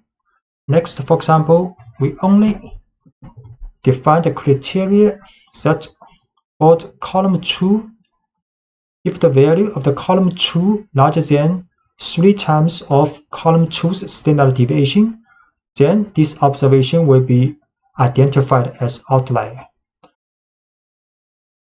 So this statement will get outlier observations, and this statement will excluding outliers only for the less than 3 times of the standard deviation. So we create data frame again. Then we put 2.8 here because for only one column the criteria may be loose, so sometimes you cannot get the outlier. So we just want to, for the purpose of show this example here, we put the little smaller than 3 times. We put a 2.8 here. So run this, we'll get empty. So we have to run again, and we try again if it has outlier. Okay, now has 2 outliers. two outliers. For this observation, you can see column 2, both observations, column 2 has larger than 3 times larger than 3. And if we use a criterion less than 2.8 for the column 2s, then we will exclude observations for the outlier. You can see only 998 rows now, because 2 observations has been identified as outlier and excluded.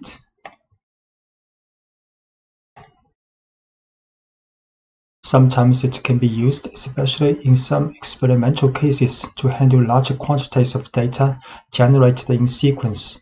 To carry out the analysis of the data, however, it is necessary to transform these data into discrete categories. For example, by dividing the range of values of such readings into smaller intervals and counting the occurrence or statistics in them. So in your case, for example, you may have a reading of an experimental value between 0 and 100, and these data are collected in a list with 17 numbers.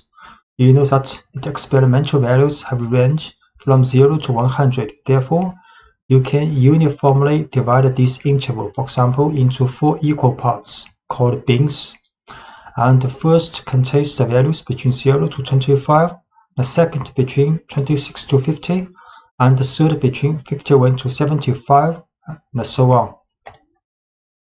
To do this beginning with pandas, first you have to define an array containing the values of separation of bins. So we create an array called bins, which are the limit value for the bins. Then you can use a special function called cut and apply it to the array of results, also passing the bins. So next, we can create a variable called cat. This is a categorical grouping variable created with pandas.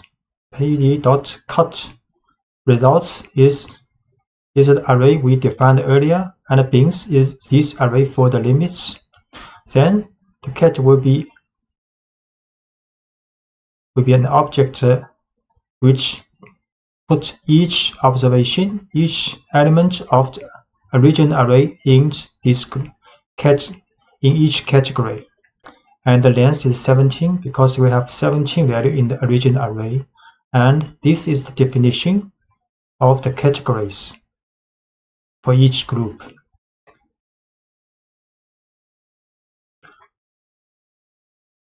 So this is the results is the data we want to cut with pandas.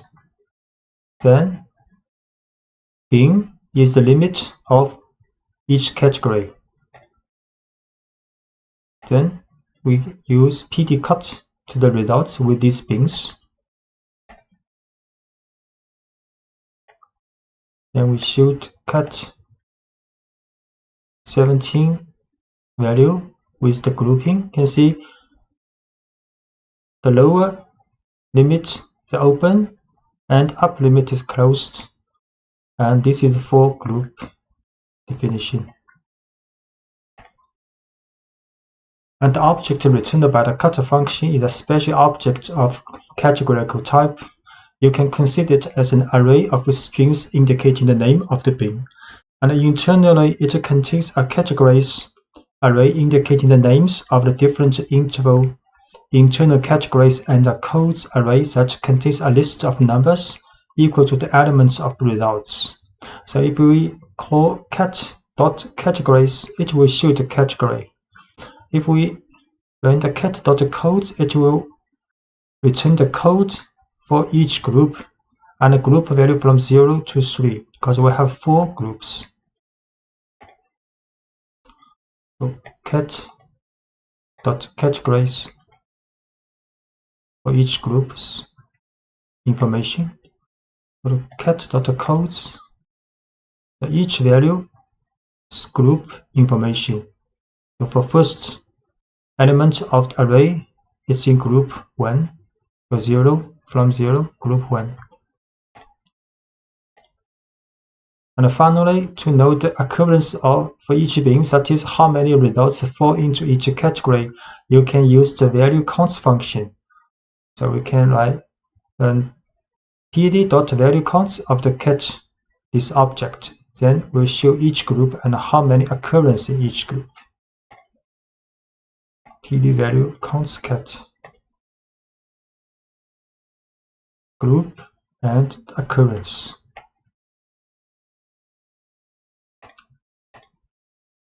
And you can give names to various bins by calling them first in an array of strings and then assigning to the labels options inside the cut function. So we can define an array called bin names and with 4 strings like unlikely, less likely, and high likely. Then when we cut the results into bins, we put assignment argument labels, and with this array bin names here, then the result will be the value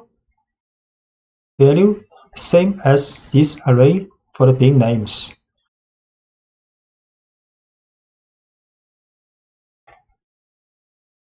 So bin names with 4 strings.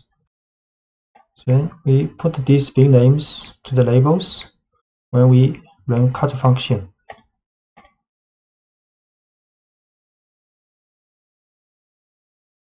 So the labels has been assigned to each value and for each group.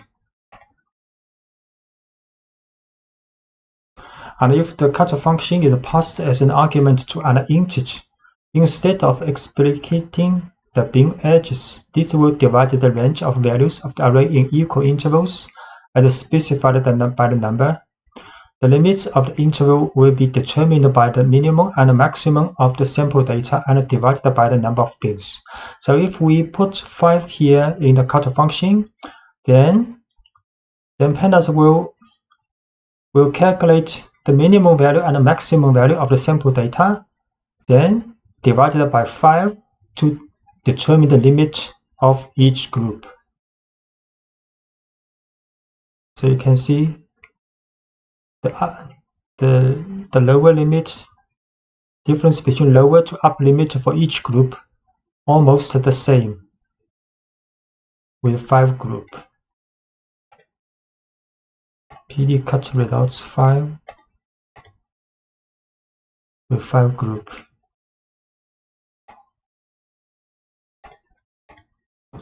And the Pandas provides another function for binning called qcut. This function divides the sample directly into quantiles. So qcut will ensure that the number of occurrences for each bin is equal, but the edges of each bin may vary. So if we use pd.qcut results 5, it will also be 5 groups, but the criteria is the occurrence in each group are the same, but the difference between lower limit to upper limit may vary between group, from group to groups. So you can see this group, the lower limit to upper limit difference smaller than this group, and the difference between lower limit to upper limit for this group is even smaller.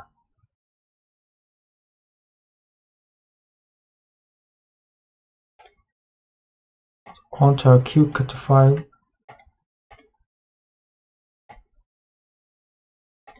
to show quantiles. And if we run the value counts for the quantiles, it will be the same for each group, because 17 elements cannot be divided by 5 groups. So if we have, for example, 20 elements, then it will be 4 occurrences for each group.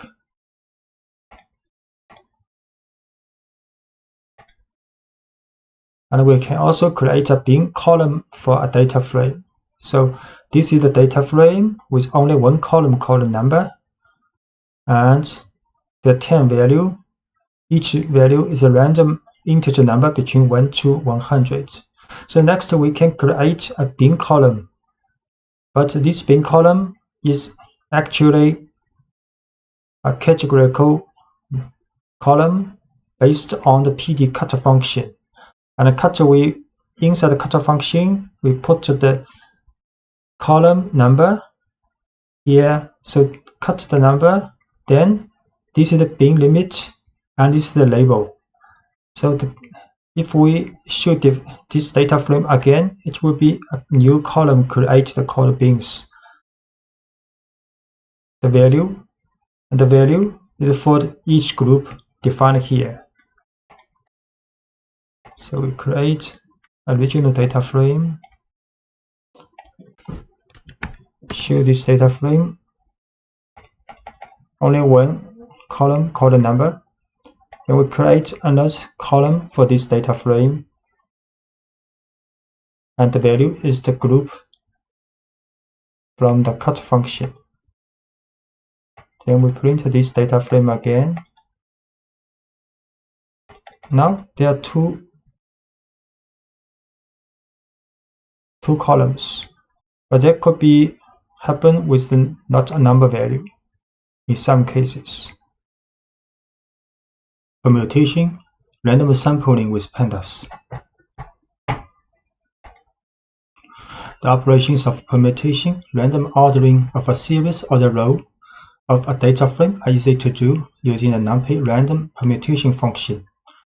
For this example, create a data frame containing integers in ascending order. So this is a data frame with 25 numbers from 0 to 24 and arranged in 5 columns, 5 rows. So now create an array of 5 integers from 0 to 4 arranged in random order with the permutation function. So this will be the new order in which to set the values of a row of the data frame. So next we create new order equals NumPy's random.permutation function with 5 elements. So create a data frame first.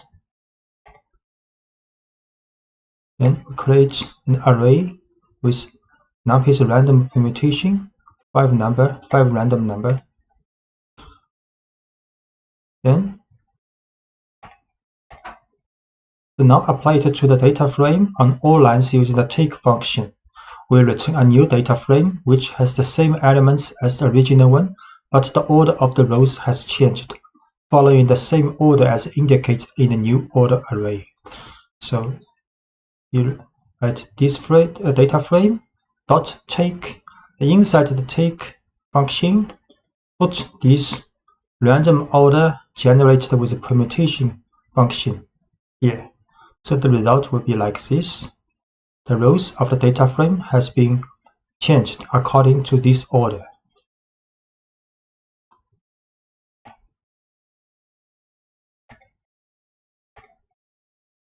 So this is the reordered data frame, and the index order is same as this new order.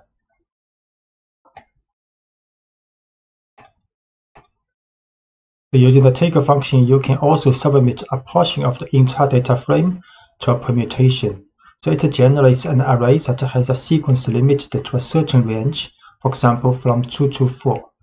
So for example, we can define an array, for example with 3 number for the row. Then next, for the data frame, use take function and put this array inside the parentheses. Then the result will be data frame, and this is actually the part of the original data frame. In order is 3 number, then data frame dot take. We will return a data frame with 3 rows to the part of the original data frame. The random sampling. Sometimes when you have a huge data frame, you may need to sample it randomly, and the quickest way to do this is by using the NumPy's random init and function and take function. So we can write sample.np random random integer, then 0 to the length of the data frame. So size is 3. So this will return 3 integer number between 0 and the length of the data frame. Then put this sample in the take function. We return data frame with the rows randomly ordered, selected from the original data frame. Then sample random integer. We show this sample 202. Next, we put this sample in a take function to the data frame to show part of the original data frame, but you can see the duplication of index 2 observation. There are 2 with E2 from the original data frame. The categorization of a set of data carried out for grouping is often a critical stage in the process of data analysis. It is a process of transformation, since after the division into different groups, and you apply a function that converts or transforms the data in some way depending on the group they belong to. So very often, the two phases of grouping and application of a function are performed in a single step. Also, for this part of the data analysis, Pandas provides a tool that's very flexible and high performance, called group by. So generally, it refers to its internal mechanism as a process called split, apply, combine. Splitting means dividing the groups of data sets, and applying means the application of a function on each group. And combining means the combination of all the results obtained by different groups together. So this fig shows the mechanism of split, apply, combine. So for example, this is a data frame with 2 columns, key called key and a value. The key represents color, the white, red, black, for example. So if we want to calculate the mean value for each color group, so first have to split the data according to the color, like this. Then apply the mean function to each group. And the combine stage will combine the mean value for each group together to a new object. In this case, it is a series. So to better understand this mechanism, so let's switch to a practical example. First, define a data frame containing numeric and string values. So this is a data frame defined with 4 columns: color, object, price 1 and price 2, with 5 observations. Then suppose you want to calculate the average of price 1 column using group labels listed in the color column. So there are several ways to do this. You can, for example, access the price 1 column and call the group by function with the color column. So for example, we can create an object called group, and the right side, first we'll select the frame, data frame, brackets for the column price 1. Then we use dot group by. Inside the parentheses, we will choose the frame color column. So this means the price 1 column will be grouped by the frame color value. So if we print out this group, it will show a series group by object. So we will show this statement in Anaconda. Spider. First, we'll load the library, then create this data frame, 4 columns, then create a group object of price 1 and grouped by color. If we run this,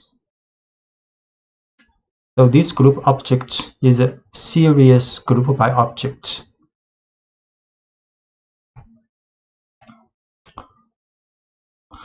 So what you have done is group in which all rows having the same value of color are grouped into a single item. So to analyze in detail how the data frame was divided into groups of rows, you call the attribute groups group by object. So next we can shoot groups information for this group object. We just run this group.groups. Then we show each group and the index of the observation inside each group.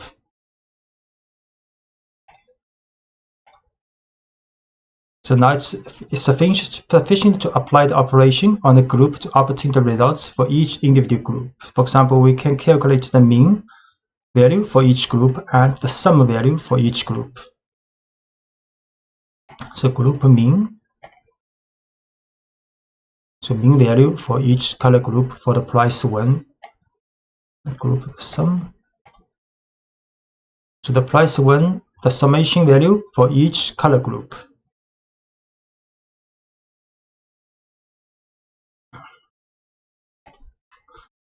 So next we see hierarchical grouping.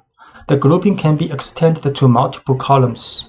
That means making a grouping of multiple keys hierarchical. For example, we can choose the price 1 and group by, this time, not only by color, we can by color and by object. So if we next show the groups, it will show the observations inside each group. The group criteria is the color and object. So hierarchical grouping.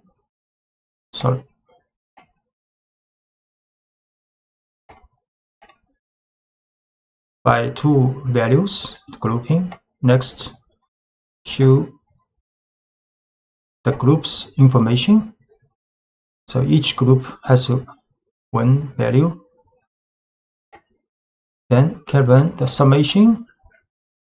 So for the green pen, for example, the summation of price 1 is 2.75, for the pencil 1.30, so on.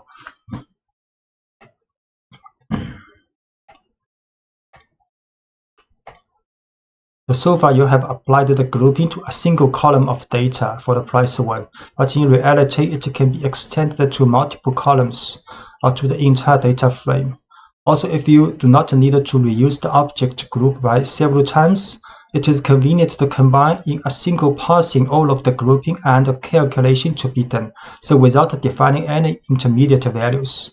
So for example, if you want to get the group by for the mean value of price 1 and price 2 by the color group, so we can just write frame 1, frame inside the bracket, we choose a list for the price 1 and the price 2, then group by inside the parentheses, choose the frame color, then the mean. So the result will be the mean value of price 1 and price 2 in each color group.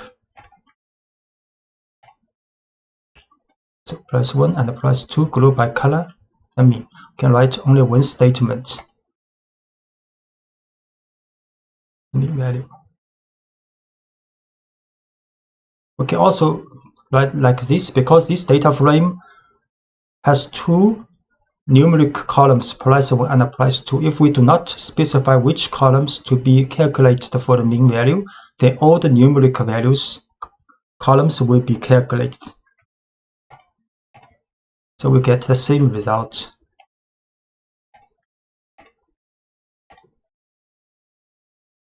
Like this. And the group iteration, the group by object supports the operation of an iteration to generate a sequence of 2 tuples containing the name of the group together with the data portion. This means the group by color will get the name and the group if we write a for loop. So name group is a tuple returned by the frame.group by color. So inside the for loop we can print name and print group. So like this, run. You can see for each color group, you print name.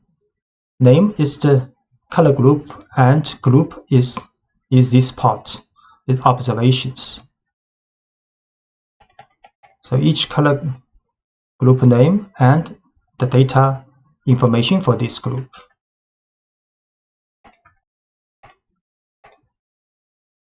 Chain of transformations. So from these examples, you have seen that for each grouping, when subject to some function calculation or other operations in general, regardless of how it was obtained and the selection criteria, the result will be a data structure series. So if we select a single column data or a data frame, which then retains the index system and the name of the columns. So if we choose only price 1, group by color, calculate the mean value. If we type this, the result will be a series. And if we do not choose any specified columns, then all numerical columns will be calculated with the mean value and inside each group. So the result will be a data frame. So we calculate only one value like we have done before. Then if we choose the type of result 1, it is a series. And if we do not specify any columns, the result will be a data frame, because both price 1 and price 2 are calculated inside each group.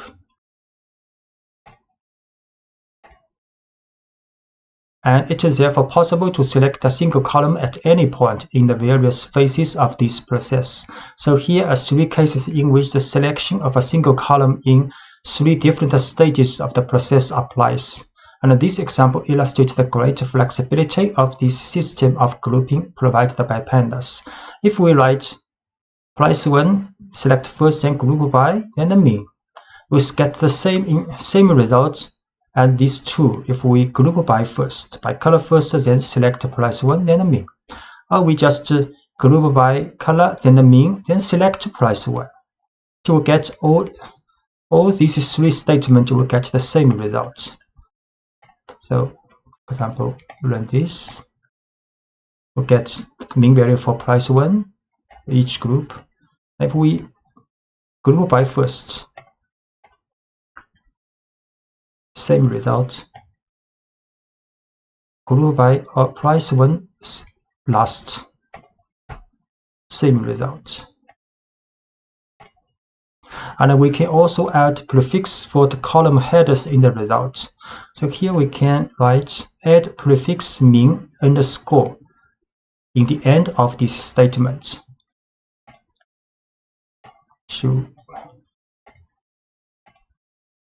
Then if we show the mean, the data frame the head of the column has been changed with the value specified. So to apply function for the group, you can specify the name of the column and then by applying the method to make the calculation. For example, you can use the calculation of quantiles with the quantiles function. So we group first with the color, then we can choose the group object price 1 column, then apply a quantile function with 0.6.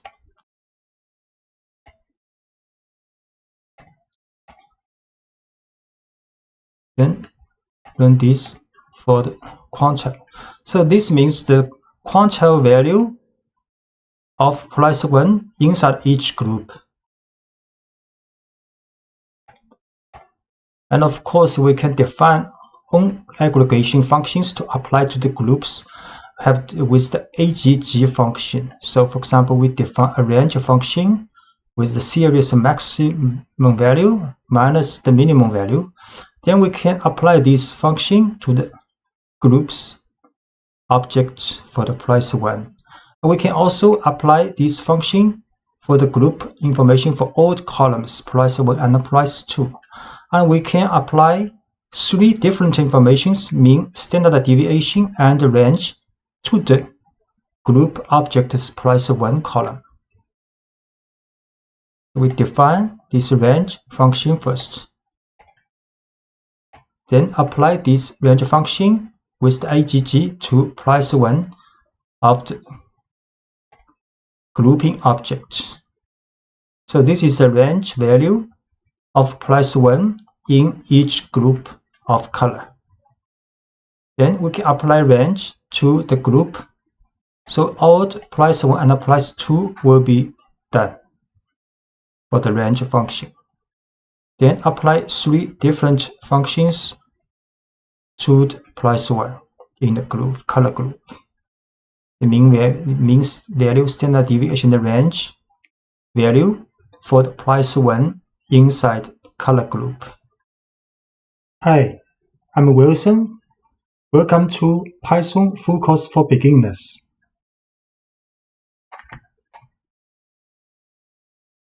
In this course, we will present most of the fundamentals for learning Python at beginning level, and this is the contents of this video. You can find detailed lectures in each section from the description of this video, where you can find also links to download Python source files. We assume that you have installed Python on your computer.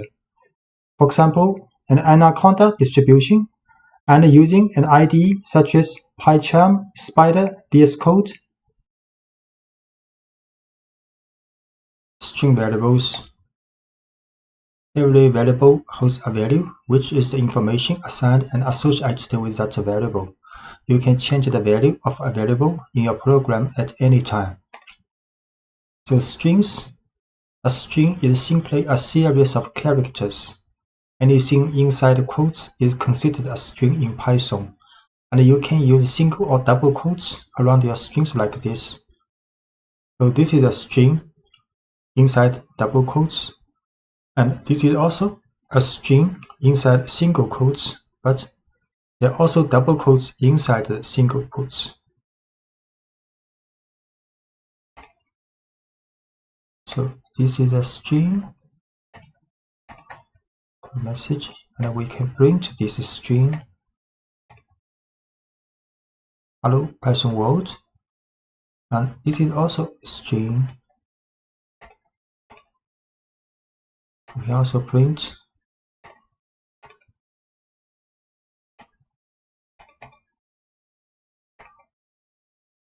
and changing case in a string with methods. So this is a string with all lowercase alphabet. Then you can print name.title. So each word begins with a capital letter.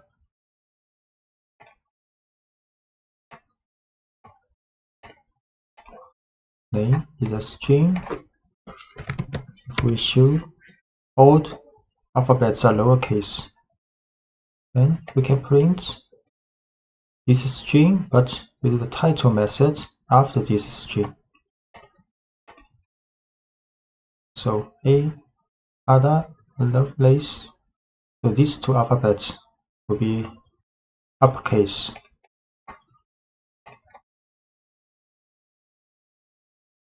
Can also print a name dot up. So all alphabets will be uppercase. Or name dot lower, then all alphabets will be lowercase. So we create string name again. We show name as title case. So we can print with uppercase. All alphabets are uppercase now. And now all alphabets are lowercase.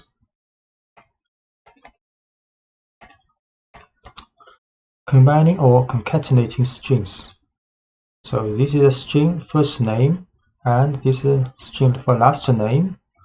So you can create a string called full name using first name plus a space symbol and with last name. Then you can print out. So first name Ada, last name is Lovelace. Then full name is addition. So is the string concatenation of first name and last name and with a space. Then can print out his full name Ada space Lovelace. And adding white space to strings with tabs or new lines. So space tabs and end of line symbols are called white spaces. So you can print \t means tab, add a tab space before text. Then you can print also with \n new line, \n is a new line. And you can combine \n and \t. So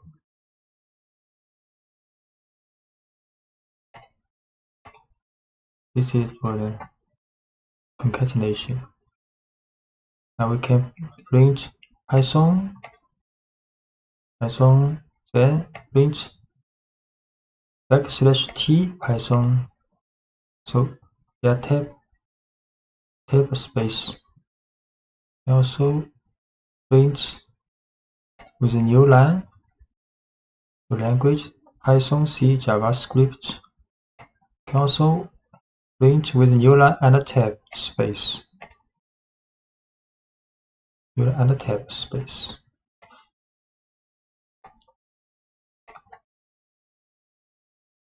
Stripping white spaces. So favorite language is Python with a space. Then favorite language R strip will right side white space removed temporarily. And favorite language L strip will remove white space at the left side. Favorite language dot strip will remove white space at both sides. So favorite language Python, the space, and can print out. You see a space here. And if we use R strip, then no space here now. But favorite language has not been changed, so R strip is temporarily remove this space.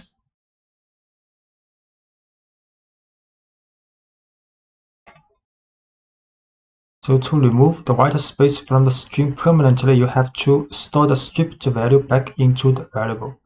So this is favorite language with a string after this, with a space after this string. You can use R strip but assign back to this string variable. So create again favorite language with a string the right side. Then we R strip this space